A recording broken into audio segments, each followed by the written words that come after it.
Welcome to the BR Draft Show presented by Wayfair. Shop Way Day, Wayfair's biggest sale of the year from April 25th to the 27th.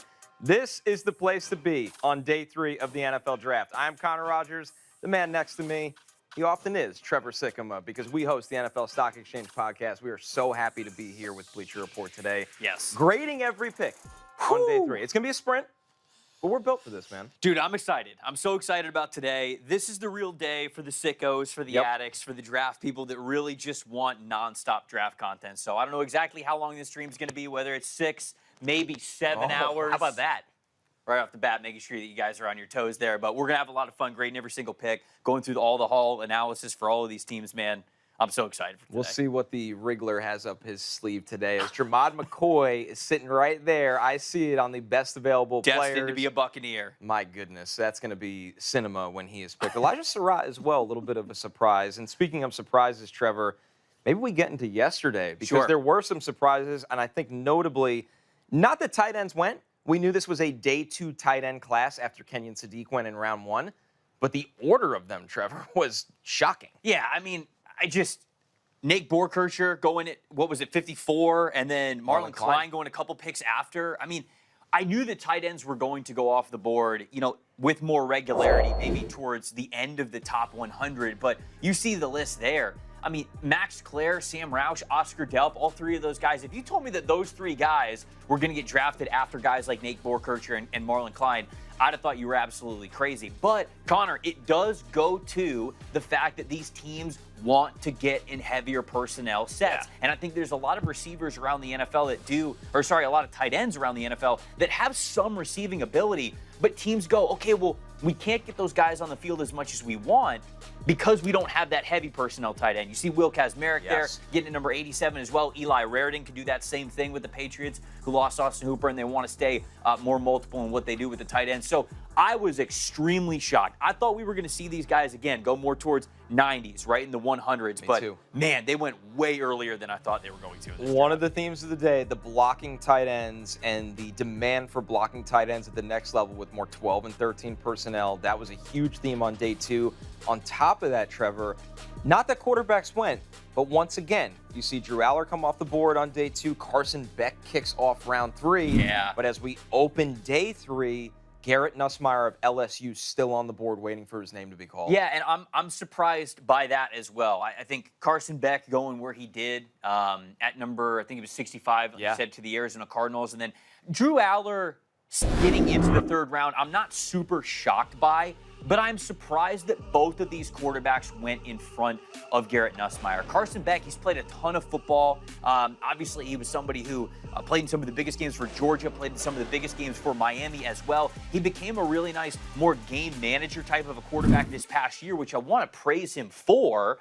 But I think because of that, that was out of necessity from the lack of arm strength after that elbow surgery. So I'm just really surprised that the Cardinals pulled the trigger on Beck at that spot instead of taking a chance on a guy like Garrett Nussmeier, who you hope, last year's tape wasn't as good because he was a little beat up and he wasn't as healthy, but it wasn't supposed to be something that was going to linger too much for him. So, I knew we were going to get quarterbacks that went. I'm surprised Nussmeier wasn't one of them. Right, because the argument you get against a lot of quarterbacks is the size, but Ty Simpson goes top 15. Yeah. But Garrett Nussmeier, he's been knocked for his size. He doesn't even go on day 2, while Carson Beck and Drew Aller, bigger quarterbacks, they end up being taken on the second day of the draft as well. And I think all the quarterbacks went a little bit earlier than we thought, right? I mean, like Ty Simpson went earlier than we thought. Carson Beck went earlier than we thought. Drew Aller went earlier than we thought, right? So that run did come up, but it's just, it's not with the guys that I thought. And here's the quarterbacks on the board right now. We know Nussmeier is probably going to go on the earlier side today. Taylon Green, a interesting raw talent with his arm strength and size and speed. Diego Pavia, we'll see if he gets drafted. I think it's going to be a little closer than people expect. I want to see him get drafted. Yeah. Mainly because I want to watch the chat absolutely explode when Diego Pavia gets drafted. I think Cole Payton from North Dakota State is another guy that maybe goes slightly earlier than where he was projected, just because, 1-year starter with some raw tools, good running, good enough arm. I'm with you. I think great Senior Bowl. I think Cole Payton's underrated. Yep. I know as of late he's gotten some extra hype because I think some of the insiders, some of the people who are kind of talking to teams, they've been hearing Cole Payton's name, so they've been saying, hey, watch out for Cole Payton. But I just think throughout the draft process, yeah, he wasn't a long-term starter for North Dakota State, but he is somebody who he's got good athleticism to him, and there were some big-time throws on his tape. Now, I think that you look at the competition and you say, all right, well, is that translatable to the NFL? Not one for one, but that's also why he's going to get drafted here on day 3. Right. But as a day 3 quarterback, I'm with you, man. I like this player. And we know that quarterbacks with tools get drafted, not necessarily the production.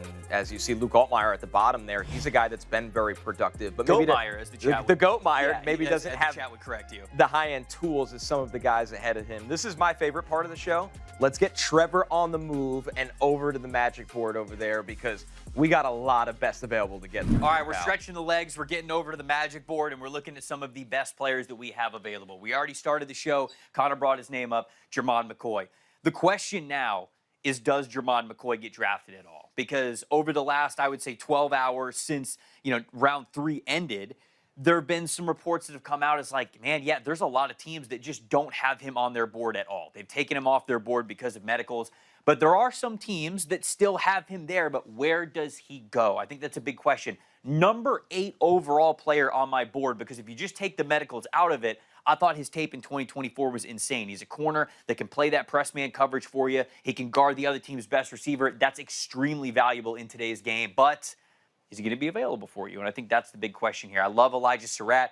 I would love to see him go off the board. The second pick of the 4th round here coming up pretty quickly. The Las Vegas Raiders would love to see him reunited with his teammate Fernando Mendoza, who went at the top of the draft. We talked about some of these guys here, these nickel defender players, Kyle Lewis, Keontae Scott, Jalen Kilgore. I'm surprised all 3 of these players are available right now because they're just too fast. They're too good at what they do. The game is going to, if offenses are going to live more in nickel, or in 11 personnel, defenses have to be much more comfortable living in nickel in all situations. These are players where you feel good about that because of how they can defend the run. Couple of centers here that I'm surprised are still on the board. Sam Hecht, Connor Lew. Connor Lew is more of a man and gap scheme, sort of downhill power running type of a center. He's got that frame. He's got that strength to him. Sam Hecht, I think he's got great all-around game. I had him as a top 60 player. I think he can operate in zone blocking schemes, but I think he can operate pretty well in those man and gap scheme run blocking concepts as well. Jonah Coleman, the running back out of Washington, he doesn't go in the 2nd and 3rd round. I think that's a disservice to him. Obviously, I have him ranked as a top 60 player, but I think this dude is too good. He was too productive throughout his entire college career. Is he the fastest running back? No. But he reminds me so much of Kyren Williams, where you look at the 40 time and you say, not somebody that we're going to draft in the top 100. And Kyren Williams wasn't drafted in the top 100, but he gets to the Los Angeles Rams. Look at him now. It's 100-yard games. It's multi-touchdown games. And he's, more importantly, just somebody that they can hand the rock to when they need to salt the game away. Deion Burks, Skylar Bell, those are the last 2 guys that I have on my 10 best available smaller wide receivers. But Skylar Bell, really great production this past year at UConn. They built the entire passing attack around him. He's got those big hands, and you saw that catch reliability from him this year. And then Deion Burks, I think he's an underrated wide receiver, ton of athleticism, good explosiveness as a slot wide receiver. And to me, he's somebody who, athlete alone, he should get off the board pretty early because I felt like there was a lot of meat on the bone for him and some inaccurate passes that we had this past season. I think he could be a better pro than he was a college player. So there we go. Those are my 10 best available heading into round 4 of the 2026 NFL Draft. We have a trade to kick off day 3. Wow. And before we get to that, though, let's hear from our sponsor, Wayfair. Way-Day. Wayfair's big sale is almost here. From April 25th through 27th, you get a front row seat to the best deals in home, like up to 80% off with fast and free shipping on everything. Yes, everything. Shop Way-Day starting April 25th. All right, the Raiders have moved up to kick off the day. They are now picking at the 101. They jump in front of the Buffalo Bills at the 102 as our trade alert kicks in here. So the Bills keep acquiring picks here. They get a 2027 7th round to move back 1 spot, so they must be convinced, Trev, that the Raiders are not moving up to take their player. Yeah, to take whoever they were going to draft there at 101. I think that this is interesting because I believe this is the first 2027 pick that has been exchanged here, right, in this draft. And you'll hear that a lot today. Right, because the 2027 class, and we'll probably talk about it a little bit more as the draft goes on here, The 2027 class is shaping up to pretty really good. Not just talented at the top, but also very Big deep depth. as well. Yeah. So I think you've seen a reluctance from teams to trade second, third, fourth round picks in 2027. I think this is the first one that we've seen this weekend where it's a future pick going to a different team. And I wonder how many of those we get here on day 3. I wonder, and the chat is alluding to this, Trev, I wonder if they're on your guy Surratt. Maybe reunite him with Fernando Mendoza. Those two, the chemistry between them. Dude. Match made in heaven again. The best back shoulder quarterback wide receiver combination in all of college football. And when you look at Elijah Surratt, he's so fantastic when you give him the space to work with. As a zone attacking type of a wide receiver, he can find those soft spots. He is so reliable. I cannot remember who tweeted this out, but it was like a percentage of what percent of sort of like off-target throws did you have to certain receivers in this class? And Elijah Surratt was only 5%.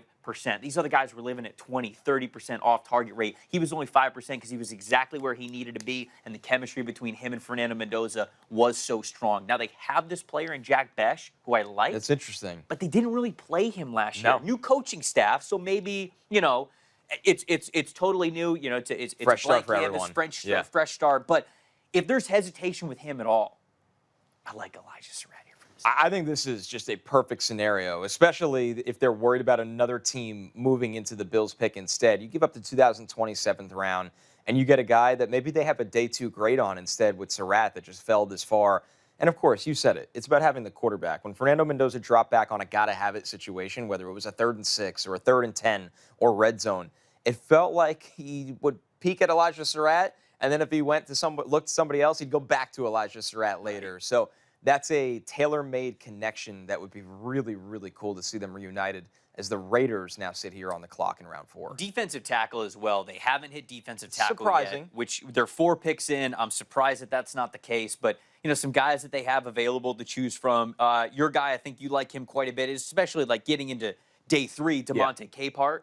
Yes. Who could play as rotational nose. Yeah, Yep. rotational Without nose a doubt. tackle. Darrell Jackson Jr. from Florida State still available there. Rayshon Benny is still Keenan, here. Somebody I that I believe. like. Yep. Tim Keenan, obviously available as well. The Godfather, Dante Corleone. Right. There's some big fellas that could be run pluggers left on the board today that I think will probably go in that 4th to 5th round range that you kind of just ripped off of. Yeah. So the Raiders, you look at what they've done so far in this draft. Obviously, Mendoza kicked things off. That was the obvious. But then they attack day 2 aggressively. You get a safety nickel in Traden Stukes. Yeah. You get a stand-up pass rusher in Kieran Crawford.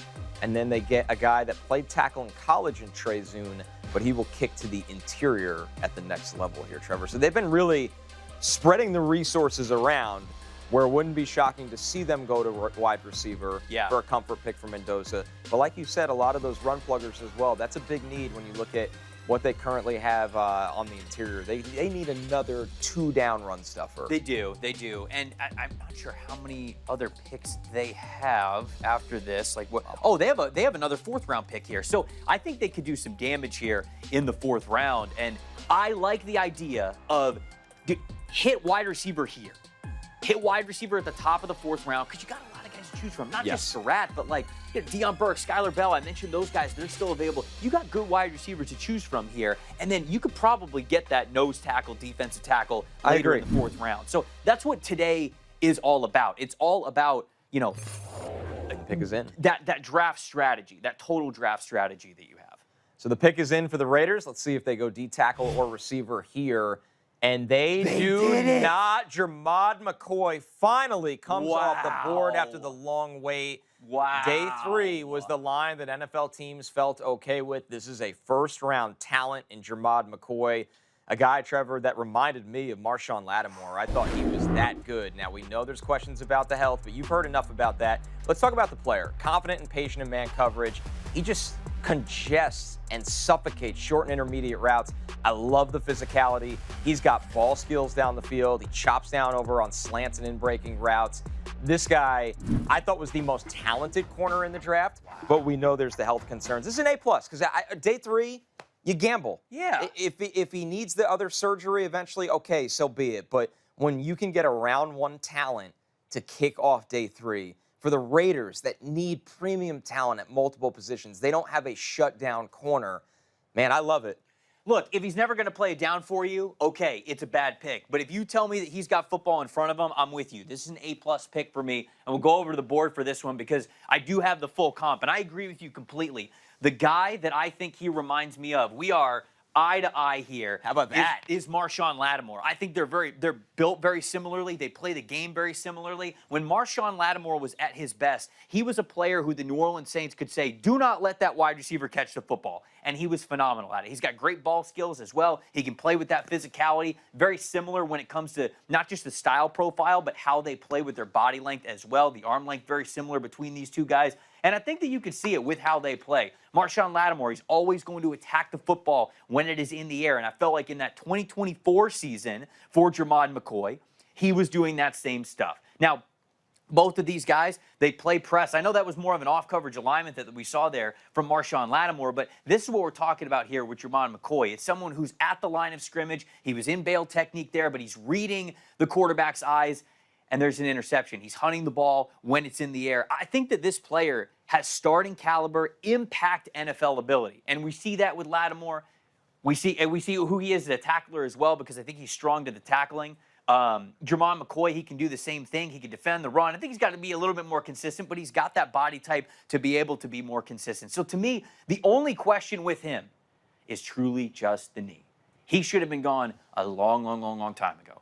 Talent-wise, he should have been picked in the top 20. And here he is at 101, the beginning of the 4th round. And if he plays any football at all, with him being a 4th-round pick now, this is a win for the Las Vegas Raiders. So I love them getting aggressive, going up to get this player, even though they only traded up one spot. Man, this is also a need for them. I like this a ton for the Las Vegas Raiders. Jermod McCoy finally off the board to the Raiders as they move up, and the Bills make their pick already as they go with one of your guy. My top tackle available in Jude Bowery from Boston College. The Bills, they always make sure to restock the offensive line. When you look at Bowery, he's somebody that's performed in higher-end matchups. I thought he was solid against Clemson this year. He's got almost 34-inch arms, explosive tester with the 35-inch vertical and the 9.7 broad jump, big hands, good build for a tackle.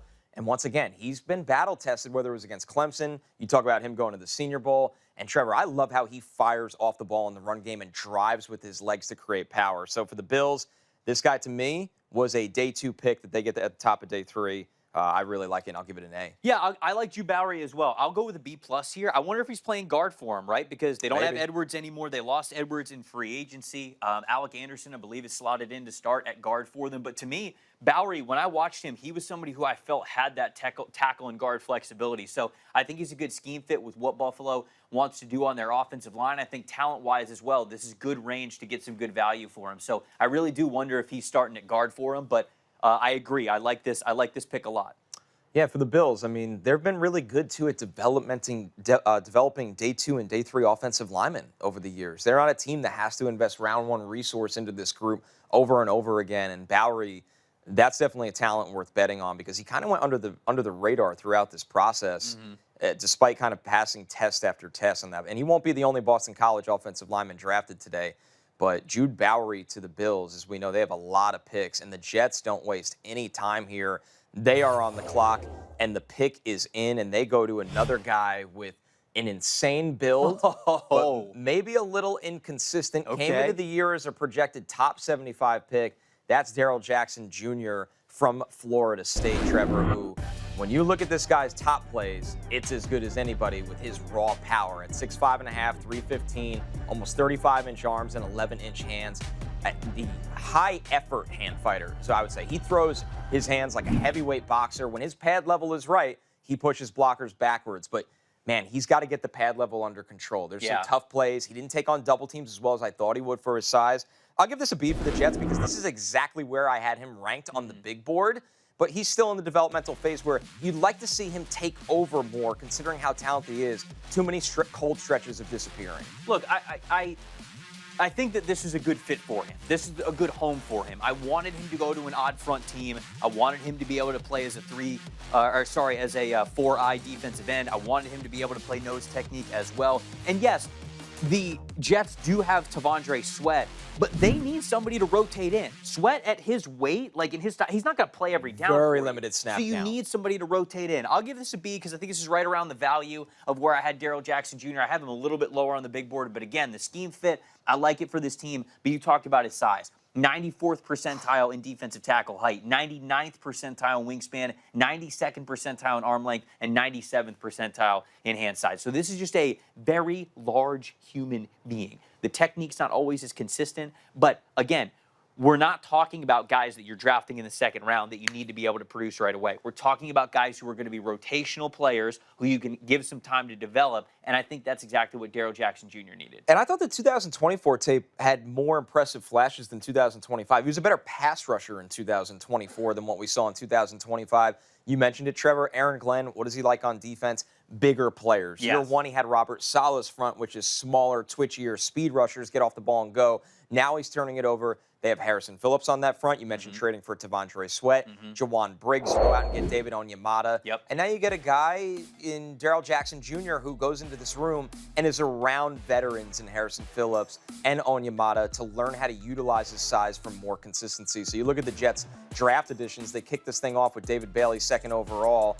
They take Kenyon Sadiq and Omar Cooper after that to help their offense. But now they're helping Aaron Glenn's defenses. He will call the plays this year. They get D'Angelo Pons on day 2 after trading out of pick 44, and they kick things off in round 4 with Jackson Jr. from that Florida State defensive line. I like this haul, man. You know, I know we talked about how we probably would have picked Reese over David Bailey there at number 2 for them, but it's funny, you know, a lot of people freaked out about getting Kenyon Sadiq at 16.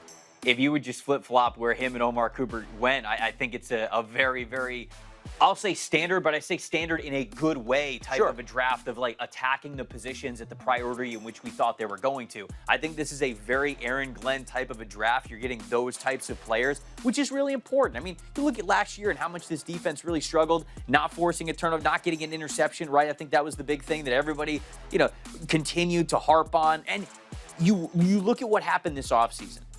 How much change came on that defensive side of the football. Right. And I think you often forget that when guys get hired in the NFL, there's at head coach, there's only so much you can do that first offseason. Right. You're getting to know your scouts. You're getting to know your general manager that you're working with. Like, you're a little bit of behind the 8 ball as well. There's only so much you can do. It's that real first offseason that we saw from Aaron Glenn this year that shows you, okay, these are the players that my pro personnel scouting department has told me we should go after in free agency. Now, these are the guys in the draft that we wanted to make sure that we targeted. So I'm glad that there's been a ton of change for the Jets, and I think this is really continuing the plan and the emphasis that they had back in January. And as we showed those picks, they've gone with guys that they like the floor better, and then they've swung big on upside guys like Sadiq and Jackson. And the Cardinals pick is in at 104. This was a guy that there was much debate if he would go in the top 90. Caleb Proctor, the defensive lineman from southeastern Louisiana, Trev. This is a pass rush first defensive lineman. His ability to get off the ball, as we show you the highlights. The thing that really put him on the radar as a potential late day 2, now early day 3 pick was that game against LSU. This is closer to how I evaluated Proctor in this draft because he's got some limitations as a run defender, but at the end of the day, player 160 for me, so a little further down the board. But when you can get off the ball and create havoc as a pass rusher, that's obviously tantalizing to a lot of teams. I'll give this a B- because I like the upside, but I think it's going to take a little while to really develop him. Yeah, I think that Arizona doesn't really have this type of a player on their defensive line. I mean, I'm looking at a defensive line with Walter Nolan, who's kind of going to be a do-it-all player for you. They have Roy Lopez, NFLSE legend, of course. Darius Robinson's going to be somebody who more handles the line of scrimmage with length and strength. So I actually like this a good amount. I mean, I'll give this a B+ here for Caleb Proctor because it's a player that I don't think that they have, and this is a nice overall athlete. He was a back-to-back state champ when he was in high school, played linebacker when he was in high school, also was a baseball player, so you love the multi-sport background there from him. 0-star recruit. He ends up putting on 30, 40 pounds when he gets to school and becomes a defensive tackle. So that 73rd pass rush win percentage, him looking like he is a NFL caliber athlete or the best athlete on his team at his level of competition, that goes into the background that he had. So there's a lot of reason to believe in a guy like Caleb Proctor. I agree. This is more comfortable, the range that I thought was going to be there for him, and I think that they don't have this type of player on the Cardinals team right now. You keep nailing that point, and I totally agree. This kind of player, because of the explosive testing, he runs a 4.7 940 with that 1.68 10-yard split. Really speaks to his ability to not only get off the ball, but contain and run sideline to sideline to chase quarterbacks. 33-inch vertical, and a gap shooter. That's when I watched him, I thought right away. I mean, 26 hurries on top of 9 sacks this year, batted down a couple passes. So he made a lot of plays for Southeastern Louisiana. And I loved how they used him on stunts, Trevor. I wonder if Arizona is looking in their front and saying, okay, we need to have a little bit more creative athleticism. Proctor, Nolan, we could start to utilize stunts to generate more pressures as well. Yeah, Nick Rallis is the defensive coordinator there. He's been the defensive coordinator for a couple of years, even under Jonathan Gannon. But I wonder how much is going to change there from him, how much more multiple they'll get, how much more they will use stunts and twists and games and things like that. Because this is a player that you do stuff like that. That's the name of the game for him. Yeah. So I think this is a good spot for him. I'm actually excited about this landing spot here. Yeah, I think a rotational interior rusher is what you're looking early on from Proctor, and you hope he can continue to get stronger in that lower half. As Trevor said, he hasn't been playing interior defensive line for that long, where if he can add some more mass in that lower half and be an adequate run defender. I saw him more as a splash play run defender. When he shot the gap, he could make TFLs, but the down-by-down consistency, he's a guy that can get moved off the ball in a phone booth. Yeah, you got to let him play free, right? You got to let him get off the ball, be more lateral with his movements. Like some of the ways that we talked about Peter Woods, where Peter Woods, I feel like, is at his best, it's because he's moving. You know, the ball is snapped and he is moving to his left or his right. He's forcing the guard to move left or right. And then you've got a chance to, okay, now I can get across their face and I can move the other direction. Maybe I'm just quicker than him and I can get through the gap anyways. Like, that's the Caleb Proctor way, in my opinion. And I feel like if Arizona leans a little bit more into that, then you're going to get some good value out of this player here in the 4th round. All right, the Chargers are on the clock. They've had a really interesting draft. Yesterday, we saw them take Jake Slaughter, who played center in college. Yeah, but man. We're trying to figure out his fit on their offensive line after they added Tyler Biadasz. Maybe Slaughter has guard in his future. I think he's got to play guard, especially right? in McDaniel's scheme, where you're asked so much as an athlete at guard. Yeah. You're asked to pull all the time. You have to climb. You have to get out of the gate and go. Obviously, they got Akeem Messidor to rush the passer on day 1 of this draft, but this is a big pick for the Chargers right now as they look to really capitalize on the value of picking at the top of the 4th round. And they're 4th round farming. They've got three 4th round picks. Only one day 2 pick. Yeah. So this is a big one here as they get a little bit of a run in the 4th round, as you said. 4th round engagement farming. Yeah, the Chargers. I think they could go safety. I mean, Tony Jefferson's obviously up there in age. They Right. have Elijah Molden. I like R.J. Mickens. Me too. Glad that he got some playing time last year, but curious to see how they're going to attack this 4th round. Pick is in for the Chargers. This is their 3rd pick of the draft, and they go with the most Mike McDaniel receiver you could ever imagine. We should have known that. In Brennan Thompson. We are fools for not predicting this one. He was Come 123 on the big board for me. The name of the game for this guy, you know it. He can fly. 5'9", 164, but a 4.26 40. Game-changing speed to get over the top and track the deep ball. How about this, Trev? 97th percentile average depth of target. 18.4 yards was the average. He had 26 targets of 20-plus yards this year.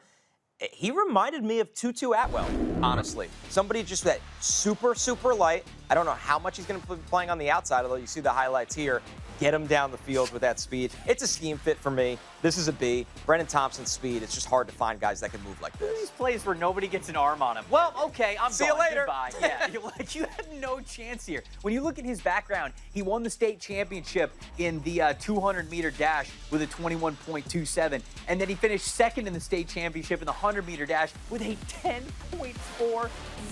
Young man was flying, and that's in the state of Texas too. So Texas got some serious athletes there. Now, he was at 3 different programs. He started at Texas, then he went to Oklahoma, then he went to Mississippi State. So in today's age, that's not too uncommon, but I'm sure teams are like, hey, what's up with that? Get the NIL money, fella. You just, you wanted to diversify, the colors in the closet, maybe, with the free gear that you had there. But look, this is an extremely explosive player. I had him in my top 100 because I actually think he's got a little bit more route running chops to him than a guy like Tutu Atwell. Yeah. So certainly what he brings to the table, that's the mold of what you're talking about. So I think that comp gets you in the right area of how to envision that player. But I had him in my top 100, and I think this gives Mike McDaniel something pretty special. So I'll give this a B+ here. by getting Brendan Thompson here at the beginning. Here's a sneaky one to me. He didn't return punts for them this year, but he returned one punt.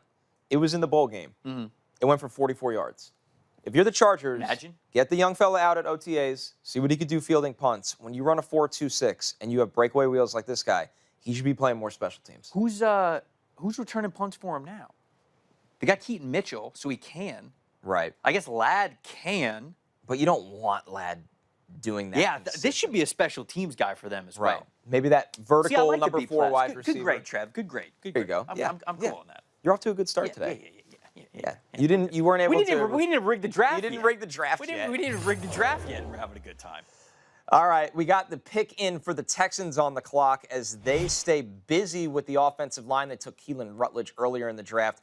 Now they take Fabechi Wiwu, the guard from Oklahoma. You like that pronunciation? I know, you were on it. Man, I was sweating. He's a pro, folks. 34.5-inch arms for Fabechi Wiwu. A little bit of a mauler here. Dense build, long arms. He's strong and in control. I love the grip strength for this guy. He kind of went under the radar at Oklahoma this season, but had a really good year. Something I love about him, too, on the offensive line. This guy had to work for everything. No-star recruit, walked on at North Texas, and became a starter before transferring to Oklahoma. I'm going to give this one a B. I think this guy makes the most of every opportunity he has. The feet are a little heavy for me, Trev.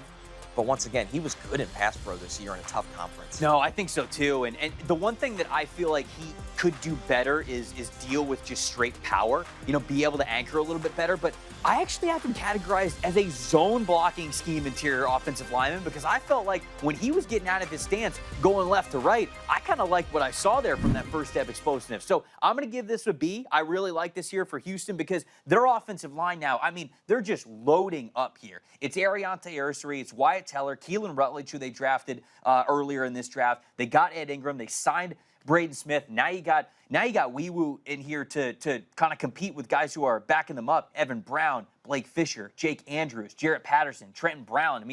They're kind of doing a little bit of the same thing they did last year, where it's like, we're just going to throw everybody at the wall and something's got to work. Which 5 stick? But I think that this is a better group to do that with than what they had last year. And now they can survive some injuries for the Texans. Which is key. Taking a chance on a veteran here or there, but now you're stockpiling young players behind them that can play, that have played a lot of college football. So, and the chat is loving Wiwu. They're just doing Wiwu with the sirens and everything. Fabechi Wiwu to the Houston Texans, who have become a bigger, younger team in the trenches these last 3 days. Yeah. No, I like it. Oh, boy. You know what time it is. Kyle Shanahan's on the clock. Well, they already drafted. Anything can happen. Well, they already drafted a running back that they're not going to need in 2 years. They took Stribling earlier than people expected. I like Kalen Black. I do too. I thought we were going to be celebrating him going today. I know that was early. But 107 for the Niners here. Once again, they can do just about anything. What's left of the safety class right now? BJ Payne would be out there. So here's the Niners draft right now. Deshaun Stribling, the size and speed receiver. Romello Height, a perfect scheme fit we talked about for their defense as a DPR. And then maybe one of the bigger surprise picks yesterday, Kalen Black, RB3 off the board despite not being invited to the NFL Combine. Yeah, man. I think you were onto something with him maybe being the highest drafted non-combine player that we've seen ever. I don't have the database off the top of my head. But Kobe Turner comes to mind with the Rams a couple years ago. But when did he get drafted? 3rd round. Yeah. But but the fact that that's the one you think of. Let's see. When was he drafted? 89th. Wow. So he was one spot ahead of where Kalen Black is. Yeah. Maybe this is just the range here, right around number 90. This is when with the McVay Shanahan. When you start to think about let's crank things up here. Yeah. Overdrive. Big combine doesn't know what they're talking about. So we're going to draft these guys in the top 100. But I'm very surprised. Now, I don't mind these players, right? You know that I'm a big Deshaun Stribling fan. I like Romello Height as a scheme pass rusher for them. Kalen Black, I like as a player. I think it was way early for him, but I do like him as a player for the 49ers. Offensive line. I'd be pretty surprised if they don't really start to invest some picks on the offensive line here. Specifically guard, I think they could upgrade right away in the short term and then tackle long term depending on how much longer Trent Williams is going to play. I know he signed that extension, but you got to prepare for life after him, at some point. So I think offensive line here for this team could make a lot of sense. And Sam Hecht and Connor Liu, the top centers, both still on the board here. We'll see if the Niners also look to grab depth at corner. They typically do like the size, speed kind of corners. We have a couple of them left on the board as well. I think Ephesians Prysock is still on the board from Washington. even though his teammate Takario Davis was drafted yesterday. Julian Neal came off the board as well. So we're going to take a look at where the Niners go. There's a lot of different directions. I like your point about they love to develop offensive linemen taken from rounds 2 to 6 kind of range. That's a strength of this organization. They got 4 fourth-round picks. Okay, so we're going to get an offensive lineman and a DB, I think, in 2 of those 4 picks for sure. Yeah, that would definitely make sense for them. We talked about safety, but safety is one of those positions that, sometimes we'll have this conversation. We had this conversation with the Carolina Panthers with wide receiver last year. They didn't need any wide receiver. They needed an impact one. So it was like, right. Okay, you're either taking one in the first round or maybe you're not really taking one at all. For the Niners, I'm interested to see if they're going to take a safety at some point in this draft. Now, we've got some good ones available. So like Jalen Kilgore, Keontae Scott, them falling to this point, I think maybe changes the equation for them. But you look at the guys that they have, it's Jair Brown, it's Malik Mustafa. Like, okay, if they liked Emmanuel McNeil-Warren or Jalen Thieneman a lot, again, I get that. But later in the draft, do they feel like, hey, we still need any safety? I'm curious as to how aggressive they're going to be here for that safety spot. No, it's a really good point. They might be a team that just because they liked a couple of guys at the top of the drafted position groups, once that thing falls off, they're not going to take one, although they often do that with running back instead. What's interesting? So much of how Surratt wins is mental and attention to detail, and Kyle Shanahan typically loves the high IQ, attention to detail receiver. It is true. I think Elijah Surratt would eat in an offense like this. I just don't know if they do it, right? You already took Stribling, you signed Mike Evans, you have Christian Kirk, you've got Ricky Pearsall. Like, do they feel the need to draft another wide receiver? Maybe not here. But you are totally right. I love the fit. Like, I would love for him. If he goes to San Francisco and he had the opportunity and the snaps to produce, I think that he would.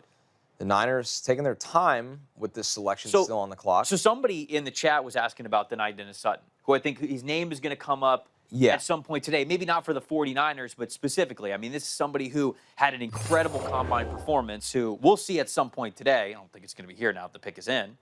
Grayson Halton. Classic scheme fit for the 49ers. Trev, why don't you kick things off on this one? Sure. I like this spot for Grayson Halton because, to me, he gives them that pass rush juice on the interior, right? We knew that they needed to get some more pass rush juice at the edge rush spot. You draft Mykel Williams last year in the first round, and you know he's going to be great when it comes to defending the run and holding the line of scrimmage. You've got Osa Odighizuwa, who could do a little pass rushing for you, but, they needed somebody who pass rushes their bread and butter. And for Grayson Halton, that's it.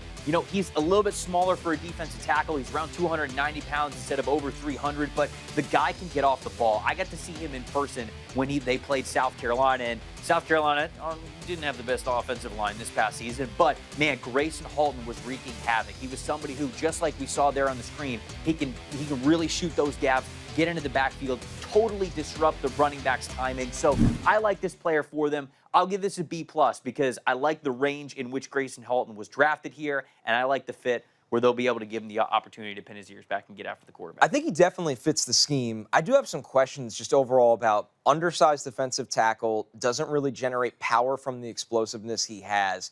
He lacks that length and size. In a phone booth, things get a little tough for him. But once again, kind of that interior defensive line rusher because he's the one-gap penetrator. I'll give this a C+. There's just too many players I like better on the board. But there's no denying the Niners have a type on their front four, and he's the type. Are there players that you liked D-line, that you had a lot on the D-line for? Or is it just you wish they kind of went to a different position here? I had a couple D-line, but, they're not going to – I'll give you one, speaking of non-combine guys. Renee Conga from Louisville. I liked a little better than him, an explosive pass rusher. But this is their type. They like the one-gap penetrator, kind of gap shooting. And there it is. Love it. Broncos make the pick, and it's a good one. Jonah Coleman, the compact fire hydrant powerhouse runner. This is a great value at this point of the draft. Jonah Coleman, 5'8", 220. Really does remind me of Josh Jacobs in some ways, man. Compact. He's got that jacked legs, arms, shoulders. He's got good feet. He's got good feet in space, soft hands, catches dump-offs. Just tremendous contact balance. This is an A+ for me for the Broncos. I thought this was a second-round running back, and you get him in the 4th round behind other running backs. That's what surprises me at this point of the draft. I would not be surprised if he's leading Sean Payton's backfield by November of his rookie I year. am 100% with you. I think this is a playoff running back, A+. That's exactly what Denver is in when they're in their winning window here. I like R.J. Harvey. Everybody who's listened to NFL Stock Exchange knows that I'm a big R.J. Harvey fan, but I don't think he is this lead back, can do it all for you at all times, no matter what. That's why they have J.K. Dobbins, but J.K. Dobbins had that Liz Frank foot injury last year, and so you had to get somebody that you can lean on. Jonah Coleman, if there's one thing that I can say about him, he is a running back you can lean on. I talked about the comp being Kyron Williams there. I just think this is a great, great player for the Denver Broncos to add at this point in the draft. Man, the downhill power he gives you is something their backfield needed in terms of depth. Because you brought up that when Dobbins got hurt, it was a little bit of like, okay, it's a big part of our offense, but now what do we do? Right. Harvey's just a totally different player. Right. So now they have the younger 1-2 punch. Jonah Coleman, man, he's just such a adult at running back. Like hit the hole, Yes. run through someone's Very face, responsible. turn 3 yards into 6. Does his own taxes. The Chiefs already made, I think he does. The Chiefs have already made the pick, and this is one of my favorites. Jaden Kennedy, the small, sticky corner from Oregon. I love this selection. Now, I was way higher on this guy than consensus. He ended up being my 87th overall player. Oh, And nice. the thing is, he's slender. He's 181 pounds.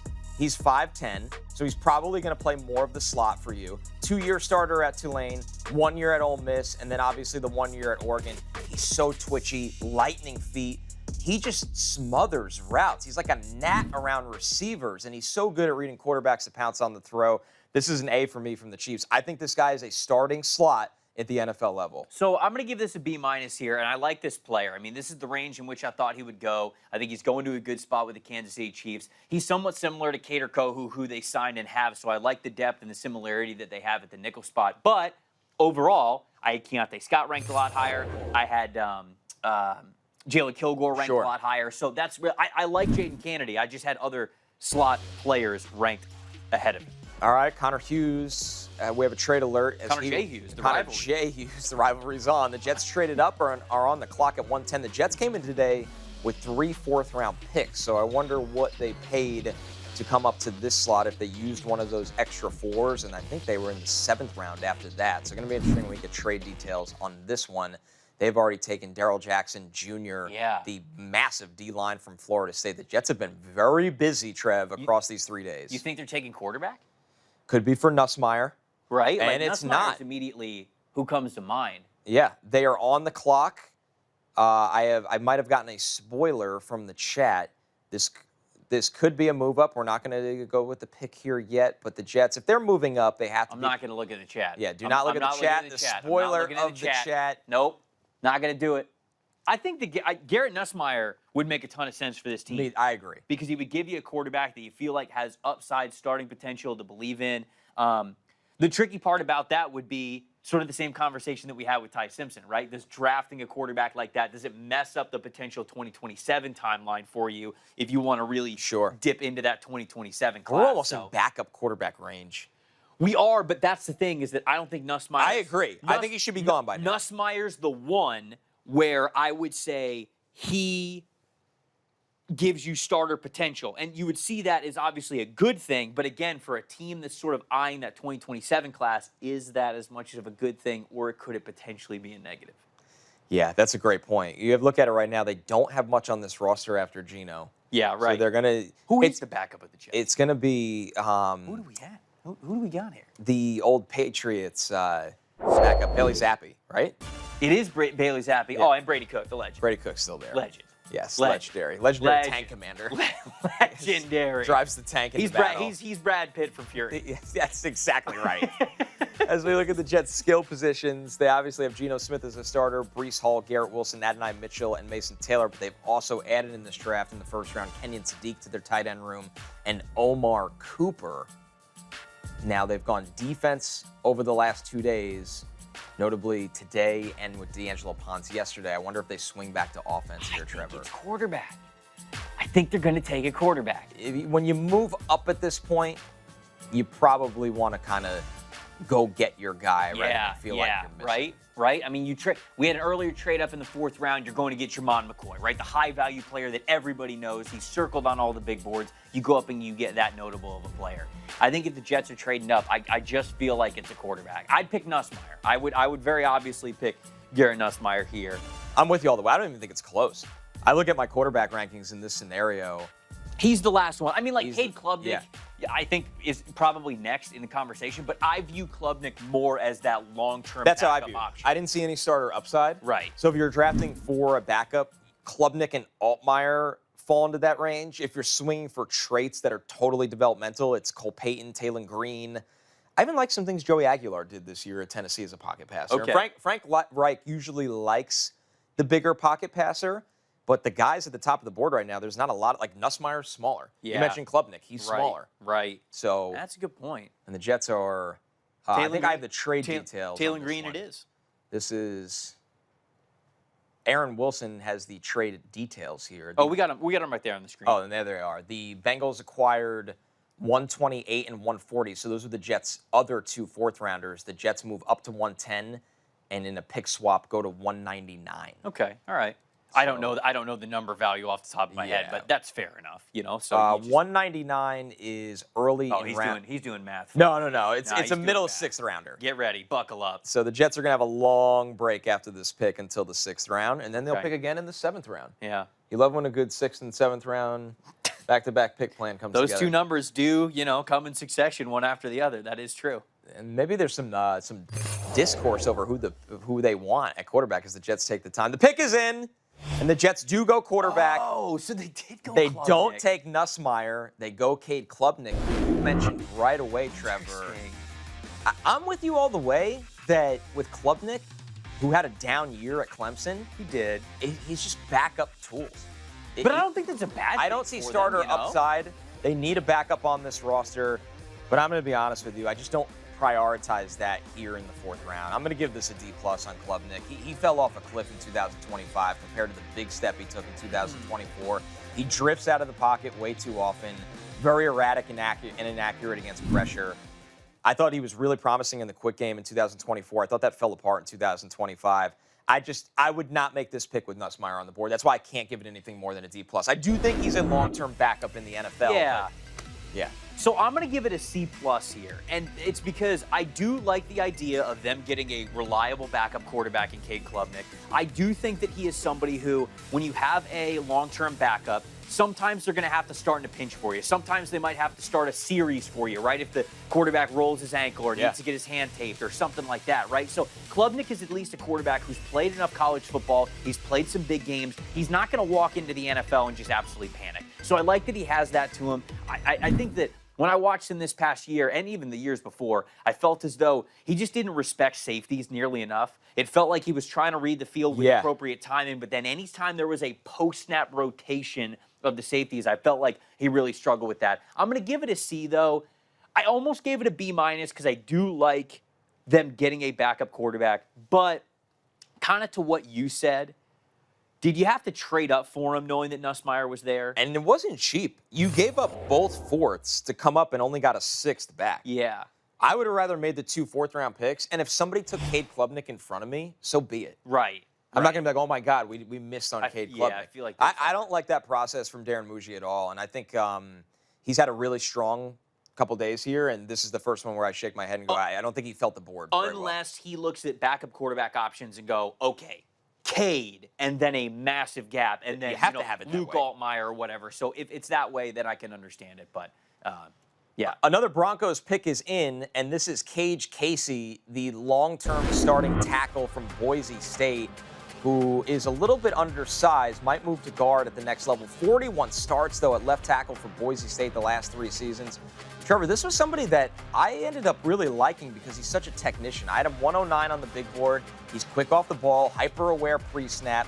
He doesn't have the most tantalizing tools, arm length, size, and power, but he plays with such polish. I'm going to give this a B for Denver. This is ideal offensive line depth that I think can get you by in a pinch at a few reps at tackle, but is long-term probably going to play a lot of guard. Yeah, Ben Powers is a free agent this upcoming offseason, so 2027, so you're maybe getting ahead of that need. They have other guards who are free agents as well. Michael Dieter, Calvin Throckmorton, which is maybe the greatest guard name in the NFL. But I'll give this a B because I think that Casey, you're right. Is he as physically gifted as other offensive linemen that have went before him and would have gone in the top 100? No. But I think he plays with a good demeanor. And again, I think he's going to kick inside. And maybe this is a long-term guard option for you. You know, he's able to sit behind Ben Powers this year. He's able to learn life in the NFL. He's able to learn the scheme, all that. And there's a world where he can really step in that next year in 2027, and it could be pretty seamless for them. So I like this pick for the Broncos. You're getting ahead of a need. Anytime you do that on the offensive line, I'm probably going to be a fan of this. Yeah, I think this is somebody that can maybe be a swing tackle for you. And if he fails at tackle, once again, he has the right technique and consistency to move inside to guard. As the Cowboys, we had a little bit of a tackle run here, an undersized tackle run. We get Casey to the Broncos. Now the Cowboys looking for athleticism at the position go with Drew Shelton from Penn State with this selection here, a guy that played left tackle for Penn State, a really, really good athlete, smooth athlete. He's got the agility to mirror rushers, plays in control, doesn't panic, keeps his legs driving as a run blocker, and he moves people when he gets under his pads despite being very, very light. But once again, he can get caught lunging and grabbing a little bit. I think when he went up against NFL caliber guys in terms of length, Trevor, there was some struggles there. So Drew Shelton for me, he ended up being 178 on the board. It's a little early for him. Not going to get too caught up in that. I'm going to give this a C+ for Dallas. I don't know what to give this for Dallas here because I don't think that Drew Shelton can stick at tackle.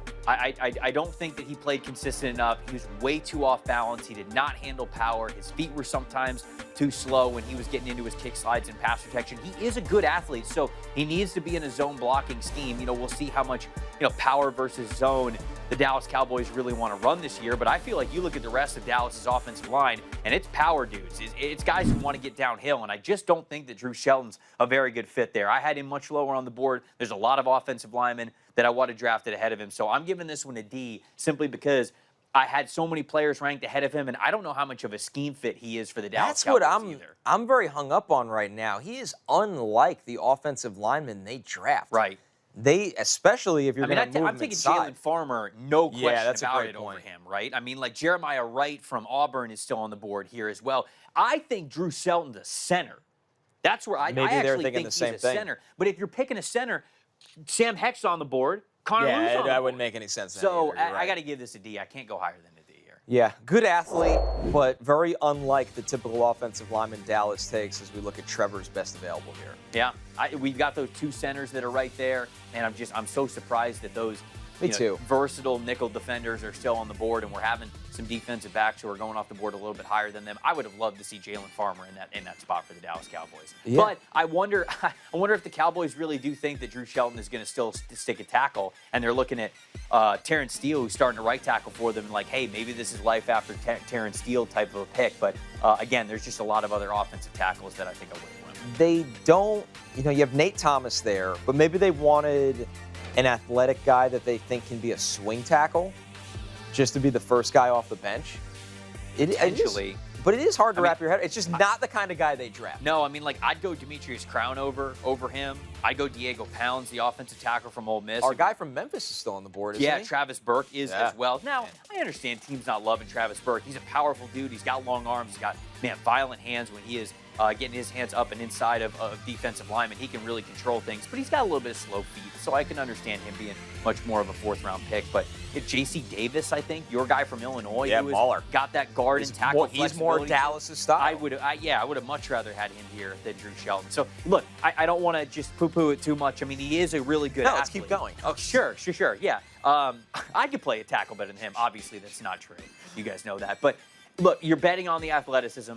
I just think there's a lot of development that's needed with Drew Shelton. First Cowboys pick, I think we've really questioned.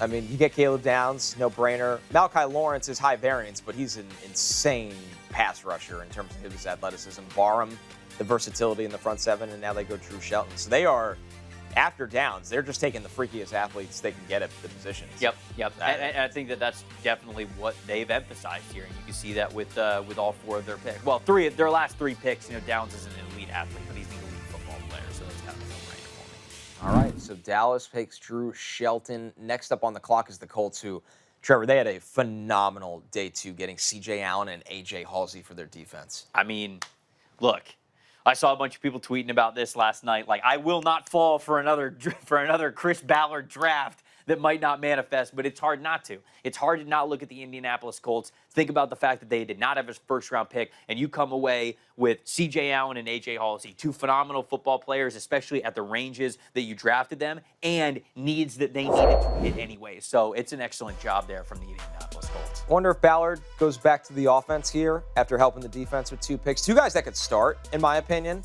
And CJ, and now, they've had a little bit of turnover at both linebacker and safety. I think these guys can fill those voids when needed. But you wonder when you look at the offense, do you try to you brought up Jalen Farmer? Yeah. If they want to get some depth on the offensive line. Because Matt Goncalves is stepping in, I think, as a starter there at right guard. They could go with Jalen Farmer. What about Elijah Surratt? They lost Michael Pittman. They've got Downs to play the slot. They've got Alec Pierce to take the top off of the defense. Come on. They kind of do need that kind of guy. I mean, Tyler Warren's going to do a little bit of that Sure, too, but he's still a wide tight end. Yeah. At nature. And the pick is in for the Indianapolis Colts, looking to capitalize off their strong day 2 into day 3. And they go! Jalen Farmer. I swear I didn't see it. Well done, my friend. Man, great Chris Ballard is cleaning up Great draft. right now, and boy, did he need it. Jalen Farmer, the guard from Kentucky, kick us off here, Trevor. Yeah, I mean, a very powerful and athletic offensive lineman. The very first snap, when I pulled up the all-22 of him when I was starting his scouting report, he lines up and I go, okay, this guy's number 52. And I before the ball is even snapped, I'm looking at him and I go, that can't be right. That's the tight end. Like, that's not the offensive lineman because he carries his weight so well. He's so explosive out of that first step. Now, there's some consistency issues with him. Sometimes his feet can stumble underneath him. He doesn't always have it balanced underneath his shoulders and underneath his hips, as they say. Sometimes he plays a little bit too with his weight either on his heels or his toes. But, man, the athleticism is there for him. You see what he is as a puller on those counter plays. Yeah. I think this is a really good fit for them. Yeah, this guy was a top 100 for me. Same here. I gotta give this another A. I gotta give this another A for the Indianapolis Colts. Yeah, I'm going to give this an A as well. Top 100 player for me, just raw strength. You watch this guy forklift defenders. I mean, if you want to be picky here, he could be a little late picking up his assignment in pass pro. I thought twitchier rushers will get his feet a little off balance. Getting across his face. Yes. Yeah. But when you have this guy in a phone booth, his raw power and strength in the run game is impressive to watch. Nice job by the Colts. Yep. Pick is already in for the Cowboys, and they take a giant corner in Devin Moore, 6'3", 198. Okay. He's been really, really good when he plays, right. Trevor, for Florida. That's the thing with Devin Moore right now. Big, he's got enough speed, disrupts routes. I love his compete level at the catch point. He had a shoulder injury in 2024 that cost him games. He missed time in 2022 and 2023. So Devin Moore, he was 131 for me. This is a B. I think the guy can play. I like taking bigger corners on day 3 and trying to get the most out of them. I just hope he could stay on the field. Yeah, I'll give this a B+ for them. I think that he was really good this past season. He showed some really encouraging signs when he was playing at Florida. But you mentioned shoulder injury, so he only started 6 games the year before. He missed some time in 2023 as well, and then another shoulder injury that he had in 2022. So you got to make sure that the shoulders are good. He's got the durability there, but especially with Savone Revel, it was like, okay, he came back into the fold for the Cowboys. He didn't light the world on fire. He needed a little bit of development himself, but I like getting the depth here with Devin Moore. I think this is very much to a T what they've been wanting. We're flying right now, and of course the Baltimore Ravens. Come on! Take Elijah Surratt. Of course they do. Trev, this has been your guy. I will be brief here because I know how much you love him. I had him in my top 80. The attention to detail. He finishes plays. Zero fear of working the middle of the field. I think he can be a starter for Baltimore. You get a starting wide receiver at the top of day 3. A+ pick for the Ravens. A+ pick for me as well. Let's go over to the Magic board because we have something here on Elijah Surratt. So go over to the big board here. Let's say he was 31 overall on my board here. This is a player who he reminds me at his best so much of Keenan Allen. Now, I know it's a really high comp. Keenan Allen was one of the most productive wide receivers in his era, but Keenan Allen was sort of the same way. He was a bigger wide receiver, didn't have a blazing 40-yard dash time, but he knew how to get open. He was always at the right spot, especially against zone coverages. That is what Elijah Surratt has done so well throughout his entire college football career, whether it was Indiana or wherever he has been. Elite chemistry with a guy like Fernando Mendoza. I think that's possible with Lamar Jackson as well. Connor, they took Jacoby Lane earlier in this draft. Surratt's better. Surratt's better. And I think that you're taking him, what did he go here? 115? I think Jacoby Lane went like 80? So you're getting him 35 picks later, and I think there's a better chance for Surratt to be the wide receiver that the Ravens need. Lane is for the tomorrow. Surratt can play today. No question. And what are the Ravens trying to do? I know it's a disappointing year, but the Ravens are trying to get back to being a Super Bowl contender, man. Yeah. I think Surratt finds his way on the field week 1. Yeah, I really do. Yeah, and I think that when you look at Baltimore's receiving core right now, okay, Zay Flowers, yes, he plays in the slot, but I think he plays a lot as a move receiver as well. He'll play as a Z plenty as that flanker. They've wanted Rashad Bateman to be that outside and also big slot type of a receiver, but he hasn't been super reliable in that area. Tez Walker is more of the vertical threat type of a player. So to me, I just think there's a world where Surratt is that perfect blend of maybe he plays a little bit of he's not going to play in line or as a wing back like Isaiah Likely did, but you know how they started to really get Isaiah Likely in the slot and just have him with those two-way goes and that size advantage, finding those soft spots and zones. I wonder if Elijah Surratt takes some of those snaps as well now that he's not Makes there. a ton of sense as they let Likely walk in free agency. And the Wriggler is back on the clock as the Bucs are ready to make a pick at 116. Okay, all right. So some of the best available are starting to come off the board in Farmer and Surratt. How do we rig this here? Who do I need to call? What do the Bucs need right now? And I know drafting for need this late is weird. They wanted corner, and they haven't picked corner yet. And the pick is in, and the Bucs do go with a guy that had the Wriggler has done it again. Baby. His final act. He had I one am more never trick up his beating the sleeve. allegations. You really aren't, my friend. They go back to the Miami well again. What they a get pick. a sixth-year player in Keontae Scott, the corner out of Miami. He played the nickel for them. Trevor, I like him whether it's at the nickel or at strong safety. Wow. He reminded me of C.J. Gardner-Johnson. This guy attacks the run like a linebacker, but he's got the click and close. He's got awareness in the pass game. I like watching him in zone. I have some questions about the long speed, but I don't think he's going to be lining up playing a ton of man coverage. This guy's mentality is phenomenal, and here's a little sneaky one. He returned 43 punts across 3 seasons at Auburn for over 10 yards per return.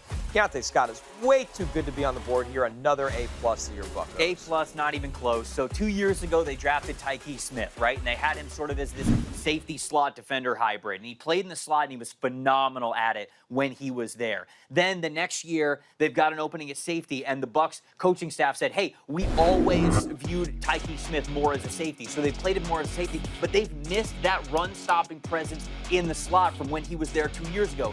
Now they feel that in a big way. I love this specifically because Keontae Scott can now play in the nickel for you. You have a great run defender who can be near the line of scrimmage. Now Jacob Parrish gets to kick outside full-time as an outside corner, and then you just have Ben Morrison and Zion McCollum battling it out for that other outside cornerback spot. I love this pick. I think this is A+ value. What a draft Jason Light is having right now. Jason Light wisely watched the Miami defense and said, yeah, I want that, and I'll have it. The chat says he can't keep getting away with this. But I can. Yeah, what is he got? One more trick up his sleeve later. Folks. Stick around for more as we got a super chat here from pronounced RKDO.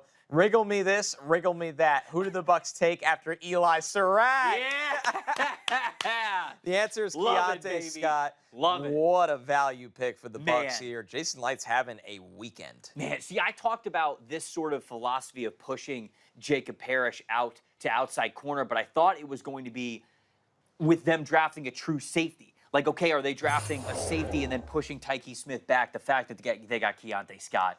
Oh, my gosh, what a pick from them. We got a trade alert here. It looks like it is the Chargers that have come up to 117. The Texans were in this pick. The Texans are going to move back to 123 and acquire 204. Okay. So we'll see what the Chargers have up their sleeve here. They took Brennan Thompson with their last pick, the speedster. Could they go DB here? Potentially? Let's take a look at the Chargers draft. I think I was talking about this a little bit earlier. Their safety room, I mean, you could feel okay about it, but you have an opportunity to really make an addition here that you feel good about. Yeah, and I wouldn't be shocked if they take a look at the interior D line class at some point today, too, to get another run. Yeah. They got Dalvin Tomlinson on that little bridge deal, but maybe a rotational nose tackle to play behind him. When you think of, you brought up Tim Keenan earlier, Deontay Corleone, Rayshon Benny in a little bit of a different mold. Ooh, Rayshon Benny. Went to Michigan. There it is. Yep. There it is. So we're going to see what the Chargers have up their sleeve here I think as they they could definitely be interested in him. move up in the draft, because this is a really good roster right now. This is my best available here. Yeah, as we look at Trevor's best available, and it's crazy that the centers are just sitting there waiting. I know. And the pick is in for the Chargers as they move up, and they take a guy that we were wondering at what point is the massive tackle Travis Burke from Memphis going to come off the board. Trevor, it is to the Chargers in round 4. Yeah, I think that this is a very interesting pick, and there's not a clear path to playing time for him. But there is clear value in watching what happened to their offensive tackle room last year. You go down Rashawn Slater, you go down Joe Alt, and all of a sudden, this is a potential playoff team. Well, it was a playoff team. They really couldn't compete at the level that they wanted their offense to because they just didn't have the offensive tackles to be able to do it. I think Travis Burke, he's got some slower feet, but I love the power he plays with. I think Jim Harbaugh is going to as well. I will give this one a B+ because I had Travis Burke in my top 100, and even though it's not a clear path to playing time for him, this is their fourth draft selection, and this is giving them a lot of insurance at a position where they already felt what it was like when you get too many injuries there at offensive tackle. Massive human, 6'9", 325. I mean, when he has good pad level in the run game, people go places with Travis Burke. This is kind of the depth the Chargers needed. He was player 119 for me, so this is the sweet spot for a team that, God, they need offensive line depth in the worst way. They can't go through what they went through in 2025 and have Justin Herbert survive the season. This is a B+ for me. Burke's got the size. I think he does a good job playing in control at that size. You mentioned, Trevor, there's going to be foot speed limitations at that size, and he's still learning how to utilize that length. But he gets to learn from a guy in Joe Alt that's built like him. Yep. I do. I think that the depth value, because the conversations are different, right? We have we're viewing these prospects through different lenses than we did in the first round versus the second round and the third round. You are picking players where you go, I mean, he can't really start right away. They don't really have a spot there. And then you go, wait a second, it's the 4th round. So you know what you're drafting depth players anyway. So that's why this is a great grade for me, despite the fact that some people, I'm not just calling out Chargers fans, but fans of any team would be like, man, I mean, they already have tackles, but you need the depth here. So I think this is a good pick for them. All right, the pick is in for the Lions at pick 118. Right after the Travis Burke pick, the Lions end up going with the drum roll, Jimmy Rolder, the linebacker from Michigan. Really a good player, run-first defender. And I'm with you here, Trevor. Rolder was super underrated in this Wolverines front. He just reads his keys so well to stop the run. When you look at Rolder, he's got good instincts. He can shoot gaps. He can get downhill. He can take on blockers. Not the most dynamic athlete. You don't want him playing in space a ton like that. But on first and second down and goal line packages, he can really, really help your run defense. I'll give this a B-. I think there are some limitations in his game, but some low moving costs here for the Lions. And a linebacker that plays at a pro caliber in terms of his instincts against the run. Yeah, I think that he's a very solid player. I mean, I'll give it a B- because I had a couple of linebackers ranked a little bit ahead of him.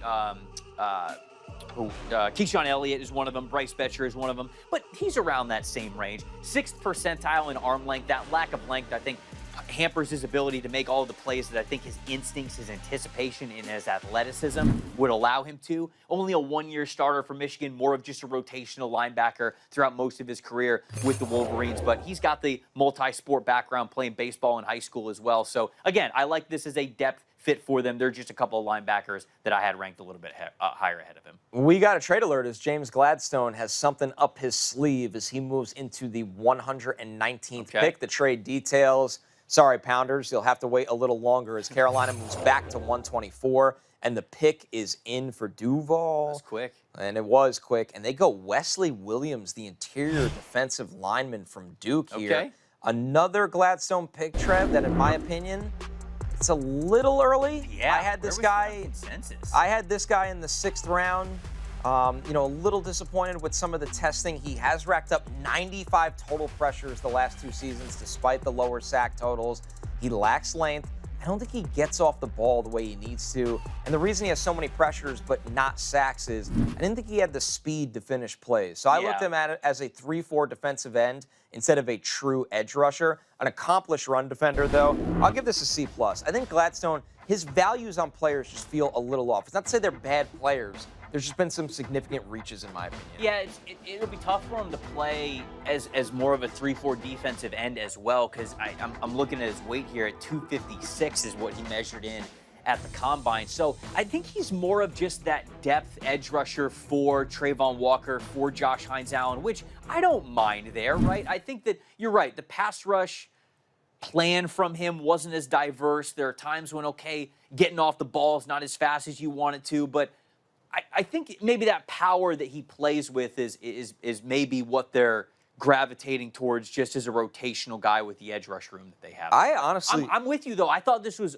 early for him. I thought you could have waited a little bit, but very clearly, the Jags do not care. No, they don't care about consensus rankings. They care about their own rankings. It's not quite Bill Belichick, but it's closer to the Bill Belichick school of we're just going to draft the players that we think are good no matter what at any spot. You mentioned it. He came in at 256 at the combine, and he ran a 4.89. I wonder if he had to really slim down to run that. It's not a great time, but I just like him heavier. When I watch him play, I think more 270, 275. Sure. I think that's his best. Did he play there, or you want him to play there? He looked bigger than 256 on tape. Yeah. And I wonder if he slimmed down a little bit to test. Yeah.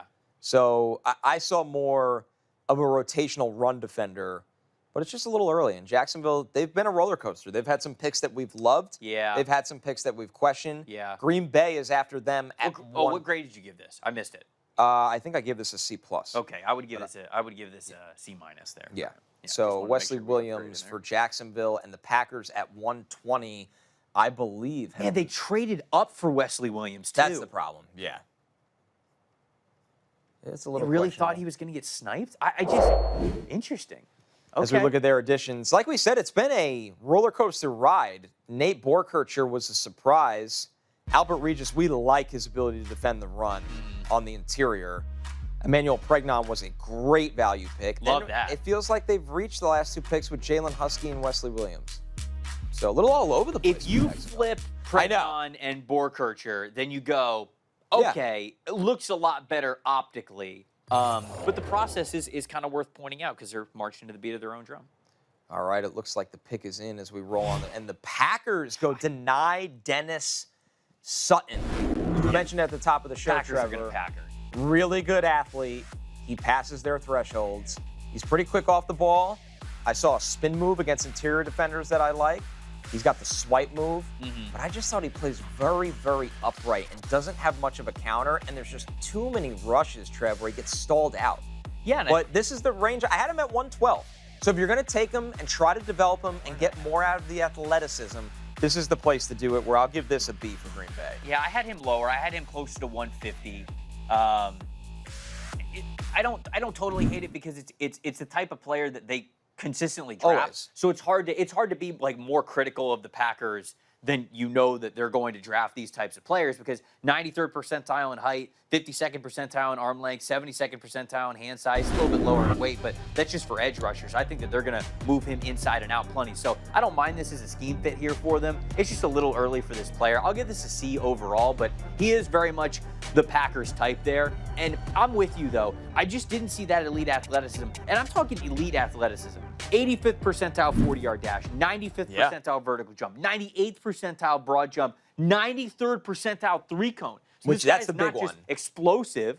He's great in changing direction stuff as well, but he didn't bring that to pass rushing and a snap-by-snap basis the way I wanted him to when he was at Penn State, and he had a lot of time to do it. He's been on the field for Penn State for like 3 years. You're right. So that's sort of where I see people and they go like, well, think of what you could develop with him with the pass rush.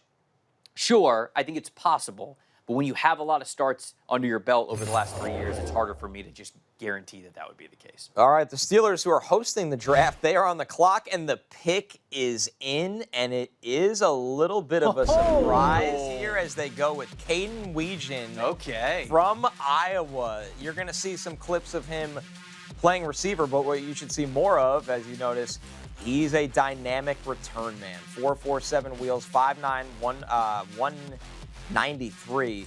Here's what you need to know with Caden Weegan. He averaged 17.7 yards per punt return on 54 attempts with 4 touchdowns. He averaged 27.5 yards per kick return on 56 attempts with 2 touchdowns. So he's returned 6 total kicks/punts on special teams at the college level. You know, returner this early, you got to believe that he can be an all-pro returner.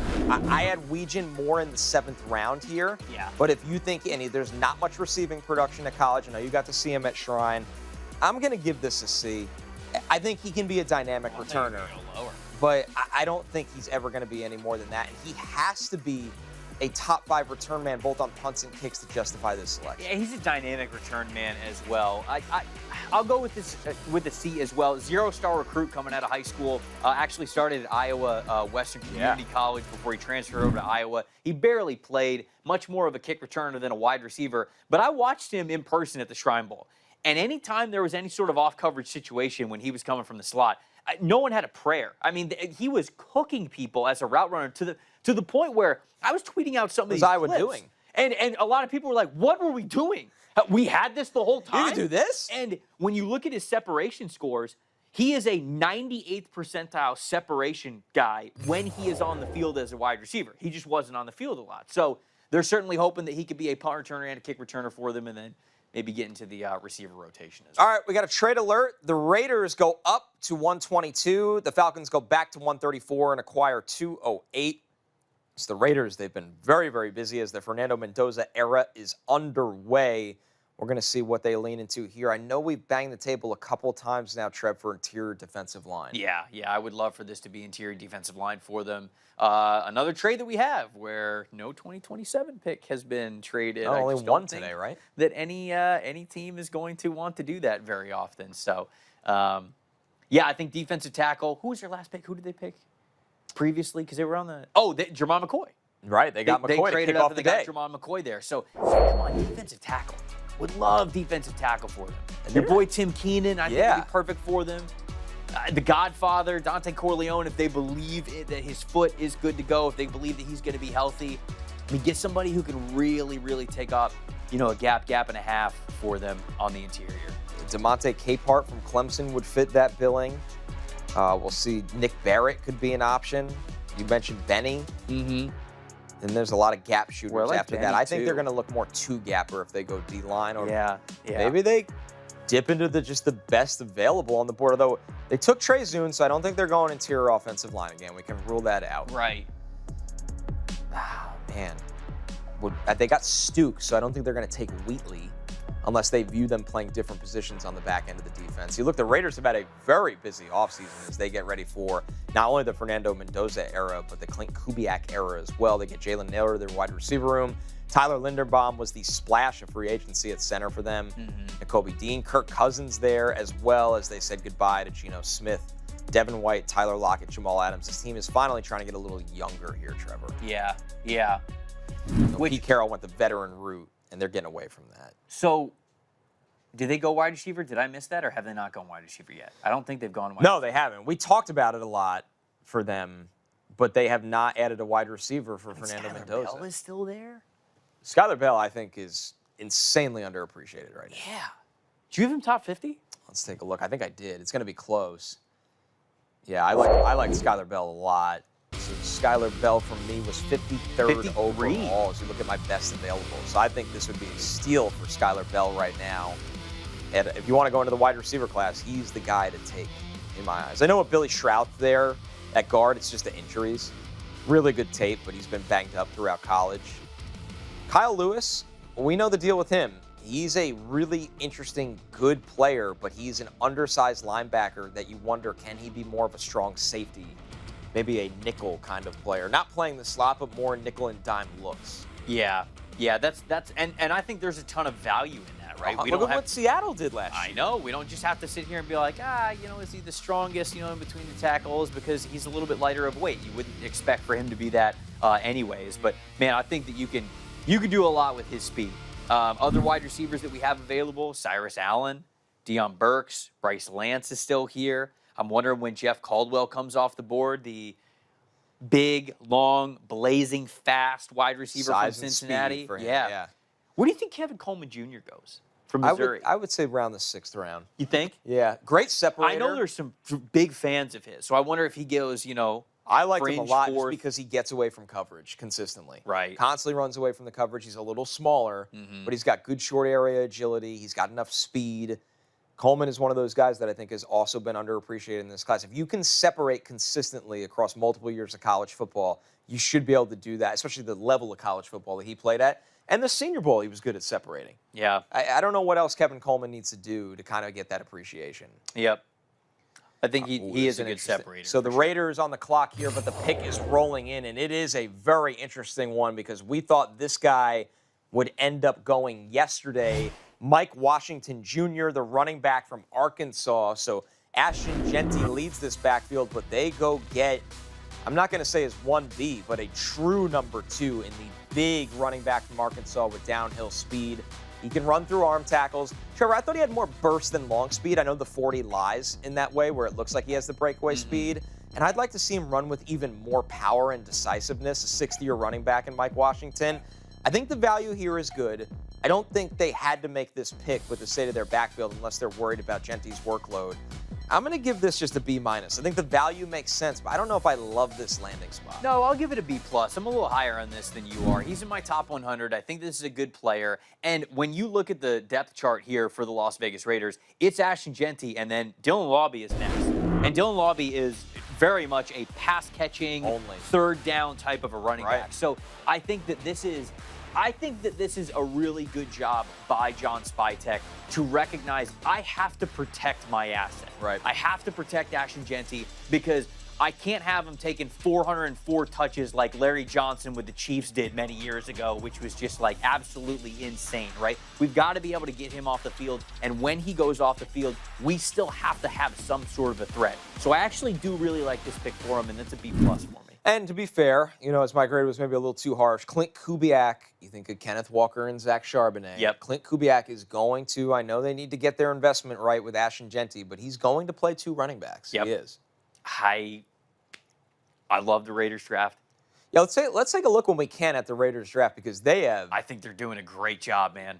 solved a lot of needs after getting Fernando Mendoza first overall. I know Traden Stukes went for them early on day 2. Kieran Crawford, I like him as the outside linebacker edge rusher. Trey Zune as a versatile offensive lineman. And then to start day 3, you've got Jermon McCoy, and now you've got Mike Washington. I like it. All right, so the Texans are back on the clock at 123, and they add a linebacker in Wade Woodaz, who played a lot of football for Clemson. Wade Woodaz, almost 6'4", 236 pounds, a good tester, the 4.56 40.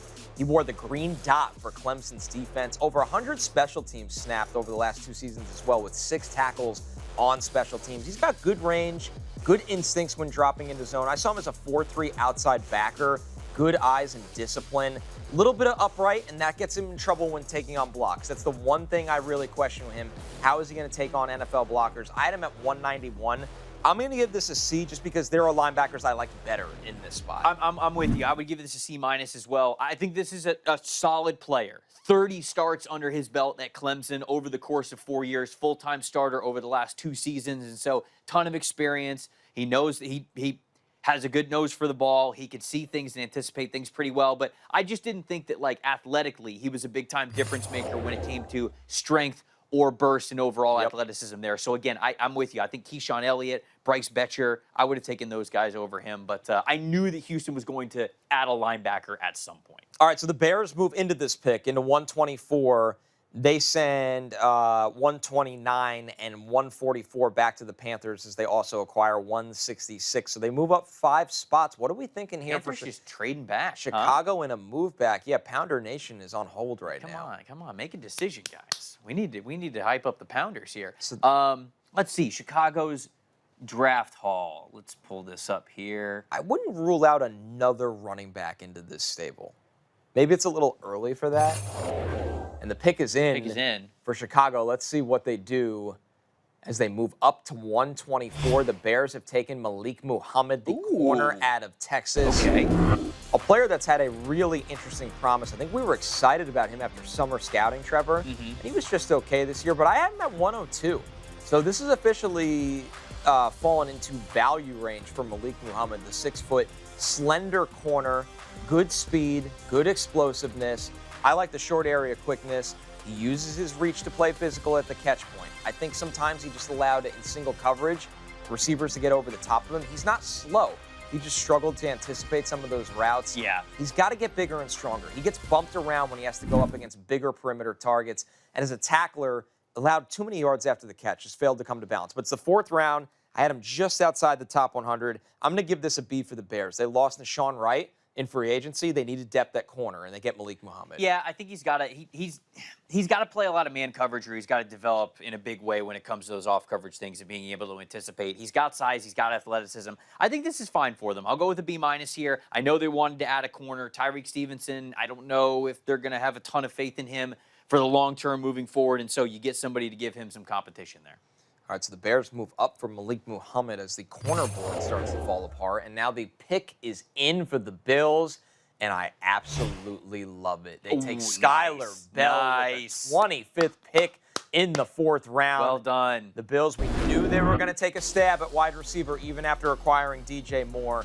They get one of my favorites. He was my 53rd overall player in Skylar Bell.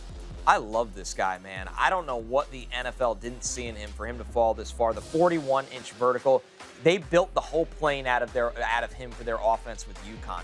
20 of 37 on contested catch opportunities the last 2 seasons. 91st percentile in yards per route run with 3.115 in 2025. Drop rate went down from 13.1% in 2024 to 3.8% in 2025. A+ for the Bills. Josh Allen is going to love this guy. So I'm curious with his usage with Buffalo, because when you look at Buffalo, you think, okay, well, the wide receiver room, it's in flux. But one of the guys that we know that they like is Khalil Shakir, right? And I do think that Skylar Bell kind of reminds me of a Khalil Shakir type of a player. I think he's a little bit more explosive, but how those players play. So I think there might be a little bit of redundancy there. I'll give this... I got to give this at least a B+, though, because of where he is on my big board versus where the Buffalo Bills are getting him. So I think this is a reliable receiver, really big hands. You mentioned 84th percentile in contested catch percentages. I just wonder if it's kind of a situation where he's a little bit smaller, right? He's 5'11", he's 185. Did the NFL view him as a slot-only type of a player? And if you do, want a big yak guy as well, so is that held against him despite a lot of big production? So I just wonder if that's why we're drafting him here. But reliability, that has been a missing adjective for the Buffalo Bills receiver group, and I think you get that with Skylar Bell. Skylar Bell from New York now goes to Western New York to the Buffalo Bills. So a great pathway for him, a guy that passed on big NIL offers to stay at UConn. And boy, did it pay off with a 101-catch season for over 1,200 yards and 13 receiving touchdowns, a finalist for the 2025 Blitkenhoff Award. So Skylar Bell, see if he can carve out a role in Buffalo's offense. Or maybe, Trevor, 2 years, say DJ Moore's there for 2 years. Bell takes some of that role as well. Diverse snap count, 23 in the backfield for UConn this year, 223 in the slot, 434 out wide. I agree with you, though. Probably seeing more slot time at the NFL In the level. NFL, yeah. Bills are on the clock again, by the way. They've made a lot of trades. Yeah. So now they are back-to-back at 125 with Skylar Bell. And at 126, they get back to the other side of the ball and go with Caleb Elarms, or the athletic linebacker from TCU, 6'2", 234, ran a 4.47. 40-inch vertical for a linebacker is alien kind of stuff. He's got sideline range. He's comfortable playing in space. I love the chase speed, especially against athletic quarterbacks. You think of this division, Malik Willis can run, Drake May can run. He'll be chasing a guy in practice named Josh Allen. I think the movement skills made him an effective blitzer, but he's just a step late to everything, Trevor. That's the thing with me when I look at the lack of instincts. I had him at 116, so I'm fine with the value here, but the instincts got to go up a notch, and if they don't, he's going to be more of an athletic special teams player. So I'll give the Bills a B for this pick with Elarms or. Yeah, again, this is something where there are just linebackers on the board who I like better than Elarms or, so I'll give it a C+. I understand wanting to address the linebacker spot, get a little bit more depth there. You talked about the athleticism, 95th percentile 40-yard dash, 94th percentile vertical jump, 84th percentile broad jump. But what worries me about him is what you said, that sometimes that anticipation, sometimes he's guessing wrong, sometimes he's just not seeing it and feeling it. So for a guy who you want to boast his athleticism, you want to boast that in coverage. And there were too many times in coverage where I felt like he was totally fooled by misdirection, just didn't anticipate something correctly. And so, to me, this is a player who I wanted to like so much more because I saw the athletic potential, but there's just too many inconsistencies for me to really, really love him. And I wanted, honestly, I watched a handful of his best plays. I wanted to put him top 100. I wanted to put him top 75. I was like, this is a future stud coverage backer at the NFL level. And then you watch more of the full games and you just go, God, there's just too many times where you're a step or two steps slow. And the problem with that is, too, in the run game, he tries to jump around blocks, and he'll leave rush lanes. And then it's like, oh, boy, that's a 15-yard run. Right. Probably should have been a 4-yard run. Yeah. So just very, very raw as a down-by-down defender, but you nailed it that the splash plays are tantalizing, which is frustrating. Like, if you want to play somebody in the middle, I'd rather have Keyshawn Elliott and Bryce Betcher. I'm with you all the way. If you want to play somebody who's more of a will linebacker, I'd rather have Kyle Lewis. So there's options here that I wish that they would have gone with instead of Elam Zor. But this is sort of the range in which I thought he would go. So I can't hate on it too much, especially with him likely being more of just a depth player for them. All right, the Niners are back on the clock. They've had a couple unpredictable picks, although last one was not. That was Grayson Halton, the gap-shooting defensive tackle from Oklahoma. The Niners, you say what you want about them, they draft scheme. They are very consistent with drafting for their scheme on both sides of the ball, and that's because they're a rare organization that they've had the same head coach for 10 years. Mm-hmm. I think they need to go offensive line here. Like, they've got 3 fourth-round picks coming up here. They've got 127, they've got 133, and they've got 139. I bet 2 of these 3 picks could be offensive line for this team. But yes, I like the additions that they have made schematically, and I think you're right. When I say him, Kyle Shanahan, and because you were referencing the coach, Kyle Shanahan and John Lynch have worked together for a long time, and so they have a lot of cohesiveness in that war room for the players that they really want to add on the roster. But again, I think we're going to get some offensive linemen here for them. I wonder if Bo Stevens would be their kind. Yep. They so. typically like the athletes that can move in that scheme. Who's starting a center for them right now? I'll tell you right now, though. Is it Brendel? I think it is Brendel still. It is. It's Jake Brendel. I mean, I would take Lou or Hecht, and if they don't play this year, it doesn't matter. Right. Doesn't matter, especially Hecht for them. Right. Yeah, that would make a lot of sense as we look at my best available. Hecht is 65th overall. Connor Lewis, 61st. We got to get these fellas off the board here soon. I think Hecht for me is like 59 overall. I think somebody's getting a steal. Shrouth fits for them. As we look at Trevor's best available, he has Hecht at 59. Yep. I'll tell you, Ephesians Prysock, I see him there at 92nd. Yeah, baby. He's their kind of corner. Yeah, we're getting real biblical today. Ephesians Prysock, Hezekiah Hezekiah. Yeah. All right. Xavier Harris, he's had some off-field, so maybe that's why he's going to fall. Yeah. How many 6'8" defensive linemen with his kind of raw ability? Look, I thought I thought he had a phenomenal year when it came to production and what the tape was like. But 2-3 years ago, I mean, he had a DUI incident, he had a domestic violence incident. So those were both 2 things that he was never suspended from the team. There was never any discipline from him there. I couldn't really find out. Follow up on it. I couldn't really find out how those situations ended. So that's huge for him. I think throughout the draft process is answering those questions because that is paramount. That is, of course, what matters more than the film, but that's why a good player is available a little bit later here. And the 49ers do go offensive line. All right. In Carver Willis. Okay. The offensive tackle from Washington that transferred from Kansas State, a 6th-year senior, 6'5", 303. I thought this was a college tackle, and he played on the right side for Kansas State. He played on the left side for Washington. That he's got experience. He lacks length, Trevor. I think he's got to move inside the guard. Mm-hmm. He's a very good run blocker in both inside and outside zone. He can cut off, he can climb, he can pull. But, man, the play strength is just not NFL caliber right now, which is why I had him at 246.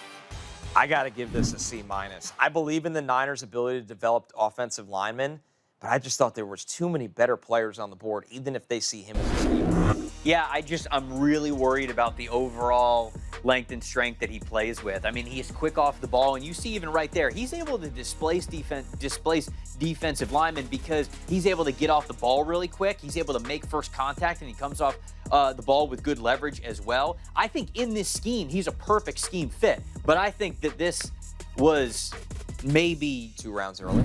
2 rounds early, even at this point. 1 round maybe because the 4th and the 5th round, they last forever, but I'm going to give this a D+, man. I just don't know if this player is ever really going to be able to contribute. I'll be honest, he played left tackle. I have him ranked as his own center. I think the only place that he could play in the NFL is center. And we talked about we would have loved Sam Hecht here. We would have loved Connor Lew here. That's the problem. If you're drafting him to be a center, I actually like that best as a scheme fit and maybe a fit for Carver Willis. But there's 2 centers on the board that I would have preferred who have started at center for a lot longer. That are good centers today. Yeah. Man, I know that I get the ACL, but I can't believe Connor Lew is having this kind of slide. He came into the year as a projected top 60 pick. Well, there's that. I'm the new Wriggler. You are the new Wriggler. Connor Lew goes to the Bengals. Connor Lew for me, man, this Great is fit. Incredible value, Great fit. 61st overall for me. I love the power and the wide base this guy plays with.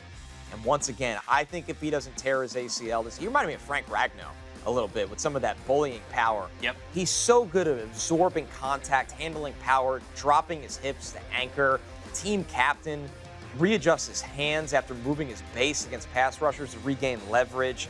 He doesn't turn 21 until the end of his first training camp. This is a starter for the Bengals. It's an A+ pick.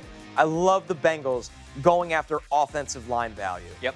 I'm with you. A+. This is an A+ pick, getting Connor Lew this late in the draft. I think it's a perfect scheme fit. Ted Karras, he's 33 years old this year. He's on the last year of his contract. So you get in a situation where even if you're worried about the ACL in the short term for Connor Lew, he doesn't have to play for you immediately. I mean, the Bengals offensive line right now, they brought back Dalton Reisner. They've got Dylan Fairchild, and it's Ted Karras who's scheduled to start at center for them. If Connor Lew doesn't play it down this year and he takes over in 2027 and you get him as a 2-contract center for you, massive win. Massive win. This is what you want to see the Bengals do more of in front of Joe Burrow. It's true. And I think he's a play style fit too. 100%. They want to beat you up They front. like big bullies. Yes, and in that's the what trenches Connor Lew from is. tackle all the way down to center.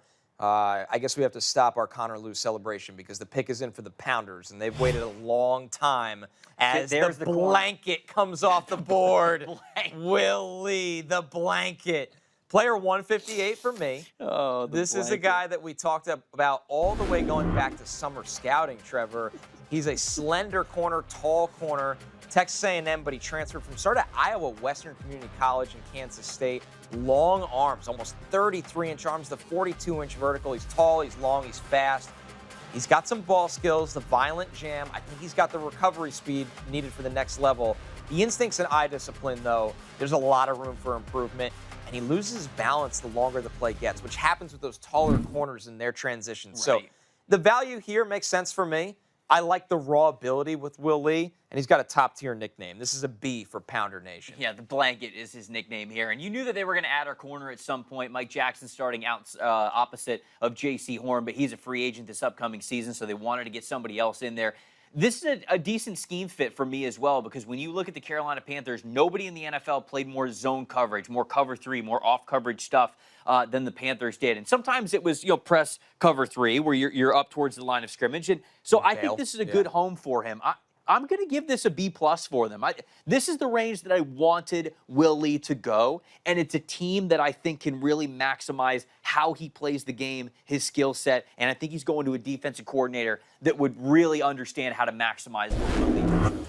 Will Lee, and you're going to get to see some of the physicality and overall athleticism once again, and that's a little bit of ball luck. That's okay. Everybody needs that once in a while, but this guy, he has all the tools that DB coaches look for in an outside corner, whether it's the height, the length, the speed, and there's the catch radius right there, the ability to make plays on the ball. So Will Lee's got one of the best nicknames in the draft, and he's somebody that he might need a year on the bench, but if those instincts start to catch up with the talent. I mean, I know you say that, but he's playing for them this year. He's not starting for them this year, but their other outside corners are Caleb Evans, Robert Rochelle. This is a need for them.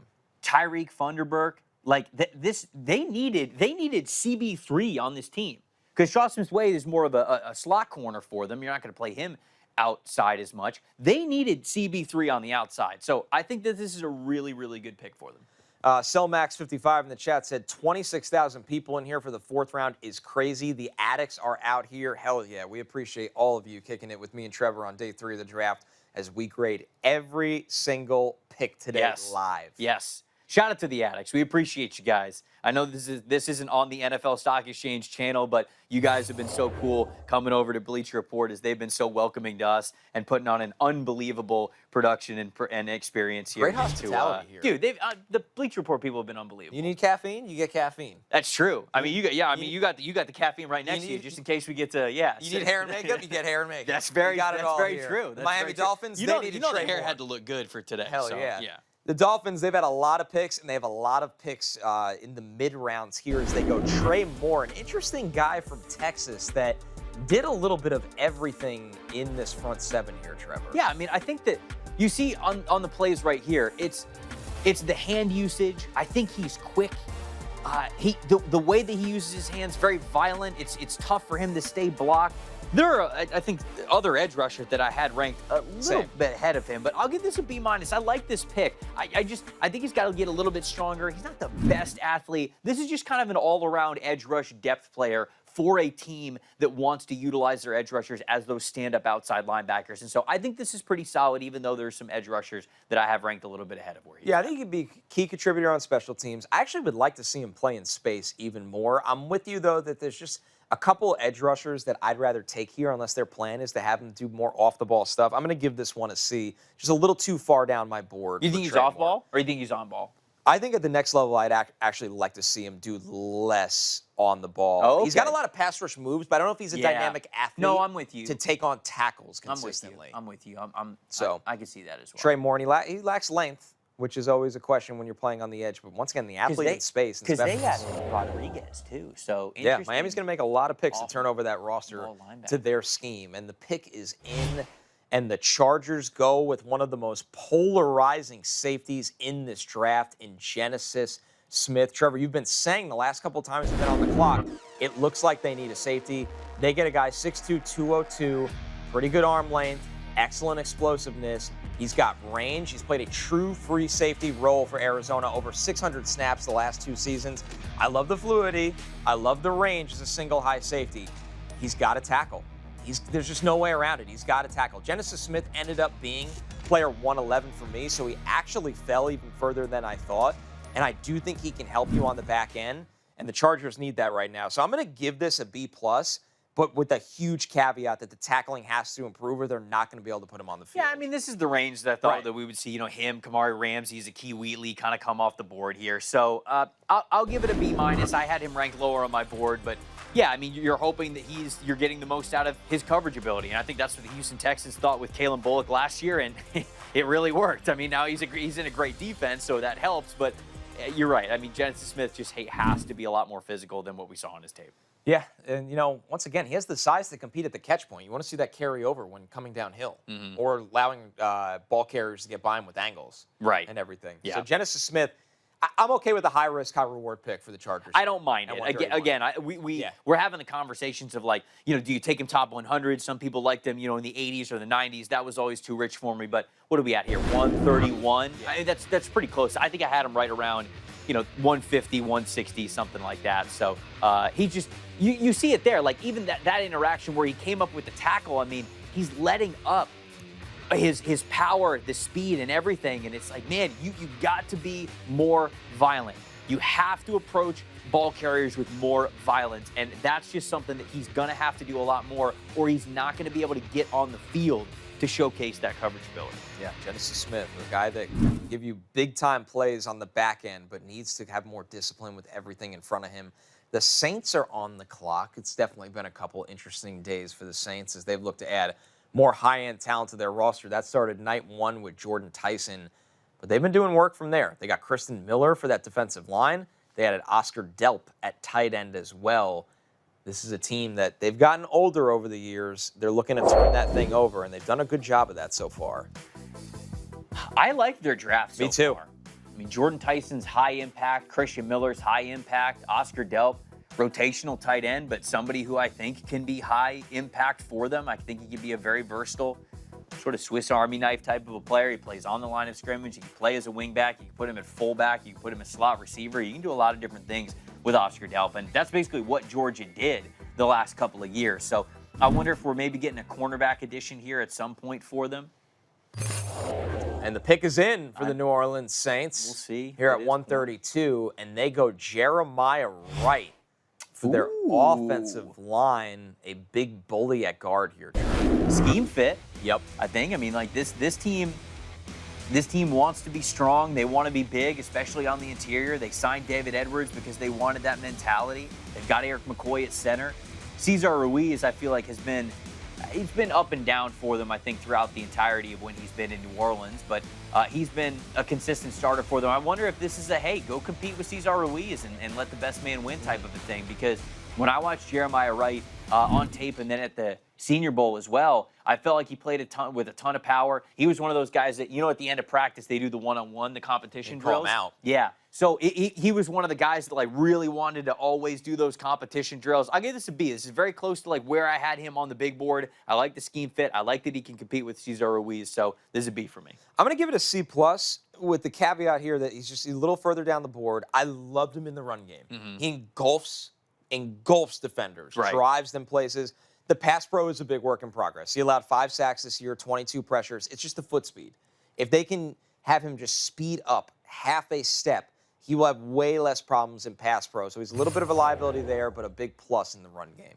We got a trade alert here. Okay. Oh, boy. That's the Baltimore Ravens music. They're on the clock. They traded with the Niners to get to 133. Teams should have WWE when a trade music. happens. Yes. Or like an animal sound. What if they did Ravens sounds on loop? No, we need something a little. We need more theme music, like a local band. Yeah. Like Edge's music when you hear that "You Think You Know Me" and then the drums go off and the crowd goes crazy. That's what the NFL draft needs more of. When John Schneider makes a trade up for Seattle, they play Nirvana or Pearl Jam. It's now we're cooking. Right. Every GM has their own entrance music. I think this should happen. We're on to something here. All right, who's the best players on the board? Because Baltimore will certainly take one. That's all they do every single year. That's true. As we take a look at some of the best available. I know Sam Hecht is still out there. This is my best available. Billy Schrouth at guard. Justin Joly, a pass-catching tight end. Kyle Lewis, kind of a chess piece defender. When are we getting your boy Tim Keenan off the board? Man, Tim Keenan, player 100 for me, just a two-gapping menace. I think he's somebody that, he's clearly just a nose tackle type. Yep. But, for those teams that want to run more odd front stuff, really free things up for maybe one of the 3-4 defensive ends or the edge rushers, I think he does bring you some value here, especially here in the 4th and 5th round. That's sort of where I thought that he was going to go, but I think it's about time that we start getting Tim Keenan off the board. All right, the Ravens look at tight end. We knew after losing 2 in free agency that they would look at this position group. It is Matthew Hibner from SMU, and I'm not going to lie, Trevor, the tight end run of confusion, or the order of them, continues on day 3. There's things to like about Matthew Hibner. He ran the 4.57 throughout this process. Big-time tester, straight-line speed. He's been productive over the last 2 seasons at SMU. 55 catches, over 800 yards, and 8 touchdowns. I think he has that straight-line speed and explosiveness to get over the top of linebackers, and he makes plays when fully extended, but still growing as a blocker. I don't know if he'll be a true dynamic pass catcher. I'm going to give this one a C+. There was just too many tight ends I liked better on the board than Hibner at this range. Yeah, I think this is an easy D for me because Justin Joly is still there. Yep. If you want more of a receiving tight end, Justin Joly's got the production. He's got the hand size. He's got what you want as a receiving tight end. I'm a bigger fan of Jack Endries than I feel like a lot of other people are, but I would have taken him here. Carson Ryan for me. Carson Ryan is in that list. Yeah, Josh Cuevas, who I like as well. Joe Royer, who has been emphasized as a passing option for Cincinnati over the last couple of years. So John Michael Gillenborg, Tanner Koziel. There's plenty. Dalen Bentley. There's a lot of players that I think would have gone ahead of Matthew Hibner here for the Baltimore Ravens. But very clearly, I think this is a D grade for me just because of the tight ends that are still available. The Ravens, though, they saw that testing, and they've been able to tap into traits at tight end. You think of their later picks going back to Mark Andrews, Isaiah Likely, Charlie Kohler. They love to stockpile tight ends and develop them. They do, which is fine. It's okay. I just would have picked other ones. Yeah. Just would have picked some different. That was a trade-up, you know, by the way, for the Ravens, I believe. This tight end draft will be studied. Oh, yeah. There will be thesis papers written on this tight, because not only did so many of them go earlier and in a different order than we thought, some of them were trade-ups. Like, some of them were like, oh, we got to get up and get this guy. Yeah. Like, somebody's going to snipe him here. And that's like team intel. Like, you're leaning off of sort of the research that you've done over the last couple of weeks here, that what are other NFL teams going to do? So, sure. Man, I'm going to study this myself when we get to the summer, because it's very fascinating how the league is leaning into being able to get more multiple at the tight end spot. The Borkircher heard around the world. Marlon Klein time. It'll be studied on day 2. And the Ravens continue that with Hibner. The Falcons are on the clock. Paul Revere of tight ends. Nate Borkircher's midnight ride on day 2 of the draft. Yeah. Me? Me? On day Have you 2? seen the end of that video where he's like, Mom, I don't want to go to the NFL. It's an all-timer. Watch it every year. Watch You that have instead to. of draft day. Yeah. For my lead up to the draft. Yeah, the you're pick is in. You're a hater on draft day. Yeah, it's despicable. Kendall Daniels from Oklahoma goes to the Falcons here. This is a super interesting player. Oklahoma, and you're going to hear a lot of their names called today off the board, had a lot of versatile defenders. He transferred from Oklahoma State, 6'5", 242 at linebacker.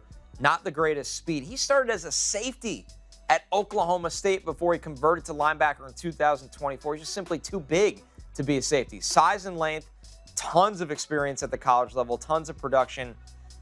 I just wonder if he has the instincts yet, Trevor, as a linebacker, and he doesn't have the speed to make up for the lack of instincts. That's what always concerns me. So, for me, I had Daniels on the board at 263, so I got to give this one a D+. I just didn't value him this way at all. Yeah, I got to give it a D as well. I mean, look, linebacker, they need it, right? They have Christian Harris, they have Divine Diablo, it's J.D. Bertrand, it's Troy Anderson. So, I could see them wanting to lean into linebacker, no question about it. But there's other linebackers that are on the board. I mean, Kyle Lewis, for Kendall Daniels to get drafted ahead of Kyle Lewis is shocking to me. I know that Kendall Daniels is built a little bit bigger, but that sort of safety linebacker hybrid type of a thing. Sure. If you wanted more of an interior linebacker, I think Keyshawn Elliott, I would go back to Torian York. I look at Bryce Betcher, right? I mean, I feel like there's a lot of other options that just are a little bit more of a sure thing if there is something like that in the NFL draft. I'm very shocked at the order in which the linebacker has gone off the board here. Well, the Colts are laughing because they decide, hey, we'll take Bryce Betcher, the linebacker from Oregon, who Trevor and I have had rated higher than multiple linebackers taken today. He was linebacker 9 for me with a 4th-round grade, but on the earlier side here, Bryce Betcher, he just plays like an absolute maniac. Player 113 for me. Yep. This is somebody that was drafted by the Astros from Major League Baseball, if you're wondering the diversity and the versatility of him. Dude, he didn't even play for the Ducks football program when he got there. He was playing baseball the first couple of years. So he went from walk-on to special teamer to standout linebacker. He's a center fielder for Oregon's baseball team. I love the demeanor this guy plays with. He wants to be the baddest dude on the field at all times.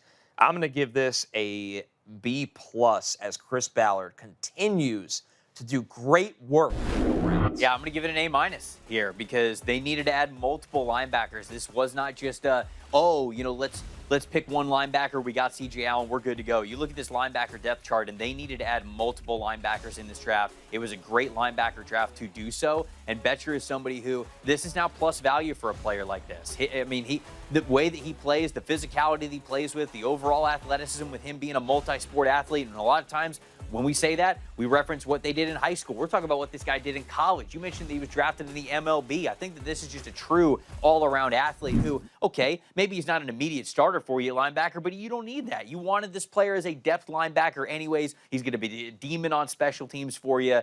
I think that Chris Ballard is continuing an excellent draft here for Indianapolis. He's getting guys that have been starters at high-level programs that have played a lot of high-level football. Yep. When you think of C.J. Allen, you think of A.J. Halsey, you think of Bryce Betcher. Betcher went through the All-Star process in this at the Senior Bowl. Yep. He was a standout. Yeah. Ballard has had his misses over the years, and it feels like he's sitting there and going, take the floor when it's there, especially when you're picking at this point of the draft. Yep. I'm with you. Saints are on the clock again. Not that long ago, 4 picks ago, they took Jeremiah Wright, the guard from Auburn. I wonder where they tap back into at this point of the draft. So I was saying corner for them. This could be a prize sock spot. Ooh, would love that. Yeah. Would love that for them. Ephesian Prysock, I have him as a top 100 player. He's somebody that I think would make a ton of sense for the Saints. My best available that we got here.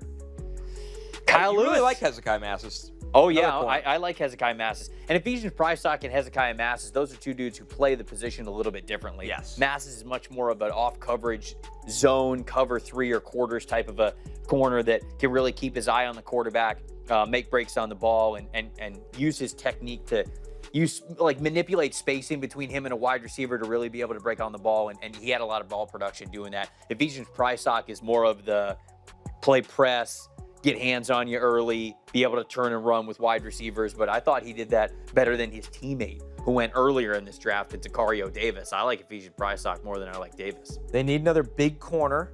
I think they can use a rotational pass rusher as well. And we got a couple of guys on the board in that role. As you look at my best available, I would love them to take Keith Abney here. Keith Abney, to me, yes, he had some penalties, but he'll play physical. He'll match up with you in man coverage.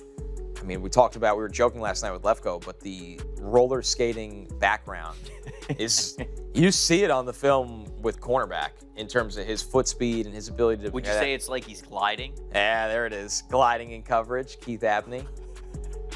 This just feels like, to me, corner makes so much sense for them. They just haven't hit it yet, and I know that they're going to. No, 3 of their 4 picks have been on offense. Kirsten Miller was a great selection where they got him to help their front. Let's see. How many other picks do they have in this draft? New Orleans. They have this 4th rounder, 2 5th rounders, and a 6th rounder. So they're going to be busy after this still in the 5th round. Got plenty of time here. There's not many more picks left in the 4th round. No, we're getting to the end of the 4th round, and we'll recap every round, talk about some of the best new homes. 5 picks. 5 picks left in the 4th round. Yeah, I see a comment from Danny May there, Trev, that says Saints should go Kilgore. Yeah, would love it. Would love it. Depending on whether or not they feel like Quincy Riley can play on the outside, because if you're drafting Kilgore, it's like, okay, he's going to play in the nickel for you. He'll play sort of like safety nickel. And then if you feel good about Quincy Riley playing outside, then it's all right. Quincy Riley's on one side, Quilly McKinstry's on the other. So I could absolutely see that if they're comfortable with Riley playing on the outside. Yeah, I see some love for Michael Trigg in the chat. He has some spectacular catches, but a lot of his game needs to be rounded out. I don't know if we'll hear Trigg's name today. I don't know either. I think that he was much more going to be like a 6th or 7th round pick. Oh, boy. Oh boy. Sorry, didn't even realize what I was doing there. I think he'd be much more in that range than picked here in the 4th or 5th. But who knows with this tight end class? Anything can happen. Clearly, I don't know. They might call you. They might. Yeah. They really might call you. The Saints, the pick is finally in. Who do we got? And boy, is it a doozy, because we got Bryce Lance, the tall, fast receiver from North Dakota State. Nice. This guy can absolutely fly. The Saints have doubled up at wide receiver in this draft. They take Jordan Tyson in the top 10. They go with Bryce Lance. This guy, Trevor, not that long ago, we were watching Christian Watson for North Dakota State fly down the field, and they find another one in Bryce Lance. 4.34 wheels at 6'3", 11-1 broad jump, rare explosiveness. He's been incredibly productive the last 2 years with over 2,000 yards, 25 touchdowns. He gets over the top of coverage. Nobody can run with this guy at the FCS level. He's going to see more physical defenders at the next level. He's not very dynamic or creative with the ball in his hands, but I don't think he has to be. This is an A- for me. I had Bryce Lance at 108. And he's a different kind of receiver from Olave and Tyson. Yeah, I think that's the part that you focus on. I would give this probably an A- as well, because you're just looking to also get a wide receiver that can really stretch the field. And when I watched Lance, he's got that great speed. Anytime he was in an off-coverage situation where the corner was giving him a little bit of cushion, if they didn't get hands on him, he was just blowing by these guys, especially for the competition level that he was playing against. But when it came to that man coverage and, okay, if guys were in press, sometimes I felt like he struggled to separate a little bit in those single coverage situations. But the speed, taking the top of the defense, allowing Chris Olave and Jordan Tyson to be able to work underneath and in the intermediate, that's a really nice wide receiver trio for them. So just like I talked about with the Indianapolis Colts, they went into this draft. You knew it wasn't just going to be one linebacker addition. It was going to be multiple. That's how I felt about the Saints. It wasn't just going to be one wide receiver, even though it was their first pick in Jordan Tyson. There was going to be another wide receiver pick for them, and I really like this one here with Bryce Lance. Tyler Shuck has a lot to work with right now. He's got a good young offensive line. You got to feel good about it if you're Tyler Shuck. It's a good time to be Tyler Shuck. It is a good time to be Tyler Shuck. He's got a variety of weapons, and Lance goes into that offense, and you can work him into 11 personnel, but you don't have to ask so much out of him right out of the gate. Mm-hmm. So nicely done by the Saints, who have really cleaned up in this draft in a lot of different areas. Going back to Kristen Miller, Oscar Delp. The Saints are doing a really good job turning over that roster, and with that, Dallas has been very busy in this draft. They are back on the clock at 137. I think we were surprised when they took Drew Shelton, Trevor. Weird start to day 3 after such a promising first 2 days. Well, Drew Shelton. It could still work out. It's never been more over. It's never been more over. We talked about it when Drew Shelton got picked, that it felt as though he wasn't really a scheme fit for them. Yeah, just weird for them. Yes. Devin Moore, awesome. Oh, yeah. I think Devin Moore's a perfect player for them, especially if you've got any sort of uncertainty about Savone Revel, developing the way that you want him to. Obviously the injury history that he had. Devin Moore has some injury history with him as well, but fully healthy this past season for Florida. So you feel like, or you hope, that the shoulder injuries and the shoulder stuff is behind him there, because I think there's a world where he can get into the rotation this year. Maybe he's even a starter for you, year 2, year 3 of that rookie contract. So I think the Cowboys, obviously heavy defense for them this year, but it needed to be heavy defense after a year where that was a major down year for them. Yeah, they needed a lot more to work with. They got a stabilizer in Caleb Downs. They're swinging for the fences with the explosiveness of Malachi Lawrence and Mayshawn Barham in the front 7. Now we're going to see what direction they go here as we get to the end of the 4th round at 137 to close out this. Linebacker again? They could. It sounds like Barham's going to play off the ball a lot. Right. But I'm saying, you think they'll go inside linebacker again, like Keyshawn Elliott? I wouldn't hate that. They can never take enough linebackers at this state of their roster. Yeah. DeMarvion Overshown's interesting, right? Really great athlete, but he's got the knee injury to him. Do they believe that he's, a true Mike linebacker in the middle, or they want somebody who's more that green dot commander in the middle? Because that's why Sonny Styles was so appealing to them, right? Because they didn't have that type of a field general as their Mike linebacker. That's a good point. I just wonder if, maybe another different kind. Selection. Also, quietly, they really don't have a backup to Javonte Williams. I was just about to say. They could draft a running back now, and he instantly is their RB2. I would think about Katron Allen here in this spot. As you look at the best available, if they take any of these guys, it doesn't matter. Johnson, Emmett Johnson, who's very different. Cowboys, it did done well Emmett. Running backs named Emmett. It's worked out for them in the past. Try it again. Go with what you know. Yeah, go with what you know. It's not a bad idea. Kilgore's still out. This is officially a slide for Kilgore because he was an underclassman declaration. You were lower on. Yeah, I had him 97th, and I think that's lower than consensus. Where was he on consensus? 70th? I was a little higher on him with him at 52 for me, but I felt like consensus. I thought 70, right around there. Yeah, your guy Deion Burks. Yeah, man. Are we gonna see them go after a receiver today? Deion Burks in the fringe 5th round. And Burks is one of those guys that when they have CD playing the outside, he could handle some of the slot work for them. Not just a special teamer, legitimately handle the slot work. So, yeah, the Cowboys here. God, Nussmeier's still on the board. I totally forgot. Who's going to take him? Who needs it? Arizona took Beck. The Jets took Cade Klubnik. The Jets took Klubnik. The Steelers took Aller. Run out of places. The Dolphins didn't take anybody. I'd like to see Nussmeier go to the Colts. Oh, nice. How many picks do they have? Let's see. What do we got here? Daniel Jones has been hurt a lot. Where you're in the range of backup matters. They got a 5th, a 6th, and 2 7ths. All right. We'll keep an eye on Garrett Nussmeier. Do you think he's the next quarterback drafted? Because I'm starting to wonder if he's not even that. I could see like a Yeah, Taylor, but what? Okay, so Taylor Green going over what's him. the reason why? Small and hurt. Okay, so if you tell me that he's hurt to the point where like they think it's a long term, he's always going to be hurt, like the back is bad, then yeah, I would tell you that Taylor Green, Cole Payton, those two guys could go ahead of him. But if it's just the small, I would have taken him by now. I think it's ridiculous the Jets took Klubnik over him. Yeah, I mean, Ty Simpson's small and he goes 13. And he also got hurt. Dallas, getting back to their brand, they take a jumbo-size edge defender in LT Overton out of Alabama. This is a really interesting player, Trevor, because once upon a time, people thought this guy could play his way into being a top 50 pick. I ended up having him 156 because he just never developed into an impact pass rusher. He's 274 pounds, 6'2", more compact. He's got heavy hands. He'll defend the run. He'll take on pullers, but the pass rush win rate was just 8.7%. That's 22nd percentile this year. It's not creative.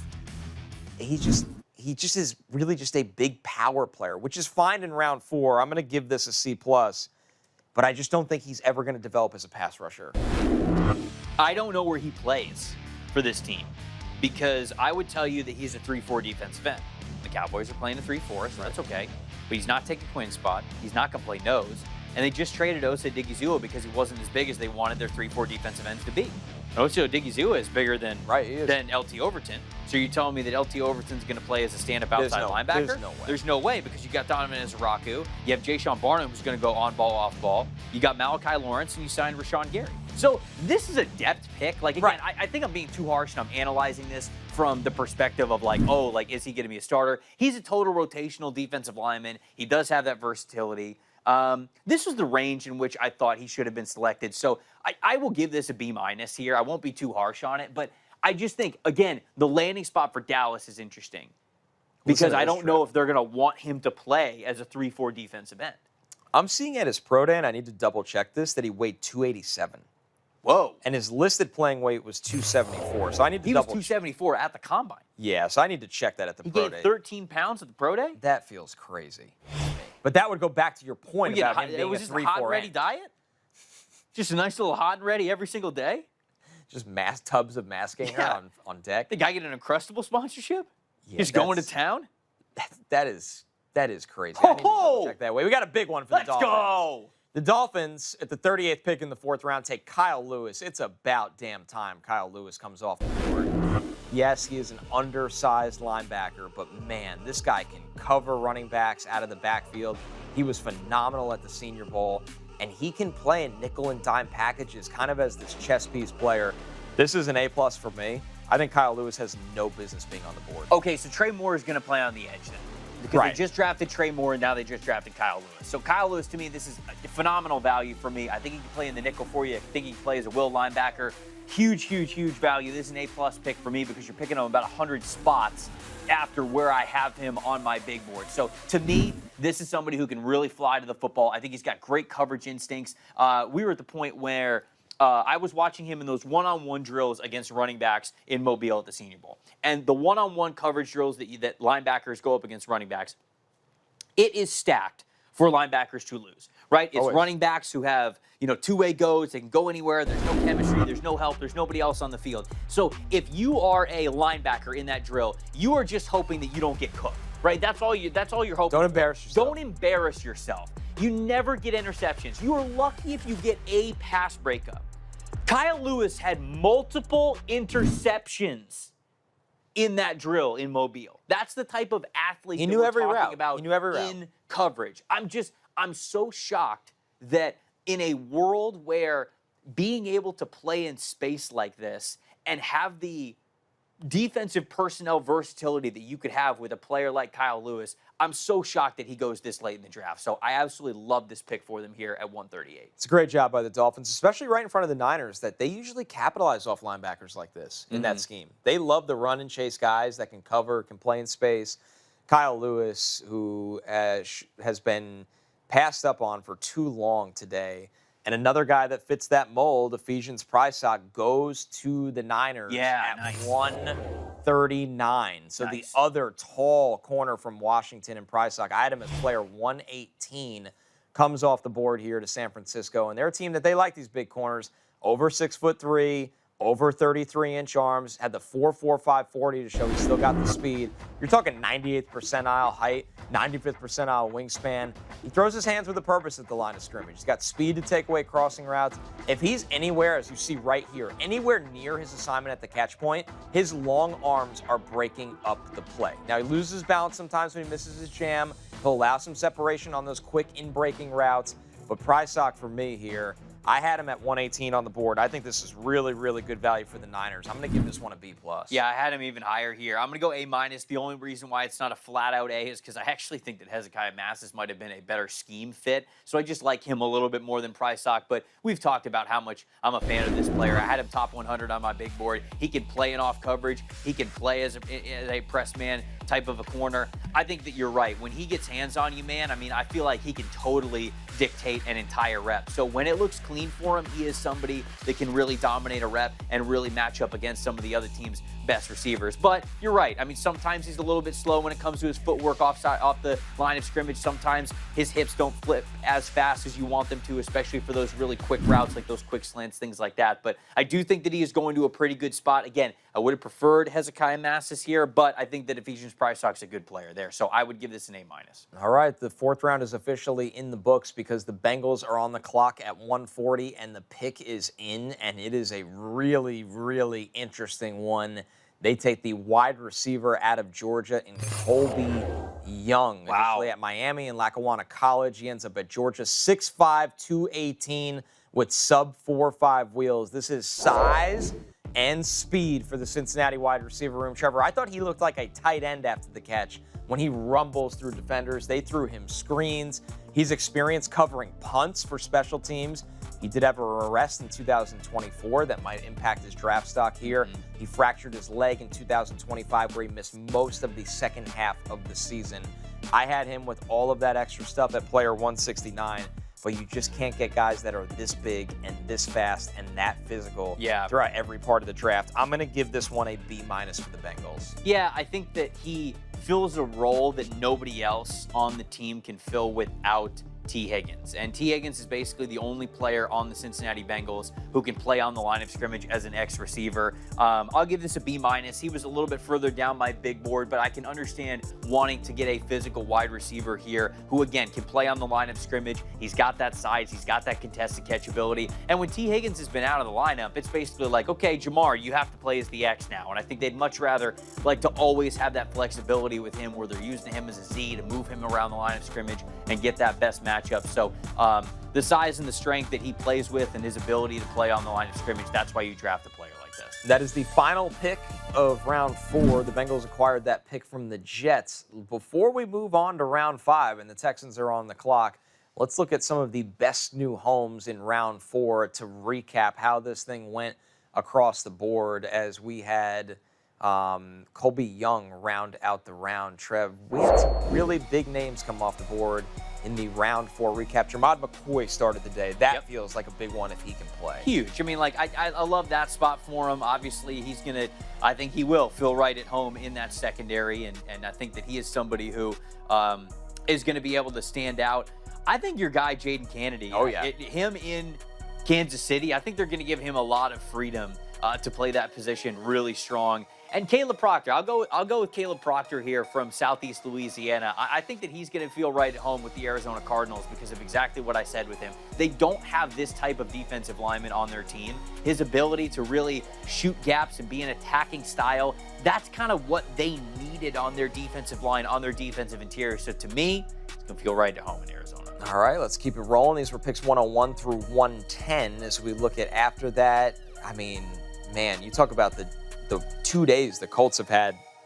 Jalen Farmer might be a starter for them. Yeah. At guard, in my opinion, Trevor. And then, come on now, you love Elijah Surratt to the Ravens. No, that's such an excellent spot for him. There's no question. Then, of course, rigging it for Keontae Scott the last 116 for the Buccaneers. I mean, of course, that's a great home for him. If you're new here, what we do on day 3 at Bleacher Report is we are covering every pick. We are grading every pick. We don't care about anything else but the players and the teams and the football. So welcome to round 5. Let's get right into it as the Texans take Kamari Ramsey, the safety from USC, which you've pointed out, kind of a weird role usage hurt his play this year. Yeah, they used him a lot more in the slot this year. I think his film at true safety, like free safety, is a lot better. They're bringing in Reed Blankenship. They already have Kalen Bullock, but I do like the depth add here and the versatility with Kamari Ramsey. I will give this one a B+. Yeah, I'm going to give this a B just for me, because I totally agree with you. You look so much more comfortable at traditional safety in 2024. I just worry about the processing, both against quicker routes and the run game. But I had him on the big board at 153, so this is exactly the range I expect him to go. And, man, D'Amico, he's dipped into the USC safety pool before and found ways to develop these guys. He has indeed. The There's no Titans question about that. have made the pick at 142, and they go interior offensive line with Fernando Carmona here as they look to get help in front of Cam Ward. He was player 206 for me, Trev. A little early here, the redshirt. The fifth-year senior, I believe. Yeah. San Jose State to Arkansas. Had a pretty impressive three-cone at a 7.5. He started at both left tackle and left guard in college. 2025 team captain, Ironman, over 3,200 snaps over the last 4 years. Plays with an edge, this guy. He looks for work. He wants in on the action.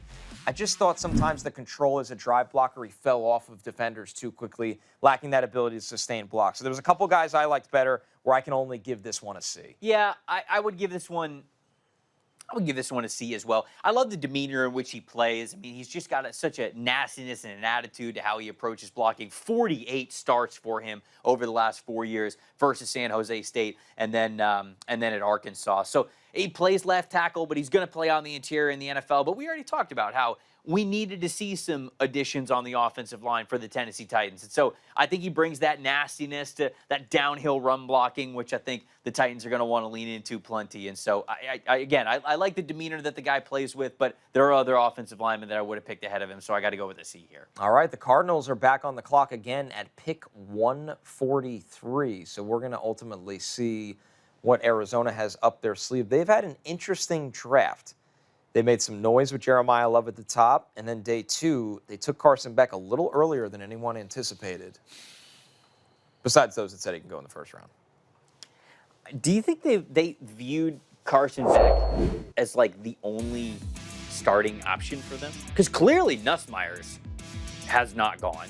And I don't think that anybody would have really looked at Cade Klubnik as that potential starter for them.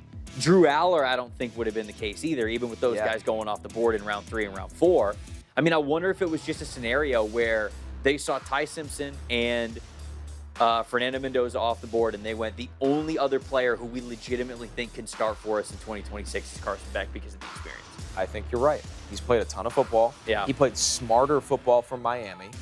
And the vibe I got throughout this process from Arizona was they weren't really into the smaller quarterback anymore. That was when I used to ask them, like, they're gonna take Ty Simpson, right? A couple people have been like, I wouldn't count on that.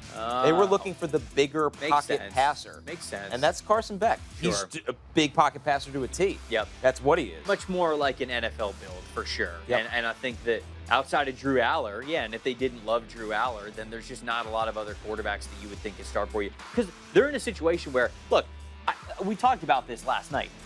You're drafting Carson Beck because you failed this offseason, right? I mean, you're in a situation where Jacoby Brissett is like putting you in an arm bar. Jacoby Brissett has you in the ankle lock. Because he's the guy. He's got you in the walls of Jericho because he knows that no one else on that team you would trust to start. And you're in a situation where, now, look, this wasn't all Jacoby Brissett's fault. They put up a lot of points. It was more of Arizona's defense's fault. But how many games did they lose with Jacoby Brissett last year? It was just garbage time. And he's in a position where he feels like he can strong-arm you for a new contract. That's a tough look. And that's how we get to Carson Beck at 65, because you failed there. You're right. Because now it's we're going to give this guy reps. Right. And if he looks half decent, well, now he's the guy. Right. So to me, it's all about 2027 for them, and I think they probably just drafted Carson Beck to say, give us 1 year, whatever. We don't know if the arm is going to last throughout the rookie contract, throughout 2 contracts. Just give us 1 year, be a different presence at quarterback, and maybe that's what just mattered most for them at that point. Now, the infrastructure they've built, if it's for a 2027 quarterback, is damn good. Right. I mean, they got pass catchers. They got Jeremiah Love in the backfield. They've added to the offensive line with Chase Pasantis. So, LaFleur might have felt like, I can take a mini day 2 swing, and if it misses, no one's going to fire me. I'm going to take my guy in 2027. Sure. That's the feel. Sure. Yeah. As Arizona's still on the I can clock see here that. at 143, Taking their sweet time. taking their sweet, We got sweet 3 time. Cleveland Brown picks coming up, 3 out of 4 from 146 to 149. Yeah, Todd Monken's ready to cook. He is absolutely ready to Yeah, cook. he's got the Jordan jumpsuit on in the war room. He's ready to cook. So we got I'm the wondering- Cardinals. so Pounder Nation let is me- anxiously waiting for pick 144. Let me look at Arizona here. What's Yeah. the direction that they could actually go here? I mean, they could technically go back again to the offensive line if they felt like they need more people for LaFleur's scheme. Man, I love Chase Besantis there. That's such a good pick. Hey, I'll give you another one. Mm-hmm. Now we can get back to our 2 gapping run pluggers at D tackle. Oh, sure. They moved on from Tomlinson. Yep. Our guy Roy Lopez is there. Of They course. they took Caleb Proctor, who's the gap shooter.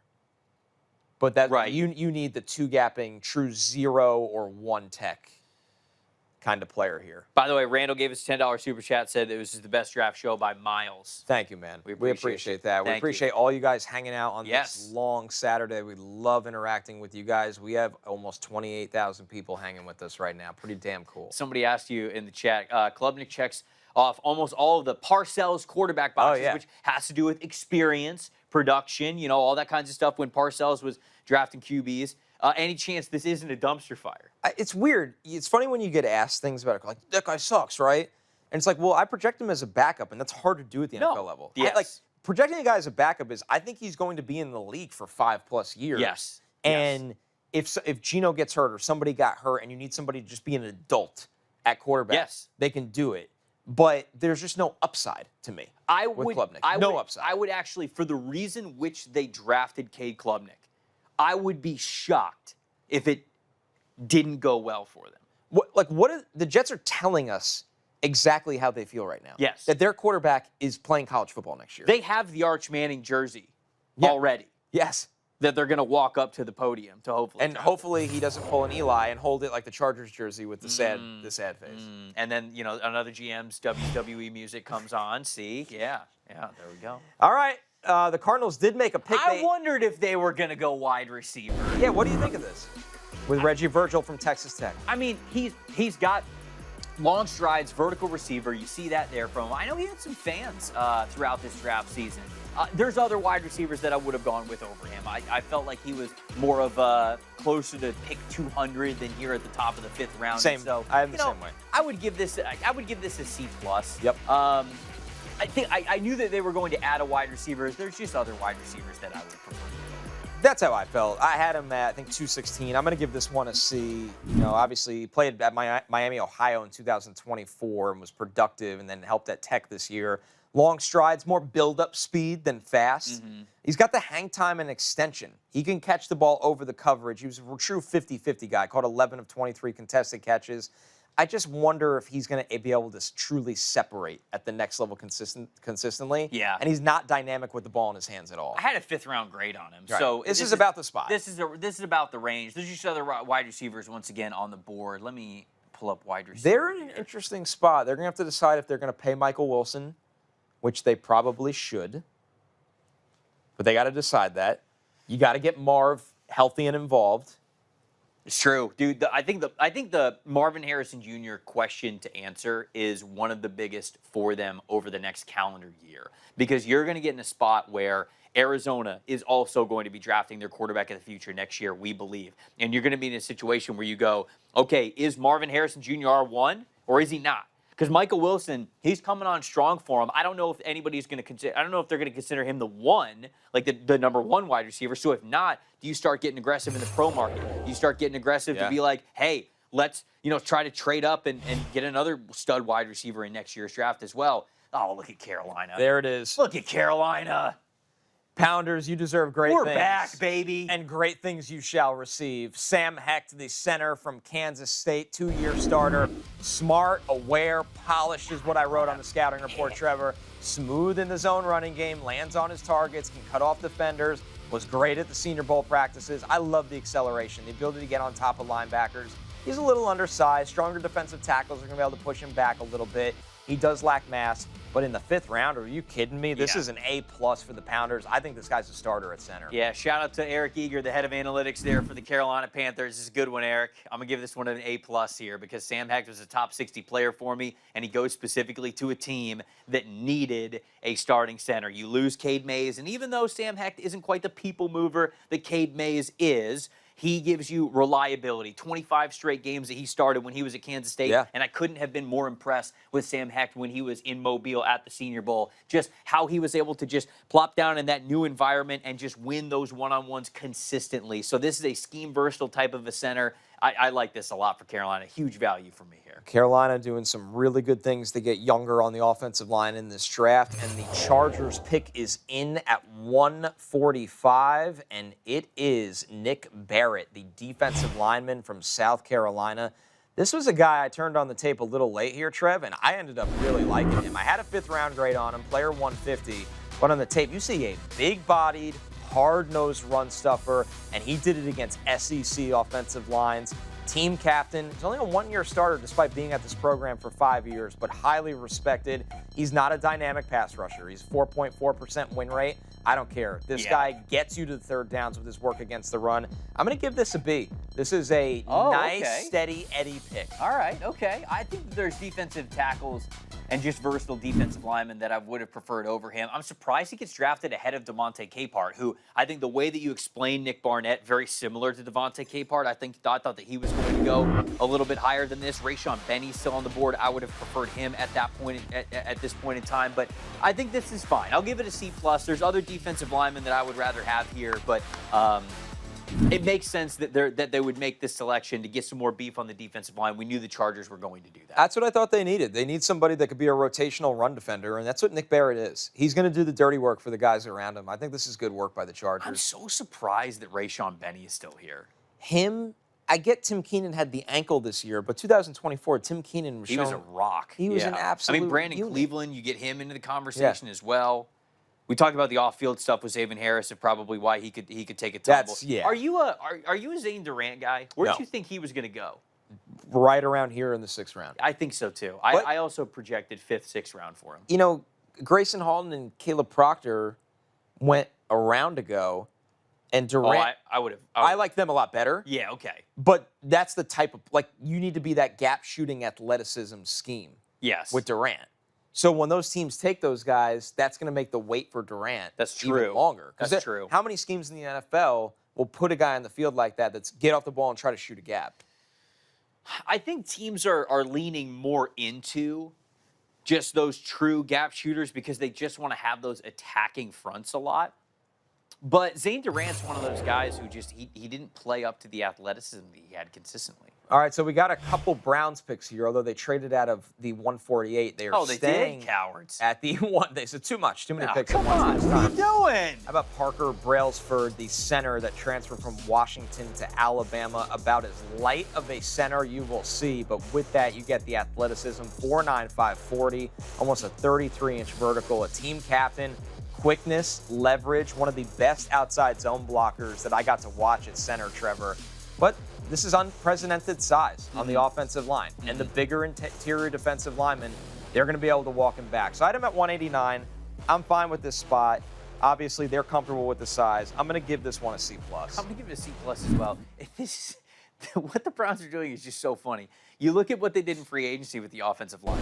Re-signing Tevin Jenkins, trading for Titus Howard, signing Elton Jenkins, signing Zion Johnson as well. Power, big offensive lineman. We're leaning more into the downhill run game type of thing. And then you look at what they've done this draft. Spencer Fano, zone scheme blocker. Austin Barber, zone scheme blocker. Parker Brailsford, exclusively a zone scheme blocker. So they might have waves. They might go full hockey shift with the offensive line. Just be like, this drive, you're out there. Hey, we're running zone here. And the whole new offensive line comes in. Jump over the bench. It's a dead giveaway, but there's nothing you could do about it. It'd be amazing. It's kind of funny how teams like to stay multiple. There's no doubt about it. I thought that the Browns were going to be leaning into much more of that power, bigger offensive linemen, downhill run scheme, and clearly they want to stay very versatile under Todd Monken. Todd Monken keeping us on our toes, and he will do that again in just a couple of picks at 149. But right now, the Commanders are on the clock at 147. We haven't had a lot of draft picks for the Commanders in this draft.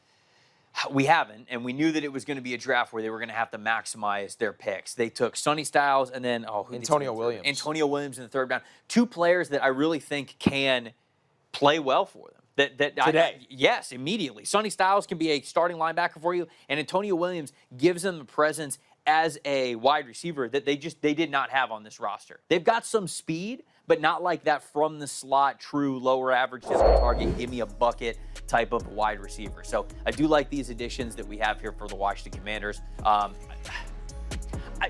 was going to say, I would have liked them to see them trade back to get more picks, but no, I wouldn't have. Sonny Styles is on the board. Right, you got your guy. No, you're not trading back. That's your guy. So given the fact that the draft unfolded the way that it did, I like these two additions here for Washington.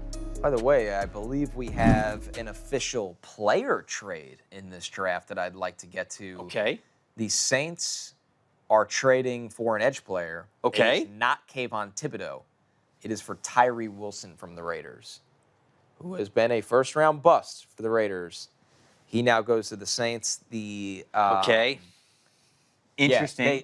Yeah, Ian Rappaport of NFL Network said that the Giants are holding firm on the compensation for Thibodeau, so this was the pivot. What's firm on the compensation? I would love to know what the Giants are asking for, because Kayvon Thibodeau probably a second. Cannot be playing for the Giants this year. Right, probably a second, right?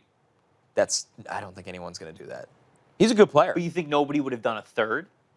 I wonder if the Giants won't take a third. But that's what I'm saying. That's what I'm saying. Like, is there asking price right. a second and nobody's going to give a second? Because I think somebody'd give a third for Kayvon Thibodeau. He's a good starter on the edge. Right. I would do that if I needed a second edge. I'm interested to hear the compensation for Tyree Wilson. I don't hate the change of scenery. He needs that. Because he wasn't going to play. Here's the trade. Okay, what is it? So the Raiders get pick 150, and the Saints get Tyree Wilson and pick 219. So Tyree Wilson costs about a 69 spot swap. Mm-hmm. I mean, they did not care about this player. No. Which Tyree Wilson, like, this isn't our fault. Tyree Wilson has been a bust for them. There's no question. Yeah. And no one who drafted him is still there. So it makes sense that they would want him on. The Commanders' pick is in. They take a very interesting pass rusher, Joshua Josephs. I had him 83rd overall, Trevor. Yeah. I get there's questions against the run. I do. Yep. But this guy, with his length and his athleticism and his explosive first step off the ball, he's got real pass rush juice for a team. Yeah, they got Owe, but this guy can rotate behind Owe in the same kind of role. I'm going to give this an A for the Commanders. I'm going to give it an A as well. I realistically don't know how Washington does this draft better than what that they have done. You draft Sonny Styles in the top 10, you draft Antonio Williams in the third round, and then we're at the fifth round and you're picking up Joshua Joseph. These are three areas that you had that you really needed to nail it because you didn't have a lot of picks. Yeah. And I think they absolutely nailed it. I'm with you. Joshua Joseph might have the highest ceiling of any edge rusher in this class, right? I mean, just like, obviously no one's picking him over like David Bailey or something like that, or like Ruben Bain. But when you talk about the physical gifts that he has, the long arms, the speed to power, the burst off the snap, all of that is phenomenal for him. It's just really inconsistent. The flashes and then the lowlights, they're both there in every single game that he plays. His pass rush win rate this year was 93rd percentile. Yeah, I mean, that's the player that you develop. That's the kind of player that you really want to draft and develop, especially in the fifth round. You are on it, Trevor, that teams have not been willing to move 2027 capital. We've only seen a seventh rounder from that draft go. We finally have another one.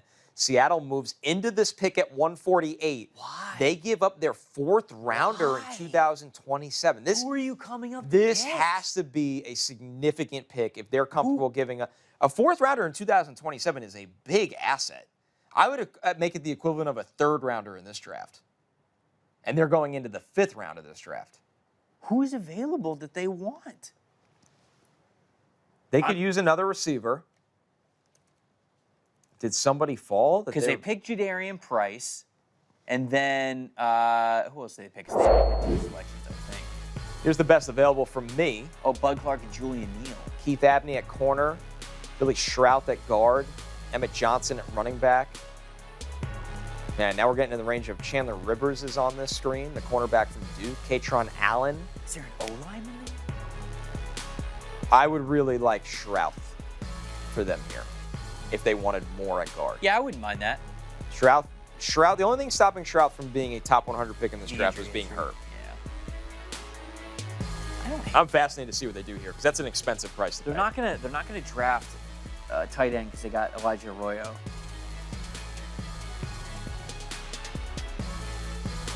I don't think there's a linebacker that's like staring at him here that they would go linebacker.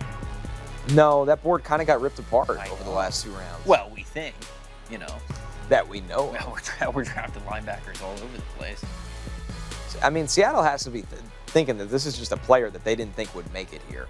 As we look at their draft so far, they took Jadarian Price at the end of round 1. Bud Clark, the true free safety, which made a lot of sense for them yesterday. And Julian Neal, the giant corner How from far Arkansas. did they jump up? What was it? I know they traded at 2020. They just went Or was it just straight up? Straight into this round. Oh, wow.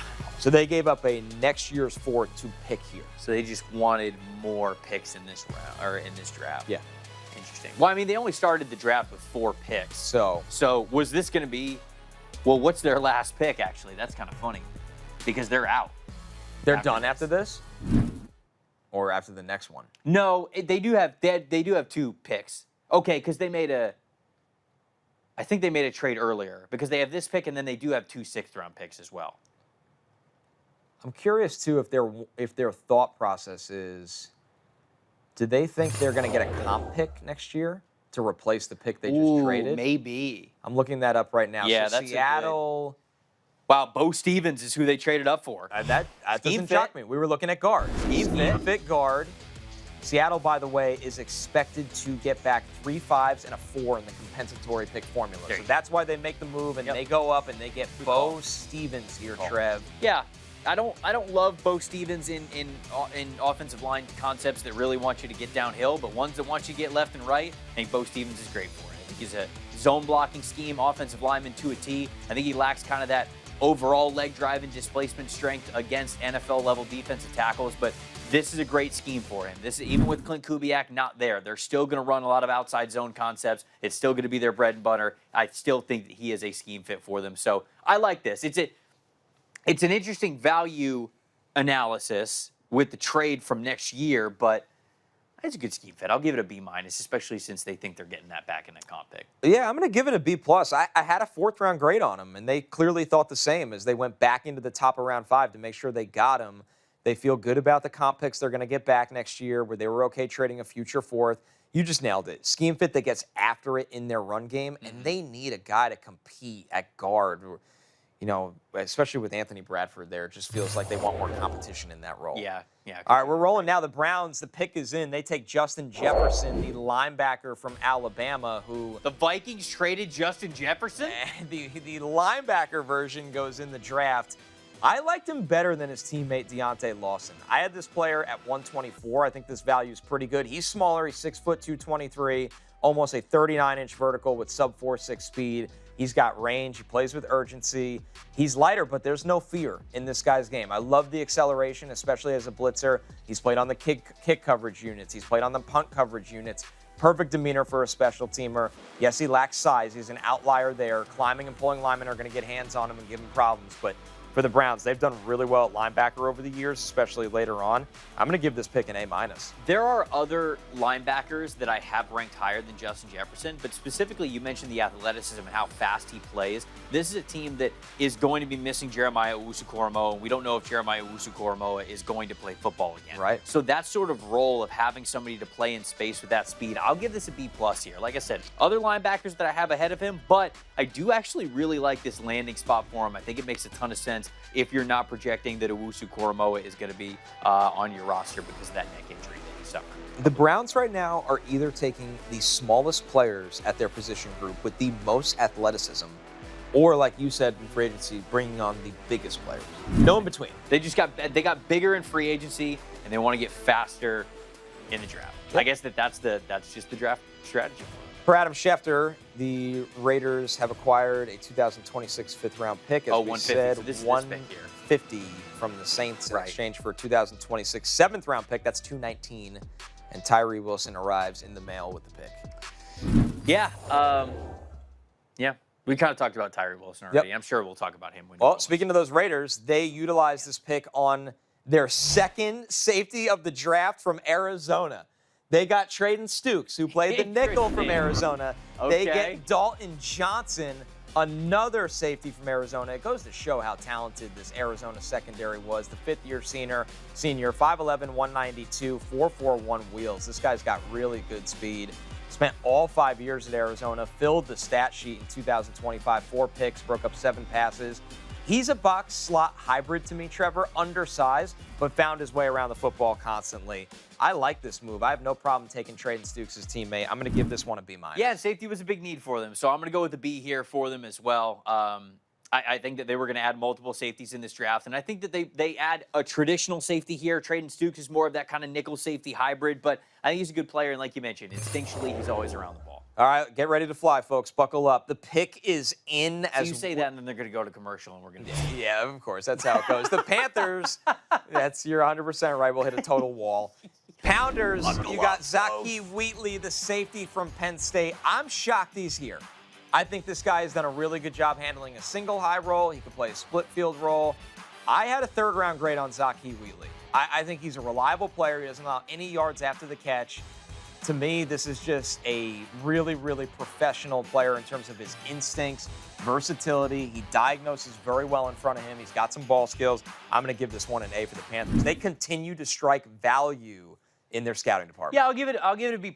I mean, I think that they were going to add a safety at some point. I didn't really want them adding a safety with a priority pick because I like Lathan Ransom a lot on their roster. But at this point in time, the 5th round, I think is very, very solid for Zaki Wheatley. I think you worry a little bit about the slender frame from him, right? He's going to be able to tackle at the NFL level with reliability, but I think he's a good ball hawk in those single high situations. All right, we're being put to the test here, Trevor, because the Broncos pick is in right now, and they go Justin Joly.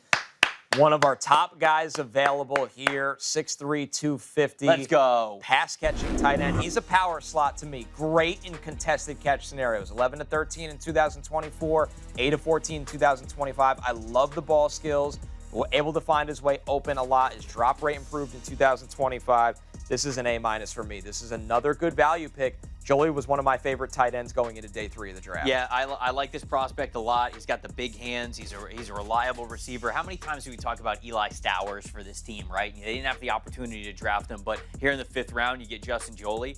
That's, to me, just an excellent, excellent plan B there at the tight end spot. This is the type of tight end that we have wanted them to draft. Right. So I'm going to give this one an A for where they drafted him and the fit that he is going to be for him. I absolutely loved it. Yeah, Sean Payton always looking for that unique move tight end. Yes, and That's what Justin Joly is perfect at that. Perfect. Yeah, good scheme fit for Denver. Green Bay is back on the clock at 1:53. We'll see if they let everyone catch their breath. They do not. The pick is in for the Packers at 1:53, and it is Jager Burton, the center from Kentucky. You hear it in Trevor's voice. Break them down. I think this is a great pick for them. Burton is somebody who he's got some plus size for being a center, but he's got great mobility to him as well. He's not just this oversized center who you go, okay, he's only somebody who's going to push downhill. We're seeing him. Look at him on the screen. He can get out of his stance. He can be a puller. He can run those counter concepts. He can run inside and mid zone as well. Like, I think he's got good overall size. I'll check his percentiles here in a second, but this is an A- for me because I think he's somebody who's got the size in the game to play as a center and as a guard for the Green Bay.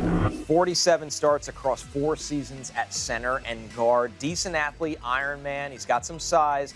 He does need to be careful getting over his skis as a blocker. I think the leaning and the balance issues popped up throughout his tape. I'm going to give this a B-, though. This is right around where he should go, and you love how much college football this guy has played at 2 interior positions. Your guard gets hurt, he could play. Your center gets hurt, he could play. Yeah, I mean, he's 312, man. That's 85th percentile for a center prospect. His arm length is 47th percentile for a center, which means he could play guard as well. So I'm a big fan of this one. I really like this addition from Green Bay. All right, the Niners are back on the clock before we get to your Bucks at 155. We'll see if the Wriggler has one last trick up his sleeve in this draft. Not one last. They got 155 and they got 160. Just keep it rolling the whole time. Yeah.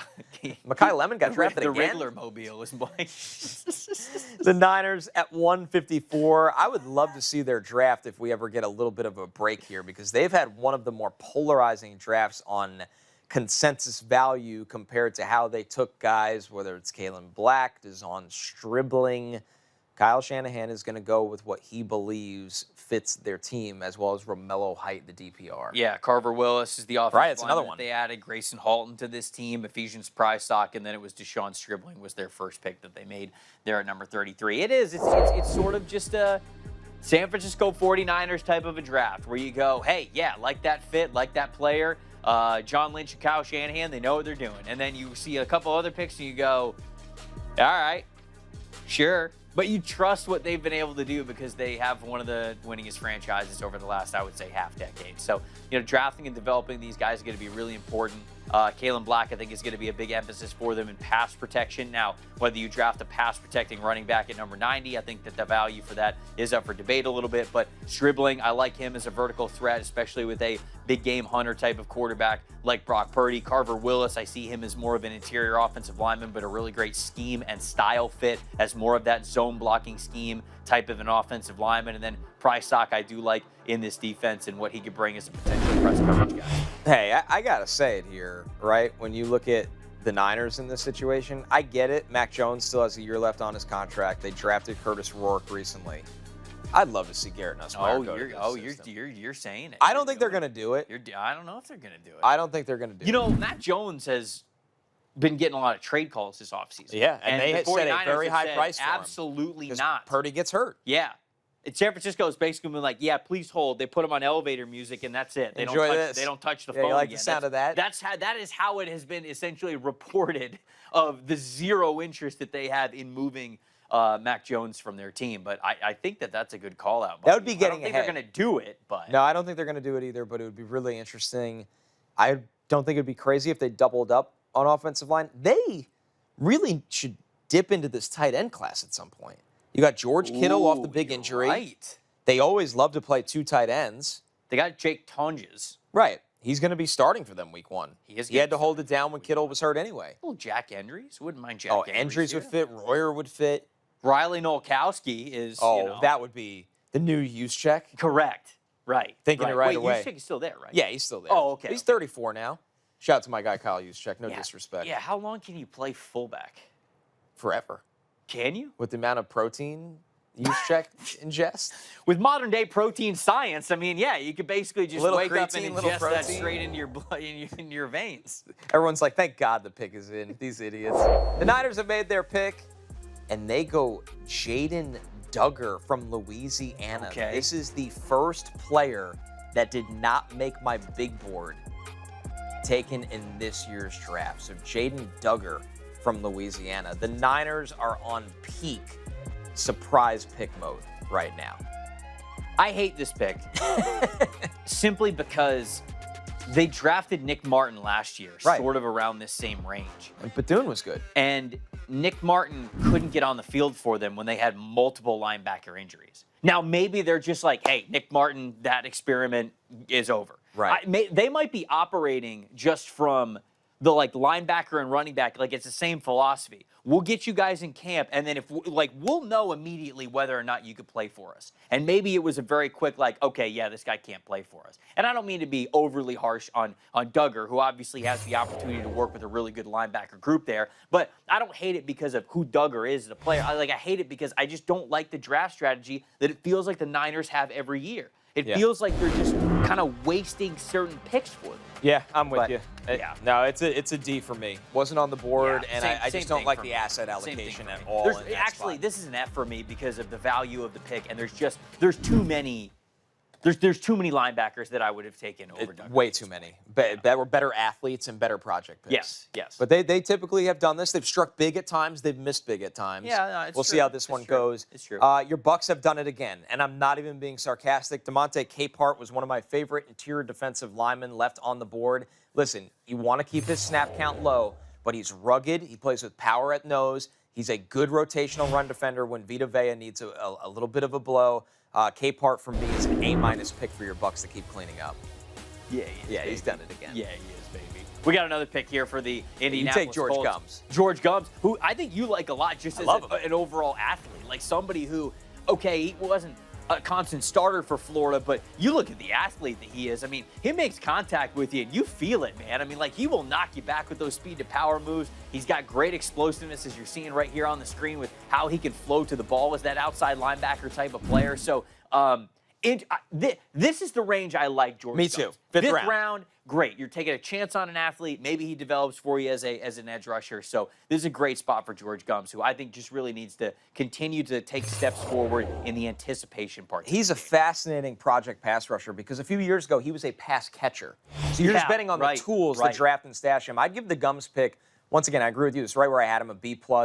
This pick, though, Keith Abney, I'm going to give it an A for the Lions. I thought Keith Abney was a day 2 corner. I think he does a good job staying in phase. He competes at the catch point. He fights through the hands. We've joked about the roller skating background, but it's for real. And I think Abney played some of his best football in Arizona State's biggest game. So A for me. A, no question about it. This is a top 100 player that you are getting here in the 5th round. Okay, yes, he's a little bit smaller. Okay, yes, he's not the fastest corner in the world. But there's a reason why. Every single time I was watching a wide receiver in his conference, I went, okay, the first game I want to watch is, did you play Arizona State? How did you fare against Keith Abney? And I think that just speaks to how good he is as a player. He's more of an off-coverage type of a corner. You got to be careful with him when he's in press, because you guys could probably get behind him with the ability to keep up with him with long speed. But you see here, that off-coverage type of assignment where he can take that contact when he's not at a press. He's so smart, man. Let him stay in off coverage. Let him bait quarterbacks. And I think just as a off coverage, cover 3 quarters, a shuffle type of a Saban shuffle type of a cornerback, I love the Lions' value here at 157. Let's recap the last couple of picks, because we're moving right now, people. And we got some off-the-wall picks, and we have some teams cleaning up on the best available.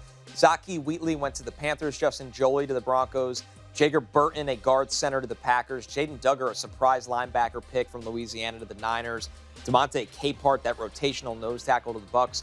George Gums, a draft and stash, late to playing on the edge, from Florida. He's got tools, though. He goes to the Colts.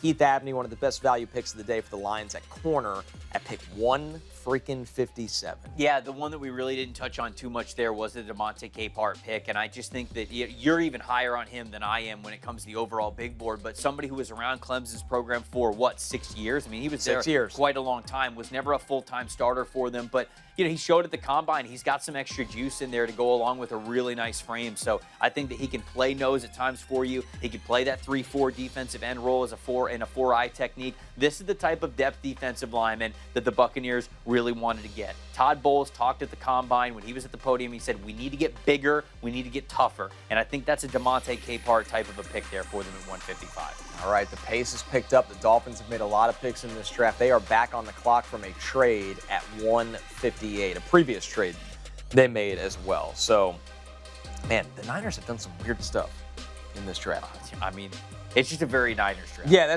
they always kind of, they'll go off the wall. Sometimes they'll hit big, but they're also not afraid to just take a guy that's doesn't stick to a roster. Yeah, eventually. Yeah.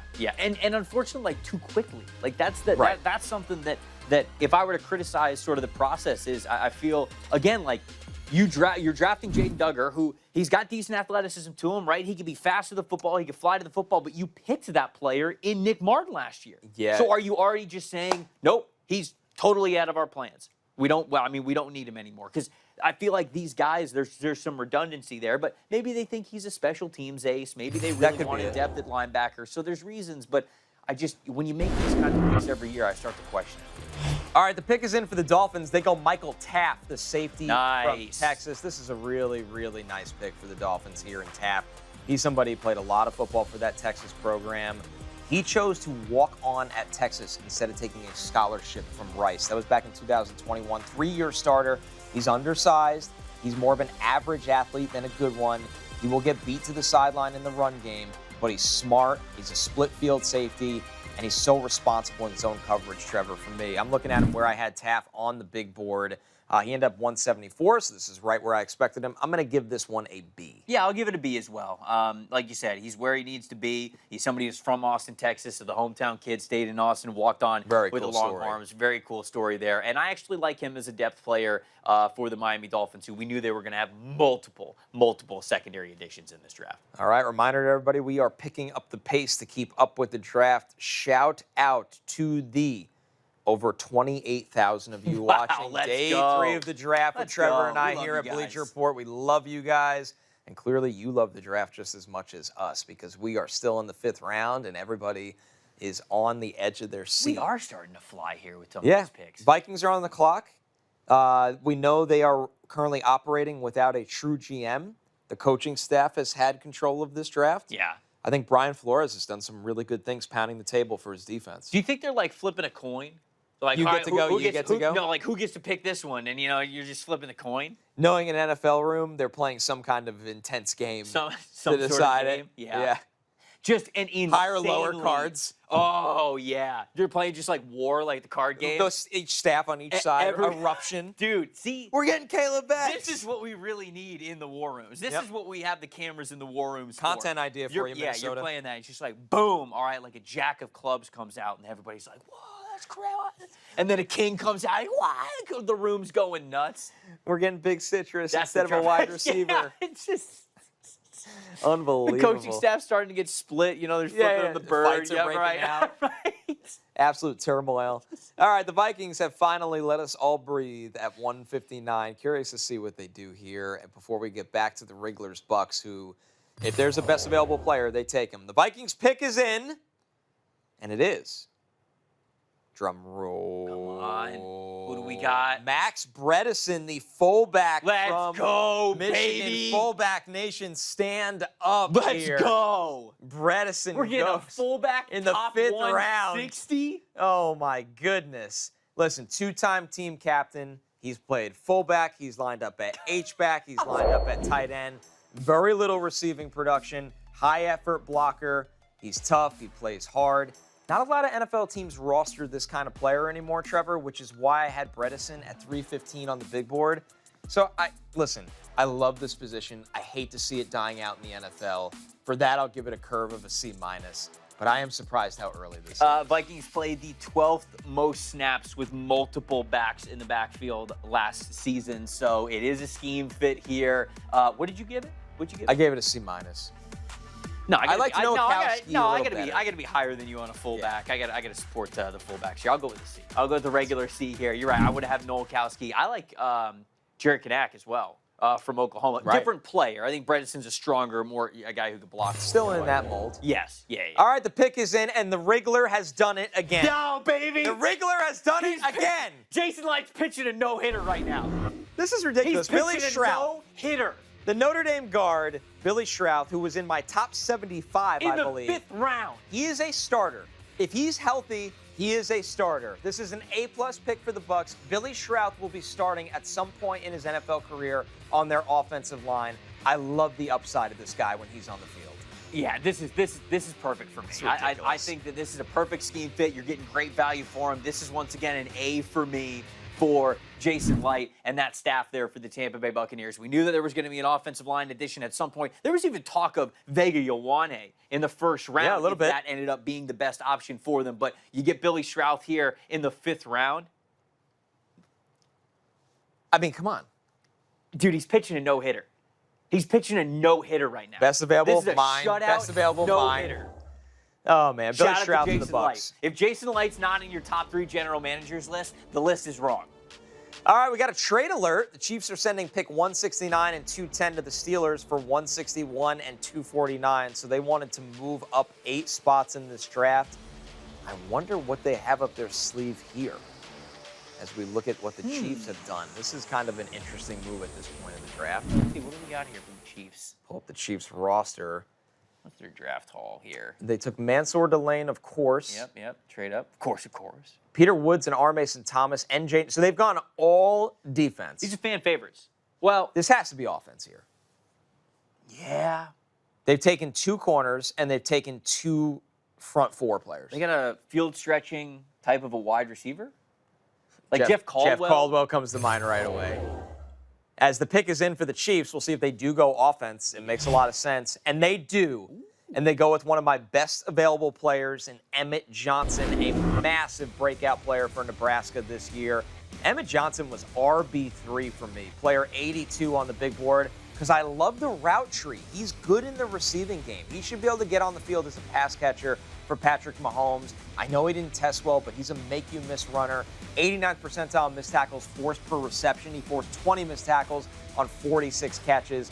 This is an A for me for the Chiefs. I think Emmett Johnson is going to end up being their RB2. I think there's a good chance where that could be the case. You know, I look at him and Braden Smith, and I think that they're just trying to get faster in the running back room. And I was honestly shocked with how little they got Braden Smith involved as a runner last year. Yeah. Now, I know he's a rookie. I know you're just, you're trying to adjust to life in the NFL. There's a lot that you're trying to work through. But, like, man, they very clearly did not have the explosiveness that they wanted out of the running back room last season. So I thought that Brashard Smith was going to get more involved in that regard. Emmett Smith doesn't have the long speed, but he does have the quickness. And I think that that is something that they want to have a lot more in their running back room, that make you miss type of ability. And I think that Emmett Johnson's very good for that. We know they called the Jets at the deadline for Breece Hall to help their pass game out of the backfield. So it's not a surprise to see them go backfield in this draft with a pass catcher. So Yeah. Emmett Johnson to the Chiefs. Man, he was phenomenal for Nebraska this year. I think it's a good pick. I mean, you're going to see these highlights. That's what I talk about with the make you miss. Just because he wasn't a great tester, he's so quick on his feet. I know, and I'm a sucker for guys that'll make you miss like that. The missed tackles force stat, which he was great with, it really was just there's something to, hey, you do the hard work of making a guy miss, and then you're not able to capitalize Exploding on it, out of it. right? And I think that there's something to that a little bit, but this is great because it's something new in the Chiefs running back room. All right, so the Ravens are up next at 162. We've had a run of best available come off the board. We had Shrout and Emmett Johnson go. They were sitting on our best available for a long time. Yeah, that's very true. They were up there. And who's up there for me now? Who'd be my best available? Because we had a couple. I mean, Kyle Well, Lou Lewis and off the Hecht both board. went. Abney went. Hecht went. Abney went. Lou went. Man, Yeah. is it Zaven Harris who's up there now? Which we know why he's more of a day 3 type of a player. It would have to be him, Nussmeier. Nussmeier, yeah, he's getting up there as well. Man, 5th receiver. That's pretty crazy. That makes me wonder medically what the deal is. Yeah. It's the only thing I can think of. Saw the report. He had like a cyst on his spine. I didn't Yeah. know that was a thing. And he's symptom free now, but you never know. Here's the Ravens Anything draft. back is tough. Venga Ioane, Zion Young Extremely Ravens draft right now. is very Ravens. They get a developmental receiver in Lane, and then they get the opposite, a guy that's ready out of the gate in Surratt. Then they go Matthew Hibner for their classic Ravens day 3 tight end, receiving tight end. I wonder if corner is kind of coming up for him. Are there any corners? They that are do like to available? take the day 3 corner. Man, we've gone through corners though. A lot of these guys They're gone. Charles Demings, I think, is very much their type of player. The corner from Stephen F. Austin, really good athleticism, press man coverage type of a corner. I thought he had a nice showing in Mobile at the Senior Bowl. I'd like Thad Dixon for them. Yeah, hell yeah. Get a physical corner. Yeah. Gets his hands on people. Yep. I like Thad Dixon's 2024 tape more Yes. than I like 2025. I think he was beat up. I think he was hurt a little bit this past year. But if you look at that TCU game, the first game that he played, I mean, he locked those guys down. I thought that was a great showing Standout from tape. him. Yeah. So I'm a fan of his as well. So yeah, I think Thaddeus Dixon, Charles Demings, Chandler Rivers is still there as well. I think Sticky slot corner. the IQ in which Chandler Rivers plays, that's value here at this point. Yep. 5th, 6th, 7th round, that's value in my opinion. But Jalen Kilgore is still available. That's a pretty shocking. I thought I was like, I'm going to be really low on Kilgore. He's going to go so much earlier than where I have him. I mean, we're not even in the same range anymore with Kilgore. Wow. It's kind of shocking. VJ Payne's still out there? He is still out there, and I think he's more of a starting outside corner. Yeah, type of rather thing. than a true safety. Yeah. Deshaun Singleton and Robert Spears Jennings from that same safety group. We You're right. We got a super chat here. We got a $20 super chat. I hope BR knows what they got. This is the best. Holy crap. Go Jason Light. Keontae Scott is the best pick of the draft. Shout out, Robert. We appreciate you. Robert's always in the NFLSC Shout out to chats Robert, as well. man. Shout out to the addicts. who we know are in the chat and have been in the chat all day long. We appreciate you guys hanging out with us for this obviously extended show that we got here on day 3. Yeah, we're going to go all the way to the end of round 7. So stick around with us as we got plenty of talent still on the board. Ooh, J.C. Davis, I saw flash across the screen for your best available. Brawling offensive lineman, for sure. You brought up VJ Payne. I think the Ravens should go VJ Payne. Make him a project corner. Yes. Rather than the safety role he played. I don't love how he played when he was in space. I'm with I felt like he was a step behind, or sometimes where he was really fooled by misdirection or fooled by routes that were getting behind him, and you can't have that as safety. But who he is as an athlete, with long arms, big build, man, you could be a press man corner with what VJ Payne has. I'm with you. I wonder if some teams are going to look at him as we look at my best available. He didn't get a combine invite, but I loved Cyrus Allen, the wide receiver from Cincinnati. Really Such productive. a good separator, as is Kevin Coleman. They're a little smaller, but they're so good at creating separation in space. Yeah, really, really reliable type of a wide receiver, especially with somebody who creates the separation that Cyrus Allen does. Ravens still on the clock here, and the pick is finally in. And I believe it's Chandler Rivers, who we were just talking about. Okay. A smart corner in Chandler Rivers. We were just saying that his value and how smart he is and how he plays the game, that is super valuable here at this point in the draft. I like this a lot for them. I do too. I like it for any team, to be honest. At this point, 5th round, I like Chandler Rivers for any team. He's only here because he's 5'9", 185. Explosive tester. He's been a multi-year starter. You brought up the IQ. He ended up being player 104 for me on the board. This is an A- for me. Baltimore, they always are willing to take the guy that's overlooked by teams, maybe because of some lack of traits or things like that, and then they capitalize on the value. Yeah, I'm with you. A- for me as well. I think that one of those two. I think it's an A pick, however you look at it. I think it's just an impactful slot defender here for you. Reminds me, and I know it's dangerous to helmet scout, but a couple years ago, Michael Carter from Duke, same exact size, fell deep into day 3. He ended up getting a big-time extension and becoming a starter. Right. And it was just because he was small. Right. I like Chandler Rivers more than I even liked. Chandler Rivers is a better athlete than Michael Carter. Yes. I think he's a better player. So I think that goes to show you, like, there's going to be value there for him. All right, we are flying. Is this Charles Demings? Yeah, this got to be Charles. I was going to say I didn't even get to see who the pick is, but I see the tape. Look at the fan cam. There's the tape. We've got the fan cam here. This has got to be Stephen F. Austin. This has got to be Charles Demings, who I was just talking about him. Really like him as a press man corner type of a player. Interesting that he's going to that Flores scheme where they'll play a lot of zone, they'll play a lot of 3-deep stuff, but they can play in press as well. I like his athleticism. I liked his showing in Mobile at the Senior Bowl. He was pretty fearless against any wide receiver that he went up against. And so, to me, I mean, he was a pretty big combine standout, too, if I remember correctly. Dude, like, really showcased 11 good athleticism foot there. broad, 42-inch vertical. Yeah, I mean, the dude's flying. Freakish stuff. Floating. Michael Jordan in Space Jam type of stuff. Literally. He's taking off from half court. Insane athlete. Yeah. Long arms, big hands, fast time, speed. He passes all the small school guy to the NFL test. Yep. Right. I thought he was going to go. Earlier. Yeah. 3-year starter. He's at his best when you said it, when he could jam and use his speed to disrupt. I didn't think he looked good in zone. He doesn't have the reactionary anticipation skills. That's okay. He's got to continue to get stronger. He's very lanky. I'm going to give this one a B, though. This is right where I expected him to go. And you probably let him sit for a year. Let him go into the school of Flores as an aggressive corner. Yeah, so the Vikings were top 10 in the NFL in, bottom 10 in the NFL in man coverage rate. So, which is weird for Flores. Well, but Flores will play.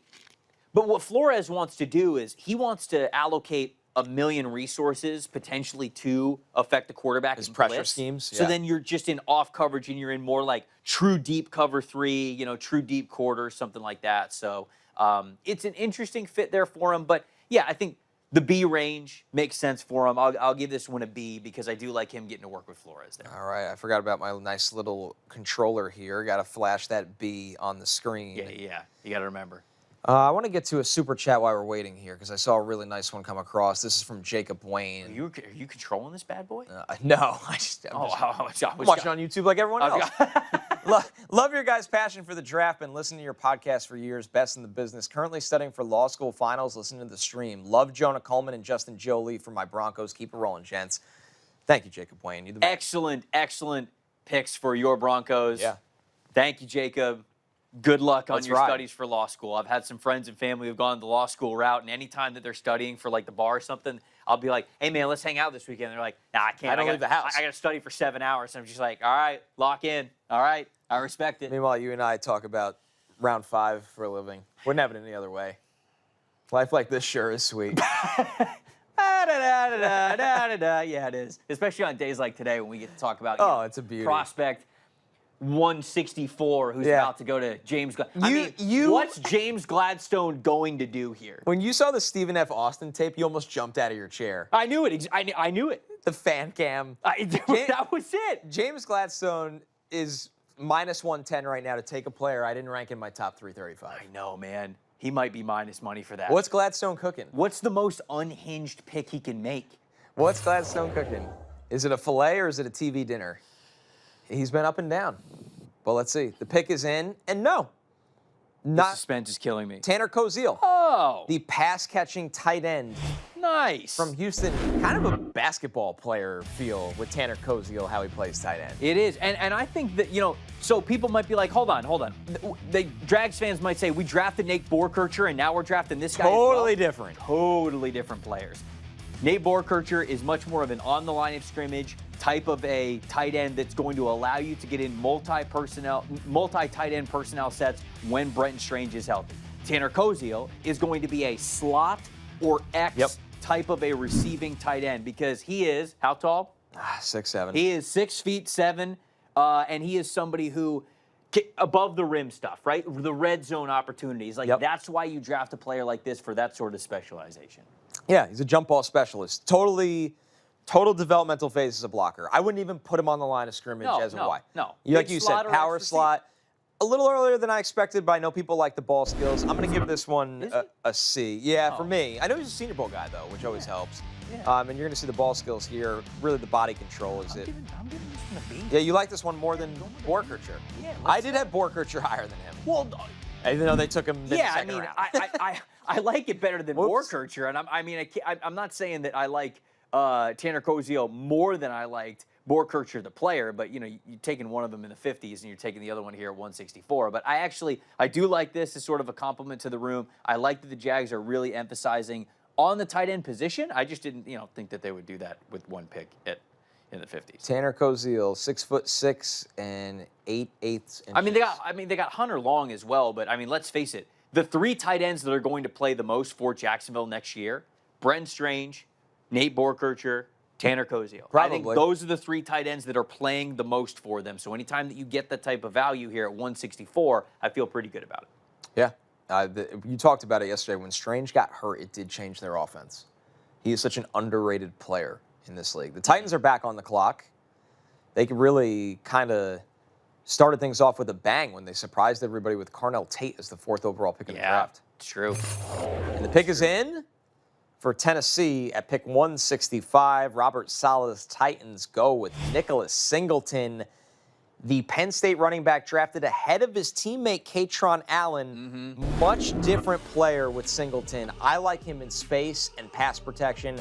I don't see him being a zone runner with his lack of vision. Player 143, so the value here is right. I ended up having him as RB7. I think he helps you in space in the pass game. You could trust him once again, blocking, taking on blitzers. He has really explosive speed. Now he is dealing with a broken foot from the Senior Bowl. I'm going to give this one a B, Trevor. They needed more bodies in their backfield. I think he plays a very defined role. But, man, he was a better player earlier in his career at Penn State than what we saw this year. Yeah, I will give this one a C+, and I think that this is the range in which Nick Singleton should have gone here. Phenomenal athlete, no question about it, but there are a lot of running backs that I would have taken over him, even with the athleticism bonus. Le'Veon Moss is one of them. Damone Claiborne is one of them. Jamari Taylor, Katron Allen, Seth McGowan. Those guys I would have taken. Jaden Ott, I would have taken over Nick Singleton. And so I think you'd probably just look at the athleticism and say, hey, it's the 5th round, let's take a chance on it. Because there's not a lot of running backs who have the athleticism that he has. And that's why you do it. But there are a handful of running backs that I feel are going to be more productive or could be more productive at the NFL level. All right, Singleton goes off the ball. I thought his teammate would go first in Katron. I am very surprised that the fat man did not go first. Yeah. And that is with the most respect. Yeah. That's not an insult there. It's Gotham actual- City, thank you for the super chat. Said, after riding with y'all through many draft seasons, this is sick. NFL SC live draft coverage needs to be codified as a human right in the Geneva Convention. Crushing it as always. Go Lions, baby. What an incredible super chat. Yeah. Holy cow. Really took a turn. I took a turn up. Like that. Yeah, that yeah, only just got kept better getting better. The more we read that super chat. That's awesome. My best available, Garrett Nussmeier at 101. I wonder if we're going to hear his name called soon or if there's a medical situation there. Jalen Kilgore, teams clearly do not like because it always confuses me, Trevor, when a player declares early because they get feedback from the NFL. He's a junior. And he tested well. It's not like he tested poorly. Yep. And he's falling all the way down the board. I mean, inconsistent, Sure. but I mean, there are moments where you see him lock dudes up in man coverage from the slot.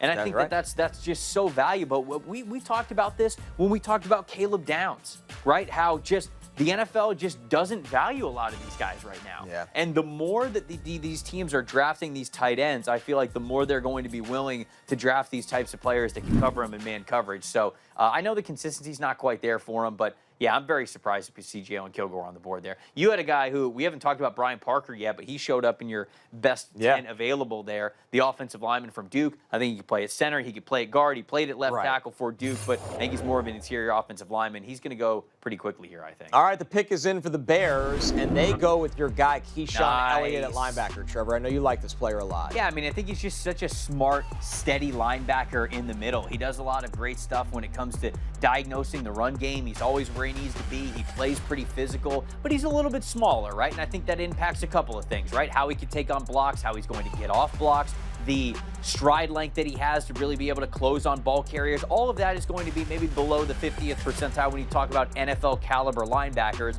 but he plays the game with such a high football IQ. And I think when you look at the Chicago Bears, they have TJ Edwards, but he was banged up. They signed Devin Bush.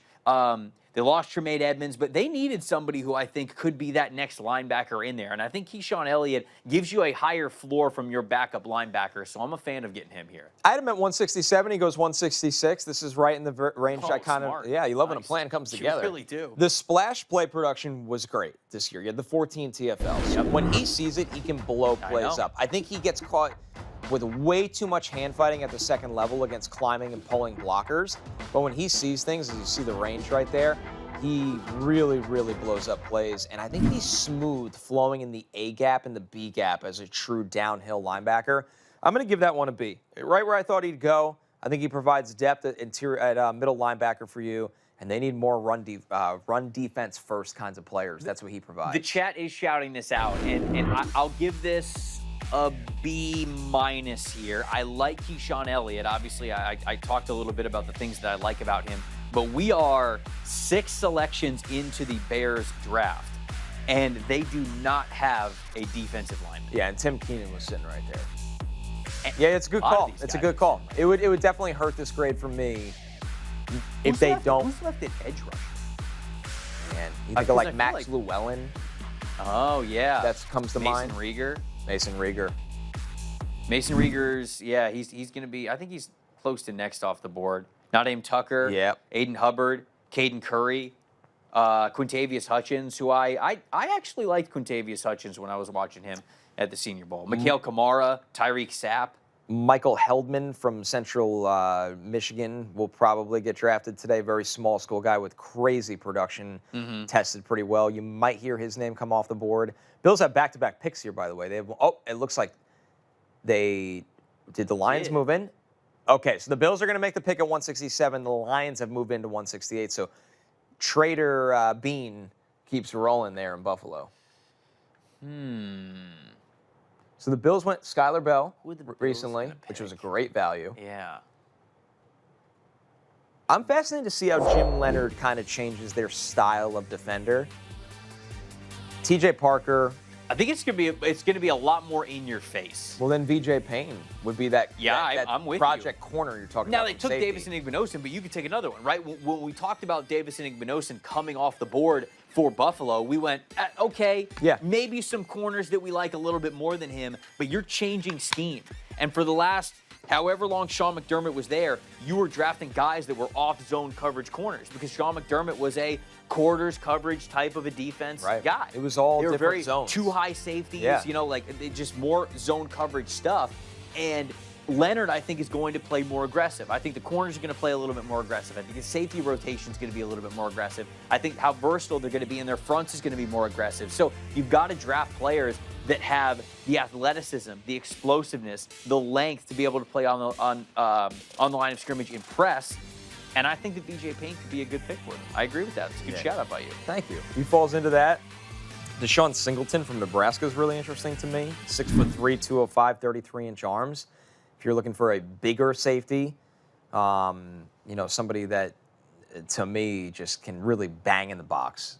Someone that is not afraid to go downhill and make plays in the run game with his size and length. So the Bills here, I would skew more towards defense as they look to get more scheme fits. We're going to find out now as the pick is in for Buffalo at 167. The Bills go with Jalen Kilgore. There he is. The slot defender safety from South Carolina. It has been a long wait for Kilgore, who, listen, there are some fair questions about him. 6'1", 210, 33-inch arms. He's a little tight in the hips. I thought the lateral agility can be mediocre in man coverage sometimes. But this is a 3-year starter at South Carolina. He's 21 years old, permanent team captain. You love the combination of size, length, and burst. I think he can get vertical in coverage. When he understands when to open up, he's got the long speed to get downfield, and he has ball skills as well. So I'm going to give this pick an A for the Bills. I had questions about Kilgore if he was a top 50 selection. Instead, we're sitting here. He goes at 167. They needed more help on the back end. They get it in Kilgore. Yeah, I think so, especially because of what we were just talking about. You need these bigger players if you're going to play more of an aggressive scheme. And they have D. Alford in the slot right now, but that's kind of it. And I think that Kilgore brings you a lot more length and size, better ball skills, be able to match up against those tight ends, because it feels like, from this draft, we're seeing a lot of teams that are going to have a lot of tight ends on the field at all times. So I love this pick for him. This is an A for me. I'm surprised that he lasted this long, even with the concerns are valid, right? He doesn't have the quickest hips that can flip and really turn to run, but man, he is somebody who I think the length overall, the strength that he plays with, and then that explosiveness to be able to carry vertically. I like this one. This is an A for me. Yeah, I'm curious how they're going to play him. I like that you brought up it gives them more of a bigger nickel rather than a smaller nickel that they have now. Yeah. I didn't love him in the box as a run defender or a run defending safety, so maybe he stays in the nickel at the NFL level as well. And the pick is in for the Detroit Lions. They go with Kendrick Law, the wide receiver from Kentucky. He was 185 for me when you look at Kendrick Law. Wide receiver, also a kick returner and punt returner. Very important to note here. Yeah. 42-inch vertical. He's dynamic and very fast off of scheme touches. Remember, Kentucky did this with Wan'Dale Robinson once upon a time. They loved getting the ball in Kendrick Law's hands. Still just 21 years old when drafted. Love that he can return. With the average depth of target, he's a screen merchant a little bit here, Trevor. So you're just looking for him to make plays with the ball in his hands. This is right around where I had him, though. I'm going to give this one a B. It's over Deion Burks. And for that, I've got to give this one a C here, because I think that he is a player that I would have much rather had. Kendrick Law, 0th percentile average depth of target. There it is. It had to be up down there. 3.2 average depth of target. Now, obviously, like the yards after catch stuff was a lot higher because you're getting the ball in his hands with screens and slants and things like that. But to me, I feel like the work as a true route runner is very limited for him. But to me, I look at this as a special teams pick. So I'm not going to be I don't want to be too harsh on this when it comes to overall work as a wide receiver, because I do think that they're drafting him for the special teams ability. That's where I think that he's really going to play for this team. So, yeah, that's where I'm at with him. All right, this is from PGH Steelers Now. Caden Weegan was shocked the Steelers took him in the 4th round. I'm actually at the golf course right now. Well, he's one of us. So he just didn't think he was getting drafted. Wow. What a great space. What a great place to get a draft call. Right? Just hang up and hit Imagine the tee off. you're having the worst round of your life and you get drafted in the 4th round of the National Football League. You just 4-putted. Yeah, 4-putted. Hey, buddy, you're just banging the ball back and forth. Hey, you want to come play for the Steelers? Yeah, when did you take me? A UDFA contract? No, the 4th round. Yeah, you're like, is the draft over? No, it's the 4th round. Did they move the draft? Yeah, right. I'm just happy to be going to a tryout. Good for Caden Weegan, man. He's an exciting return, man. Story. That's awesome. That. He's just like us, for real. He's just like us. Okay, so yeah, Kendrick Law goes to the Lions at 168. You ever taken a radio hit while on the golf course? No. No? I accidentally did. Did somebody have a problem with it?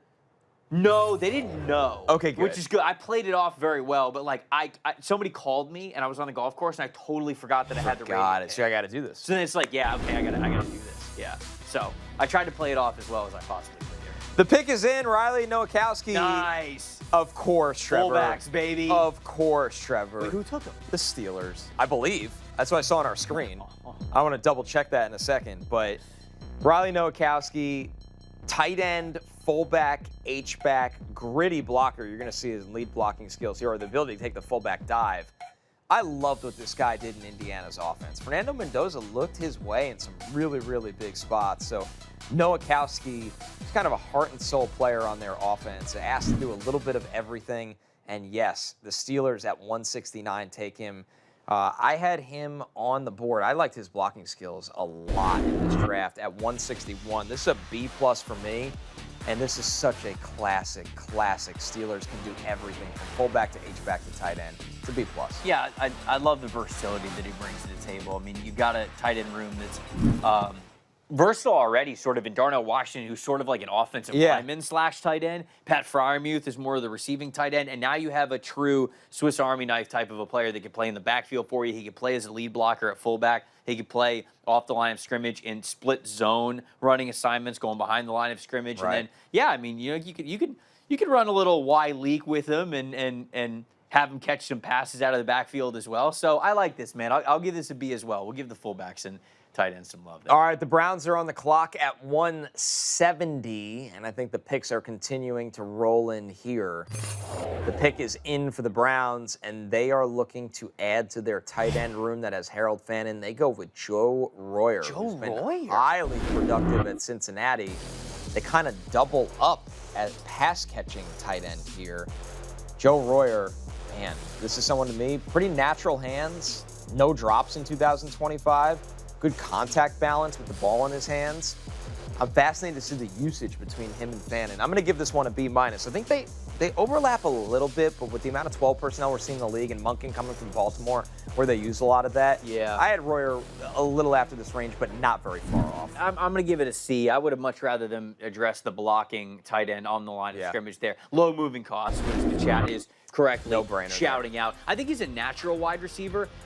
The way that his body is built, that there's shorter stride length with him, though. I know you see him kind of running away on that play. That's a really good play for him, but you do see him get caught from behind a little bit there. I think he's more of that savvy underneath type of tight end, whereas Harold Fannin can get vertical a little bit more for you. But I would have rather them, if they were going tight end, would have rather them gone with a blocking tight end here. But I don't hate Joe Royer, especially at this round value for the receiving production that he could give you. Yeah, the tight end board right now, I'm looking at those kinds of players. I mean, Daquan Wright's a bigger tight end. He was solid as a blocker. You're probably looking at maybe Cuevas. It's not a lot of guys, though. The tight end. Kitzelman's here. Kitzelman as well. And I think that he's a good blocker. Definitely. Yeah. The run on the Cody. I hope Cody Hardy gets drafted. I mean, he just blocks. Bulldozer. Yeah, he just blocks. Bulldozer. Ran like a 4.9. Doesn't matter. Doesn't matter. The run I'm on. not drafting him to run. No. Draft him to kill the guy in front of him. What was his bench press? Yeah, probably 40 reps. 3? No, I said 40. Oh, how did I hear 3? Round 5 rolls on. I might be going crazy. Patriots at 171. They are on the clock. Am I? No, I'm kidding. Speaking of those tight ends, they took Eli Reardon yesterday. So Which I like. That was a great complimentary tight end. I think Yep. what they have in Hunter Henry, who's a free agent this upcoming offseason anyways. You get Eli Reardon. I think that you're probably going to look for a maybe tight end one ahead of him moving forward. But I feel good about sort of that group for the short term in 2026 and then using him as a building block moving forward. I mean, we have had a ton of tight ends drafted. You're the tight end? We had 4 in the top 60. Claire goes 61. Roush goes 69. Delp goes 73rd to the Saints. There's been a big run, especially on the guys that could play on the line of scrimmage, like Will Kazmarek that went to Miami at 87. Reardon went to the Patriots at 95. Joe Royer, most recently to the Browns at 170. I'm trying to look up the most tight ends drafted in I know, a it has year. to be challenging that, right? I don't know if it will, though, because we've got some crazy ones.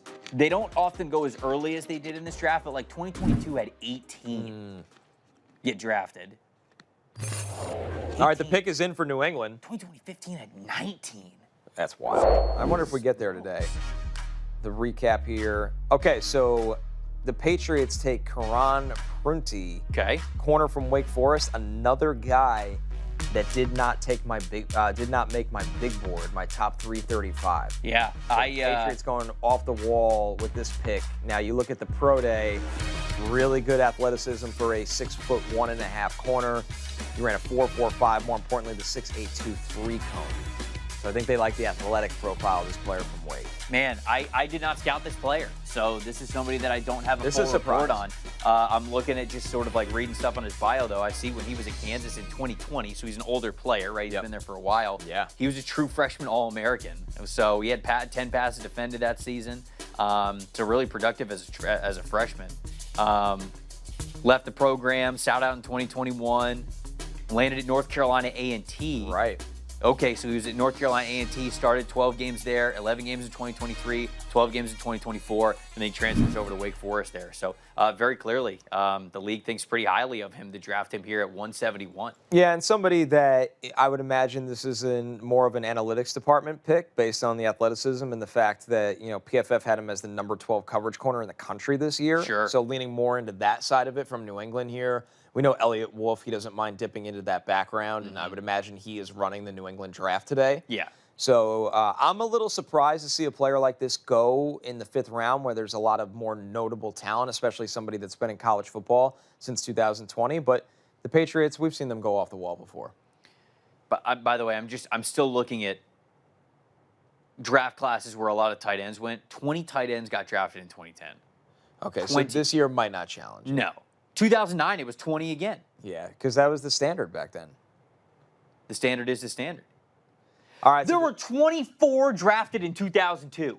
Think of the game back then. That's all it was. Beef. We got to get back to it. Patriots, the Saints are on the clock at 172, and then we will have back-to-back Baltimore Ravens picks as we dig deeper through the 5th round here. The Saints have had a very, very good draft.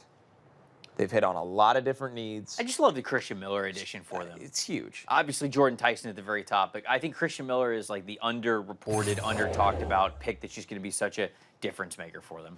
All right, the pick is in, and they go with the second member of the Styles family drafted this week, Lorenzo Styles Jr., a former wide receiver converted to DB. He's got great speed. Lead speed. I mean, excellent speed. And where that stood out to me, Trevor, was on special teams with Lorenzo Styles. I think that's why you're drafting him here in the 5th round. He started out as a wide receiver at Notre Dame. I mean, he had a really diverse snap count this year. 49 snaps in the box, 233 in the slot, 125 at free safety.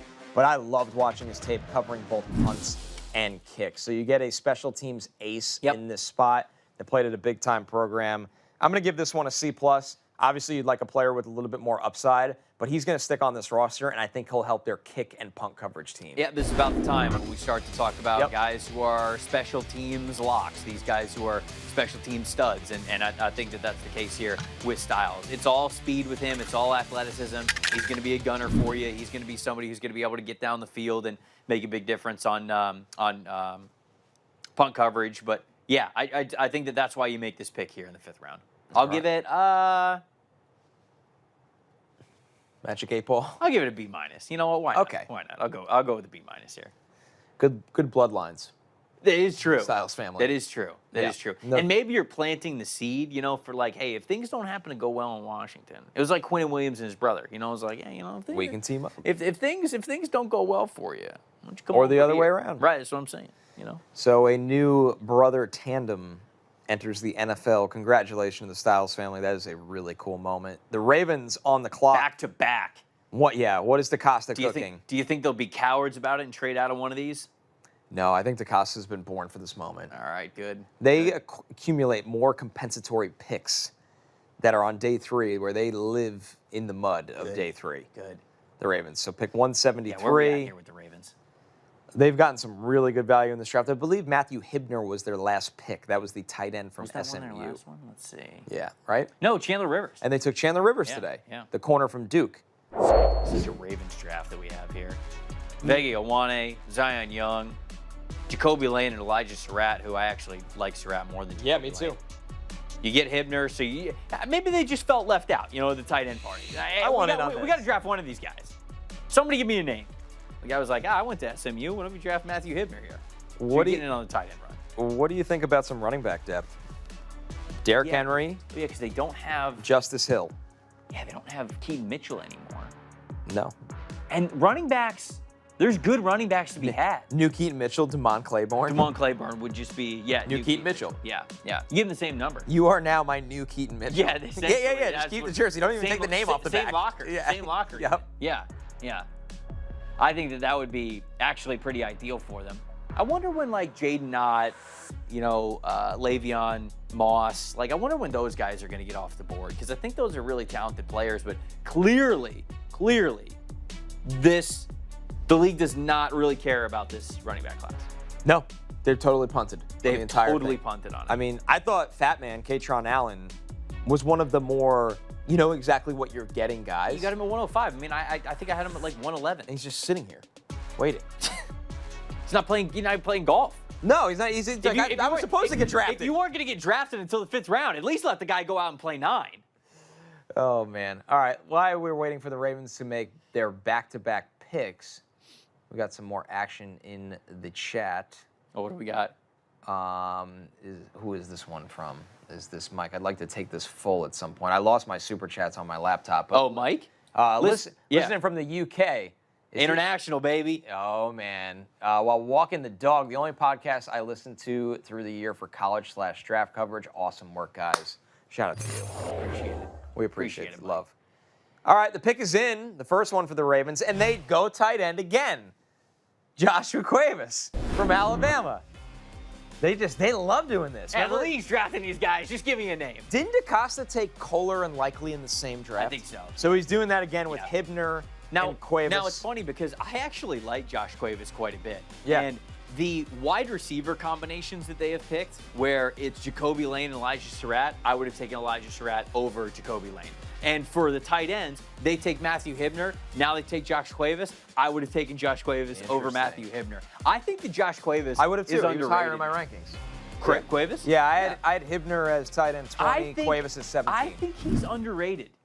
He Well, came over from Washington. I think he could play in line. I think he could play as a wing back. I think he played in the slot. Once we talked about this with Jeremy Bernard. Once Alabama realized, oh no, this offense is what we thought it was originally. We need reliability. We leaned reliability. They leaned on Jeremy Bernard, and then they started to lean into Josh Cuevas quite a bit. So I think that I think all jokes aside, we drafted a bunch of tight ends. I think this is a really nice pick for the Ravens. I'd give this one a B. Yeah, I'm with you, man. I'm going to give it a B- because it's not, flashy or a sexy pick, but this is someone to me that when you watch him block on the move in the zone running game from multiple alignments or off motion, he gets the job done. Reliability, catches the ball, came back from a broken foot in the middle of the season. Tough player, hard-nosed player, well-traveled, transferred from Cal Poly. So not the biggest guy. His production is short area stuff. But I had him a couple spots above Hibner, so I actually like this tight end pick better. Yep. I like how he gets off the line of scrimmage like we're seeing here, just, on those more horizontal routes. Okay, get him going. He's got some good motion to him. You're giving him the football. He's already got momentum. I think that this is a player who can get you some decent yards after catch if you scheme things up for him pretty well. So I like this at this point in the draft. Yeah, the Ravens, they go into that Alabama well quite often, and they continue that with Josh Cuevas. Yeah. We got our guy, Max Toscano, with the super chat. He said, Hey. He says this is the third time the Ravens have done this. They did it with Hurst and Andrews, too. Oh, yeah. Hayden Hurst and Mark Andrews. It's the third time they've done this at tight end. So DaCosta is just this is what I will hit on one. Yes. If not both. Yes. Because to be fair, Likely and Kohler both worked out. They both got second NFL contracts. Big contracts. Yeah. Yeah. So I like Max said, also, NFL GMs are dumber than us. NFL SE expansion team when? I saw Max tweet this out after day 2 when there was the tight end craziness, and Max, I could see he was just like, we've lost the plot at tight end, essentially. And I can't wait for the dissertation paper. Again, the thesis paper that Max is going to write. Max is going to be the one to write it. Right, about that, how tight ends were drafted, how the league is prioritizing those guys. So, yeah, very interesting that we get back-to-back, or that we get two tight ends, not back-to-back, but two tight ends once again here for the Baltimore Ravens. Ravens are taking their sweet time. They said we got back-to-back picks, and He's trading out. You are all going to stare at our beautiful logo. He's trading out. I don't think so. He's trading. No, he's sticking pick. Nah, he's trading. He's dying to take a third tight end. Nah, look at Howie sitting there at 178. Howie's trading up.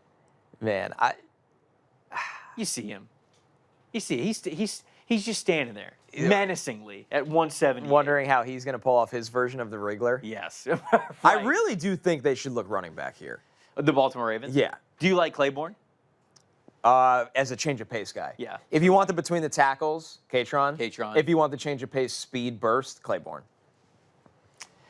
Yeah, I think this is a team that could take a chance on like Le'Veon Moss and Jaden Ott as well. I like both of those options for the Ravens. Moss is tough, man. Like, he gets downhill, no nonsense. I like him a lot. It's just injuries. He's just been hurt. I guess that style has really beat him up right over the years. Yeah. All right, so the Ravens are saying this is our draft now. You are all going to wait on us. I'm really fascinated to see what they do here. I want to see, oh, man, is there a world where they get in People on are saying this? the Ravens need a center. Who's starting at center for them right now? Corey Bullock. Oh. Man, should have taken one of the Connor Lew, Sam Hecht fallers. So let Brian Park. Okay, so they go running back. All right. Adam Randall, Yeah. former wide receiver, turned running back. Big. I think some people leaned on the athleticism that was there in his tape and then at the combine and said, wow, what a great athlete. Like, I think this player is going to be really good. He's super underrated. We should pick him like borderline top 100. I was never there with him, but I do think that the receiving ability from his receiver days can shine as a third down back. So with this team, I like him as a complementary piece here. I had many running backs that I had ranked ahead of him, so I have to give this one a C+ here. But I do see the value in adding a player who I think they believe is their third down receiving back type of a guy. It's a C for me. There's, like you said, there's just too many running backs that are just better players. And it doesn't matter whatever you wanted. Katron Allen between the tackles, Damon Claiborne change of pace. Heidenreich is a better receiver than Randall, in my opinion. Yeah. I was actually disappointed considering Randall was a converted wide receiver. I expected even more in that part of his game. Right. And it wasn't a great year from Clemson. This would not be the running back I would have taken. I even like Jamari Taylor better. So, yeah, I'm a little disappointed. But I'm glad they addressed the lack of depth at this position. It's just not the guy I would have taken. Yep, I'm with you. Can't give the Ravens flowers every single pick. Who does? I mean, I usually like every pick they make. So finally, sorry, Ravens fans, it's one that I don't like. We didn't love Hibner. It was okay. It was okay. Sure. Yeah. The rest of the draft was very Ravensy, I think, in a good way. Yeah. You set the tone with Vega Ioane. I think it's hard to mess it up too much after that. Raiders are on the clock at 175. This roster. Yeah, didn't they throw us a curveball last time? It's going to be It was like, oh, Spy Tech, love it. And then it wasn't. Oh, no, it was Dalton Johnson, who was not back-to-back, but it was two safeties from Arizona that they had there because they added Traden Stukes and then they added Dalton Johnson as well. Yeah, we got a super chat here. This is from Steven. Why did the Raiders draft Dalton Johnson when they have Stukes? They play very different roles. Yeah, at Arizona. Stukes is going to play slot for him. Yeah, he'll play. Dalton Johnson, a little smaller than Stukes. And Stukes is a freak athlete, so it's not fair to say not as athletic, but he's just not. Yeah, Dalton Johnson going full Ezekiel Elliott. I love this that picture. This really is the aesthetic. But Dalton Johnson was a true safety. Yes. Loves being around the ball. Yep. Can play. I think he can play in the box. So. And I'm great with multiple safety additions for the Raiders. They needed it. That roster needed it. It's wild to look at Arizona and think they had a couple years ago Prysock and Takario Davis at corner, and all three of their safeties from this year just got drafted. Isn't that nuts? Yeah. Talent bed. In the secondary. DBU, some are saying. Some would say Arizona. I mean, it's them or Toledo. Toledo, and I think both their corners might get drafted today. In Fuller and Avery. Oh, you think both of them will get drafted? At least one of the two. Okay. DBU. You looked at me, the fear of God. I was like, both? I was like, both. We must have gone to a commercial break on the full broadcast because we've hit a snail's pace after going 120 miles an hour. Well, that's always how round 5 and 6 go. Or they bring the dogs out. What? Wait. They like bring dogs Like out her- onto the set, like the Herb Street's rescue dog? dogs. No, no, like dogs to oh, rescue, oh. which is cool, but I mean, Herb Street's dog's going to be there. like he's everywhere. Yeah. Yeah. Hey, There let's you go. go. It's your guy. I love this Run player. away with it. You were high on this Love player. this player. I think Hezekiah Mass is a really good football player. Love him when he's in those off coverage roles. Watch this. Okay, this is a corner or cover 3 look here from him. He's in off coverage. He's able to bait the cornerback, or he's able to bait the quarterback, excuse me. And then he's got that throw there. Okay, a little bit of a late throw there for him. That's why he's catching up to that one. But again, who he is in off coverage situations, I think is just so smart. Let him sit in off coverage. Let him read the quarterback. Let him react to that. He's got long arms. He's got a little bit of a slender build to him, but so many passes defended this past year, passes broken up, and they needed to continue to add cornerback depth to this team. So I like this fit quite a bit, and I just like the round value that you're getting here from him. This is a top 100 player for me. You're getting him at 175. This is an A for me. All right. Masses for me, I worry about the 179-pound frame in the play strength. He just racked up a ton of penalties with the lack of play strength where if he gets out of phase, he starts to lose himself a little bit. He grabs all the time. Now, he's got ball skills. He can make big plays to change the game, but he's got to get bigger and stronger to be on an NFL field. So I'm going to give this one a C. There was a couple corners I liked a little better, and I think he's very, very raw in terms of that overall coverage strength. For them to come away with Jermon McCoy and Hezekiah Massis, I think it's just excellent work. And when you throw in Dalton Johnson and Traden Stukes as well, like secondary. Those 4 guys in the secondary was probably their biggest need outside of maybe interior defensive tackle. It didn't have difference makers. Right. I think Stukes and McCoy alone are difference makers. Yeah, I mean, dude, if McCoy plays for them at all, you win. Like, it's just like, that's just an unbelievable steal that you have there because I think he's CB1 for them immediately. Yeah, and then with Masses, you go more of like, get him into our program, get a little stronger. Because they still have Darian Porter. Right. They re-signed Eric Stokes. So they like the long, athletic corner. Masses doesn't have to start right away. We're at the end of round 5. Yeah. Like, these are developmental. Judge him against Mansour Delane. Him and Delane, who would you rather have? How would he do against Jamar Chase today? Bad? Okay. I think that's the answer for everybody. Yeah, I know. I'm just being an idiot. All right, the Raider Nation is alive and well in the chat. You love to see it. Good. Oh, baby. One of my favorite picks of today. What do we got? Kansas City Chiefs. Nice. Take Cyrus Allen. Wow. This was my favorite non-combine invite player. Yes, in Cyrus Allen. 100%. Cyrus Allen to me was the biggest combine snub. It doesn't make any sense. He is a smooth separator. He's a shade under 6 feet tall, a little slender at 180. He's got good speed. He tested really, really well. He was super productive. He caught 13 touchdowns for Cincinnati this year. I thought the quick twitch separation skills were so apparent in the red zone. This is an A pick for me for the Chiefs. I think this guy is a future number 3 wide receiver in Kansas City. Yeah, I think that when you look at the Chiefs roster right now, their wide receivers, they don't have a player like this. I would tell you that the player who would maybe most likely be like this, funny enough, is Jalen Royals, who was another guy in the 5th round last year who we thought was great value for them. I'm going to give this one an A because I think that Cyrus Allen could be a receiver who can create a lot of good separation for you deep down the field. He's not quite like the vertical threat that like you draft a Tyquan Thornton or you bring in Tyquan Thornton or Hollywood Brown to be or Xavier Worthy, but he is that intermediate type of deeper threat where you could really get some value out of him in the intermediate areas of the field. So this, to me, not only do I like the player, but it complements their wide receiver room pretty well. So this is an A grade for me. Awesome move by Kansas City. I thought Allen had a chance to go even earlier, despite no combine invite. There was enough eyes on him at the Senior Bowl, as you highlighted. Right. He was just really productive in that Cincinnati offense. Oh, man, he went ahead of Deion Burks, though. Yeah. Where's Deion Burks going to go? It's just the size. What are we doing? Yeah. What do you mean it's the size? It's the size. What? He's small. So what? He's small. So what? So are these other wide receivers that right. got drafted today, and none of them have quads the size of my chest. You're rigging it for the Bucs. The Bucs are getting Deion Burks in the 7th round. Do they have a 7th round pick? I'll call it in. Don't tempt me. I'll call it in. It's all one of your master I don't know. plans. I actually don't know. The Bucs might be done. Oh, yeah, I'm sure.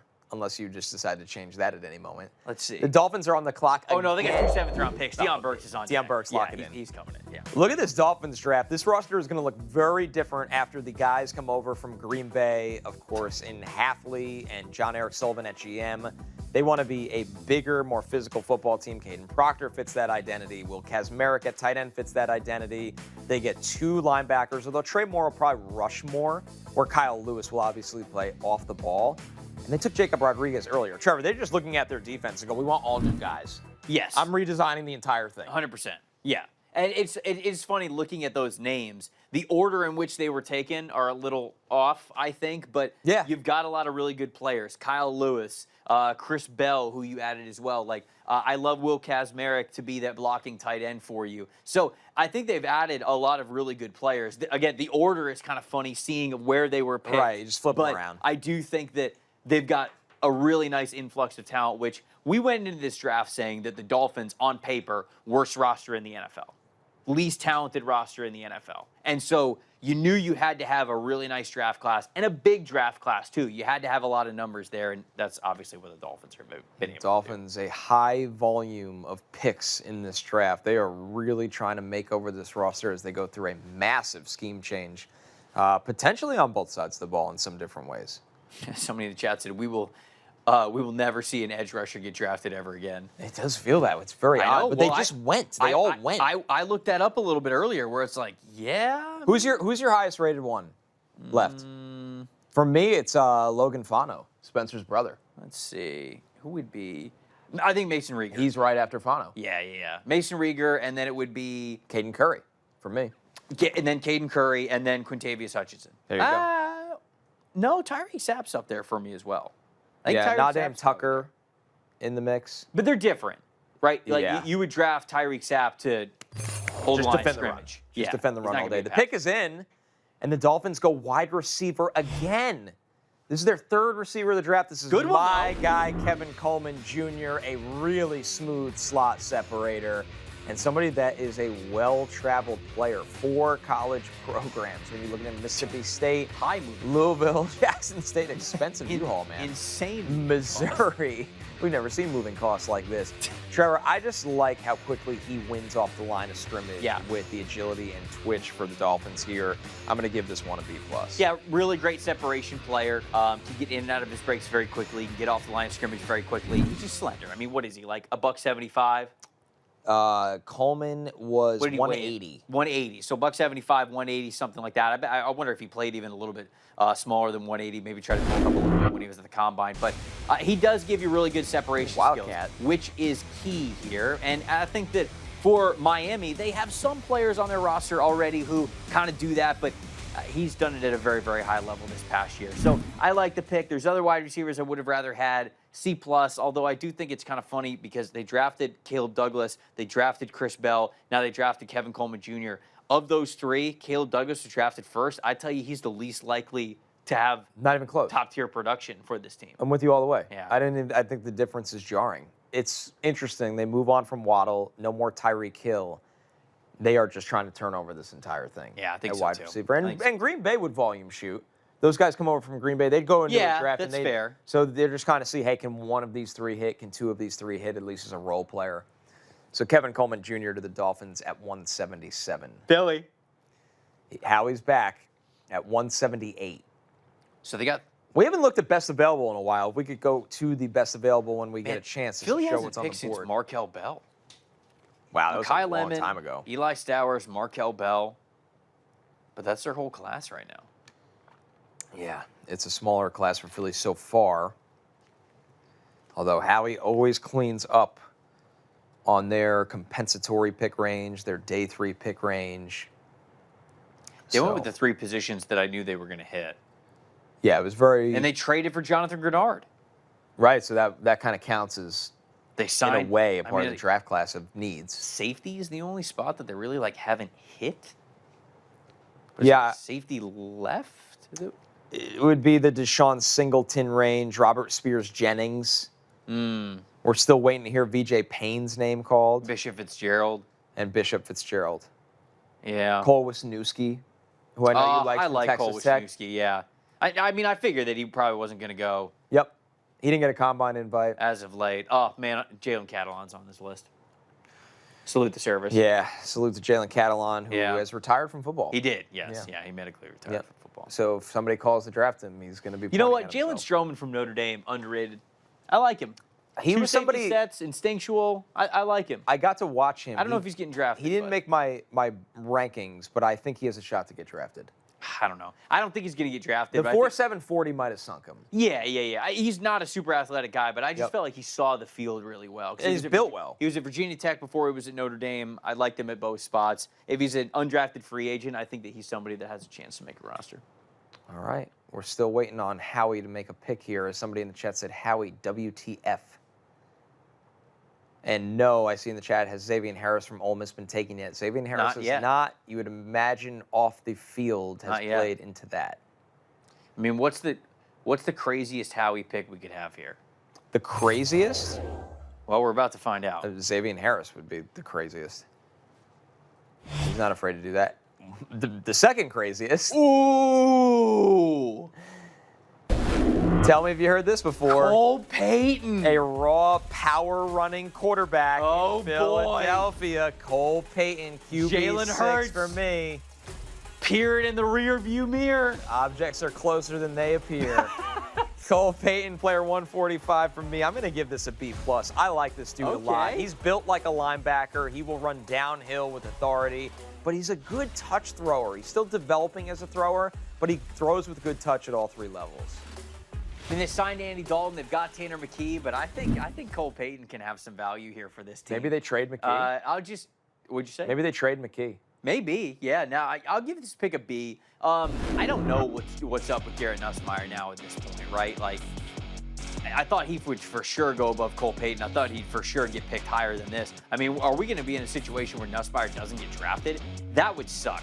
I think that would really, really suck for him specifically because he came back to LSU. Did not have the year that he wanted to at LSU from a health perspective, but then also just from an LSU perspective. And now you're in a situation where, like, man, is he not going to get drafted? That would suck. I really, really hope that he gets drafted. Yeah, and this happened last year. Quinn Ewers fell to the 6th or 7th round. Yeah. So it does happen. I think he's going to go off the board, but clearly there is a concern there, whether it's probably the injuries that he's had over the years. But Cole Payton goes to Philly, and, man, he is an interesting project quarterback. Only a one-year starter, despite being there for 5 years. But he has gotten consistently better over time, and another guy that performed at the Senior Bowl quite well. The Niners are on the clock at 179. Somebody in the chat said, remember Donovan McNabb? No. Who's that? Somebody made a good point. The Saints would pick Nussmeier eventually. His dad's the offensive coordinator. You would hope. I don't know if that's going to happen, though. All right. We are waiting on the Niners. At this point, I wanted to, just... The Jetmeister said, salute from Sweden. Whoa! Commanders fan here. Quality over quantity so far. Yes, I would agree center completely. depth left. Brian Parker, love you guys. Yeah. We love you too. And Brian Parker would be that center depth. Absolutely. Let's see, some prospects that are left at the center position. Not a ton. A lot of them went. Matt Goldman, I know a lot of people like. He's going to Brian get drafted. Parker, I think, is the easy one there. Connor Tolleson, maybe. Maybe. Let's see. There's guards that can convert. Oh, Pat Coogan. Oh, Pat Coogan. Patty Cougs. Yeah. Yep. Yeah. Notre Dame to Indiana. Good technician. Yeah. I could see that one. Cougar. The Cougar. I don't know if they call him that. Not sure I've heard that one for him. But we can run with it. We're still in beta. We're workshopping. Pick is in.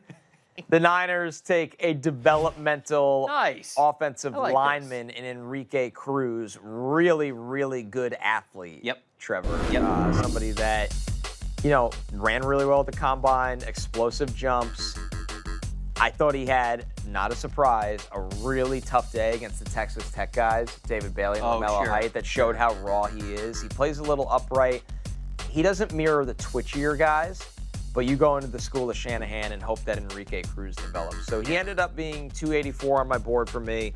Once again, a little early, even though I know it's weird to say in the 5th round. I'm going to give this one a C. I like the athlete overall, but I just thought he was very, very far away. Man, it's another really nice scheme fit for me. So I'm going to give it a B because they want athletes on this offensive line, and they're hitting offensive line later in the draft than I thought that they would have. But again, it's something that the 49ers, they lean on these guys who are athletes. They want to develop athletes. But we even see this at other positions as well, right? We're looking at linebacker and the linebacker edition that they had with Duggar. I mean, he's an athlete. So very clearly the philosophy that Kyle Shanahan and John Lynch have is be an athlete and we'll coach you up. And I think that's kind of the philosophy here of what they are gravitating towards with a lot of these guys. And I think Cruz is one of them. All right, the Dolphins are on the clock at 180, and we have a guest, and it is our guy, Chase Coburn. Hey, Chase, welcome in. How you doing? What's up, guys? How are you enjoying day 3 of the draft, brother? It's been incredible. It's one of the best times of the year. Always. I mean, you can't complain about just 200. What is it? There's 257 consecutive picks of players coming into the National Football League. It's a lot of fun. Chase, what's been the biggest surprise to you today so far? Gosh, there's a lot. I mean, I'm glad, first of all, just as an NFL fan, that the Chiefs were able to grab a receiver. I was shocked, or not a receiver, just some more offensive help, because I was shocked that they didn't take anybody offensively in the first 2 days. And look, I understand that defense did have some holes to fill. They lost some guys in free agency, but last year it didn't feel like the defense was the problem. It felt like Mahomes and Kelsey were doing their thing, but they needed some other guys on that offense. So it's good to see that they've got some more guys there, and that really has stood out to me. And then also, I'm shocked that it took Skylar Bell so long to get selected. I think he's going to be a perfect fit in Buffalo. Yeah. I mean, I covered Skylar at UConn. I living in Connecticut, I covered a lot of UConn football. I mean, Skylar's an unbelievable guy, an unbelievable player. He was a consensus All-American last year. For him to still be on the board for Buffalo at whatever it was, 126. I mean, I think that's great value for Bell in the 4th round. I'm with you, man, and I think it's the right receiver for Buffalo to get as well. Like reliability. Yeah. I mean, like that's what Skylar Bell was to a T this past season. So I want to go back to round 1 though, because I knew that we were going to have you on the show, and so I was watching a little bit of your round 1 analysis that you had on your show and your YouTube channel, which everybody should go subscribe to. You were talking about Ty Simpson, and I know everybody's talking about Ty Simpson, but I'd love to hear your take on it, because something that you talked about was you can see why it happened, but you could also see sort of the frustration that fans have of him going 13th overall. So I'd love for you to just kind of explain the range of emotions and logic of sort of that Ty Simpson pick there at 13. Yeah, the way I described it on my YouTube channel, Chase's Sports News, is simply that it's the best pick and the worst pick at the same time, because again, I understand the motive that LA had in making that selection and go and getting Ty Simpson. I mean, look, he still obviously has, I think, a few years left in the tank, considering he just won NFL MVP. But Matthew Stafford is getting older. You want to play the Green Bay Packers game, or you want to plan for the future and select a quarterback and try to develop him. And you have Sean McVay, a brilliant offensive coach, Matthew Stafford, a guy who understands the game pretty well. It's a perfect system for Simpson, who only had 15 collegiate starts to really learn and mature and fine-tune his skill set in LA. I'm just shocked that, number one, it was at 13. I think they probably could have traded back a few spots at least and still been able to grab Simpson. The fact, again, we don't know exactly what transpired in those conversations, so the fact that it was at 13 was pretty surprising to me. And I'm also just surprised that they did it, to be honest with you. Like, I feel like they had other positions in need. I thought a tackle would have been more useful at that spot. I thought a receiver would have been more useful at that spot. I just was a little bit shocked, and I'm curious about whether there was some skepticism in that organization about, is this the time to take a quarterback when we were one drive away from the Super Bowl last year and possibly winning it if you were able to take down the Seahawks? So either way, I understand the move long term, but it was also shocking to see the Rams not try and focus so much on maximizing on that Super Bowl window with Matthew Stafford at the helm, given that they had a 13th overall selection that they didn't even know they would have when they made the trade last year. Chase, the story today continues on with the quarterbacks right now, as Trevor and I are sitting here wondering what's going on with Garrett Nussmeier. I know some people are probably wondering the same with Diego Pavia, as much as we weren't sure he's going to be drafted because of the size, of course, more of a good college player than a pro prospect. But, you know, where do you stand right now with Nussmeier? It feels like this is a big drop for him, even with the injuries. Yeah, I'm shocked of how little the quarterbacks, selected in day 3, how little that's been, because it felt like it was going to be obviously Fernando Mendoza at 1, and then Ty Simpson sometime in the late round 1, early round 2 range. He actually ended up going obviously at 13, as we just mentioned, so a little bit earlier, but Then we saw some quarterbacks get off the board. I thought we were going to see a lot of quarterbacks be taken here in day 3. And look, we still have time. We still have 2 rounds and 2 picks to spare. But you're right. The fact that Nussmeier's on here, I mean, that's insane to me. And I do think that there are some other quarterback prospects that are on the board here. I mean, just looking through, obviously, again, Nussmeier headlining them. When are we going to see Taylon Green get selected? That's Joey a big Aguilar. Haynes King, I think, could fit in a specific system. I even look at a guy like Joe Fagnano as a guy who could take care of the football and be a good backup quarterback. There's your UConn love. Yep, let it out. Absolutely. No, I mean, absolutely. I love Fagnano just because it's a guy who, as a backup quarterback for me, I don't think you ever take a backup quarterback to be your playmaker. I think you take a backup quarterback for a guy who just can't ruin your game. You want your backup quarterback to be serviceable enough to not turn the football over, to not make the mistakes that are going to be a hindrance for your offense. For me, Joe Fagnano does that. Only threw 1 interception last year. It was on a tipped pass. Yeah. Like, this is a guy who knows how to take care of the football. He's smart, great IQ. Like, the fact that I think he should be selected in the 6th or 7th round. I think Haynes King, obviously with his rushing, he has some potential. We'll see how many quarterbacks go, but at some point you're going to run out of time for what would be at this point like 8 quarterbacks on the board that you expected to go at this point. I know Pavi is sort of the fan favorite to go, but I think Haynes King's gonna go before Pavi. I do too. Agree. You know, so bigger power runner if you're going with the runner guy. By the way, the pick is in here finally for the Miami Dolphins, and they go Seydou Traore, the tight end from Mississippi State. Yeah. Mississippi State. So the tight end run continues. This is exactly what I was going to ask Chase next, because Chase, we've talked so much here on this set about the tight end run, and it's I think this is number 15 or 16 tight ends off the board, and we're just getting into the 6th round here. So we got a handful. A couple good ones are left too. Right, 100%. So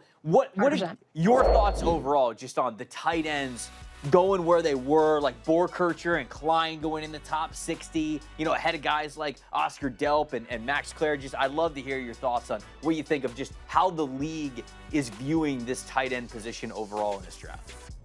Well, that was really what I was going to say, is I think it epitomizes that tight ends are being utilized more in different ways. And I think the traditional tight end being used as, partially sometimes an elite receiver, but then more so a run blocker. I mean, those times I think are over. You're going to want a tight end that is versatile, like a Justin Jolly this year is a perfect example from NC State. You want guys like a Jolly, a guy who can play wide receiver, or a Kenyon Sadiq, as we saw, who went 16th overall. I just think now tight ends are a lot more involved in the passing attack. They can play in the slot now. Like, you want some versatility at that position, and I think that's why you're seeing a lot of them go, because the ones that can use your traditional fullback tight end, run blocking, the type mechanics, to have that skill set and then couple that with some incredible receiving ability. I think that's huge, and I think that's why you are seeing so many tight ends go off the board, and that's why you're seeing teams that are in the elite echelon of the NFL have either one elite tight end or multiple tight ends that can make an impact, because it's a very, very important position in the NFL, and I think one that continues to evolve season after season. All right, as we look at the tight ends that have gone in this draft, there's been a big run and a consistent theme with guys that can play on the line of scrimmage. We saw that yesterday. Can I ask you about some of his favorite guys in this class? Yeah. I love to just, like, any round, honestly. Like, it could be first-round guys, it could be second-round guys, third-round guys. Maybe it's somebody who's, like, even still available that you're waiting to see drafted. But I'd love to just, like, open it up. Some of the most fun that Connor and I get to have when we're scouting is we have our my guys, the guys that we really cape for. And so I'd love to hear any round, again, first round guys, second round, third round, wherever it is, who are some of the guys that, like, you've just identified as your guys here in this class that you love? I really love Jacob Rodriguez out of Texas Tech, the linebacker. We saw him go in day 2. I always have, and again, I understand that the college game is different from the pro game, and you have to have a different skill set to thrive in the college game than the pro game, and that's why we see so many players get drafted simply just based off of traits and not even production. But I have such a hard time just ignoring the fact that Jacob Rodriguez was 5th in Heisman voting last year and All-American. I feel like everyone ignored that and bypassed that when they were making their round 1 mock drafts. That's insane to me. Like, I think when you are, again, 5th in Heisman voting, that's just a guy that you want, a guy who can really make a difference as a run stopper, a guy who can get in the backfield. And then, of course, just staying in the first round. I loved Ruben Bain. As a Baltimore Ravens fan, I understand it wasn't as big a position of need. I would have loved to have seen Baltimore go after Bain with him on the board. I'm more of a production over traits guy. Like, there are so many Keldrick Fulks, I should say, as kind of an example of like guys who have these almost plays and guys who have some flashes but maybe didn't see that translate at the college game. I would rather see guys who, yeah, you know what, maybe you're questioning whether they can translate, but you've already seen that they can be productive. You've already seen traits that they can dominate and they can be explosive. And Ruben Bain's a guy who I thought was one of the best defensive players in college this year at Miami, playing opposite Akeem Mesidor. I think Tampa Bay got a really, really great pick in Ruben Bain. I think they've had a really solid draft as well. And they were a team that I was starting to feel a little bit skeptical about going into 2026, but I think they've responded pretty well. They've added some interior offensive line depth. And then I mentioned him earlier. I also really, really like Skylar Bell in this draft. I just think a receiver like that who the biggest weakness that I see from most analysts is his hands, and they question his drops and his fumbles and all that, but yet the contested catch rate is high. The drop rate was much lower this year. Like, I just think he's a guy who could play in many areas, and I know NFL teams may just view him as a slot guy. I think he can play on the outside when needed. I think he has more versatility. And again, the fact that he went round 4, that's a steal for Buffalo, and I think Josh Allen's going to have a lot of fun with him. Chase, one thing Trevor and I noticed is, and we expected this, but it's really come to fruition, teams are not interested in dealing 2027 draft capital. We saw Seattle do it. They gave up a 4th to right. Yeah. But we haven't seen a lot of it, and obviously you have a really good feel on the college football world. Are you buying in as well, like we are, next year is a class that you don't want to be giving away picks for?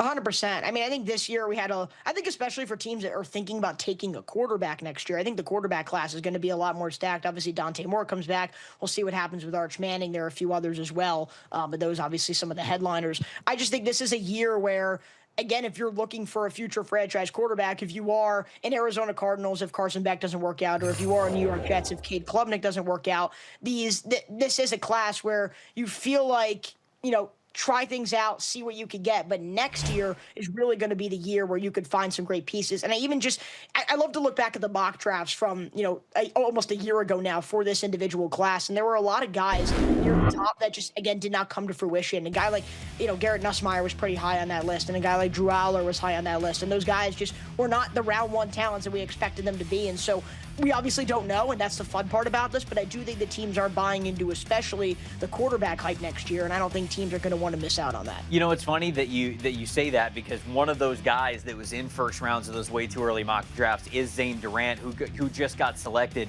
by the Buffalo Bills here. I think that the fit is interesting for him. I think he can play behind T.J. Sanders and Ed Oliver with those two guys that they have here there running that odd front. But I kind of wanted to ask you, maybe Zane Durant, if you've got a specific take on Zane Durant, but just overall, it feels like there are some smaller defensive linemen that like to make splashes, like Grayson Halton. Like, a lot of people were in on Grayson Halton from Oklahoma, Caleb Proctor from Southeast Louisiana. What's your thoughts and your leaning normally towards these smaller defensive linemen? Because I feel like sometimes draft analysts are like, man, when I get a smaller defensive lineman, like, I'm not afraid to bet on a smaller defensive lineman. But there are other people that are like, no. I'm not betting on the outlier when it comes to the trenches. So where do you feel like you land on taking chances on those smaller interior defensive linemen nowadays?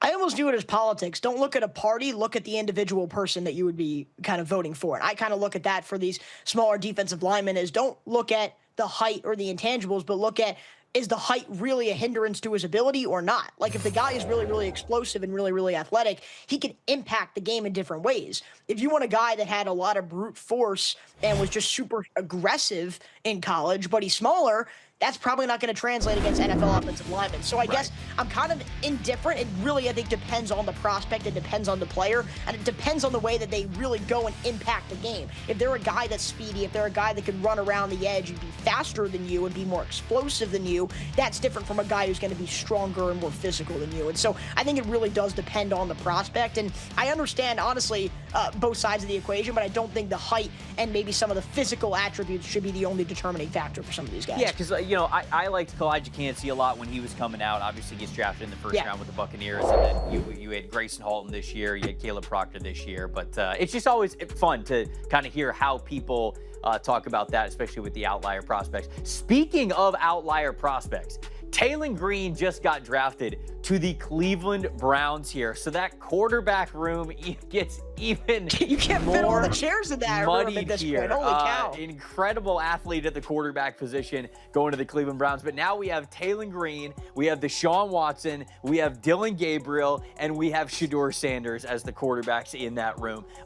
Chase, I'd love to hear your thoughts here on Taylor Green. He's somebody who I recognize the athlete, crazy athlete. I mean, honestly, like from the Cleveland Browns, I mean, this is a D pick for me. I mean, like I get that you're drafting the athlete, and maybe he's a tight end or a wide receiver for you at some point. But your quarterback room is already extremely crowded. And Chase, I'd love to hear what you think. I didn't think he was accurate enough. I always just thought the ball placement was far too inconsistent for me to expect for him to be an NFL quarterback. What do you think? I mean, what was it? 37 turnovers the past 2 years? I mean, that's insane for a guy that you want to be your quarterback. And I guess my kind of analysis on it when I just saw the pick is like, why? Like at some point, like having 3 fifth-round quarterbacks does not equal 1 second-round quarterback or 1 first-round quarterback. Like that's not how this game works. I think Cleveland has quantity over quality. I don't think there's anybody in that room that I could trust to go and make an impact with a supporting cast that actually looks solid. I feel like they check a lot of boxes except for the quarterback. Look, again, if you want to take a bet on an athlete that does have an amazing highlight reel, a guy that is extremely athletic, that's fine, and I'm not going to criticize you for it. But again, at this point in the draft, it's just taking flyers and seeing what works. But I mean, at some point, they're going to have to make a decision. I mean, Shedeur Sanders, I don't think he's overly accurate with the football as we saw in the NFL, like we saw in college. Or unlike, we saw him be very, very accurate in college. We haven't seen that as much in the NFL. He's another guy that turns the football over. We haven't seen Deshaun Watson play at a high level since really the COVID-19 pandemic hit. And so, like, it's been a very, very long time, I think, since the Browns have had a capable quarterback back there.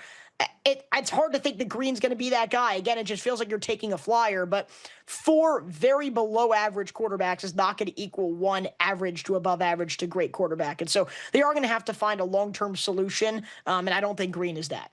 Look, I think this is a total Andrew Berry pick. This is an Andrew Berry pick saying just like, hey, the biggest return on investment that you could possibly have as a quarterback. So that's why we take Taylor Green here, even though we have one of the deepest and most confusing quarterback rooms in all of the NFL. Carson Shaw, the linebacker from Iowa, went to the Arizona Cardinals at pick number 183. I'm shocked by that. Again, like, Keyshawn Elliott's still on the board. Torian York is still on the board. Like, these are linebackers who clearly, for me, I've got much higher. Sharar is somebody who was a 1-year starter. I think the inconsistency shows up for him because he doesn't have that experience. He's a decent athlete, but again, he's a smaller player. He's around 230 pounds. And so if you're picking a smaller linebacker, why not go with a guy who's got a little bit more production and experience? I'll tell you exactly why, Trevor. This is a pure special teams pick. You got the 4.56 40, the 40-inch vert, the 6.98 3-cone. His tape in 2024 covering kicks was some of the best in the country. Okay, all right. So I agree with you. Like, if you're trying to take a swing on a developmental linebacker, that's not the guy. The other guys you mentioned are. But that's where we're and like now we're getting into a dangerous part of the draft where we've got players who aren't our best available that teams aren't even going to think about because they're going, no, we're only drafting special teams niche players picks. Now. Yes, very Sharar niche is a niche special teams. He's picks. a great athlete. He is for kick and punt coverage. Did you guys break down Taylor Green going to the Browns? We did. Because that is fascinating to me. Todd Monken saying, I want one of my own guys in here at this point of the draft in this room. Jackie Marshall goes off the board as we catch up on the picks here. The Baylor defensive lineman. I believe this was to the Titans in this slot. Yeah. Jackie Marshall, super interesting player because I watched the tape and I thought he was more productive the previous year. On tape, when you look at 2024, he really, really stood out. He tore his ACL in 2023. I thought he was excellent in 2024. Gap shooting 3-tech, which if you know Robert Saleh's scheme, get off the ball and go. That's what Jackie Marshall did. He's got good speed for his size. 10% win rate for an interior defensive lineman in 2024 is good, but it dropped almost in half this year. He's not consistent, but there's flashes of power. So I'd like to see him better against the run game, but Saleh looks pass rush first when it comes to interior defensive linemen. I'm going to give this one a B. I think he fits the scheme really well, and we're running out of these gap shooting interior guys. I'm with you. I actually like this as a pretty good scheme fit. I mean, he's got a dense build to him. I think he can play as a 5 technique for them. I think he can play as a 3 technique as well. He's around 290 pounds, so they can sort of decide, hey, do you want to put on a little bit more weight and we want you more at a 3 tech? Do you want to lose a little bit of weight and we've got you more at a 5 tech? So I think this is a pretty good fit here getting to work with Saleh. All right, the picks are rolling in. Your Buccos are back, and the tight ends continue because the Bucs. Bauer Sharp. Jason Light needed a heat check here. He goes Bauer Sharp, the tight end from LSU, rather than taking whoever's left on our board in the top 120. Yeah, no, the no-hitter continues. He's pitching a perfect game. No, but Bauer Sharp, we knew that they would add a depth tight end at some point because we talked about potentially Kenyon Sadiq being somebody that maybe they would have considered there in the first round. Obviously, they don't go that direction, but Sharp is somebody who I think makes sense for them. They've already got Devin Culp as well. They have Cade Otton, and so it's just a deeper tight end room. So 6th, 7th round is when a lot of the tight ends go off the board anyways. Yep. And it makes sense that Tampa got one here to shore up that tight end room. You know, guys, I got a quick question for you, just going back to Tennessee. Sure. I'm trying to just figure out, based off this draft, like, I don't mind the Carnell Tate pick. It wasn't what I expected. I don't mind it. You're giving Cam Ward an option. I'm just so torn about whether or not to believe in this team, because I actually do believe in Cam Ward. I think he's an incredible prospect. That's why he was taken first overall. But if I had to make a bet on which team out of the 3 best rookie quarterbacks from last year, and Jackson Dart, Tyler Shuck, and Cam Ward, which of them is really which of their teams is going to break out next year, the Titans would be third on that list to me, because I just don't know if they have enough defensively. Calvin Ridley is the wide receiver 3. What's up there? Like, what are your guys think? What are you thinking about Tennessee, just based off the draft, and then where you can go from here? Well, think about also the division they're in. The Houston Texans have a Super Bowl defense, and they got to find a way to get C.J. Stroud back to the first-year guy. It's easy to really love the Texans. It's easy to love Jacksonville now. Absolutely. Right. Jacksonville, Trevor Lawrence was on a heater last year to end the season. And then all we've been doing since we've been sitting on this couch since yesterday is praising Chris Ballard's draft with the Colts. I know. So it's almost, honestly, it's almost about what's outside of Tennessee's control as much as what's inside. We used to laugh at this division and call it like the little bro division. Now it's the big dog division. No, it is. It is. And you look at the wide receivers that Tennessee has. I mean, you signed Wan'Dale Robinson. Okay, he's not a vertical stretching wide receiver. Elikai Omaner can be, but he's more of the on the line of scrimmage X receiver for you. Yep. Calvin Ridley's not really going to stretch the field. So even though, I look at Tennessee's draft, right? And if I was doing revisionist history, okay, they go Carnell Tate and they go Keldrick Falk. I would have rather them go Arvell Reese and Denzel Boston, right? I mean, like, those are two options that were realistic for them that were on the board. I'd rather have that combination for them. I understand why they would rather have Carnell Tate, or why they were so drawn to Carnell Tate, because we even heard that they were a potential Jeremiah Love spot. Right? Maybe if Jeremiah Love's on the board for them at 4, they take him over Carnell Tate. And I think that was all about, building an offense and doing what you promised you would do to give Cam Ward those weapons. And Chase, I know that you know this. Cam Ward is at his best when he has that vertical option in his offense. And so even though I didn't view Carnell Tate as like a wide receiver that you normally take in the top 5, Tennessee probably looked at it as, this helps Cam Ward so much because he gives us a legit vertical threat in the offense. But, Trevor and Connor, I got to say this too. I like Carnell Tate as a prospect. I like the traits that he has. I felt like he also was a wide receiver too throughout his entire career at Ohio State. He was. That's why I felt like he would have been a great fit with like a team like the New York Giants to really be a wide receiver to Malik Neighbors, because that's what he's used to.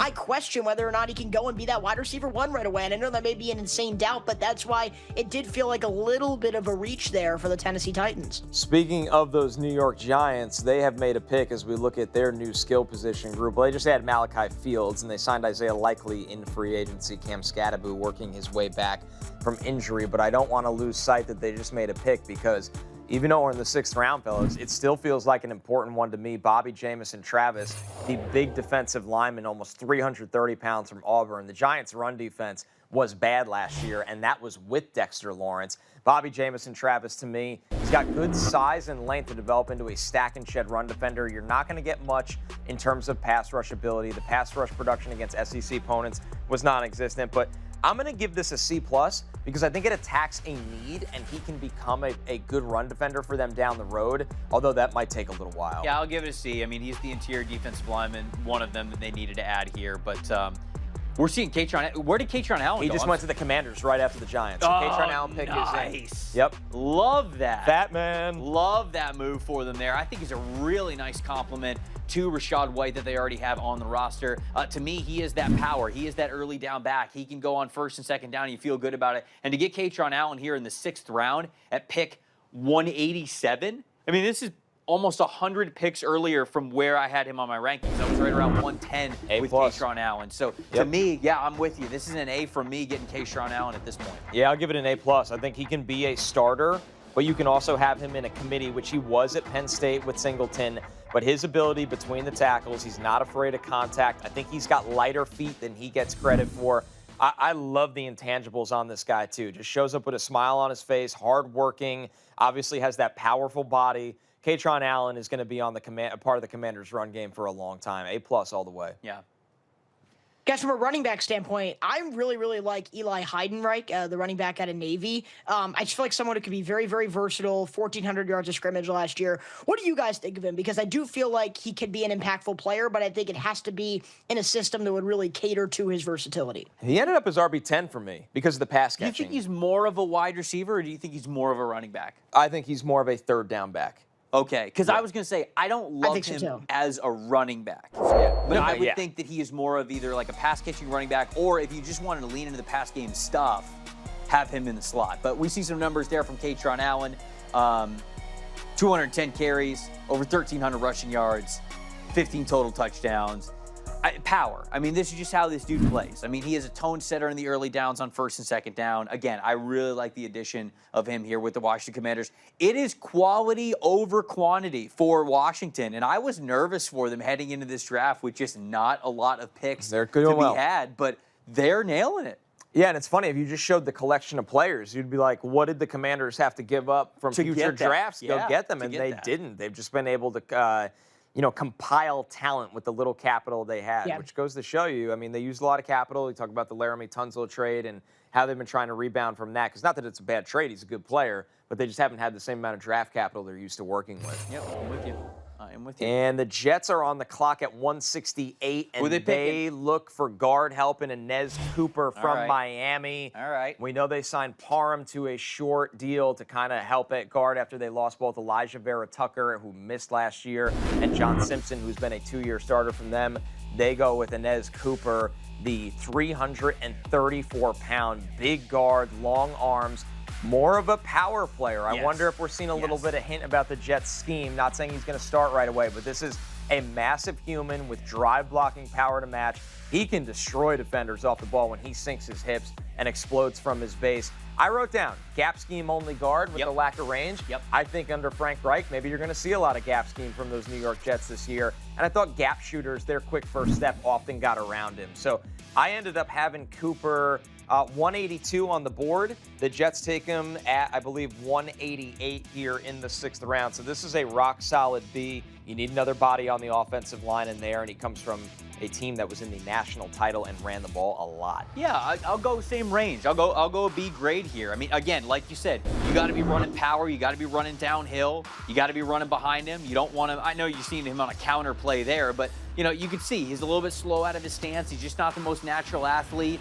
You don't want him in a lot of those zone blocking concepts that are, outside, mid-zone. You want him getting downhill. You want him with combo blocks, and I think getting a little bit stronger in the trenches, that's never a bad thing.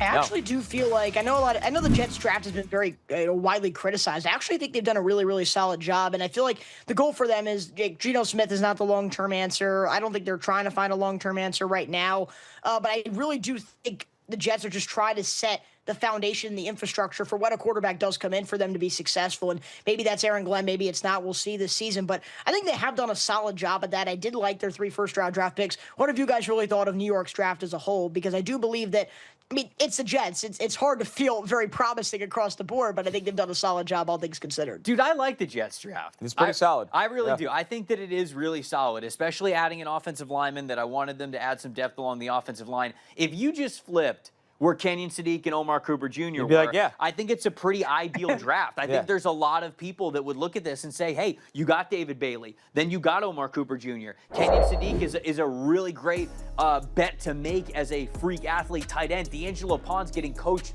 by Aaron Glenn. I mean, it couldn't be any more perfect. Darrell Jackson Jr., inconsistent, but he gives you that strength and length there. Cade Klubnik's a long-term backup for you. You get Inez Cooper now. And so I think this is a very, very solid draft for the Jets. Yeah, my biggest gripe would just be the move up for Klubnik.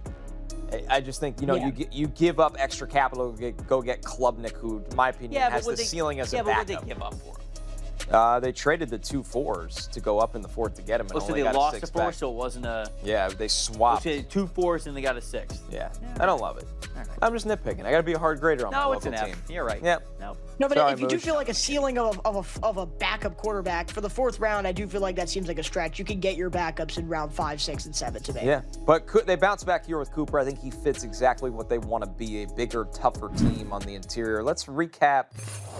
We got another pick in here for the Cincinnati Bengals as the clock continues to move fast. Let's see what the Bengals do at 189, and the pick is in, and they go offensive line as well with Brian Parker, one of the better potential center kind of picks in this draft. So the Bengals stay busy on offensive line in the draft. I like Brian Parker quite a bit. This is somebody that gives you some position versatility in this draft. Obviously has played a lot of football at Duke, including obviously offensive tackle, good tester, good foot speed. He can handle the athletic requirements if they kick him inside as a puller and a climber. Really plays with precise hands to gain leverage.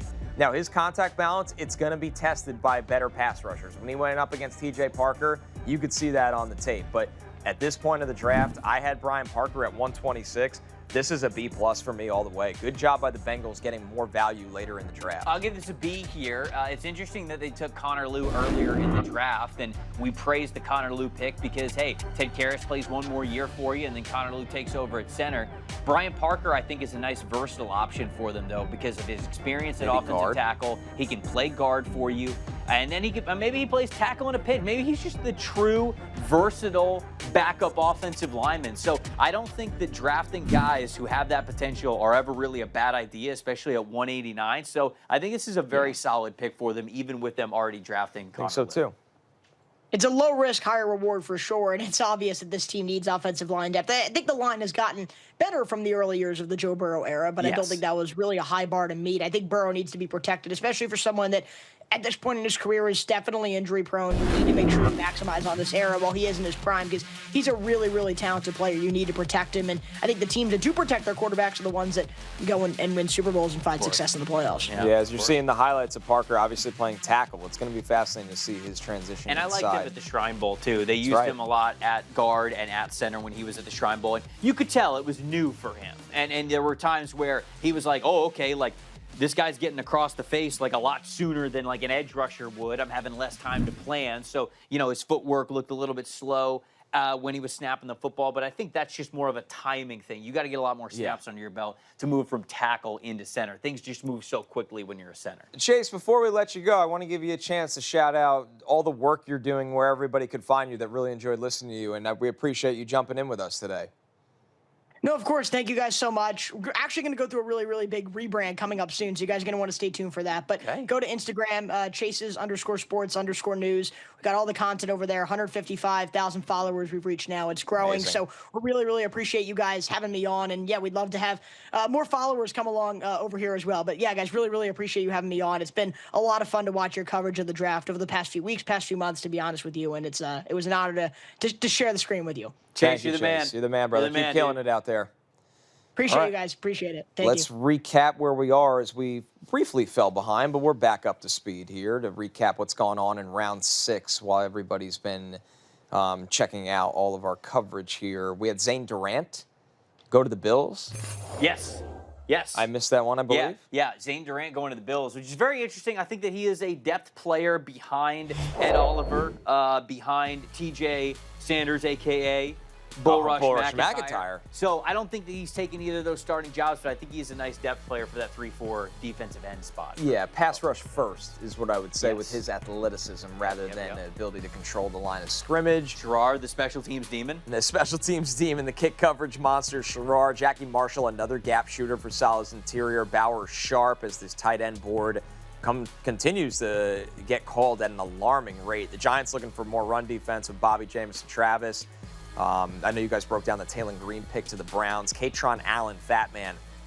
Borderline starting caliber running back at 187 for the Commanders. Sign me up. The Jets go with the scheme fit with Inez Cooper, the big bully guard. Brian Parker, who's probably going to kick inside at the next level, goes to the Bengals. And then the pick we have not covered yet, the Saints stay local, and they go with another LSU wide receiver. We've already had one come off the board before, but they go Barian Brown here, Trevor. Low moving cost, baby. There it is. No, I think this guy's a really good athlete. I think he's smaller in size, but I think there are things to like about his game. I mean, I think that he can give you some good yards after catch, and they needed to continue to build out more wide receivers and have some more athleticism here. This wide receiver here for the Jacksonville Jaguars is one that I am higher on, though, Josh Cameron. I mean, when we watched him at the Senior Bowl, I mean, you talk about a guy who plays with a ton of power. He's great in contested catch situations. Now, you worry about it because I'll let you look up his official height. I can't remember exactly what it is, but he's kind of like a smaller, stockier, stronger wide receiver who tries to play like he's 6'5". Now, I love that about him. It makes for a very fun watch, but getting to the NFL, settling for those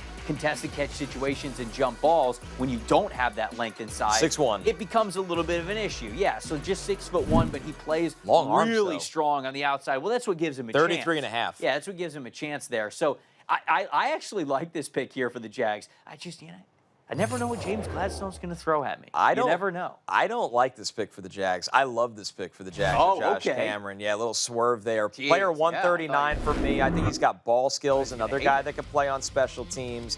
And he's got an NFL body. He's just physical. So I'll give that one an A- on Josh Cameron. The board is going fast and furious. Did my boy J.C. Davis just come off the board? No, New York Giants. I'm just trolling. My New York Giants. Yeah. It's just to the New York Giants. Don't tell the streets that. Which is great. It's awesome for them, right? I mean, like they needed their last two picks here have been interior defensive line and then a versatile offensive lineman as well. So eating your vegetables, as we say, and that I say with Alex Clancy, who does a great job covering the Arizona Cardinals for Locked On Cardinals. There have been so many skill position players that have come through with the Cardinals, and we have all these talks where he's just like, no, they got to eat their vegetables first. You got to draft the offensive line. You got to draft the defensive line. And I think that the New York Giants are eating their vegetables. Well, coming from Baltimore, this is the kind of nasty that Harbaugh is going to like on the offensive line for his New York Giants. I mean, you watch J.C. Davis play, and he was a multi-year starter at New Mexico, multi-year starter at Illinois, at left tackle at both programs, 2 years and 2 years. 49 consecutive starts. I mean, that's Iron Man level. He's a big guy with long arms. He can drop his hips to take on and stall power rushers. And he's got the brawler mentality. He's down for the fight in the run game. He wants to play through the whistle. Does he have some limitations as a pass-protecting tackle? That's why he made it to the 6th round, the 11th pick in the 6th round. You do wonder about him taking on speed and how quickness got him, and he had a couple false starts and holds in 2024, although he cleaned that up in 2025. I like J.C. Davis a lot, whether they want to give him a shot at tackle, whether they want to develop him inside at guard, even though he's been a left tackle for 4 years. I'm going to give this a B+ for the Giants. I think this is a really, really solid player that can develop into depth and just gets after it in the run game. Yeah, I think I gave it a B. I think this is a B+ for them, or just a regular B, a B pick for them, I should say.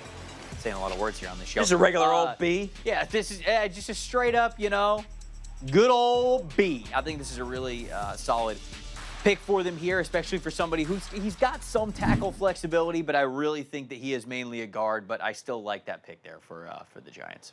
J.C. Davis, a little bit of a fall, but yeah, this is way lower than I thought he was going to go, even as somebody who I felt like I was a little bit lower on, because you had him top 100 or no? No, not there, but still way earlier. I'll pull him up in a second. I had him we're 117. So I thought he was a 4th rounder. Okay, all right. Well, that's about the range that I thought he was going to go. So 2 rounds later. The Giants are back on the clock again.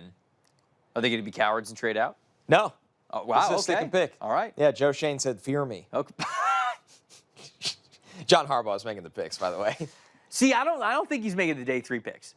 Dude, they just took J.C. Davis and Bobby James and Travis. No. I don't think it's quite a Gruden situation. You remember the rumors of Gruden where like Gruden would make the first round pick and then Mike Mayock would get the rest of the draft, you know, when they were with the Raiders? Yeah, those first rounds went so well. I think John Harbaugh is making the day 1 and day 2 picks. And he's like, I'm not grinding. And then and then he's saying, all That's right, on you. all That's right, what you Joe, get paid for. Go ahead. All right, prove yourself here, Joe Shane. I like this little run. I like J.C. Davis. Who'd they pick? Well, they picked a defensive tackle before. Bobby James and Travis. Yes. Who they needed. They needed to fill that need here. But what do we got here for the Giants? All right, the pick is in for the Giants. They go Jack Kelly. Okay, all right, getting a Jack linebacker. Kelly. Yeah, you get a little bit of a more run-focused linebacker. Like you said, depth at linebacker. This guy's been highly productive at BYU. Probably a special teamer. You know, got the Senior Bowl invite. 6'1", 240. Tested better than I thought, Trevor. I thought he had a delayed first step against the run as it develops. And I think that his pathways to the ball carrier aren't always the most efficient. But when you look at the other stuff that he do, first off, 2-time team captain. He's a legit third down stand-up rusher. They used him legitimately. Oh, really? Like, Okay, so you think he's going to be more? Not the Giants. They got 90 of them. Well, that's what I was about to say. No. Like they need to draft him to be the middle linebacker. You know where I'm going to go. Tested well. Yeah. Over 150 snaps on special teams the last 2 years. Oh, well, yeah. It's a special teams. He's a special teamer. Right. Which is fine. That's fine. Oh, let's go. We've got special teams clips. He must block this. Yeah. Oh, my God. Yeah. Look at you. Oh, They got man. shout out to the production Shout team. out to the team here at BR. Unbelievable. Making me look not like a total moron. They knew. They scouted him. Oh, man, they're deep in the weeds on the B-rolls today. I Yeah. love you guys. That's incredible. That You see the is super awesome. chat we got from Tony Lee, by the way? Tony Lee, our guy, best draft duo in the business for the Jets. What's your confidence in this year and last year's draft for setting the foundation for quarterback? I like Sorsby and Messmaker. Don't think they'll be bad enough for Arch. I agree with that last part. Arch, if we were thinking he's the number 1 pick, Yeah, I don't think this Jeff's roster spells out Arch Manning. They're not operating like a team that's picking one. I'm not saying they're going to be great. No. But I think they're going to be better. Certainly. Yeah, 6 wins. Yeah, I think that's fair. Not going to bump it up. Just I could be control 7. the chat. No, Yeah, I mean, it could be 7. You know, yeah. You wanted me to go there. Pick is in. Another center off the board for the Titans. The Cougar. As Trevor said, the Cougar. Pat Coogan.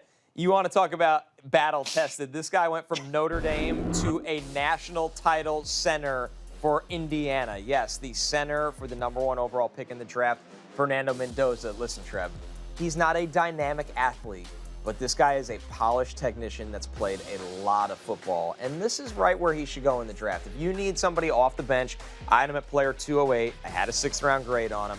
He's going to carry himself the right way. He's going to help you out by calling out protections if you need in there. I'm down with Pat Coogan here. I'll give this a B. I'm workshopping a meme here. I'm down with the Cougar. I'll give this a B-. No, you know from Talladega Nights when he puts the Cougar in the car. So it's something where you're getting a screen grab of that, but it's Pat Coogan, and it's whoever they're playing. It's whatever team they're playing, and the guy's like, you got to get in the car. He's like, I'm not getting in the car. There's a Cougar in the car, and then it just goes to the next scene, and it's just his face on top of the Cougar's body. I love it. That's free. That's a free meme. If anybody wants that, Yeah, go it's ahead. all yours. That's why He's you a guys watch Nashville that. legend now. I got too many. These aren't all free, but today you get one. Today you get it for free. Man. No, but I agree with you completely. You know, he started at Notre Dame. He started at Indiana. He's somebody who can make protection calls. You know, he's going to give you everything he's got. I mean, you look at the way that he will get out to the sideline, the mentality that he has as a blocker. He's not the best athlete, like you said. Like, you're not going to want him in a lot of zone blocking concepts for heavy zone schemes. But he is somebody who, he's steady. And you're drafting steady players here in the 6th round. Great backup option for you, so I like that. A total just guys being dudes kind of player in the locker room. Kind of is, yeah. All right, we got another pick. The Raiders adding a vertical dimension here. Malik Benson, I am at 173. This is pretty good work here by the Raiders. Nice, yeah. 4.37 wheels. This guy just gets down the field. Sprinting background, going back to high school. Yep. You can really see that kind of speed on the longer routes. Averaged nearly 17 yards per catch in 2025 with 6 touchdowns. Only 1 drop on 59 targets. I like the catch radius, natural hands. He made plays even when the coverage was tight. Now he's got a lighter frame, He's got to learn how to sell his routes with his upper half, and he's just not going to create with the ball in his hands. But for the Raiders, they're looking to add another deep threat to the room here. Yep. I like the value. Give it a B+ for Malik Benson. Yeah, I'm gonna give it I'll give it a B+ as well. Because this is the type of player I think they should be adding. He is a well-traveled college player. Oh, man. Started at He did the Hutchinson tour. Community College, then played at Alabama for 1 year, then played at Florida State for 1 year, then played at Oregon for 1 year. So his closet very diverse. Any season, any different color combination that he needs, I think that he's got that on lock. But you're right, he's got the blazing speed to him. He wasn't utilized a ton this past year in Oregon's offense, but to me, this is a nice vertical dimension to add to the receiver room here in the 6th round. So I'll give it a B+. And we know Fernando Mendoza, what this offense is going to be. Play action, drop back, Sure. attack down the field. Yep. Benson can fit that. Yep, I agree. Patriots are back on the clock. There's rumors that Elliott Wolf has control of the draft room, as we've seen earlier today with some of their off-the-walls picks. They're going to have 2 of the next 3 picks. Fascinated to see what New England does here. Yeah, let's take a look at New England's. I liked their day 2 when they got Akis and Draft Raritan. haul. I thought that was strong. I feel like we haven't talked about that. No. Oh, okay. It's because they drafted Karan Parunti in the 5th round, who I didn't want watch. So, but I know a lot of people in the chat said that they liked him a lot. Okay. Caleb Lomu in the 1st round, Gabe Akis in the 2nd round, Eli Raritan in the 3rd round. Where could they go here? Man, they have a lot. They have 3 6th-round picks and 2 7th-round picks. I mean, I like the value of safety right now between Deshaun Singleton and Robert Spears-Jennings. Mm-hmm. Are they comfortable with the character with Xavier Harris? Oh, by the way, I didn't even mention VJ Payne in that safety group. So safety is where the value is right now. You think of some of the free agents they lost, whether it was Jalen Hawkins or Kairos Tonga. Do they look to add a Tim Keenan or a Xavier Harris? Pick Tim Keenan. Tim Keenan would make a lot of sense. The Godfather, maybe. But maybe. It's a health thing with him. I think maybe with some of the injuries that he's been through. I talked about how Cyrus Allen was my favorite non-combine invite player, definitely on offense. Renee Congo was my favorite on defense. He's an explosive pass rusher on the interior for Louisville. Well, I wonder if he hears the type his name. of player they like. Yeah, and that's what Tonga gave them a little bit. So then you replace him with Conga. Something to think Yeah, about. but how big is he? What's he weigh? Let's go Conga's pro day numbers here. Hold on one sec. Because I think that might go into it as well, whether or not they think that he could play shade nose. Conga was 298 at his pro day, so that's probably not happening. But it's still a Patriots type, like it's a fit. As we look at their offseason moves, they've been busy. Spent a lot of money on Elijah Vera Tucker for their offensive line and Romeo Dobbs for their receiver room. Draymond Jones for their front, and Kevin Byard comes over from Chicago. They say goodbye to Stephon Diggs, Caleb Chasen, Jalen Hawkins, and Garrett Bradbury as they are going to move Jared Wilson to center, which he played in college. Yeah. That's his best. Not really moved to center, but just back to center. Back to center. Yeah, and I like him at center much more than I Me like too. him at Guard so. was not ideal. Right. I like their offseason. Kevin Byard's a good addition. I thought that they were going to bring back Jalen Hawkins. I thought that Hawkins and Craig Woodson tremendous year. Hawkins. Yeah, right. Maybe they thought they just got the most out of him that year and let someone else that must be, because then you go out and you sign a guy like Kevin Byard. So they clearly didn't. They clearly weren't thinking like, oh, like we're good at safety, we're fine, we don't have to re-sign this player, and replace him with no one is sort of what I'm saying there. Yep. But I like defensive tackle though. That's still where my mind goes. Tim Keenan makes sense for them. Don't know if they would take the chance on Xavier Harris, but that is the direction that I would like to see this team go. You know what I'm noticing? When these teams have 2 picks in a row or 2 of the next 3, they probably know who they're going to take, but use the full clock for the next pick. You know what I'm saying? Like the Patriots probably know what they're doing at 196, but maybe they're also discussing 198 right now, where they're not going to trade the pick down, early. something like that. Yeah, because I've seen that a couple times. That can make where sense. a team stays on the clock the full allotment, even when they're about to pick again soon. Yeah. Man, Jack Andrews. I thought this was a 4th-round tight end, man. I really like Jack Andrews. Somebody in the chat said Crown over Pons, and this guy responded, Pons went 3 rounds ago, guy. Pounds, I think is what he's. Oh, did he mean? He wrote Pons. Diego. But you're talking about. You're right. Pounds. He definitely had a typo. He means Diego yeah, Pounds, yeah, especially yeah, since Diego he said Crown Pounds. over. So he's thinking offensive tackle. Deciding between Demetrius Crownover or D'Angelo Pons are very different sized human beings there. That's a very interesting, like, who would you rather have here? Completely different philosophies in draft editions. Deion Burke still being available in the 6th round. Travesty. Absolute travesty. A war crime against humanity. Oh, did you say? Deion Burks. I know this breaks your heart. Yeah. It's Where tough. did you have him on the board? I had him draftable. Burks I had You said at draftable. 127. I liked him. We're almost in the 200s. You're part of this. This is your fault. It's not my fault. This is your fault. I'm not in the militia. You are. No, I'm yeah. not. Yes. I didn't cause this. You are. You're in the anti. Don't worry, the Deion Bucks will Burks take him. militia. I know they will. They'll bail you out like they always do. I know. Jason's. If nobody's got me, Jason likes Jason Light's got my ass. Oh, man. Daquan Wright, the tight end from Mississippi. I think like that- Daquan Wright a lot, man. Yeah. He's got an NFL caliber inline size, but he could run like the wind after the catch for his size. And there it is. Great call, our guy in the chat. It is Demetrius Crownover, the monster We tackle. love when the chat calls the picks. Look, I didn't love Demetrius Crownover's tape when he was at Texas A&M, but I really liked him when he was in Mobile at the Senior Bowl. I thought he performed really well. That size was so tough for edge rushers to get around. He That's moves right. better than you would expect for a player of his weight and his just total body size and mass. So I think there's a lot of potential there for him. I would have taken him even in the 4th and 5th round, but getting him in the 6th, I think that's more appropriate for what the film says about this player. But the potential of him, I could have seen him going a little bit earlier. I like them taking a chance on him here in the 6th round. Yeah, I'm going to give this one a B when you look at Crownover. This is somebody that converted from tight end in 2022, which gives you a perspective of how much weight he's put on. I love that you said the What's phrase. his height? How big is he? He's 6'6" plus 1. So man. I love that you said it. He's just difficult to get around. When you're that big, you have that arm length. Once again, can engulf guys, linebackers firing downhill. So when you're looking at a developmental tackle, Crownover fits the billing here. By the way, the Rams have traded up from 207 to 197, and they are officially on the clock for the first time today. Garrett Nussmeier? Sean McVay takes his quarterback to pit against the GM's quarterback. Battle. That'd be actually incredible content. Oh, man. Imagine he takes the post-draft presser and he goes, yeah, Garrett's going to compete for the starting job. Not the QB2 job. No. The starting job. No. Ty Simpson and Stetson Bennett are competing for the backup job. Right. Let's see what the Rams do here. You can never have too much competition. You really can't. Who is the next Puka Nacua for the Rams? Oh, that's actually great. What wide receiver, actually? I see a Harold Perkins mentioned in the chat. Oh, we think Harold Berg? Deion Burks, of course. Honestly, that would probably make your day. When It the really would. Rams take somebody you like, you're like, oh, cool. That's great.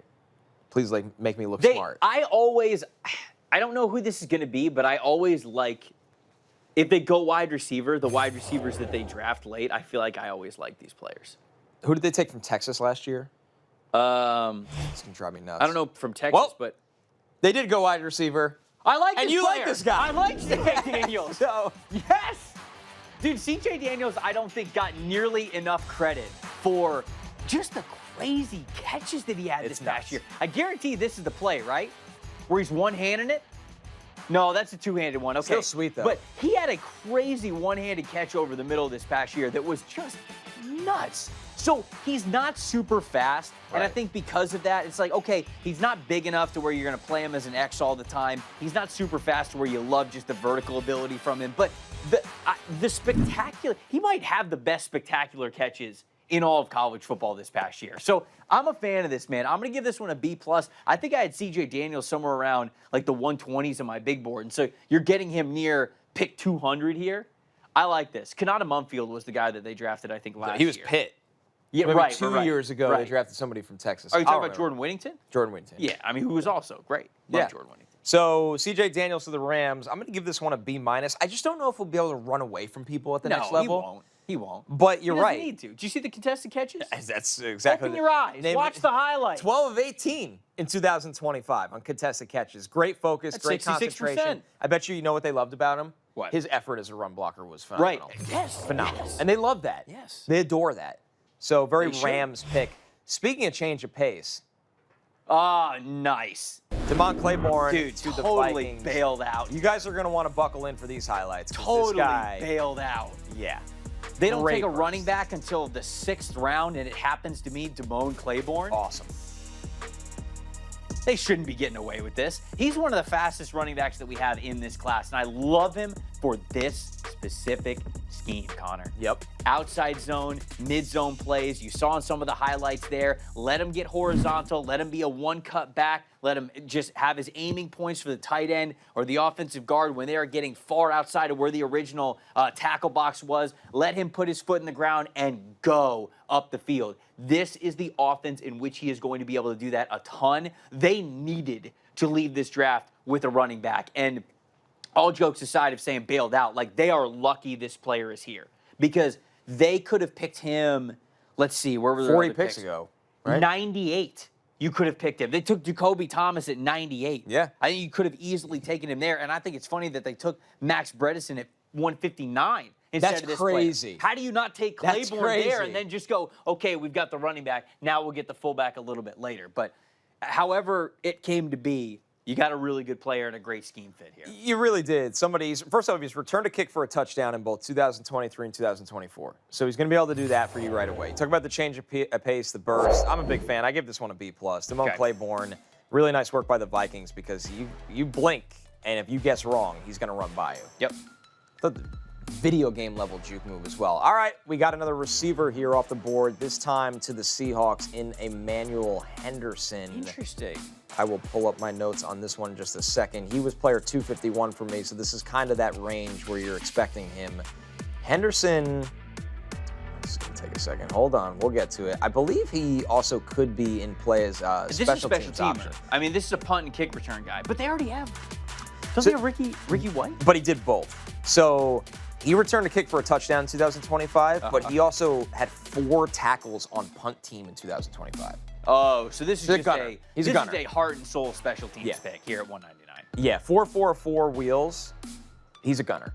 Yep. And he was great at it. Yep. He was great at it. Seattle, they're a team that... They do have Ricky White, though. Who is his ace, you would think. Special teams ace. They're going to battle it out. You can't have 2 aces, can you? Both of them. Oh. I like it. Okay. Yeah, Henderson was one of my less about receiver, favorite special team specific. Yeah, it is way less about receiver. Yeah. Put PG next to him, punt gunner. Oh, just the position? Something to think about for the future. Dude, we should do that in like our who's the best overall. punt gunners. Yeah. Who's the best returners? Because I mean, this is day 3. There's real value in that. Like we've talked about this as we've gone through our positional rankings throughout the year. How we're a little bit more like, okay, it's not just a receiver, it's an X receiver, a C receiver, or a slot receiver. Like, I think you could legitimately say this guy's a punt gunner. DJ Campbell. Speaking of punt gunners. Not DJ Campbell. Whoa! What do you mean? Good athlete. You don't want to line up against this guy on punt gunning? Good athlete. 5'0", 140 at 313 pounds. He's a former 5-star. Yeah, he is. 3-year starter at right guard for Texas. He's got that compact build with long arms, big hands, natural leverage guy. Just the lateral agility on tape was a problem. Yep. Trevor. He falls forward, late to recognize stunts and blitzers. I still had him right here. This is a B- for me. DJ Campbell, that 5-star traits package is still in there somewhere, but there are some questions in pass pro. Honestly, it's a B+ for me because it's the 6th round and it's Miami. Go draft an offensive lineman. You were not good enough on the interior last year. This is a former 5-star guy. I think he's built the way that NFL offensive linemen are built. But you're right. I mean, it's slower feet. It's tougher for him to keep up with guys who get across the face, and he's not the best athlete when he's out on the hoof. But this is a very solid depth 6th-round pick, in my opinion. So I like this for Miami. All right, that is pick 200 in this draft. We are 58 more, right? Chugging along. 56, 58? I thought it was 58 this year. Is it 56? You might be right. It is 57. Just get absolutely smoked. Both of us. I mean, fools. Worked. Fools. All right, I got a super chat here that I definitely want to get to. What do we got? This is from our guy, Robert McMahon. Y'all did great. I got to go. It's almost hard to remember the difference of the actual drafts and 8 months of mocks. Excited for the recaps. Love all. The kid did great. Chase did do great. Chase was is awesome, man. He We was threw awesome. a ton of questions at him. He was ready. And he was ready. I know we should have upped the difficulty. Favorite gunner. Yeah. Who's your favorite punt gunner? Yeah. He would have said Emmanuel Henderson Jr. He would have, and I would have like, damn. Nose ball. I can't fool him. Yeah. Oh, boy. Damani Jackson just get drafted? He did indeed. Where's he going? Green Bay, I think. Green Bay. Shocking that Green Bay takes a big corner. Couldn't have been less shocked. Like Damani Jackson. I've never been less shocked. No. There's never been anything less shocking. This makes the most sense. He is a former 5-star corner, I believe, because it's right. it's the size, it's the speed, it's the length combination that he has to be able to play press man coverage. But I never felt like he developed into that confident player on the line of scrimmage. And when it came to off coverage stuff, I think he was a tick slow to sort of recognize where routes were going. But he is a Green Bay corner through and through. They want to draft the big athletes. This organization has their thresholds when it comes to cornerbacks, and so for this one, I mean, he is a Packers fit, but I'll give it a C for them here, getting him in the 6th round. Yeah, I'll give it a C+. I'm fine with the fit. I mean, this is a 3-year starter. I thought his play strength got better over time. He really did improve in his consistency, but there was still some problems at Alabama. He's a negative in the run game. I thought his angles and hesitation were a problem. You just got to get his confidence up, too, because sometimes when he second guesses, that's when he would fall out of phase. But Damani Jackson, this is such a Packers corner. Yep, I agree. All right, the Chargers are on the clock at 2:02. They were moving around and really busy earlier in the day. We've kind of hit a stall where we haven't talked about the Chargers in a while. Yeah, actually, let's see. What do we have here for the Los Angeles Chargers? Akeem Mesdor, Jake Slaughter, interesting with him transitioning over to guard, we assume. Brennan Thompson, the vertical threat for them at wide receiver. They got Travis Burke, Genesis Smith, and then Nick Barrett, the versatile defensive lineman, interior defensive lineman from South Carolina. And then we got 2 picks for the Chargers here in the 6th round. They've been busier than I remember. I like the Burke pick, man. Oh, of course. Especially you have him and all in the same room. Like all can show him what it's like being a skyscraper tackle. Because it's so hard to have leverage at 6'9" in the NFL. It's just a huge off. Right. Yeah. Careful. Yeah. What? What? A what? But I do think that he, as a backup offensive tackle, this is the player that you think is able to step in if Rayshawn Slater goes down. You could step in if Joe All goes down. And you feel like you don't miss a beat.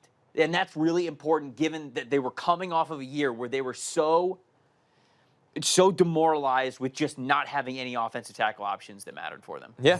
They just were running out of people. Yeah. I mean, they traded for Trevor Penning just to get a breathing body, and they continue that trend. Like it. Logan Taylor, Like man. it. Logan Taylor underappreciated in this process. I'm with you. Yeah, let me get that right out of the way with Logan Taylor. He's a people mover. This is someone that's played both guard and tackle. Yep. He started at every position besides center. He's played over 3,000 snaps at the college level, drive blocking power from his base, and he plays with an attitude. I get it. At 6'7", his pad level is naturally high. I think twitchier rushers gave him some problems, and he's got to cut down the false starts on tape. But he plays with an edge. I like this tape much better at guard than tackle. Yep. And he ended up being player 128 for me. So I'm going to give this thing a B+ for the Chargers. Nice work on value. Yeah, I'm going to give it, oh, man. I'll give it a B+ as well. You give it a B+, right? I'm going to give it a B+ too. I do think that continuing to invest in the offensive line is really important. And then specifically the fact that you drafted Jake Slaughter and you go, okay, we think that he is going to transition well to like a starting guard spot for us. At least we think that that's what's going to happen. But what if it doesn't? And I think to me, this whole draft for the Los Angeles Chargers has been about insurance plans. Protecting themselves From a year where they were able to make the playoffs despite so many injuries that they went through and so many guys out of the lineup. You draft Akeem Mesdor. You already have edge rushers, but Akeem is now just in the mix for you. And you know he's the first rounder, so he's going to be impactful. But you know what I'm saying. Slaughter can play center and he can play guard for you. Logan Taylor can play guard and he can play tackle for you. Travis Burke, he can play either tackle spot for you.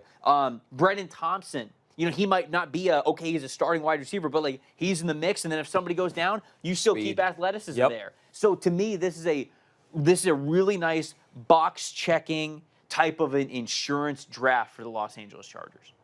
I'm with you all the way. They've done a really, really good job making sure their offensive line never goes through that again. All right, Jacksonville, Villain Gladstone is back at it again. The villain. He took C.J. Is he the Williams, hero or the villain? The wide receiver from Stanford. Is he Two-Face? Is that what he is? Yeah, and you flip a coin based on if he's going to draft somebody on the off consensus, the board, or not.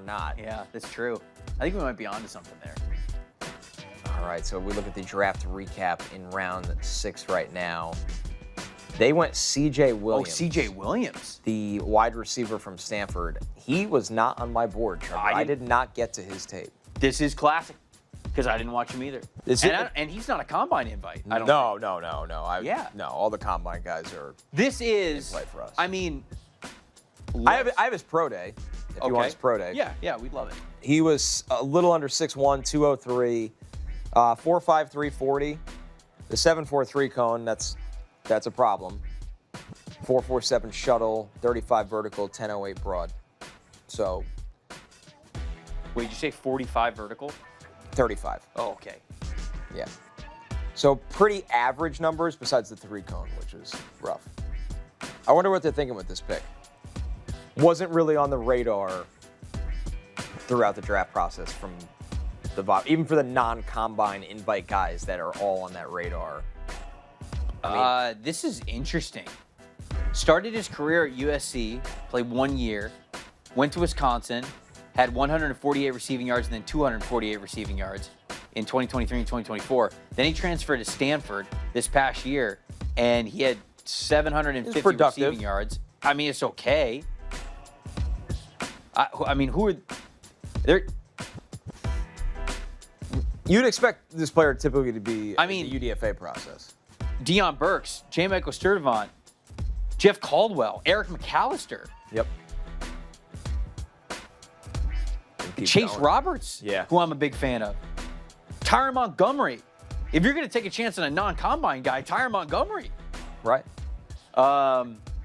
This is just very much the Jags are the new New England Patriots. They really are.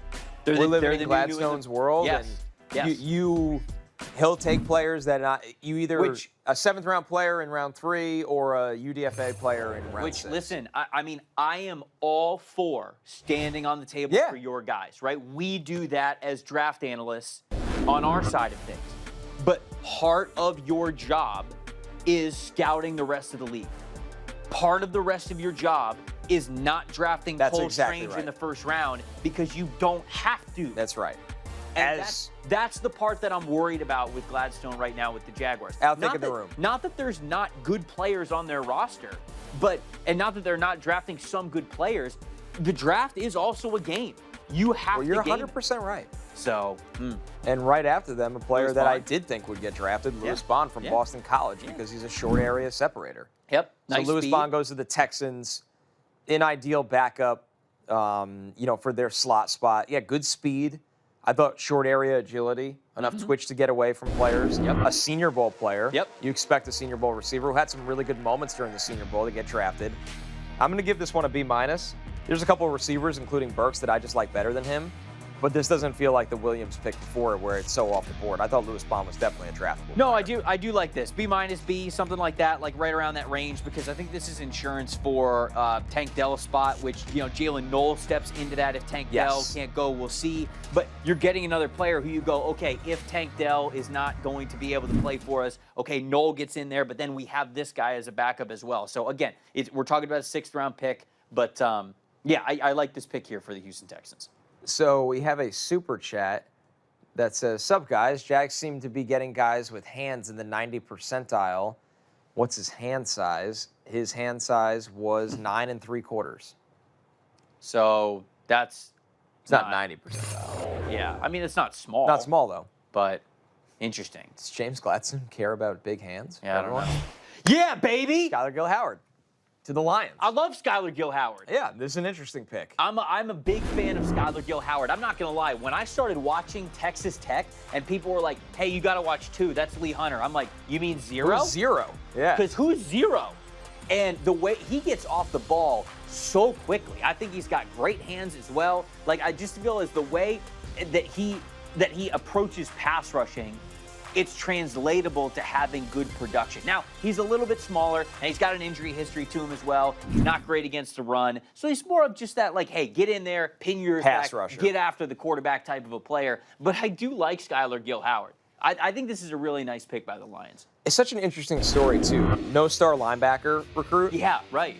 Ends up playing defensive line. Look at the hands, man. And that's look how fast those hands are moving. He's just so quick off the ball to shoot gaps. He'll be a size and length outlier. You see the pick 6? It's crazy. It was high and tight, too. Good form.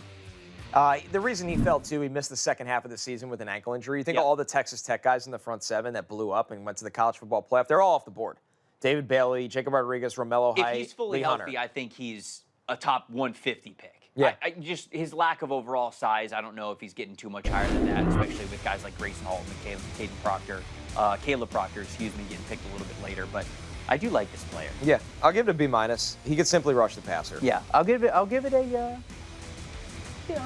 We'll give it a B plus. Oh, B+. I'll give it a B plus here. I like it. We're in the delirious state of draft day. Charles Gil Howard fan. Chat loves this pick. Yeah, they should. Yeah. They know ball. Chat knows ball.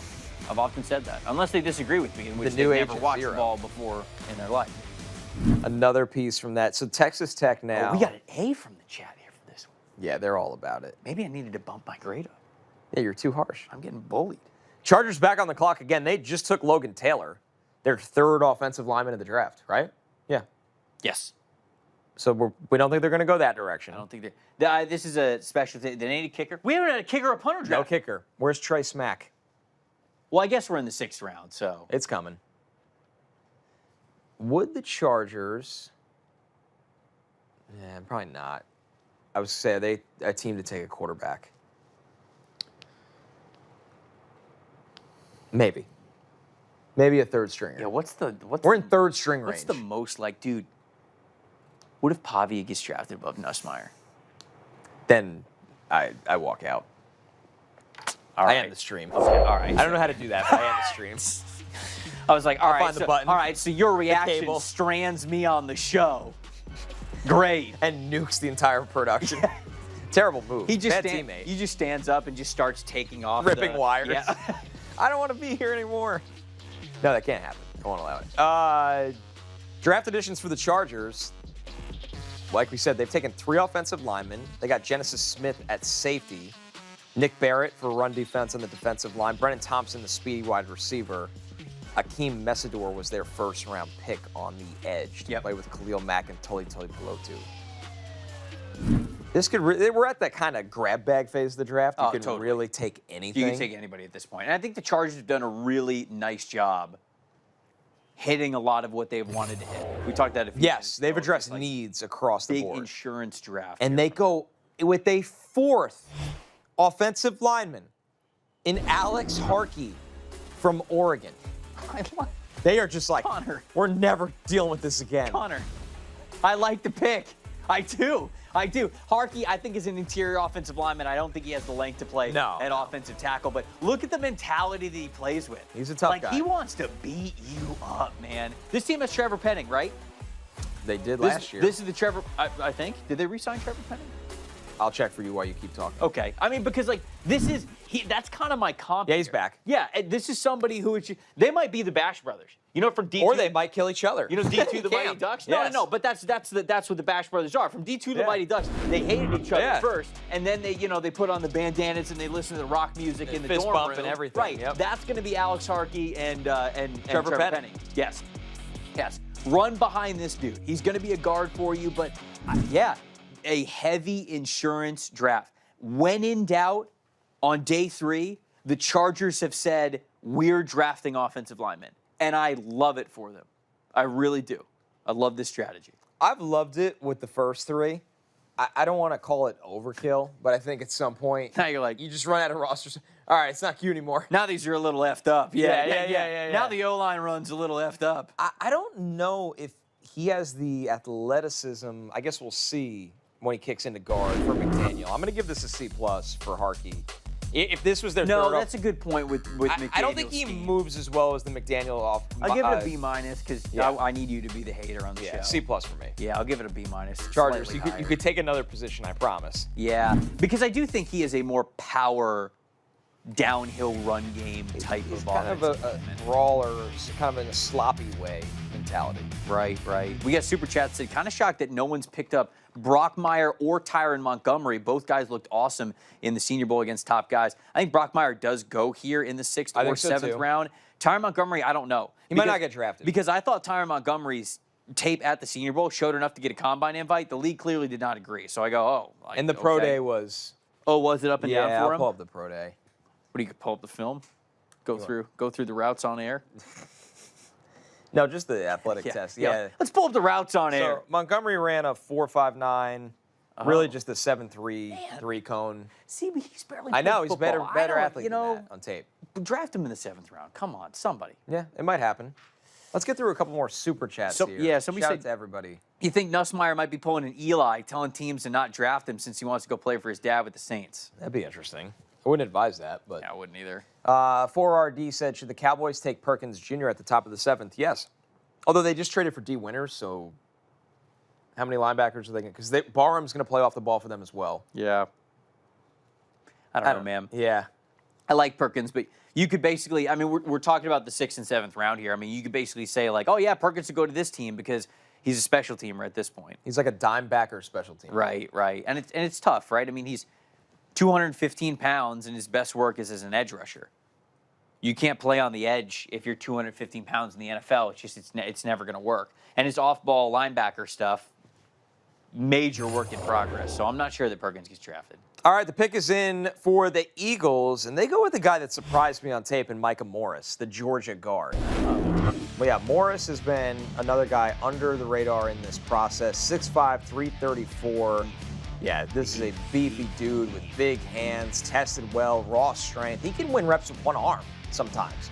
Quick out of the gate, I love when they ask him to pull. I mean, he will dismantle 2nd and 3rd level defenders. Right. Now, his play style in pass pro, and you're going to even see it on the highlights, very upright and nonchalant.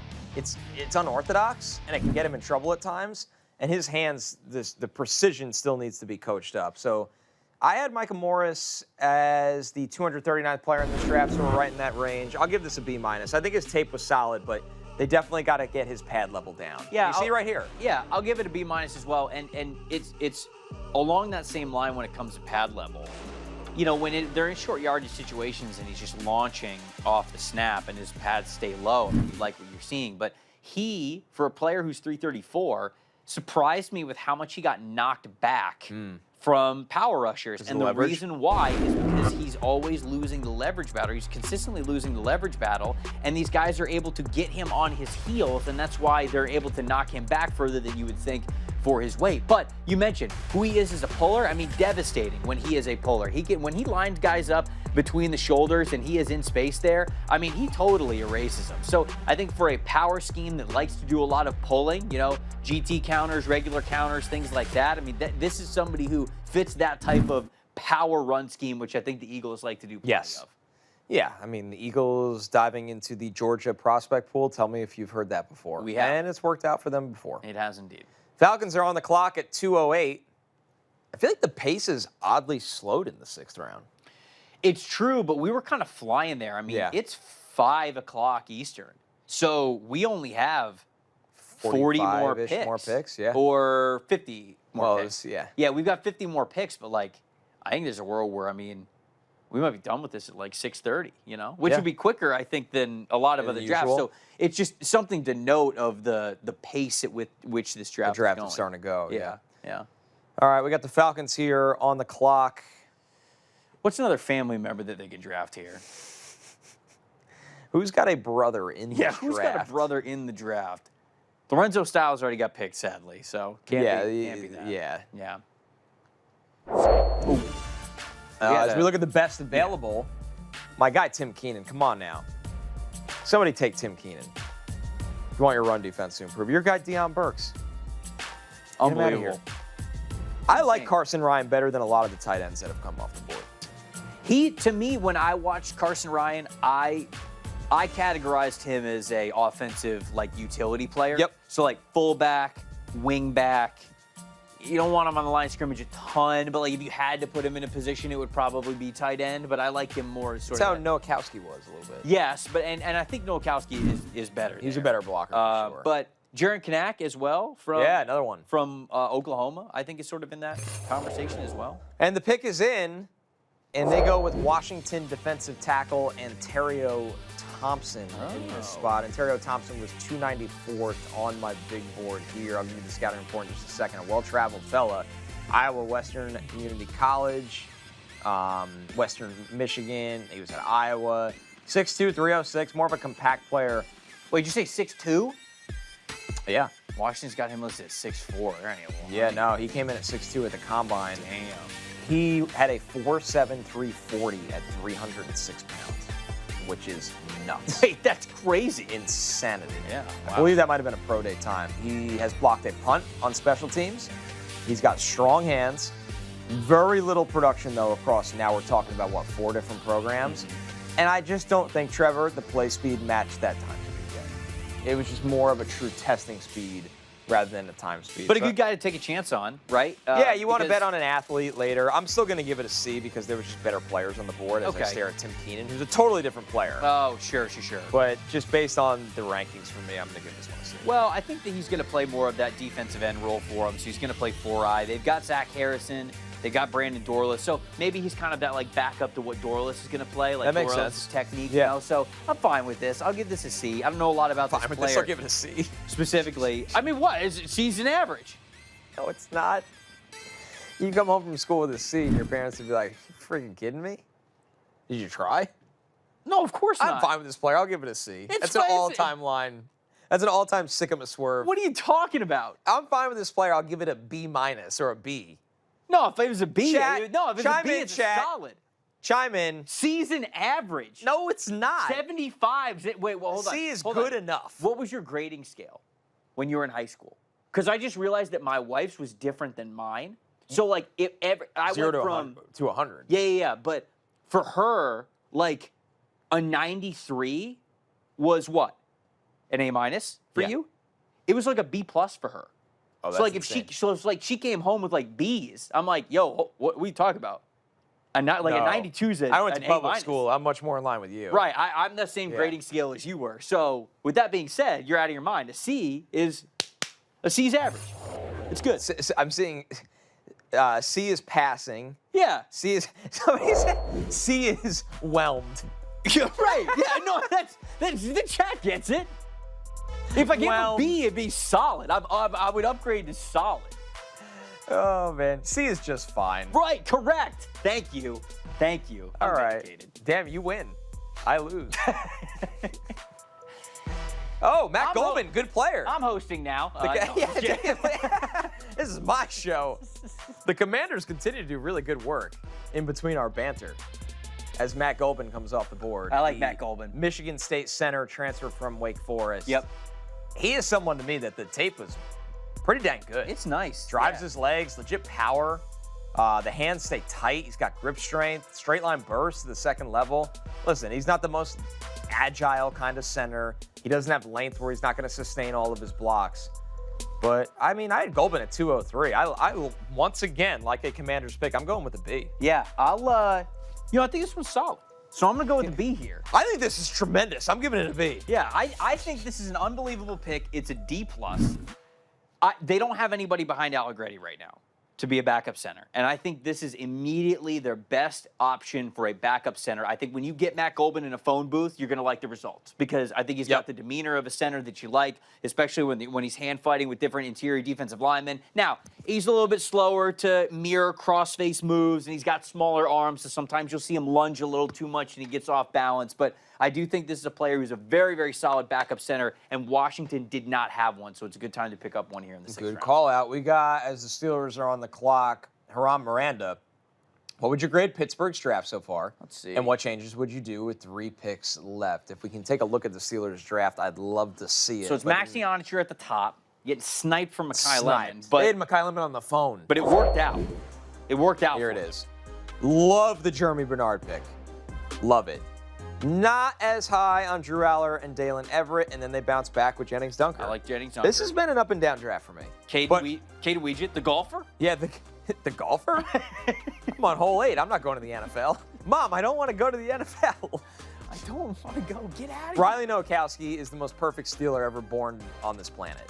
Yeah. He's going to do so many things for them as a blocker, catching balls in the flats, on the move in zone. I mean, this is a B draft for me. There's more risk with Onature, in my opinion, because he's still in the developmental phase because he didn't even play high school football. Yeah. But I like them going offensive line as much as they didn't want to. They wanted Mekhi Lemon. Yep. I still like them going offensive line. And Dunker is going to be a starting guard. I would go either B or B minus here because the Aller and the Everett. I picks, don't like that back-to-back at all. those two players. Yeah, I don't love that, and those are picks that I would have liked to get a little bit more value from. Wow, you see this meme on the screen right Pretty now? wild stuff. Yeah, That's from Steelers France. Love the energy from Steelers France. An account of culture. I mean, it's got to be Look almost at that bedtime. Zach Frazier, Mason McCormick, The Dunker hairs. Dunker's hair, Out of Max this world. Ionicher, Troy Fautano. It's pretty nice, actually. Out of Put it this like world. that. No, I would go with B or a B minus. I didn't love those two picks of Aller and Dalen Everett. There's other corners that I would have rather had over Dalen Everett, but I think he plays to the scheme in which you are going to want him to play. I just think he needs to be a little bit more consistent. And then to be honest with you, I like Will Howard more than I like Drew Aller. Me too. So you already had that quarterback on the roster. So I just don't love that from him. You're not going to love every pick, but that's why B minus B for me. You know, we'll do the draft grades. We'll do draft grades for every single team on the NFL Stock Exchange channel. Yeah. Which You can go check us out over there. Yeah, Shameless plug. Doing that on Monday. Right? Monday at an afternoon. Yep. That's 4. going to be a doozy. We're going to go in depth on every single team and every single draft haul and be giving grades for all that. So come hang out with us. Be part of the Addicts NFL Stock Exchange. Nolan in the chat said generational pick. Solid B. Steelers make a pick here. They go Gabriel Rubio, the defensive tackle from Notre Dame. Here, Okay. Trevor. I did not scout this player. No, this is another one, a bit of an off-the-wall pick, and the Steelers don't make too many of those. Rubio at his pro day, 6'5", 320 pounds. Okay, I was going to say they should hit D-line. Yeah, this is the beef for them. This is the beef pick. You know, the 26-inch vertical, 26 reps on the bench, a 5'2", 40. So they're just looking to get more stout he's a bigger guy. in the interior of their defensive Yep. line. I mean, when you look at their defensive line, you've got Sebastian Joseph Day, you have Yaya Black. Those are the guys that are backing up the main three, and Cam Hayward and Keanu Benton and Derek Harmon, who are going to start for them. Logan Lee, who is a good workhorse, but somebody who doesn't have great measurables. I think he's always just going to be a depth and rotational player for you. So this is another guy to get on that defensive line. So I don't mind it. Cool note from Brian Bacco. Here's a fun note. Gabriel Rubio's dad, Angel, was a 1998 draft pick of the Steelers in the 7th round. Wow. So there you go. Little So story he beat his here. dad there. It's a 6th-round pick. Yes. He has bragging rights for life. Yeah, he does. Congrats, Yeah. Gabriel. Now he sits at the head of the table. I was drafted ahead of you. Yeah, I sit at the head of the table. At Thanksgiving dinner, You're he's the going to kids' look table, at small his fry. dad. He's going to be like, "What are you doing in my seat?" Kids table for you. Yeah, this is for 6th-round draft picks. Jesus. Ravens are on the clock. We're trying to stir some stuff up. Yeah, here in the we're 6th starting and 7th fights round. in the family. We got our first specialist pick. Ryan Eckley, the the punter from Michigan State, over Thorson from Georgia. Oh. Eckley, there's a punter fact for you. They go Eckley as the Ravens. Let's look up what I had on Eckley here. Didn't scout him. Senior Bowl guy, combine invite. When you look at punters, I had him on the big board. He might have made it. He This did. is all you. 332 out of 335. Actually, did he bench at the combine? That's all I really care That's a about. great question. Because the punter's benching. I don't scout punters and kickers. Yeah. I just don't do it.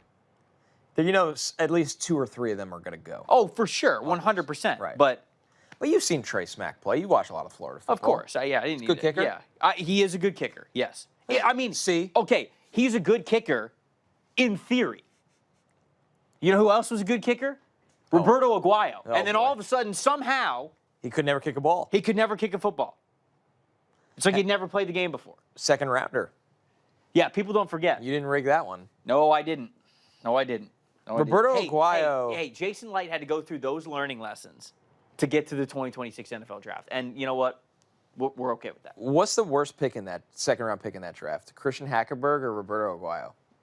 I think the Bucks traded up for It's Aguayo. Roberto Aguayo. They traded up for him. Did they? Don't. Yeah, I make me thought look so. it up. What year is it? It's kind of wild that Christian Hackenberg wasn't the worst second round pick in his own draft. You're gonna make me look it up. If You got to look it up. That's crazy. Please don't. Please, Like Grenade please, said, Vietnam please, flashbacks for Trev. Please tell me they didn't.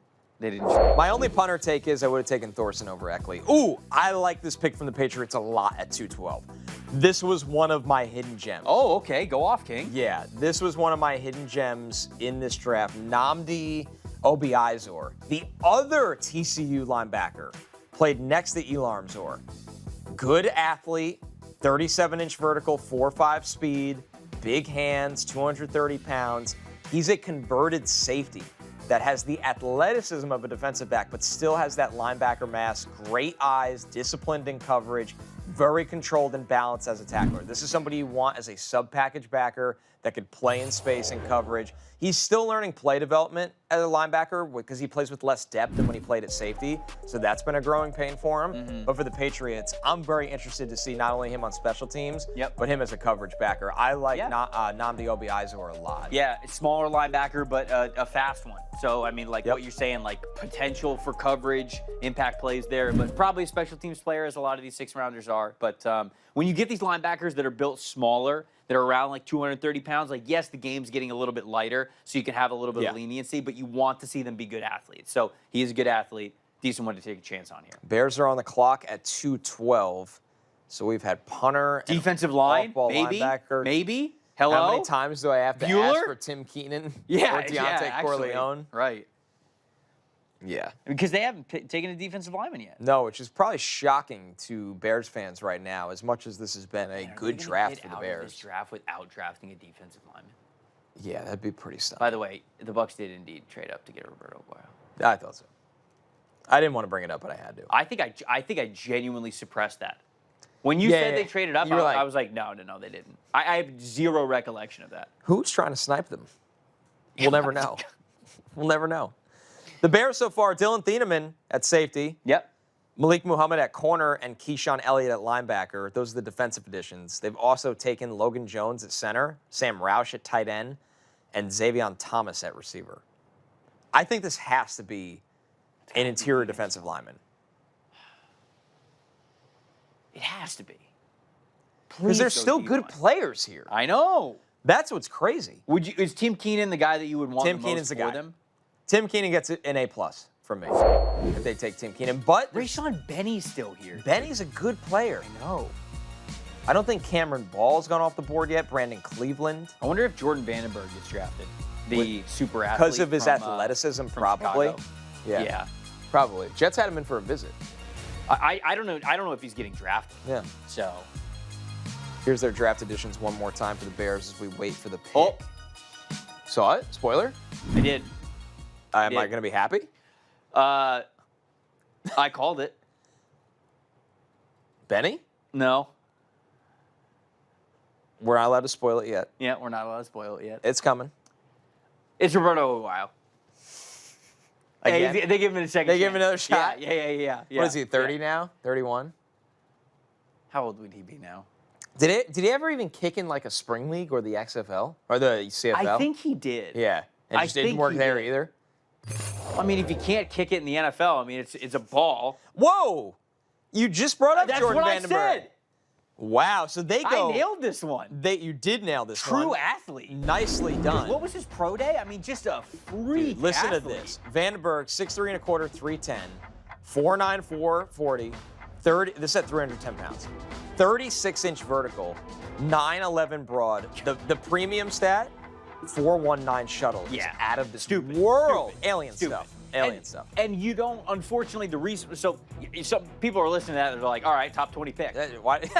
But the reason why he's not is because you just don't always see that from him, right? It's the same thing that we talked about with like Zane Durant, okay? Crazy athlete, very explosive player. We just don't see it all the time. But when we do, a lot of the plays that we just saw on the screen, you get a high impact type of a football player. So the story is super interesting too. He was born in South Africa. Yeah. He moved to the United States when he was 10. He was a high school linebacker, and now he became. I mean, with numbers like that, you believe it. Yeah. He doesn't. Oh, look at that! You see the Bane mask? Yeah, that was from pretty him. Good. 11 TFLs this year.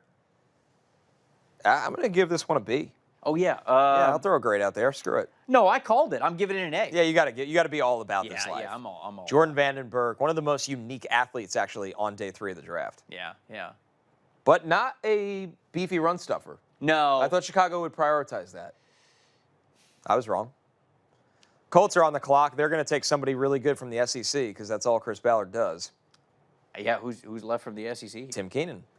Tim Keenan is available here. And wait, have they taken a defensive tackle yet? Because they need depth. I don't think so. Halsey and C.J. Allen on day 2. Bryce Betcher, Jalen Farmer, George Gums. What a draft. Yeah, this is a fun one for What the a Colts. draft. Take a bow. It's almost like trading their first-round pick had them more dialed in. Watch this. Leans forward in the chair. No first-round pick. Locked in. I would love for them to go Tim Keenan. I think it makes a lot of sense for them as well. They need depth at defensive tackle. They have Grover Stewart. They have DeForest Buckner. But when those guys have been hurt, it's a totally different situation for them because they have added to Tuamiwa Adebawore, not a run stuffer. They added Derek Nottie and they added Colby Wooden because they need guys that can really hold the line of scrimmage. But even Wooden's more of like that defensive end, defensive tackle sort of hybrid player. Jerry Tillery is the same way. They have Tim Smith, but he's buried deep on the depth chart. Come on, defensive tackle. Come on. Caden Curry. All right. I don't hate it. No, one of the better players available. Yeah. They are going, Trev, consistently big program against high-level competition. Caden Curry, for me, was 180 in this draft. He is somebody that, very sought-off build, only 30-inch arms. But he was very productive in 2025 when he finally got his shot. 16 and a half tackles for a loss. Yeah. He's a total length outlier, but he's a strong edge setter that I thought he racked up his pass rush production from interior alignments. I'm going to give this one a B.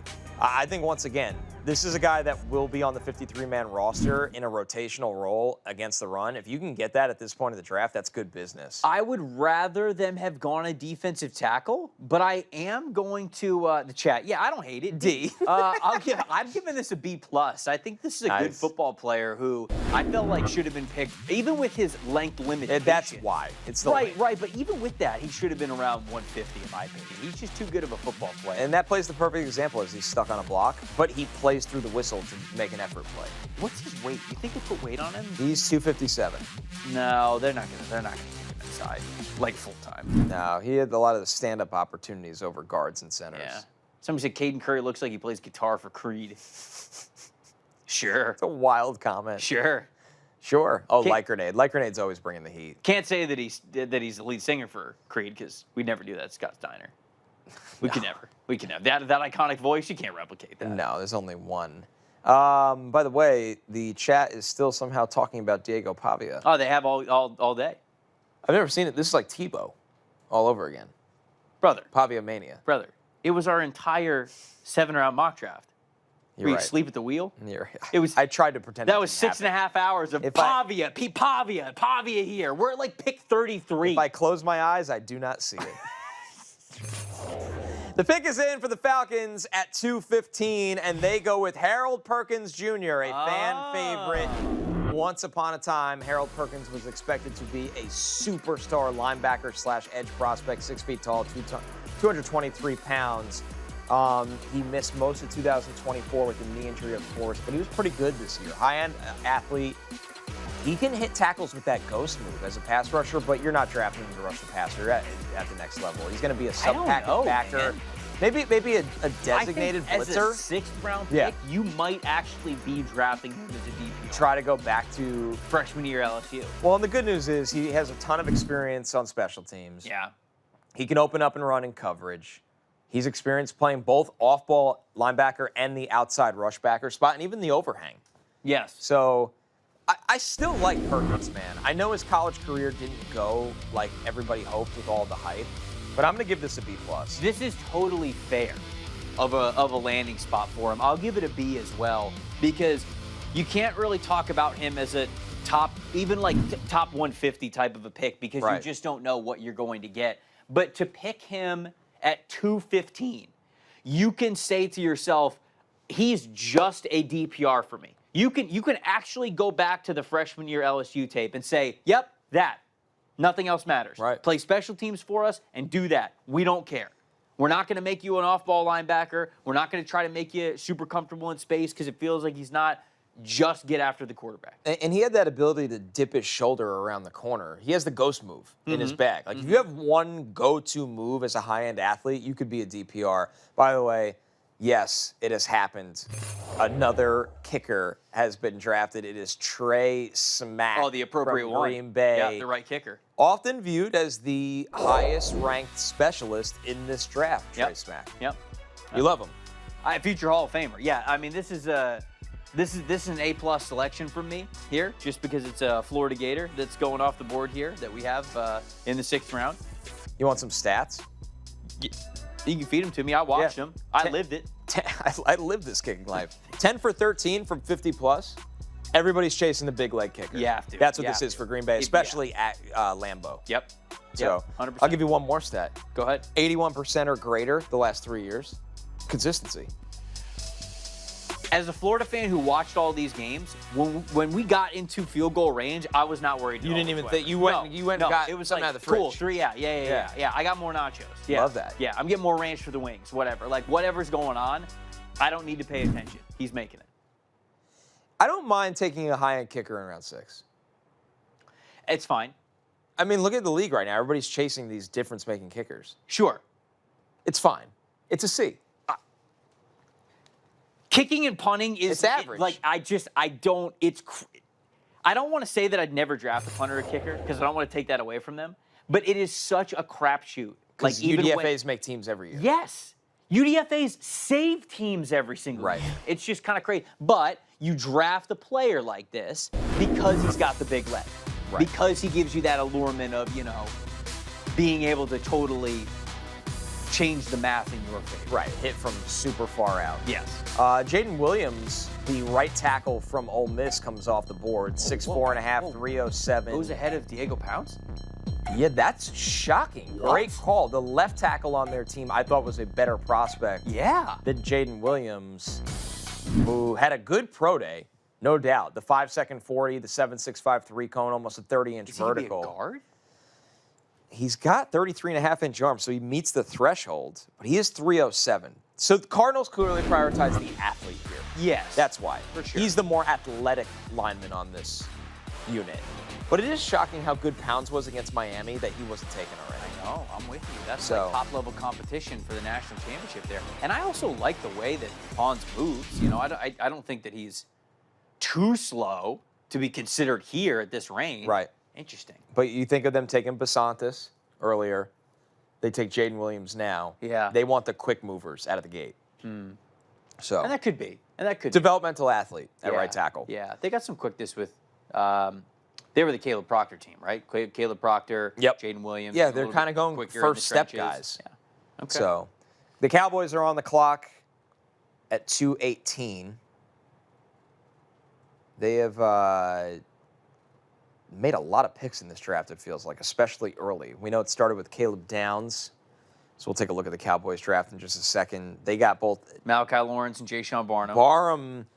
Their last pick was Overton, LT Overton. Wow, another a rotational run defending 137. edge. Yeah, that was a long time ago. So this is their last pick here. They've been stockpiling defense. Oh, are we in the 7th round now? We are in the 7th round. Whoa, welcome to the 7th round, Welcome gang. to the 7th round. Welcome to the last round. This is where the real pounders hang out. Am I wrong? No, you're not. No, just there's over 20,000 pounders watching. I'm laughing at people who aren't pounders. I'm laughing just because I feel bad for them. 20,000 pounders watching on day 7 or on round 7, day 3. Pretty amazing. It is pretty amazing. What are the Cowboys going to do here? That is a good question. I mean, I still want a depth running back if I'm them. And the pick is in. Let's see if they go that route. They do not. They go with Anthony Smith, the wide receiver from East Carolina. More of an outside size speed kind of combination in Anthony Smith. I am shocked that, and listen, over 6'2", he runs the 4.4 40, 6'9" 4.3 cone. This is a big-time athlete out of ECU at wide receiver, but not a name that I thought would be going before maybe some of the more known products. I know Deion Burks is a smaller, different wide receiver, but Burks, you brought up Sturdivant before. Yeah, Sturdivant, who had success Eric McAllister. McAllister, who I think had a minor injury recently that maybe is hurting him here. But Anthony Smith, Dallas is looking for size and speed. Dude, Eric Rivers is still here. Another smaller receiver. Yeah, but insane speed. Can fly. Yeah, absolutely. Mike McDaniel can't wait to call him on the UDFA process. I'll give you our entire bonus pool. You ran a what? You have our entire bonus pool. Didn't you take Brendan Thompson? I don't care. All right, as we take a look at the best available, the most surprising to me in this group. Yeah, give it, not the guys that you Right. like. Who's the most surprising VJ outside Payne. of Nussmeier? BJ Payne. I don't know, though. He's such a dynamic athlete. But we identified him as a corner convert. Sure. Do teams? Because if they don't, I totally understand him being on These the board teams are here. drafting gunners. That's This guy's one true. of the freakiest athletes in the draft. That's true. That's true. You're That's telling me you can't line him up and say run and tackle? Honestly, Deion Burks is my answer. How think is it's he fair. still on the board here? Yeah. The receivers that are going off of the board, what are we doing? Because this guy's got incredible explosiveness. He is a stronger slot receiver, and there's a legitimate reason to say that the inconsistency at quarterback with Mateer this past year is a big reason why he didn't produce a lot more. Yeah, that's fair. That is really fair. A guy like Mateer that doesn't play in structure at all really hurts the wide receiver production. Yeah, especially for somebody who can win very quickly Yeah. the way that he can. He's the most surprising to me that he is. He's got to get drafted. I'm so shocked. How many picks the Bucks have in this round? They have Get one. Jason Light on the line. Do they have one? Calling a favor. I could text him. Calling a favor. I could text Hey, him. big dog. Yeah. I need one more. Yeah. The Wriglers' final act. They don't have another pick. The pick is in for the Saints. They go TJ Hall from Iowa. Really interesting corner prospect here. Do you like him? I actually did at this point. I did too. Yeah. I think he's a really, really solid corner. He's just slow. But he might be the best run defending outside Oh, I'm corner with in the you. class. It's him and Chris Johnson, who Chris Johnson got picked, let me check, 200 picks earlier than this. But I think if you are playing in an off zone scheme, which where did he get drafted? TJ Hall just went to the Saints. Okay, not good.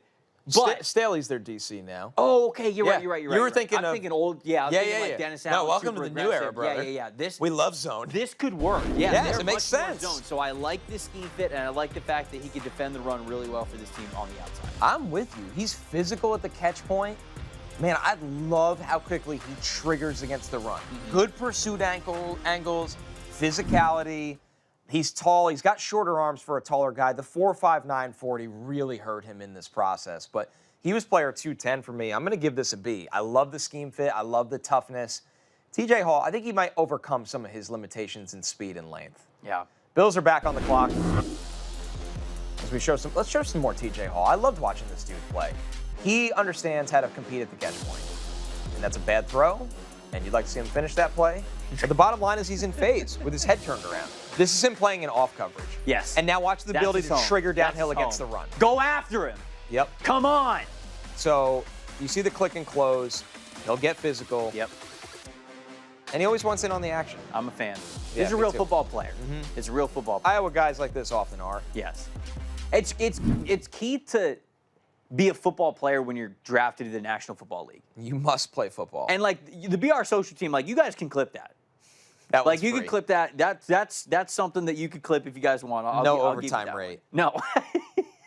No going God, Kyle I rate. almost read. I'm gonna read it because Ryan Rodgers was like, "Who is Bill's QB2?" And I was like, "Oh, it's a good question." And then I see the second part was feels like a Pavia spot.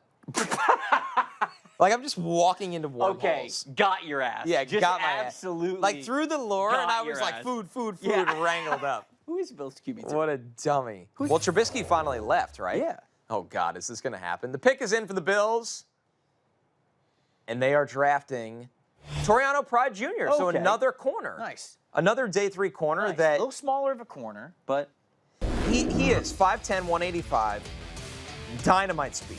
Yeah, 4.32 He's super wheels. He's an outside corner with speed. Just lacks size, lacks length. I think he's got to go into the slot at the next level, Trevor. which is fine. Which is fine. I think he's really good at staying in the hip pocket of his assignments. He just does not make plays on the ball. He doesn't have the awareness. He's scrappy. He constantly fights through the route. But he just does not have the awareness of when the ball is coming his way. But at this point in the draft, I'm cool with it. I'm going to give this a C+. Pride's got speed. If you just crank up his awareness a notch or two, he can be a player. Yeah, I'll give it a C+ as well. I think that the grade is similar to the player. He's a little bit smaller. I agree with you. He's probably a nickel-only type of player. You drafted Jalen Kilgore to get that bigger, nickel defender type Right, of player. totally different, But yep. this is a little bit more of, okay, I think like an insurance of like, hey, if Jalen Kilgore, let's say we like him more as a safety. Let's say that we don't like him in the slot at the NFL level because of, his hips not turning as quickly as we wanted to. Then you kind of want somebody like this to work in and out with the Alfred as well. So I like this pick. We got a little special teams action. Yeah. Oh, you love to see it as he recovers the blocked kick. Okay, wait, hold on. What was 90 doing? Was that he was sliding? We might have to the run ball. this. We might have to run this package back one more time wait if a second. possible. What's the kicker doing? I'm pretty sure that's the kicker. Oh, all right. We got a little coverage reps here. Against and then Casey we'll get back to it. Concepcion? No, never mind. Okay. When he gets Nate Borkircher? Borkircher, that's a second-round pick right there. He's locking his ass down.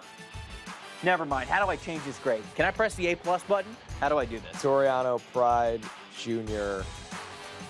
Dude, Nate Borkircher was a second-round pick. I know. He's locking his ass He down. was all over him. Yeah. As we go to pick 221, we are in the 7th round. The Bengals are on the clock. Oh, yeah. Here we go. We're running it back. Here we All go. right. Watch the kicker. Watch him slide. Watch him slide. Nope. What are you doing? That's insane. That's insane. Have some pride. You gotta dive. You gotta dive. He did. He slid, slid. and then he just didn't go for the ball. Unbelievable. Oh no. Well, we can watch him. Here's him blocking down Borkircher. Oh, we're gonna run it back again. We're doing All right, one more for the people. Watch the slide. Watch the kicker. Watch the slide. Recover the fumble. That's amazing. What is this, a net? Okay, they're at the 15-yard line. That's where he would have recovered at the 15-yard line. Said Pride How brings big it of a back like loss is 60 this here? yards. You're at midfield. You're over midfield. Did he take that to the house? No, he got tackled, but he came close. He came close. I can't stand it. Can you imagine if Brian Baldinger saw that? Oh, he'd have a heart attack. He'd be off the set. He would throw the shooting from the iPhone, taping the screen on his iPhone. I love that. I have a video clip from him that I saved, that I have in my meme folder, that is him, I think, wearing like a bandana and sunglasses, and he just goes, "It's early, the Java's hot, let's find some players." Java's hot. And he's just got the film right behind him. Oh, fun pick for the Bengals. Excellent. Jack Endries, the tight end from Texas. Excellent. Comes off the board. New Mike Gesicki? I don't know. Yeah, I mean, he's not nearly as athletic No, as Mike he's Gesicki, not. but he's much more of an all-around tight end. I think Endries is a really solid player. I think he should have gone a lot earlier than this. I had felt him like he was 159. I felt like he was a fringe 4th, 5th round tight end. I think he's got good receiving ability. He's a little bit light if you're going to put him on the line of scrimmage at all times, but he does have the overall length and size to where I think you can play him in line at times. So, man, to me, I think that he didn't get the production that we thought he was going to get at Texas, but he was at Cal, correct? Right before Texas, and he was much more of a productive tight end. And I don't know, man. I think he's got a real chance to outplay this draft spot here. I'm with you. I'm going to give it a B+ for that reason. He just has such a good understanding of attacking the soft spot of zone. That's what I saw with Endries. And he was a good separator. He was a great separator at Cal. And at Texas, that player was still in there. So Endries, for me, I had him in the top 160. They get him outside the top 220. Good pick for the Bengals. Yeah, I agree. Lions are on the clock. Here. Man, is the Nuss Bus really not going to get drafted? I don't know. It's not looking good. Dude, the Bengals draft is Cassius Sal, Takario Davis, Connor Lew, Colby Young, Brian Parker, Jack Endries. All right, it's a little more up and down than I thought. I like Cassius Sal. I think Takario Davis is way overdrafted. Love Connor Lew. Love Brian Parker. And I think Jack Endries is a really solid value for us. Pick is in as the Lions take Tyree West. Oh, from Tennessee. Yeah, a guy that was not invited to the combine, but was on the radar and had a couple visits throughout this process. Tyree West, 6'2", 283, very compact. 4.84 40, 4.84 shuttle. He, to me, just all about the low pad level, Trevor. He can get under blockers and rush with force, but I thought he really struggles to get off of blocks. He wants to be in the Well, that's the wrestling overall size, right? Yeah, right. It's the lack of size, and I think this is more of a, I'm surprised that this player, I'm surprised that he gets drafted. Yeah, I had him 329. His profile's much more of a, especially, you just picked UDFA Gil tweener. Howard. But him and Gil Howard are going to play the same spots. Just Howard's just so much better. Right. Interesting. Yeah, I don't know. I think his profile, I think West's profile was more of that of like a priority undrafted free agent because, again, we talk about the 6th and the 7th round is about special team stuff too. Like, sure, you can, like, I like the Skylar Gill Howard pick, but it's like, okay, you pick that. But to me, there's not a lot of special teams value, I think, that West has given you, unless I'm remembering some big special teams plays that he had. It's a D+ for me. It doesn't really match up with the board. Yeah.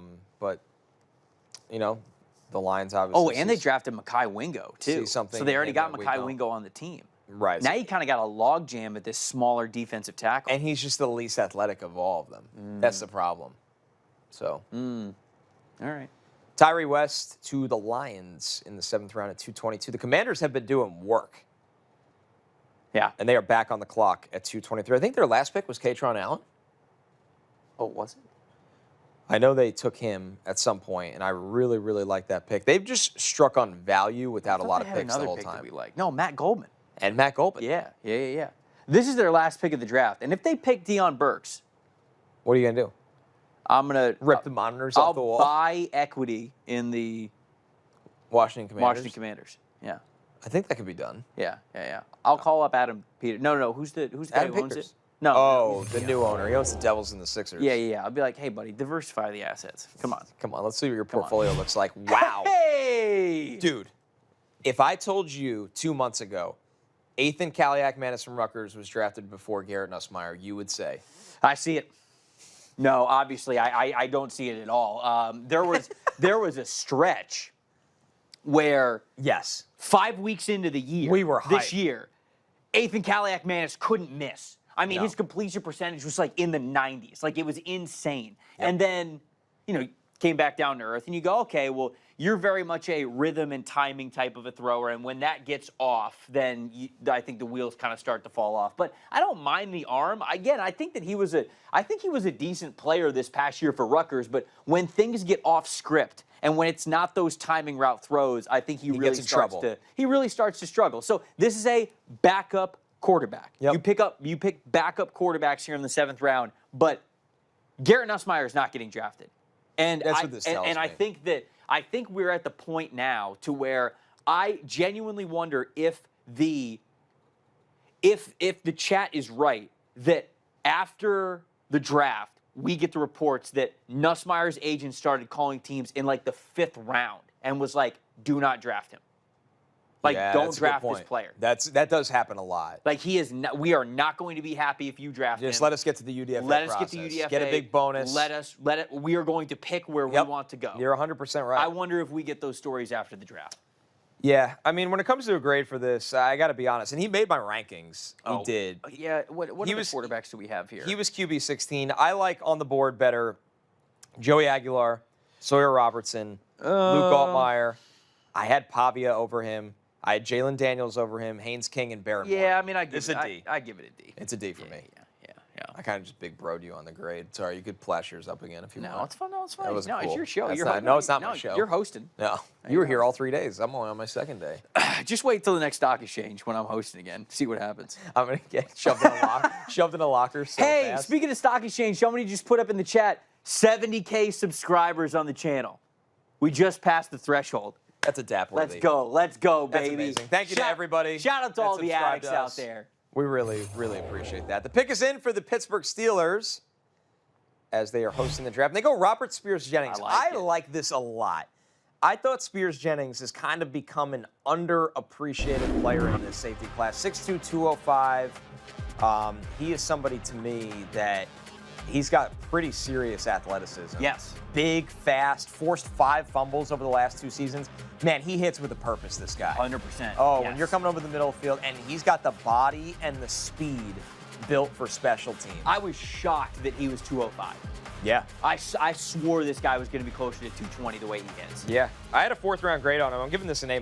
I think at a minimum you're getting a special teamer that could be a rotational safety. I love his attitude and his athleticism. Yeah, I'm with you. I'll give this. You know what? I'll give this an A because this is a player who I had as a fringe top 100 player for a long time. If he would have came out in last year's draft, I think I had him like 95th overall. Now he didn't have as impactful of a year this past season, but that physicality, who he is as a blitzer, you're seeing this on tape right here.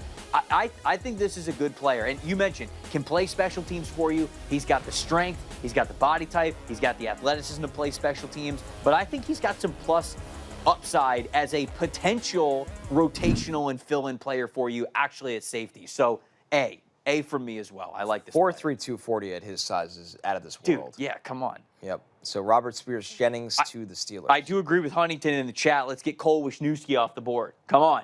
I think he has a shot. We got like 30 picks left. Let's do it. Yep. Let's get Wisniewski off the board. Sort of that linebacker, safety hybrid type of a player. Yeah. Really liked his instincts when I saw him in person at the Shrine Bowl. It was nice. Oh, Heidenreich is still here. I didn't think he'd be available. No, I thought he would go. Wisniewski I had right in this round. I gave him a 6th round grade, so Wisniewski should come off the board. The Titans are on the clock. Did they go running back last time? Somebody in the chat said the couch must be huge because these guys are 6'5", 250. It's the biggest couch you've ever seen. It's a sturdy couch. Yeah, they actually built this couch for Shaq, but he passed on doing the show, so it's just us now. He said the NFL what exchange? Who's on the side? Oh, Tennessee. Titans. Regroup. Yeah, sorry. No, you're doing great. Daquan Wright. Oh, the Cougar was the last pick. Yeah, that's right. Patty Cougs. Yeah. Hey, I know we're beating it to death, but take Deion Burks, man. Get more speed in this offense for Cam Ward. Come on. They're not going to do it. You don't think so? They already have Shimmery DK. They've got Wan'Dale Robinson. I forgot Wan'Dale's Yeah, they're not going to do it. No, they're not going to do it. Did they need corner, though? VJ Payne? You go a little VJ Payne here.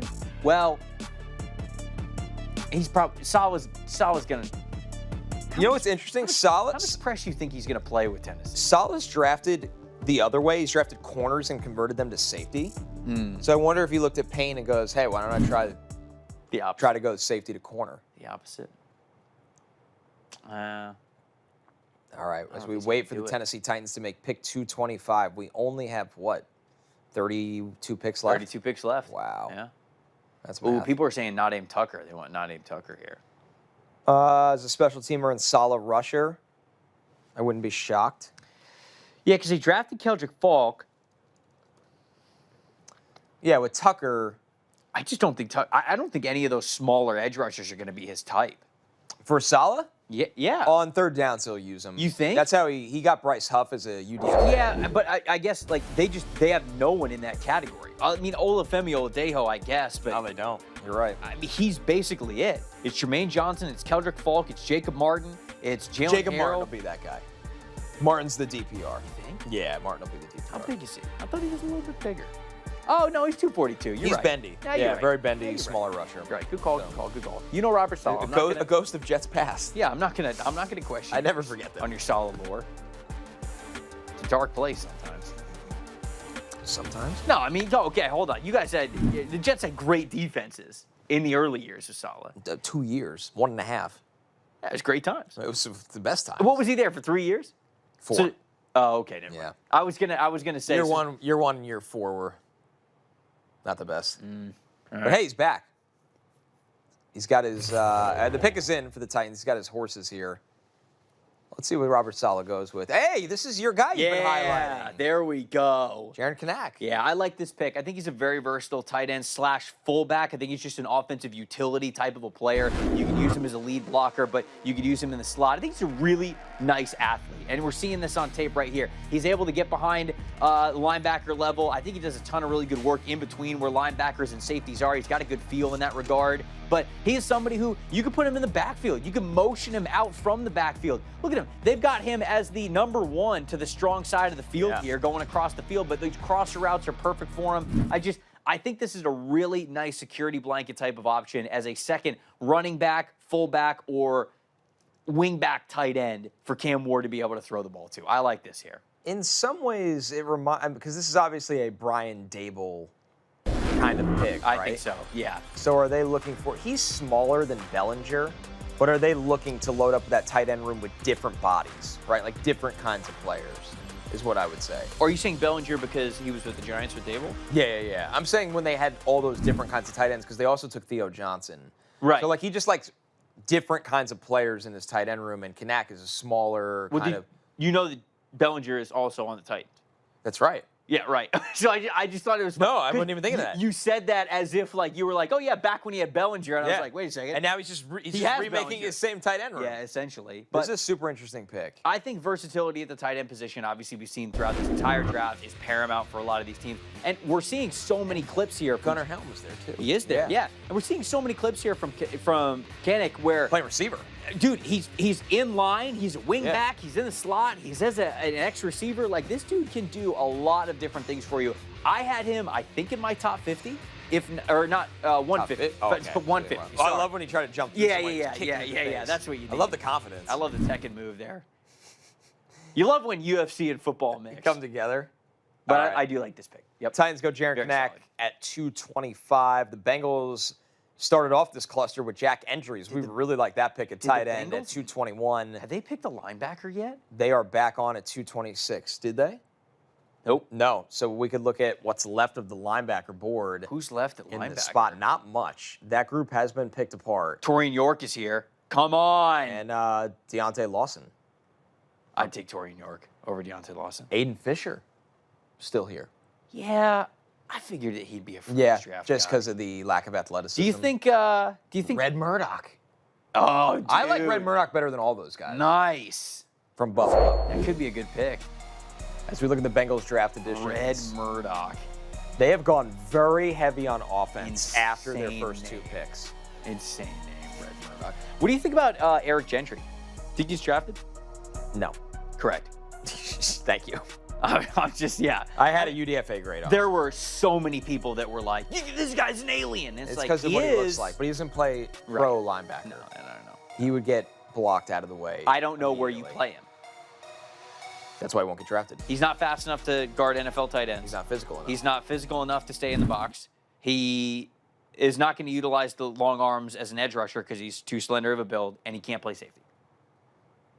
Yeah, it's not. What else you happening. want to know? I'm not drafting him. All right. Yeah, I would love to see Red Murdoch from Buffalo go over. He's so physical. I'd in between love to tackles. see Torian York. So that would be the other a smaller linebacker with range and instincts. Well, range via football IQ. I get worried about the stride length. Like, I think that's And the reason why he didn't he's in test that. as well as you hoped he for. didn't. He didn't. And I think it's just because John Ledyard pointed this out to me. He's like, he's got super strong or small strides. And because yeah. I was with you, I was like, He looks fast. I was like, Torian York's not slow. What are you talking about? Yeah. And then you watch it and you go, oh, he's moving really fast. Right. But everyone else is covering more ground than him. And you think a comparison like a Jake Golday, where it's like eating up so much turf. Yes. Yeah, York Stride ran a length 4.59. Definitely matters for linebackers, for guys who are any sort of run and chase type of a position. And so it's an important thing to kind of like remember when you're scouting these guys. I saw someone in the chat said, what about Thaddeus Dixon? I agree. I What like him in press man coverage. What about Thaddeus Dixon? Yeah, let's get him off the board. Man, somebody said, what's the deal with Rayshon Benny? I don't know. We don't know. Tax evasion, maybe. Hopefully not. Yeah, hopefully not. Hopefully not. But yeah, I don't know. I think that Rayshon Benny's way too good of a football player to still be here. I'm with you all the way. Just at least you know what you're getting with Benny, where he's going to help you stop the run from day one. We've kind of hit like a dead stop with tight ends, Yeah. right? And who's left? I mean, Michael Trigg is here. I DJ don't know if he Rogers is gets here. drafted. John Michael Gillenborg is here. Dalen Bentley. Bentley is here. Carson Ryan. Lake McCree is here. Miles Kitzelman. Daquan Wright. Yeah. That would be the next guy for me. I think so, probably. Yeah, him or, honestly, like him, DJ Rogers, John Michael Gillenborg, and Dalen Bentley. I think those four guys, any of them, I could The have. pick is in, finally, from the Bengals, who took their sweet, sweet time as they... Landon Robinson, the tweener athlete defensive lineman from Navy. The next Aaron Donald. Man, he is... Some are saying. Streets are saying. That's what everybody's leaning on. A Landon player Robinson. who is undersized at defensive tackle. You know what? 5'11". Yeah. Look, Go ahead. I'll give it a C. It's fine. I just don't know if you're really going to get anything out of this player. And I hope that they do, because he's so much fun. But he's such an outlier in so many ways to play on the defensive line in the NFL. But really fast hands, good pass rush plan. I mean, I read an article from covering Navy earlier this year where they said that they had a Landon Robinson rule in practice, where if he touched the quarterback, they would keep playing, not whistle it dead for a sack. It just happens so because often. they said they'd never get anything done. And so, I mean, I think that this player is fun. But some people were like, man, yeah, like 4th round for him. I was like, man, I could not do the 4th round. No. 7th round though, it's fine. Yeah, I'm cool with this here. I'll give it a B. Yeah. I look at Landon Robinson. The pass rush production has been really good. He's a leverage monster because he's 5'11". He had the great agility times, 7.283 cone, 4.48 shuttle, and he has to. When you're an outlier, you have to have. You those have to things. be an elite athlete. The one thing I'll say, Trevor, that might help him. Navy played him a lot at nose tackle. I know. You got to just get it. But get where that out are of the you way. playing him? 3 technique? That's it? I know. That's probably And all you can play him When at. he went up against the big drive blocking guards, he got moved off the And ball. that's the problem, is they played him at nose tackle because he could get across the face of centers in college very, very easily, or he could handle them with power because he'd get hands on them very quickly after the snap. When you're at 3 technique, yes, you get the ability to shoot gaps, but you're also susceptible to double teams a lot more as well. All right, this next pick from the Panthers is they take Jackson Kawach, the Miami, Ohio linebacker, is one of my favorites from today. All right, let's go. Yeah, Kawach for me ended up being ahead of Torian York and Deontay Lawson and Carson Sherrar and Wade Woodaz. I had him as linebacker 19. He had an incredible pro day. He had a 36.5-inch vertical, Nice. a 10-foot broad, 6.953 cone at 232 pounds. This is someone to me, all right, almost 300 snaps of special teams the last 2 years. Yes. Change of direction on film is phenomenal, and you see that with the 3-cone. Explodes downhill against the run. Great burst as a blitzer, and he shows off that shoulder dip. Now, he ends up on the ground more than you'd like and loses control in the run game. And the 10% missed tackle rate is simply too high, and that's because he lacks length. He's got 30.5-inch arms. But special teams demon, maybe a sub-package linebacker that grows into more. I had this guy ranked much higher than this. I'm going to give this an A- for the Pounders. Ooh, wow. Okay, that's a high grade. Yeah. I like the special teams ad for them there. I'm going to give it a B. 1 year of starting production from him, but somebody who's played, like you mentioned, a ton of special teams throughout his career. So that's what the 7th round is for. I like that. And finally, Look at that. the new Wriggler. You love it when you're the Wriggler now. I'm the Wriggler now. VJ Payne goes to the Jets, the safety from Kansas State. I genuinely wonder, and the Jets need safeties, I wonder if Glenn dabbles with him in more one-on-one coverage. Mm-hmm. I really do, because of the athletic profile. If you're converting him over to corner, this is excellent, man. I'd give this an A pick. I mean, this is maybe an A+ pick. Honestly, an A+ pick. As long as you're putting him at corner, I think this is an A+ pick for the New York Jets. This is excellent. This is what you want out of this play. Explosiveness, length, overall size. Get him at outside corner, teach him to play press, and I think that you'll have a good time with him. Something I think Kansas State did a really good job with him in college was a matchup player against tight ends. That's what stood out to me. Mm-hmm. When you look at the athletic profile and the size, 6'3", 206, the 4.4 speed. He's got long arms. 33 3/4 is crazy. That's what I'm saying. Yeah, Put him at crazy. corner. Put him at corner. So the Jets and the VJ Payne slide. I thought he was more of a top of round 4 player. I He waits agree. all the way to round 7. This is an A for me. Yep. I know we're going to pick up the pace here as the Raiders are now on the clock, and they go Brandon Cleveland. He is just an old school lunch pail run defender. Yep. He's not really athletic, but he can just hold the point of attack and try to control gaps. Yeah, this is an interior run defender that, like you mentioned, I echo everything that you said there. Where did they pick an interior defensive lineman? Is this the first one? Because no, they had to have picked another one, right? Let me take a look. So the Raiders took Brandon Cleveland as, no, this is the first one. This is the first defensive tackle they've taken. Yeah, they only took Kieran Crawford as a stand-up edge. They took. Oh yeah, you're right. Yeah, that's all I'm seeing on the roster. Yeah. I thought that they would go interior defensive line a lot earlier, but I think this is a good one to get here in this Rotational this run 7th defender. round. Yep, I like this. Which they needed. We're actually seeing some teams still attack need rather than just taking the best. Like the Jets, needed safety help. Well, that's how you do it, right? Like you either operate in the 6th and 7th round, like special teams player, or you're taking flyers. Yep. And I think that it's funny that there's always these two different philosophies, because we can sit here and say to ourselves like, oh, there's so many more linebackers I would have taken over Jackson. Like there's so many, but it's like, all right, well, are they more special teams guys than him? Because probably not. Right. They don't have the resume that he has. So grading it on sort of two different planes there. Steelers at 230. They 6 picks ago took Robert Spears-Jennings, a hard-hitting safety with speed that we really like at pick 224. We'll see what they have up their sleeve here for pick 230. What are they going to get here? Well, they took Aller already. I know everyone's saying Steelers quarterback. I don't think they're going to take another one. No, I don't think so. I don't think so either. They're not going to double dip a quarterback. Looney said Steelers might go running back. I don't know. They signed. There's so many running backs left. Yeah, they're all going to be in UDFA territory. The pick is in for the Steelers. And they go with a running back. Wow. But a different kind of running back. Nice. Eli Heidenreich, the pass-catching. Nice. Strange usage out of Navy. And this is what you're going to see, folks. Really more receiving skills than actual running back here. I ended up pretty high on him. They picked Nowakowski, too. Oh, yeah, they don't care. They're going to run the extremely. They're going to run the flex. Yeah, they might. Run. Yeah, the wishbone. That would be unbelievable. Triple option, just have Heidenreich at quarterback. I love it. Heidenreich for me, he ended up as RB10. I love his receiving skills. Yep. This is a strong pick by the Steelers and a strong draft by the Steelers. I think if anything, like if you're saying, okay, is he a receiver or running back, I would tell you, if it's one of the two, I would tell you he's a slot receiver. Yep. But I think there's plenty of usage that he could get as a third down receiving back. And remember, this team is losing Kenneth Gainwell. No longer on the team because he's in Tampa Bay. That's right. So you need a lot of receiving production because no team threw to running backs more than the Pittsburgh Steelers in 2025. Aaron Rodgers is going to love this guy. In if theory, he comes back. Will Howard is going to do. Yeah. Aaron Drew Rodgers. Aller. In theory, Aaron Rodgers. Yeah, Aaron, the in theory Rodgers.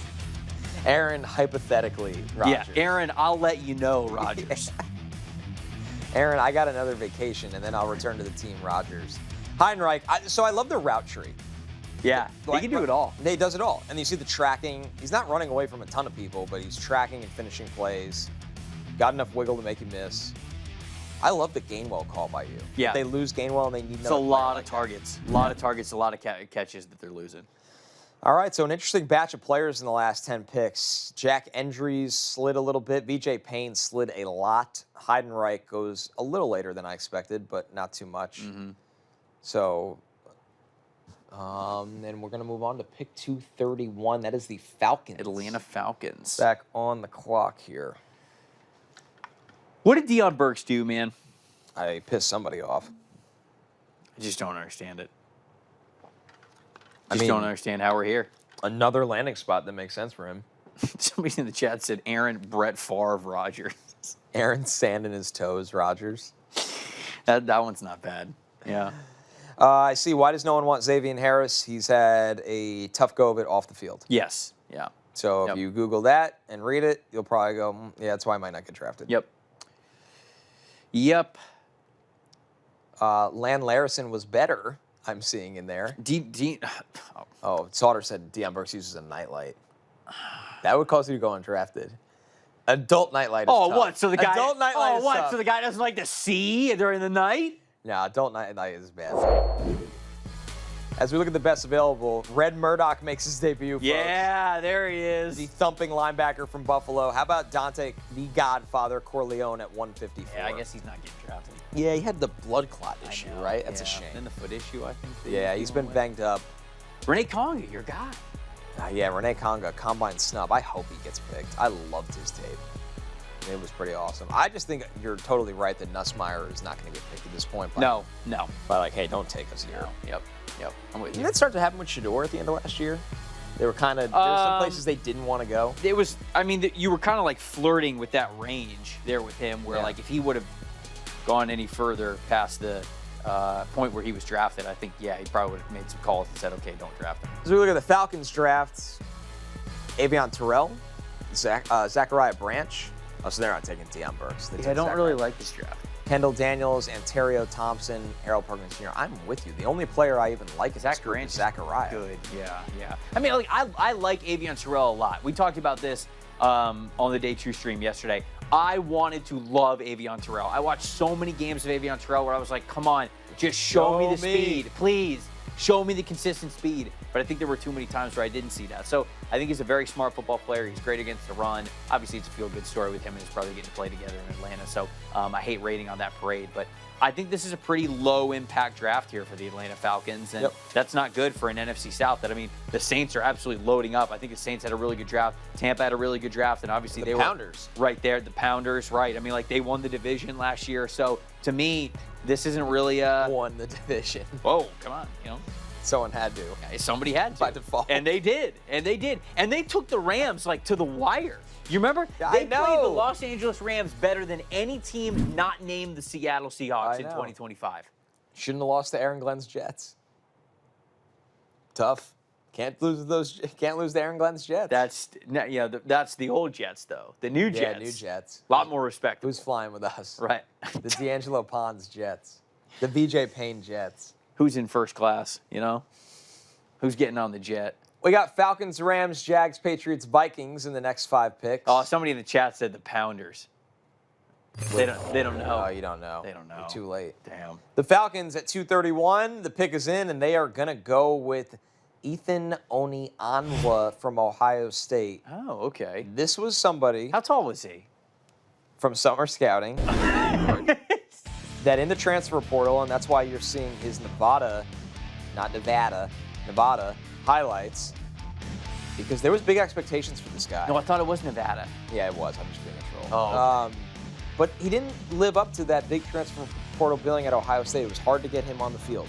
So they are clearly just taking tools and saying, And you liked him from summer scouting, if I remember loved correctly. the Nevada film. Yeah. But Ohio State, he couldn't win a job. Right. And when they did have to put him on the field, he really struggled. Yep. So this has always been an NFL caliber talent in terms of traits, but the production has not been there. Who else is on the board here for offensive tackles? I mean, Diego Pounds is still on the board. Keegan Trost. He got picked ahead of Isaiah World. Well, Isaiah World's got the knee injury, I guess. Emil Wagner, Nolan Rucci. Man. Yeah, Rucci. Tristan Lee. Alan Heron. Man. Couple. You Shoot. said Emil Wagner, right? I did, yeah. I'm just very This is shocked. pretty shocking. He got This is picked them over those going, guys. we think it's Ohio State's fault, not his. Very clearly. But yeah. Ohio State tried with him. It just didn't work. Oh, somebody's saying that he went to Rice. Not Right, Nevada. it's not Nevada. Good catch. Very. The jerseys. The were jersey similar. totally, The jersey totally were screwed me similar, up. But Literally, I remember going back to summer scouting. You watch the Rice tape, and you're like, this guy's going to transfer up to the P4 and be a star. right. Yeah. And he just could not win a starting job I remember at the Ohio potential State. was there for him. Yeah. And I do know when they had to put him on. I agree, though, in the chat, I would have taken World instead, unless you're just totally out on the knee. Yeah. Oh, I didn't think. I didn't think that. World was more talented than Onyanwa to me. I didn't think that Onyanwa was. I didn't think he was getting drafted. Right. So I think that that's true. I would have taken Nolan Rucci. I think Nolan Rucci's really underrated. Another I watched him. I watched him. I four-ish think star? so. Yeah, in person at the Shrine Bowl. Man, he was good. He doesn't have great length, but I mean, like, this is a reliable depth offensive tackle, in my opinion. Pick is in for the Rams. Let's go. Nice. Very Tim happy for Keenan. you. Very happy for you. Man. Beef. Great. You want to talk about beef, bringing the beef. This guy had it in 2024. And he had tightrope surgery in August this year that really limited his mobility when he came back with the ankle. He's a strong two-gapper. I love Tim Keenan, man. He does the work for his teammates that just, it's dirty work. It's tough work. It's taking on blockers. It's holding honest the work, fort. but somebody's got to do Yeah, that's right. Exactly right. It ain't much, but it's honest work. Yeah. Tim Keenan. It ain't much, but it's honest work. Keenan, Yes. if I ever heard it. Yes. I'm giving this an A+. I know we're out of Yeah, Tim Keenan. Tim Keenan, man. Rotational run stuffer for Sean McVay. I'll give it a B. I hate it. I'll give it a B.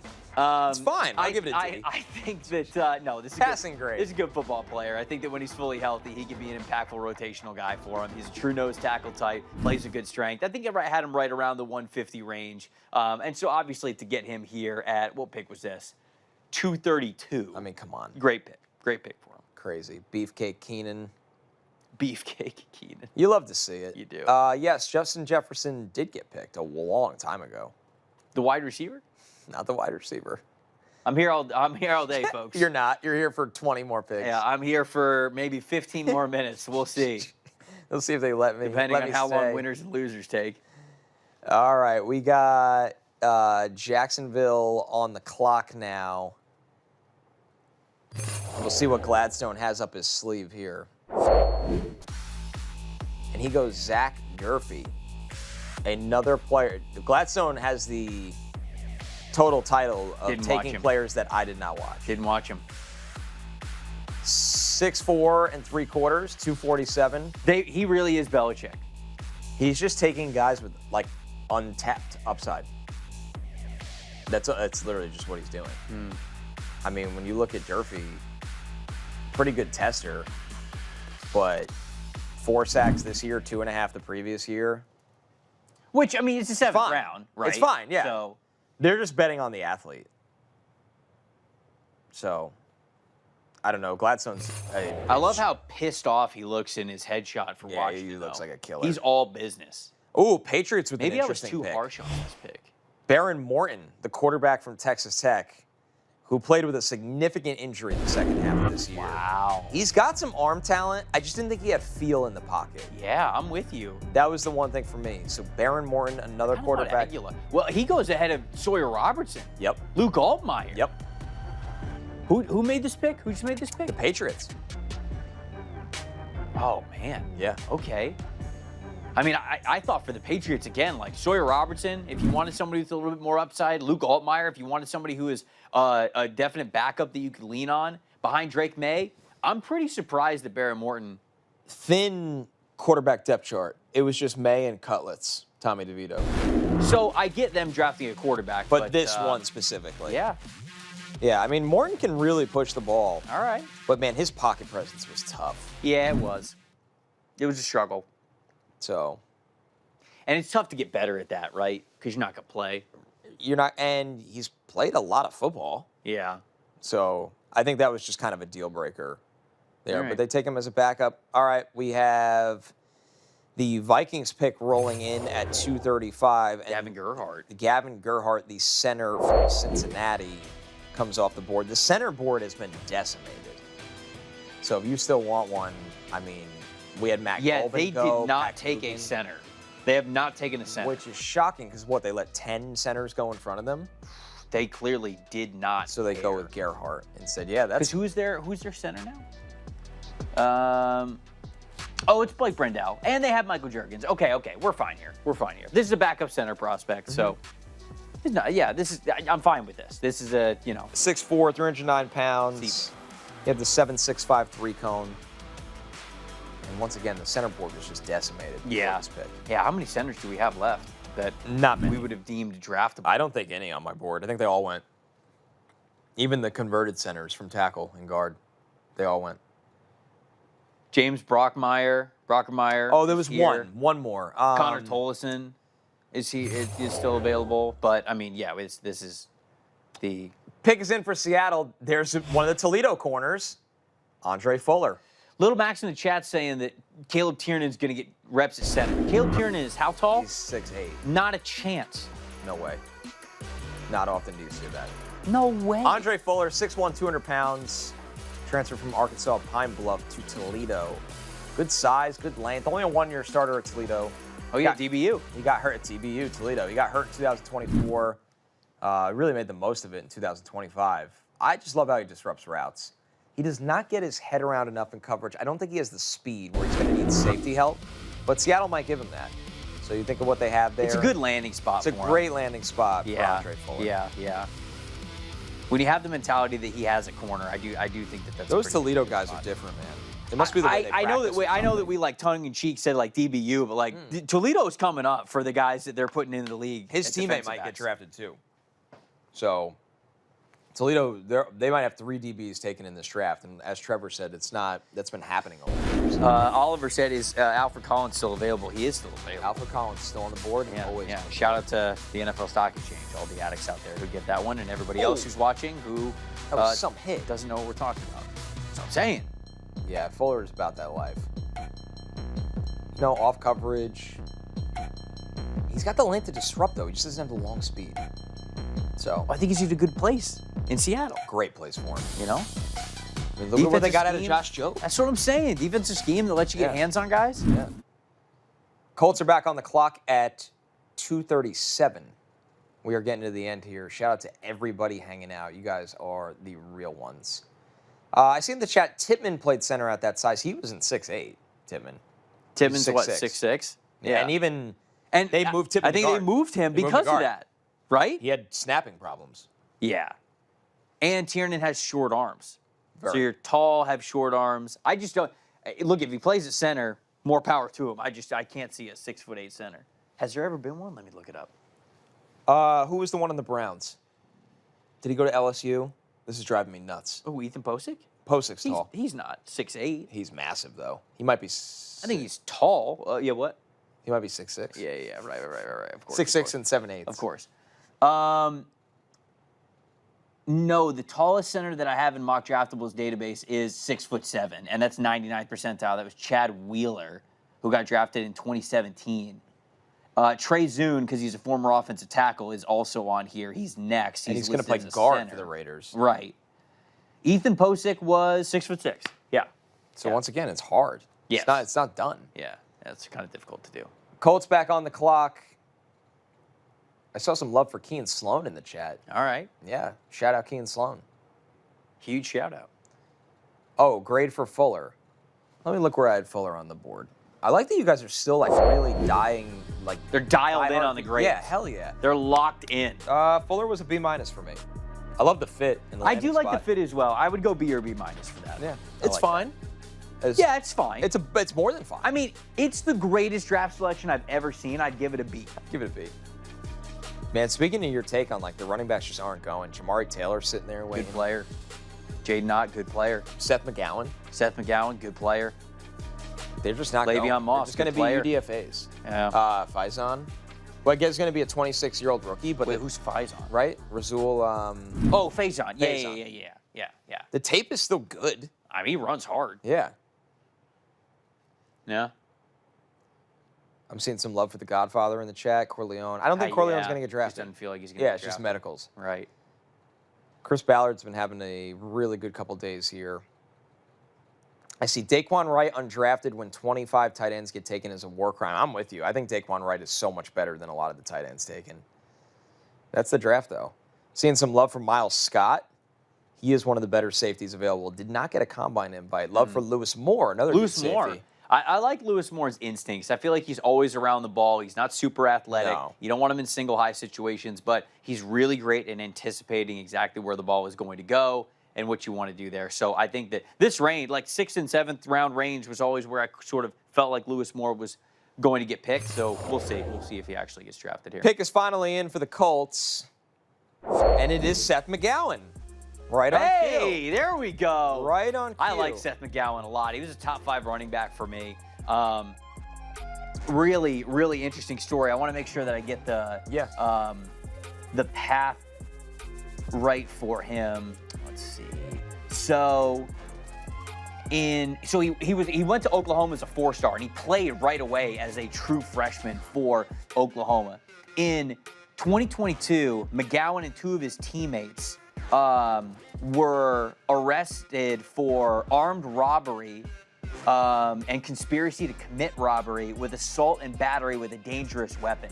He ended up getting, he pled guilty to a felony charge, spent 3 months in jail in 2021, was kicked off of OU's football program, as you would expect, went to NAIA Texas College in 2022. Then he transferred to Butler Community College. Then he went to New Mexico State, and then he transferred for his last year of eligibility to Kentucky. The people that I've talked to at Kentucky rave about the character now. How he is a completely different person, how that truly was rock bottom for him, how he totally changed his life and his mindset and his approach and everything now that he has football back. And I think he's got legit NFL ability behind those man and gap scheme run blocking concepts between the tackles. I like Seth McGowan, and I think the Indianapolis Colts are actually a really, really good landing spot for him. Yeah, another depth piece behind Jonathan Taylor. He's got that explosive jump cut to make defenders miss. I thought he mastered the angle route. They love throwing him that angle route over and over again. So Chris Ballard diving into the SEC once again in this It's your draft. guy here. It's and your then guy. the Dolphins go Max Llewellyn. Can I call him your guy? Is he still your guy? Let's see You where liked him in summer scouting. Yeah, I did. He didn't take that next jump, but I still had him 193, 5th round grade. All right. He's a situational pass rusher. Yeah. Sweet spin move. Very nice spin move.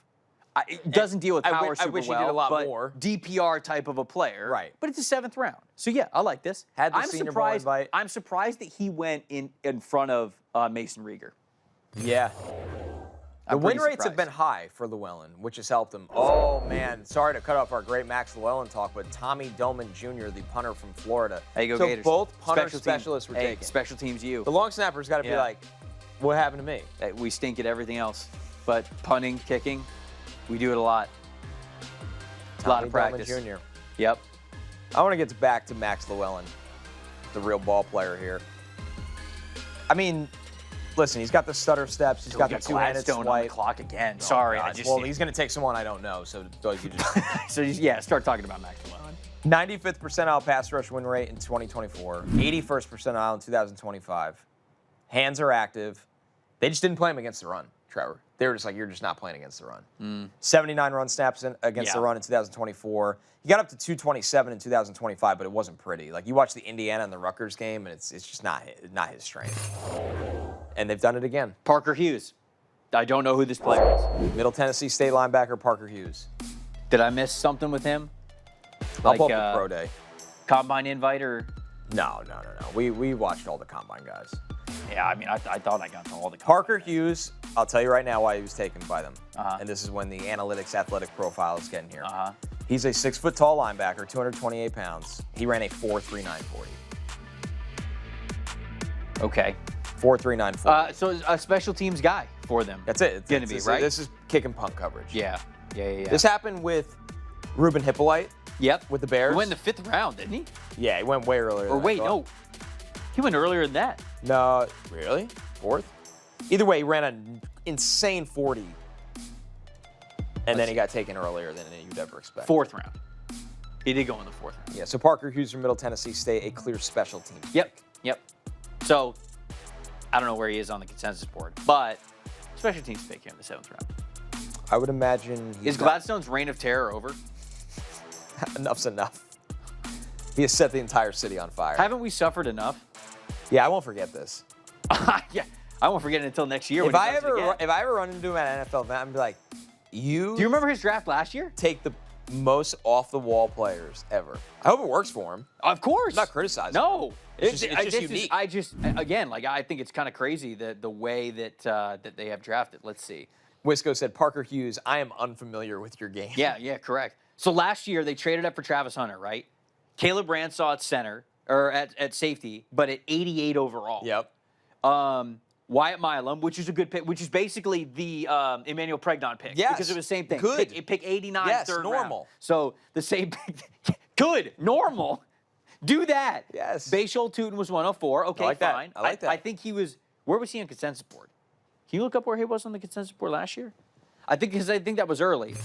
Then it was Jack Kaiser, Jalen Gliad, Ryan Lane, Jonah Monheim, LaQuint Allen. It was just another draft where I felt like it was pretty high above where consensus was for a lot of these guys. I'll let you look that up and talk about Armaj Reed Adams here, who just got drafted by the Buffalo Bills. We talked about them needing to add into the offensive line.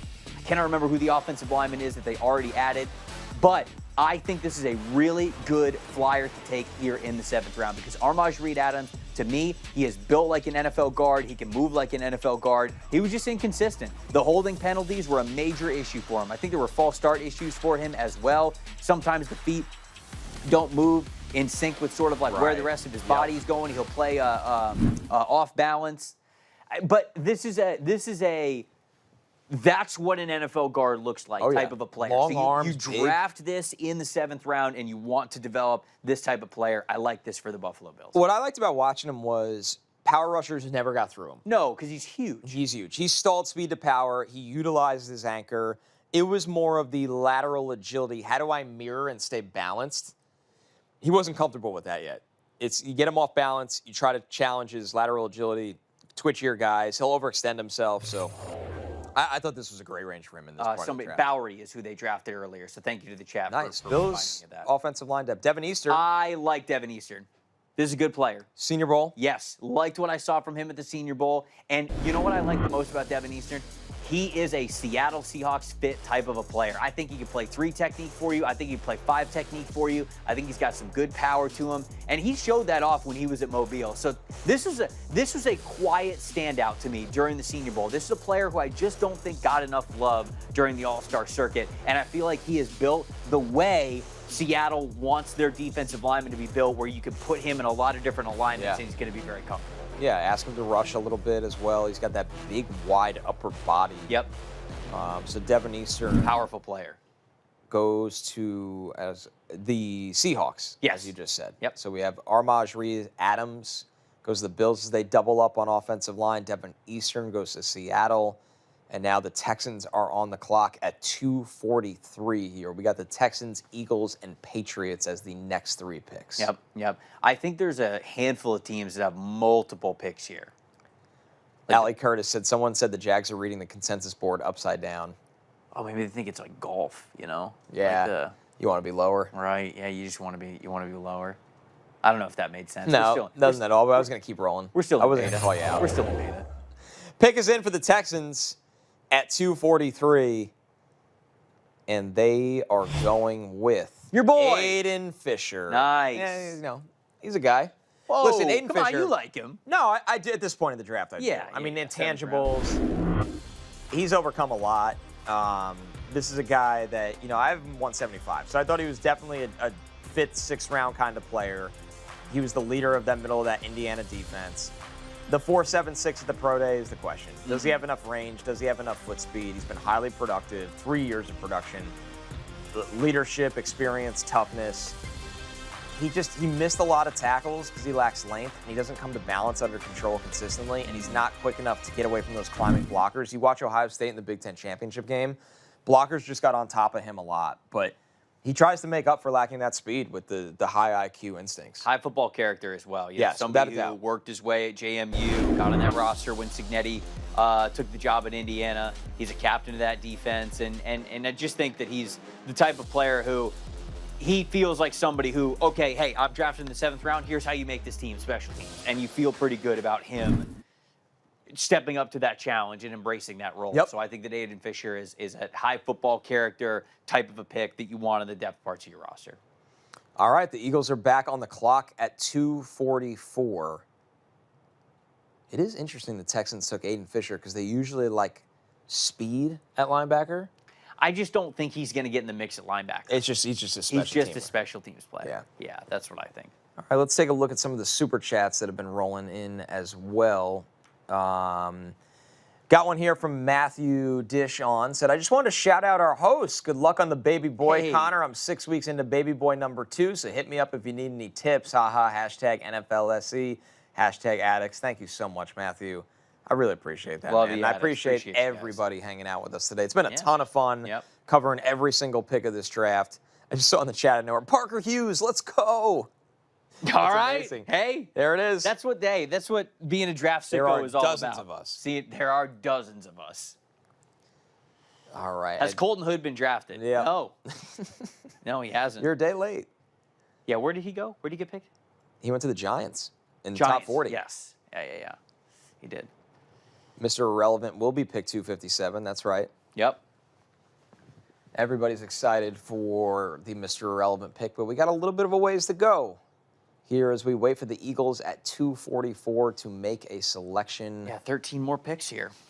Yeah, stay loose.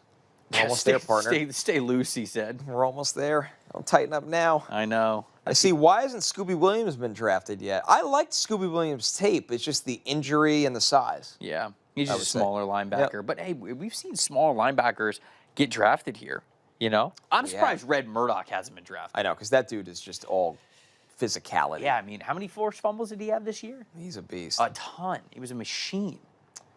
A lot of love for Nadeem Tucker. Mm-hmm. High passer to win percentage for Tucker, but he's smaller, man. I mean, and he really didn't produce until he got to Central Michigan, and you just worry about the overall competition level with him taking the jump to the NFL. I see Riger feels like the Eagles type. Maybe they got Mason Rieger here. Sure. Yeah, he could. The Eagles are taking a long time on this one.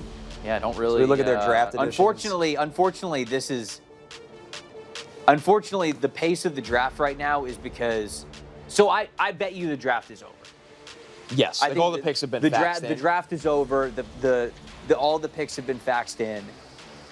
They have to wait because TV has them going until 7 p.m. Yeah, you're right. I think it's absolutely to fill the 7-hour window. Correct. Yeah. But we're not going to spoil any picks here. I wonder what the earliest is that they've finished a draft versus where the TV has to end for them. Remember when it was 2 days? The draft when was 2 we were days? kids, it was 2 days. I don't know. When we were kids, it was 2 days. They did the first and second round, I think, all in one day. And rounds. I know, it's like a forgotten thing. I do not remember this What is it at all. called when you, like, you don't remember something? You remember something incorrectly? I forget what it's called. But, yes, that was... Dude, you watched a lot of drafts that were 2 days. Anyways, I think we have a pick here. I couldn't tell you what it was. No. Cole Wisniewski. Oh, here we go. Come on, baby. Here we go. There The it safety is. from Texas Tech. Love This is a it. pick we love. Love it. Cole Wisniewski off the board. Love a combine this. snub. Yes. A bigger safety prospect, somebody who will, blur the lines between being a linebacker and a safety. That's of right. course, it's Howie. Of course, Howie did it there at 244. Really liked what I saw from Wisniewski when I was watching him at the Shrine Bowl. I think he's got really good instincts. And right there, that play, I think, encapsulates him very well. That downhill ability to be a strong safety that's sort of like a box safety, somebody who's always going to be moving towards the line of scrimmage. He's got good size to be a good tackler. I like Wisniewski here. Yeah, I agree with you. He wants in on the action. He's physical downhill. He's a very, very willing and physical tackler. And it's not surprising to see the Eagles go down that road with him. He transferred from North Dakota State and really founded at Texas Tech. Jam Miller. Damn, so Jam Miller off the board to the Patriots over a couple higher-ranked running backs. Wow. Jam Miller, for me, ended up being RB18. We said this wasn't the most impressive running back class. 5'10", 209, 4'4", 240 actually surprised me. A really great athlete. Really great size for the athlete that he is as well. But I watched 24 running backs, and he was 24th for me. I don't think that he trusts his vision. And that's really... the process was so delayed. I know. Unless you get him in... Where did he get drafted to? Patriots. They're going to have to give him sort of the outside zone rushing concepts that they give Travion Henderson, because I just don't have a lot of faith for him to continue to process things at a very high level between the tackles at the NFL. So, yeah, when he's in space, he can showcase that speed, and he can be a nice one-cut back for you, but I just had too many concerns about how he saw the field and blocking concepts. Yeah, big upper body. I like the jump cut. He actually made some tackles on kick and punt coverage in 2023. Well, there you go, then. So they That's always like that. But I agree with you. The delayed process in hitting the hole. And Alabama's run blocking wasn't good, but sometimes he made it worse. He compounded the problem with hesitating.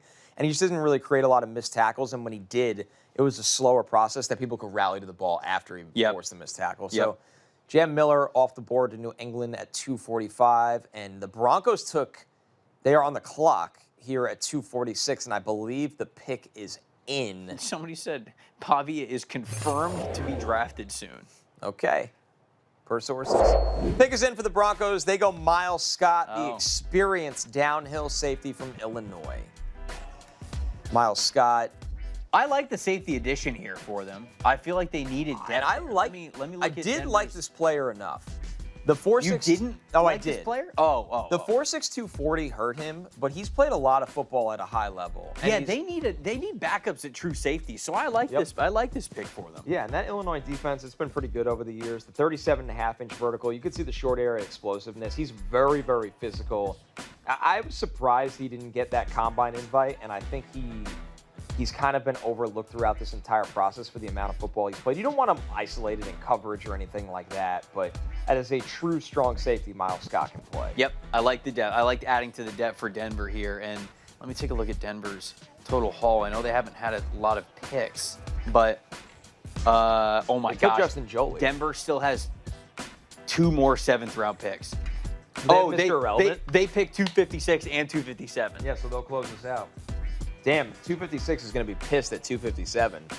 You pick that guy to be Mr. Irrelevant, I get to be the one before it, because you get the trip, right? That's real Mr. Irrelevancy, if we're talking about like you truly people. 256. Nobody ever remembers the second to last pick. I hope the player is a Hall of Famer, whoever it is. They took Onyedem to help their run defense. Cage Casey, a tackle / maybe converts to guard. Jonah Coleman, downhill runner. Justin Jolie, that pass catcher. I love this draft so far for them. considering they didn't have a lot to work with. I know. And now Miles Scott at safety, who's a good player. Yep. So good draft for the Denver yeah, Broncos. Denver making the most of it, and you got to count that they got Jalen Waddle with the 30th overall pick. So all in all, this is a good-looking group. As we get down to the wire here, how many sickos and addicts are in the chat still? Let's take a look, see. If you are one of the over 15,000 watching, we appreciate you. Oh, yeah. Appreciate That's you pretty guys. cool. Let's see. New England back on the clock. They just went Jam Miller. They just went Jam Miller. They've taken Eli Raritan. They've taken Gabe Akis, Caleb Lomu. Where do you think Caleb Lomu? You think he plays year one or no? If Morgan Moses gets hurt, and he usually does. So you think it's just the Morgan Moses insurance for this year? Yeah, and then he'll take the reins. Which is weird because I don't love Caleb Lomu at right tackle. He didn't play right tackle, right? No, played left. They moved Fano back to right side so Lomu could play left.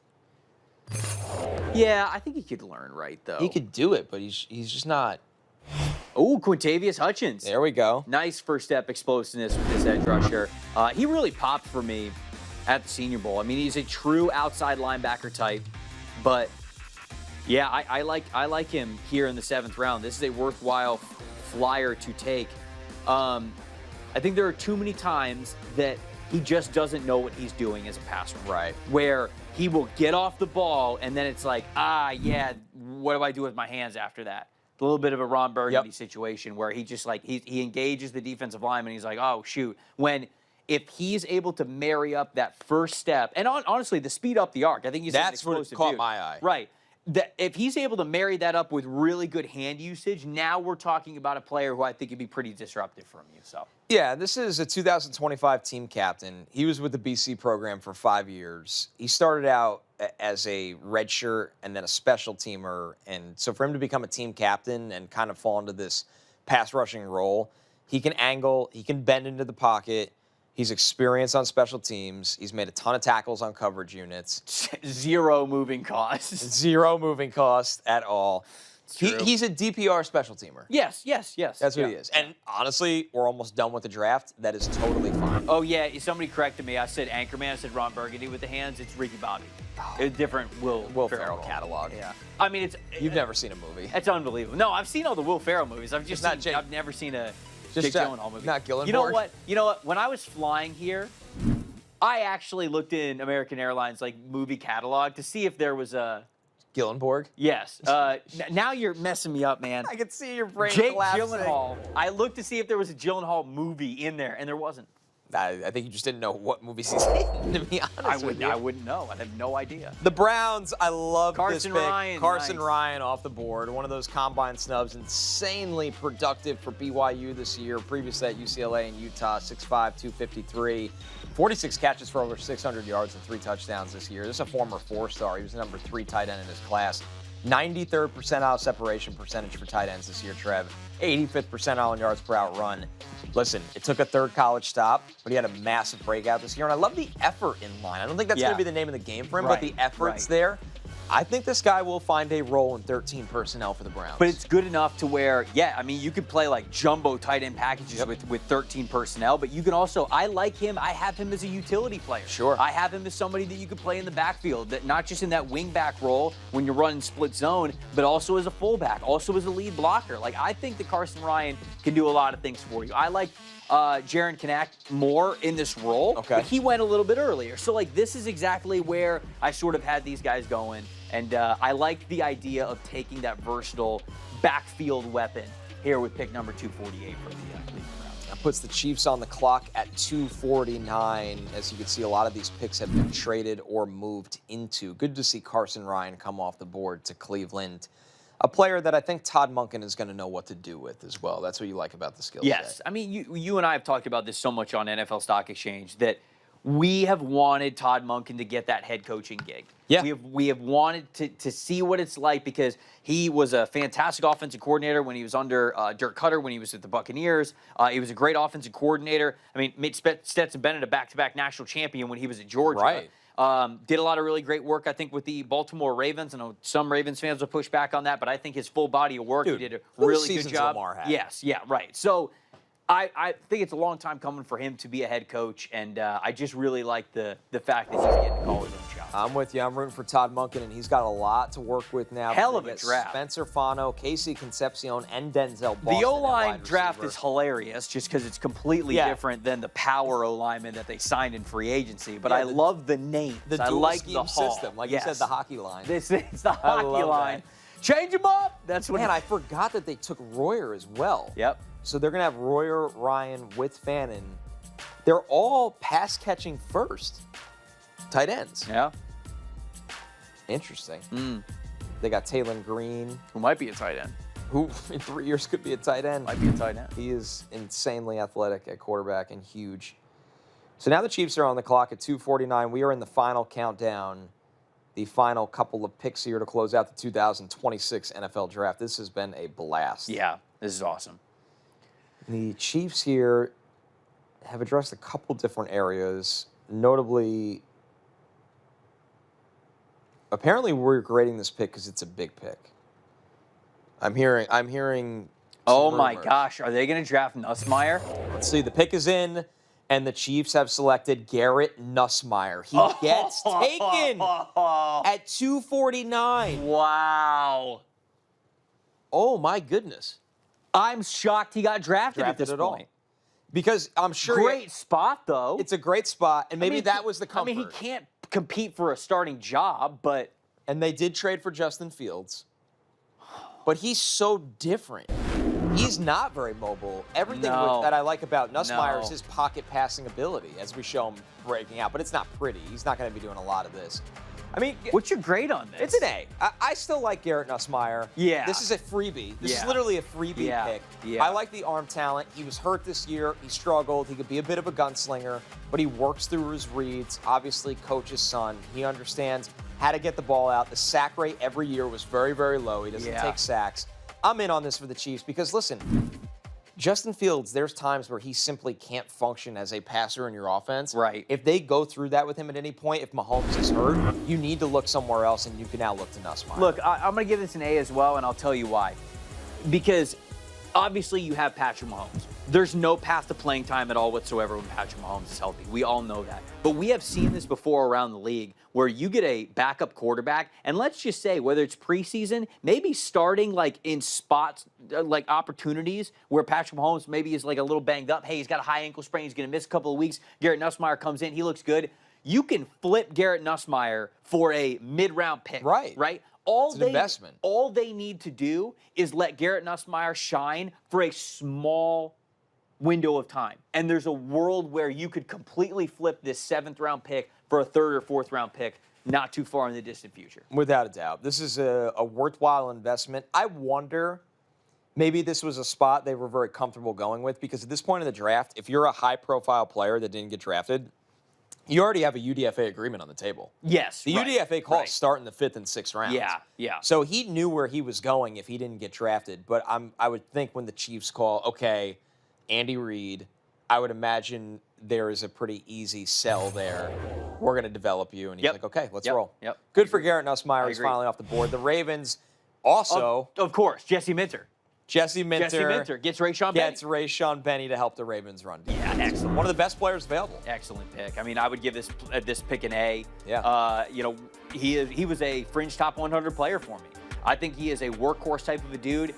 Look, the length is sort of why he's not projected as a full-time starter, but great rotational player, strong as an ox. He can play as a 0 technique like we're seeing right here. He can play anything on a 3 technique and a 4-eye as well. I feel like the versatility that he has, Jesse Minter is going to know exactly what to do with them. Well, why? Because he already coached. He's already seen this player up close and personal. So I love Benny here. This is huge value for me. Getting him at 250, what a steal. It's got to be a pretty cool moment, too, when you're Benny and you get that call and you go somewhere where you know you're going to be utilized the right way. Yeah, somebody understands how you play the game and how you can really play it the right way. Yeah, I agree with you. All right, Rayshon Benny off the board, a really stout run defender in this draft to a team in the Baltimore Ravens that knows how to find those on day 3. That is pick 250. What do we got here? We got the Eagles. We know we got 2 picks from the Denver Broncos as well at 256 and 257 to round out the draft. Well, do we think you could be cowards and trade one of the picks? No. I think they're going to make it. I think they're going to make it. Yeah, because look, Philly, oh my God. Baltimore again, Indianapolis, Seattle, and then Denver. Yep. So we're going to have back-to-back Eagles picks here. You think Howie's going to trade out? You think he's going to be a coward? I think he's going to make them. Okay. All right. The question is every single time I've asked you if this guy's going to be a coward, they're going to make them. Like, no, they're going to make them. And they do. I love the faith that you have. We haven't had a lot of trades lately. No, we've been rolling. Yeah. I would love to see the best available when we get a chance, just to kind of highlight some of the guys that have moved in, because I know it's cleared out with players going. So we're going to take a look in a moment at best available that the Eagles, Ravens, Colts, Seahawks, or Broncos could be eyeing. And here's mine. As you see, Rayshon Benny just went, so he's gone. Renee Conga.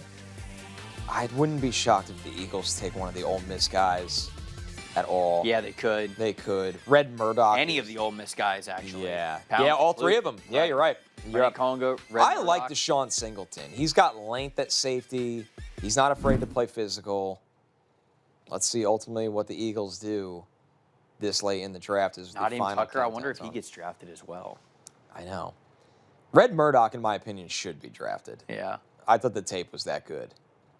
I had him right around like 150, 160, something like that on my board. So, yeah, I think that Deion Burks is – That's crazy. This is crazy. I'm going to text people the second that we get off of this draft and be like, what happened? What went on here? I mean, I think Deion Burks is a top 100 player. Yeah, I had him 127. So this is at the point for me where this is insane. Insane. There's some – is he hurt? He has to be hurt. There's something going on here. He didn't look hurt. I know. That's what's crazy. There's no way the people just like don't think he's good enough to play in the NFL. We're at pick 251. We have not had a international pathway player taken either. Oh, that's true. Yeah. That is very true. Yeah, Bernard, I saw in the chat. He was in that. So, yeah, international pathway program. Let's see. Who's the dude from, who's the defensive lineman? The insane athlete. Oh, I can't remember his name. There's 2 of them. Let me pull up the doc. I can't remember his name. I am not familiar with your game. No, I am familiar with his game. I'm not familiar with his name. I watched the there's tape. Uar Bernard. Yes. He's the D lineman. Oh my gosh, he just got picked. Right on cue. We did not see that. I mean, that's a Howie thing. Of course. This guy looks like a superhero. I've never seen a human being built the way that he is built. Uar Bernard, he's from Nigeria. He's a shade under 6'5", 306 pounds. It looks like it's all muscle. Mm-hmm. He's got almost 36-inch arms. He ran a 4.66 40. He jumped 39 inches in the vert. He got noticed while playing basketball in Africa and ended up in the NFL's International Pathway Program. He watches YouTube of American football to learn the sport. Yes, and I don't mean this to be like overly, insulting about it. You can tell, unfortunately, that he has not played the game. No. I watched his tryout tape because I got a copy of the tryout tape, and you can see the explosiveness. The way that he moves at his size and the way that he is built. Straight line. Very, very impressive in a straight line. But when you ask him to get lateral, when you ask him to sort of anticipate where the ball might be going, when you ask him to go through sort of different drills, that's where the issue sort of comes up. You see the picture. That guy's 300 pounds. All muscle. And that's what his body looks like. Yeah, Uar Bernard. He is built like a action figure. He is. Superhero. Yes, correct. The problem is he also kind of moves like an action figure still. A little bit. He's a little tight. So I honestly, I was talking with Lance Zerline about this because we were talking about this player, and I said, honestly, look how high he got off the ground in that picture. He's 300 pounds.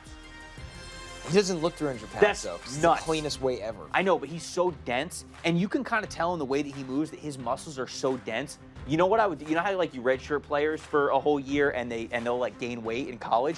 I want to redshirt him in the NFL, and I just want him to go to yoga 3 days a week.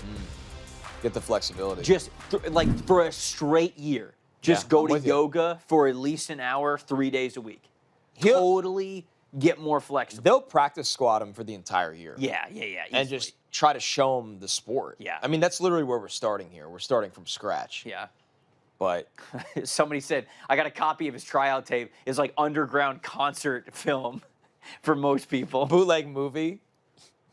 I mean, kind of. A head pops up. I mean, that's kind of what it felt like when I got the copy of the film. But yeah, I think that he's a good investment here at the back of the 7th round. I want to see him run the ball, the chat says. Yeah. To be honest with you, sure. Well, because a lot of guys like that play rugby, and that's right. where you see him run the ball. Right. So. We got. Oh no, I'm not gonna spoil it. Yeah, no spoilers. Not gonna spoil it. The Eagles now go with the total opposite in another edge player, Keyshawn James Newby from New Mexico. I thought Trevor. So at NBC we had the opener of New Mexico against Michigan. Mm-hmm. Newby flashed against higher end talent as a pass rusher. He racked up the pressures for New Mexico this year. I'm Shrine guy. I know you got to see him there. Mm-hmm. I'm glad he got picked in this draft despite not being invited to the combine. Yeah, I think that he was one of the people that was mentioned for a combine snub. And when you look at the edge rushing room now for Philadelphia, they traded for Jonathan Grenard. They have Jay Alexander. They have Arnold Ebiketie. They have Nolan Smith Jr. They have Joe Tryon-Shoyinka. They have Jose Ramirez. So it's a deep group. But now you're adding, Keyshawn James Newby to it, who I think has every bit of chance to make this roster as an edge rusher. And I think this is a good spot for him to land. I really do.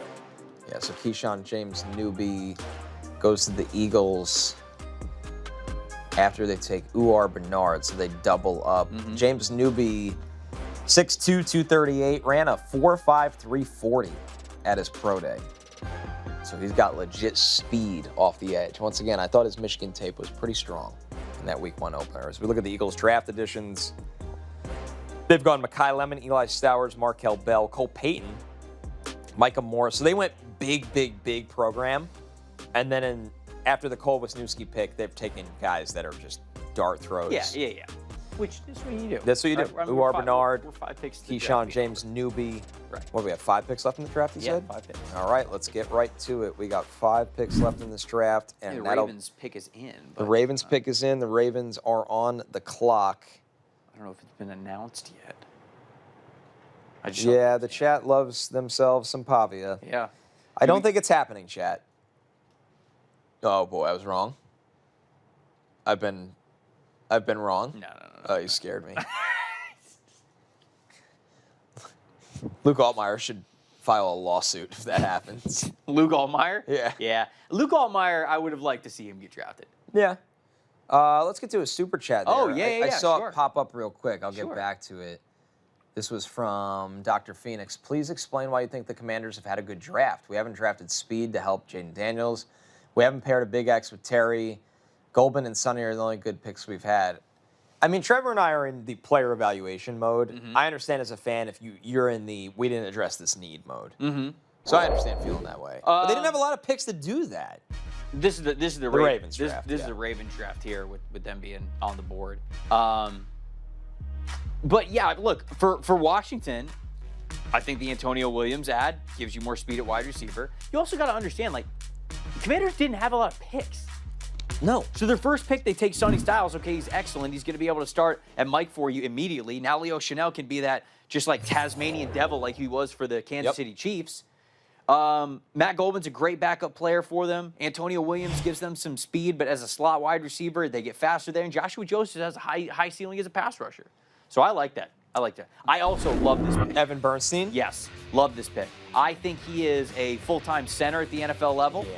He is not an offensive tackle the way that he has played for Northwestern. But this, to me, is somebody who I just think the footwork is fantastic. That rep right there is an excellent example of that. The feet are always moving. They're wide in their base. They're balanced. He's able to really anchor against power. He's able to stay in front of moves that are across his face. He is somebody who, when we talk about the feet have to move in unison with where the rest of your body is going, Spencer Fano was so elite at that. That's why he was a first-round pick. But Berenstain is somebody who does that as well, where just like the feet are just always so balanced. They're all, I really, really like this player, and I think he's got a chance to actually be a starter at the NFL level. Sixth-year player. He transferred from South Dakota State. He's really gotten to develop. He's only about 300 pounds. I totally agree with you at center. I loved watching him in the zone run game. Mm-hmm. All right, the Colts, the pick is in, and let's go. Wriggler redemption. Chris Ballard saves your ass. Deion Burks finally off the board. What a bizarre A+ turn of events. There. How is this player picked at 254? 4.340. 42.5-inch vertical. Insane. Nuts. It's nuts. I'm with you. I'm going A+ as well. I love Deion Burks. I didn't want to frame mog your grade, so I let it sit up there for a little bit. But Deion Burks, what are we doing? How is he still here? All the projects that have been taken over him? I mean, let's look at the wide receivers from Indianapolis, because they have a good amount of speed now. They have Alec Pierce, they have Josh Downs, and now you're adding Deion Burks to that lineup. I mean, they have Anthony Gould as well. Dude, come on, man. What are we doing drafting this guy at 252 or wherever he was just picked? Almost didn't get picked. Oh, look, he's covered. Oh, okay, let me just I'll catch you with one hand. Yeah, don't worry about it. I think he can separate very quickly as well. Is he the most crisp route runner yet? No, but I mean, I think he can develop that. Look at the yards after catch stuff from him. It's crazy. It's crazy to me. I know I'm freaking out about a late 7th round pick, but it's crazy to me that so many of these other receivers were drafted ahead of Deion Burks when he brings you that sort of athletic ability. Oh, he didn't produce a ton. Neither did most of the guys who were in the 6th and 7th round. Just think it's nuts. I love how he can gear up and down in his routes. That's what I thought really kept the coverage off balance all the time. So Deion Burks, it's great to see him selected. That's a steal for the Colts. Michael Dansby to the and Michael Dansby, Seattle Seahawks, the Arizona corner, goes to Seattle. So Seattle's been loading up on corner. Yeah, they've been loading up on DBs. Loading up on corner. All right. We got 2 picks left here, and it's the Denver Broncos. Yep. The Broncos haven't had a ton of picks here in this draft. No, because they traded the first rounders. They were missing some capital for sure. Right. So but I like their draft. Yeah, they've made them. Jonah Coleman, Cage Casey, Justin Jolie, Miles Scott. Now we got back-to-back here to round it out. Take us home. Yeah, take us home. Yeah, Denver didn't have a 2nd round pick either because they traded out of it. Yeah. So no pick in the top 65. We getting Pavia? I don't think we're getting Pavia. Yeah, I don't think so either. I can't see Sean Payton and Diego Pavia sharing a room. Like a quarterback meeting room. It just doesn't seem like the... But if John Gruden was the coach... There'd be an electric factory. Yeah, I mean, Pavia would have been picked in the 2nd round. Yeah. There would have been no debates about it. Not in this era of football. Yeah. As you look at the Seattle draft, a very Seattle draft. Man, they've taken 3 corners, Trevor. Yep. 3. Julian Neal is obviously the one that I like the most. I think this is fits like a glove type of a pick here for the Seattle Seahawks. Bud Clark, rangy free safety. Emmanuel Henderson, more of a gunner than a receiver. Mm-hmm. All right, Denver, what do you got to take us home here? What do we got? Come on. It's 7 o'clock, so no more commercials. We're out of commercials. Oh my God, it is 7 o'clock. I know they milked this pretty good. Yeah. To get to 7 o'clock. Let's see if we got some super chats. Did we get another super chat? This one from Ryan. They just want to call Pavia. All right, this is your best available. We get Logan Fano and Eric Rivers in here for you. That'd be nice. Yeah. Shout out to Ryan with the super chat. Great coverage all draft. My 13 and 12-year-olds also prefer your coverage to TV. Hey, there we go. Great work. Go Ravens. Thank you, Ryan. There we go. Shout out to your kids. We really appreciate that, man. We do appreciate it. Who's the biggest surprise to you on this list? Honestly, Red Murdoch. Red Murdoch is by far the biggest surprise to me. I thought that he was going to get picked right around that number that you have there at 155 on the big board. Yeah, me too. I know he's a little bit smaller, but a lot of the smaller linebackers went in this He's so physical. Yeah. I thought Pounds would get drafted by now. Me too. Yep. When you put on that kind of performance against Miami, it should mean something. It should stand out. Yeah, no question. I'm with you. You other guy, I'm not jaw to the floor on anyone else. Xavier Harris, we always knew. Wright, it's just the inconsistencies. Conga didn't get the combine invite as much as I love the pass rush tape. Rivers had a down year after he transferred. He was so good in 2024, but at Georgia Tech, it wasn't as consistent. Corleone, health. Jamari Taylor, kind of just jack of all trades, master of none. Yeah. I think Jamari Taylor, he runs very physical. I just don't think that he's going to, I don't think he's going to be a home run hitter. Small power back. Yeah. It's tough to get drafted when you're a small power back. Right, exactly. As we wait for the Broncos here. Shout out to everybody in the chat. You guys have been nothing but awesome to us. This is really cool. 7-hour stream, man. Really cool. Yep, still got almost 14,000 watching. Super cool. Love that. Love that. Let's see. Last 2 picks for Denver.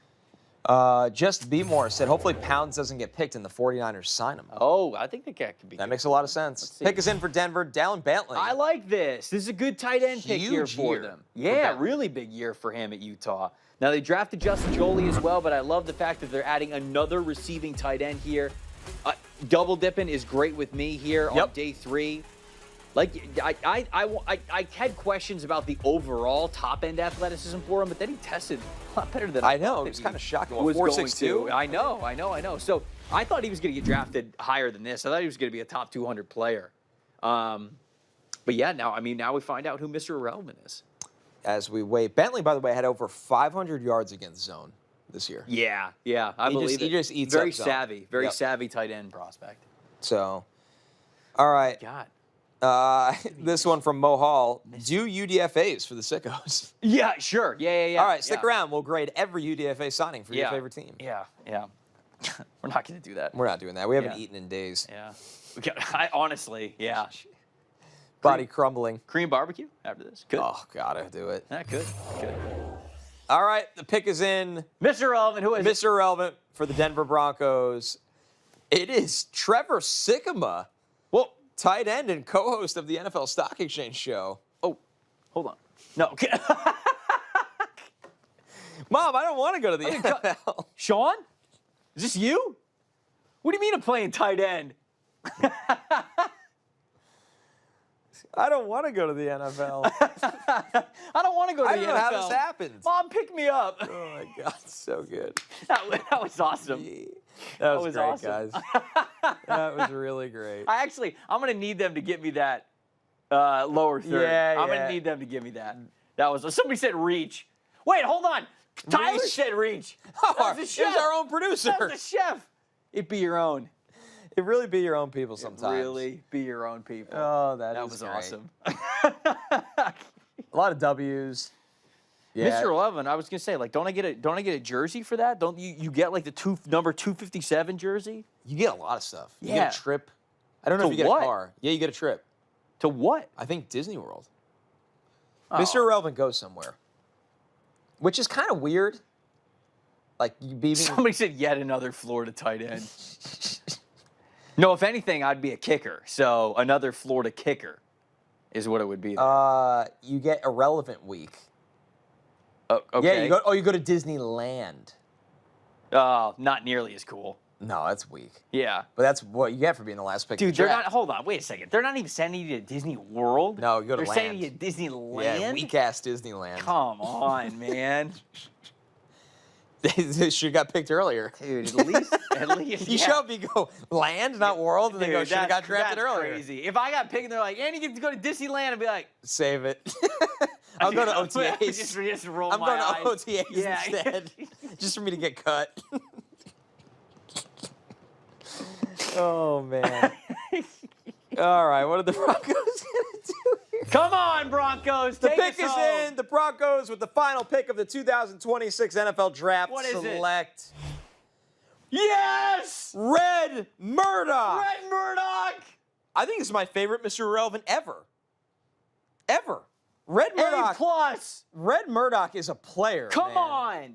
Let's go. He's actually a legitimate option for He's them. a good they needed thumping inside linebacker. linebackers. This is one of the few Mr. Irrelevant picks that actually has relevancy. I won't let him go to Disneyland. You're going to Disney World. No, you're going to Disney World. Yeah, somebody get him on the phone. Screw that. You're going to the Bahamas. Change Red that Murdoch. flight to Orlando, Florida, baby. I wrote just unfazed by any contact, no regard for his body in traffic. Somebody said Mr. Irrelevant too. This is an A+ for me. 7 forced fumbles over the last 2 years. I agree with you, He man. holds the NCAA record for his career with 17. Fumbles? Yeah, forced. Damn, that's crazy. Grip strength as a tackler. He's a brawling linebacker. I wrote coaches will love this guy. Yeah. Man, And so will Disneyland. I love that for Red Murdoch. So will Disneyland. All the cotton candy you could want, my guy. Man, I think this is a good player. And they need an inside linebacker depth. There's not a lot of times that you get an actual Mr. Irrelevant pick where you go like, yeah, they can make the roster. I genuinely think that there's a world where Mr. Irrelevant makes the roster. I'll go further. This is going to be Mr. Irrelevant that gets a second NFL contract in his lifetime. Red Murdoch rules. Awesome job. That concludes the 2026 NFL Draft. Real quickly, here's a word from our sponsor.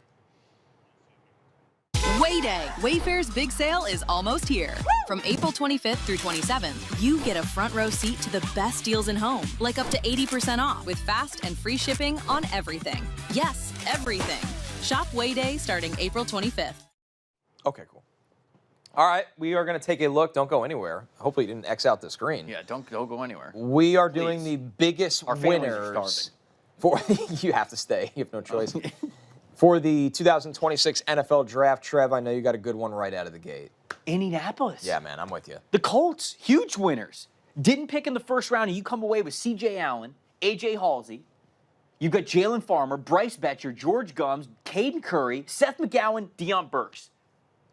A+ draft from me, with them not having a first-round pick. So they're huge winners in my opinion. And then, look, I get it, the Wriggler. But I got to shout out the team that I'm, rigging to win the draft, and that's the As Tampa you Bay should. Buccaneers. Reuben Bain Jr. at number 15 overall. You get Josiah Trotter, Ted Hurst. Those are 3 home run type of picks for you. I think they're 1, 2, 3. Keontae Scott is an incredible pick in the 4th round. DeMonte Capart's an excellent, versatile defensive lineman. Billy Schrouth could be a starter for them one day. Right. And then Bauer Sharp to give some depth to the tight end room. I thought that those classes were excellent. Those are big winners for me, those 2 teams. Man, I'm going to start with the Saints here. Yeah, And great draft. A lot of it is the top of the draft. You get Jordan Tyson, who could be that 1B to Chris Olave's 1A. Kristen Miller, you needed help up front in the defensive line. This guy plays hard. He's got big hands, stack and shed monster. Oscar Delp, I think you can get a little more out of him than Georgia did. Yep. You look at Jeremiah Wright, his ability to maul as a guard. Bryce Lance, field-stretching wide receiver. Lorenzo Styles is going to be more of a special team coverage player for you. Yeah. Barian Brown, once again, you go back to special teams. And then TJ Hall's got a shot at corner. Yep. I love the physicality against the run. So I think the Saints did a really, really good job in this draft. Yep, I'm with you. Man, all right. It's been a lot of fun here, man. Dude, you want to see some 2027 stuff before we get out of here? Oh, we got to do best fits. We got the best homes. Oh, best New home. We're fits. not done yet. Stick around, everybody. We're going to talk a little 2027 in a bit, too. Best fits. So the best fits as we recap. So, I mean, I like where we ended, by the way, with Red Murdoch in Denver. That is a good fit. You got to give love, though, to the Colts getting Deion Burks. Of He'll course. be Josh Downs' backup Of now. course, yeah. You know what else I think is a great fit? Yeah, shout out to our guy Malik Neighbors who was on the stream for us on day 1. I think Malachi Fields going to the Giants is a great fit. Yes. I think him as the X receiver, they needed somebody on the line of scrimmage to be able to diversify that passing attack. So I like Malachi Fields sort of as a best potential fit there overall in the draft. As we're looking at Red Murdoch and his force of destruction on every single run play. This guy is a bruiser. He just wants to be around the ball at all times. He's a beast. It is never too early, by the way, to get a look at the next NFL draft. We live up to our true sicko title. Trevor, why don't you take the good people to the magic board? All right, let's do it. Take a look at the 2027 Oh, man. consensus board. Yeah, stretch those hamstrings. Do not tear It's been a few hammy. hours. Been a few hours here. The consensus board for 2027. Take a look at the 2027 NFL draft and what could be next year. Now, of course, some of these players, they're first-time draft-eligible players, so maybe not all of them will be in the draft pool. But we start at the very top with Arch Manning, who had a chance to be in this year's class, but opted to return to Texas and He would have been a top 3, top 2, maybe number 1 overall, likely number 1 overall pick if he were in the draft in this year's class. I kind of think that's going to be the same thing for next year's class. Dante Moore, who was also in this draft class as well, I think that he is in this draft. He would have gone to New York Jets, number 2 overall. So they're right there. Jeremiah Smith, we have been waiting, salivating even, to talk about this player as a draft-eligible prospect. I do not use this comp lightly, Julio Jones. Like, that, he reminds you of Julio Jones, the size, the strength, the explosiveness, the contested catchability, everything, man. He brings it all to the table. DJ Lagway, I think it's a little high with him and how he struggled this year at Florida, but transferred to Baylor, so it's a new start for him. Julian Sain coming off a really good year as a first-time starter at quarterback for Ohio State, so littered with quarterbacks as we see. And we don't even have Lenore Sellers on here, who is thought of to be a potential top 10 pick in this year's class, too. Ryan Williams, he is a dynamic wide receiver. He struggled with catching the football this year. He had some questionable drops, but man, you cannot teach the speed that he has. These 2 guys I'm really excited about, Colin Simmons and Dylan Stewart. These are, in my opinion, like top 5 overall caliber defensive ends, edge rushers, guys who affect the quarterback. So these 2 dudes are absolute studs. Leonard Moore, to be honest with you, I might have him in the top 5. This guy erased every wide receiver that he went up against. He is an absolute stud. He's got the length and the speed that you want for a press coverage type of a corner. I think Leonard Moore is an absolute stud. And then Jordan Ross, the defensive lineman from LSU. So to me, I think that these players give us a ton to be excited about for 2027, especially because there's 4 quarterback names in the top 5, and there's even some other quarterbacks who are outside of this top 10 to get excited about. So Connor, those are the names that we're talking about there with 2027. I know we haven't gotten to summer scouting yet, but soon, those are the names to soon get excited about. Yeah, and if you love everything we do with the NFL Draft, go subscribe to the NFL Stock Exchange channel. Yeah, come hang out with us. We will be talking about all of these players before you know it. That's why we call it summer scouting, and then we'll get back into the mock drafts. But to put a bow on the beautiful 2026 NFL Draft class, this has been a blast, my man. Yeah. Wouldn't want to do it with anyone else. Appreciate it, brother. Same. I'm Connor Rogers, for Trevor Sikkema. Thank you to everybody that rode with us the entire week, the entire stream.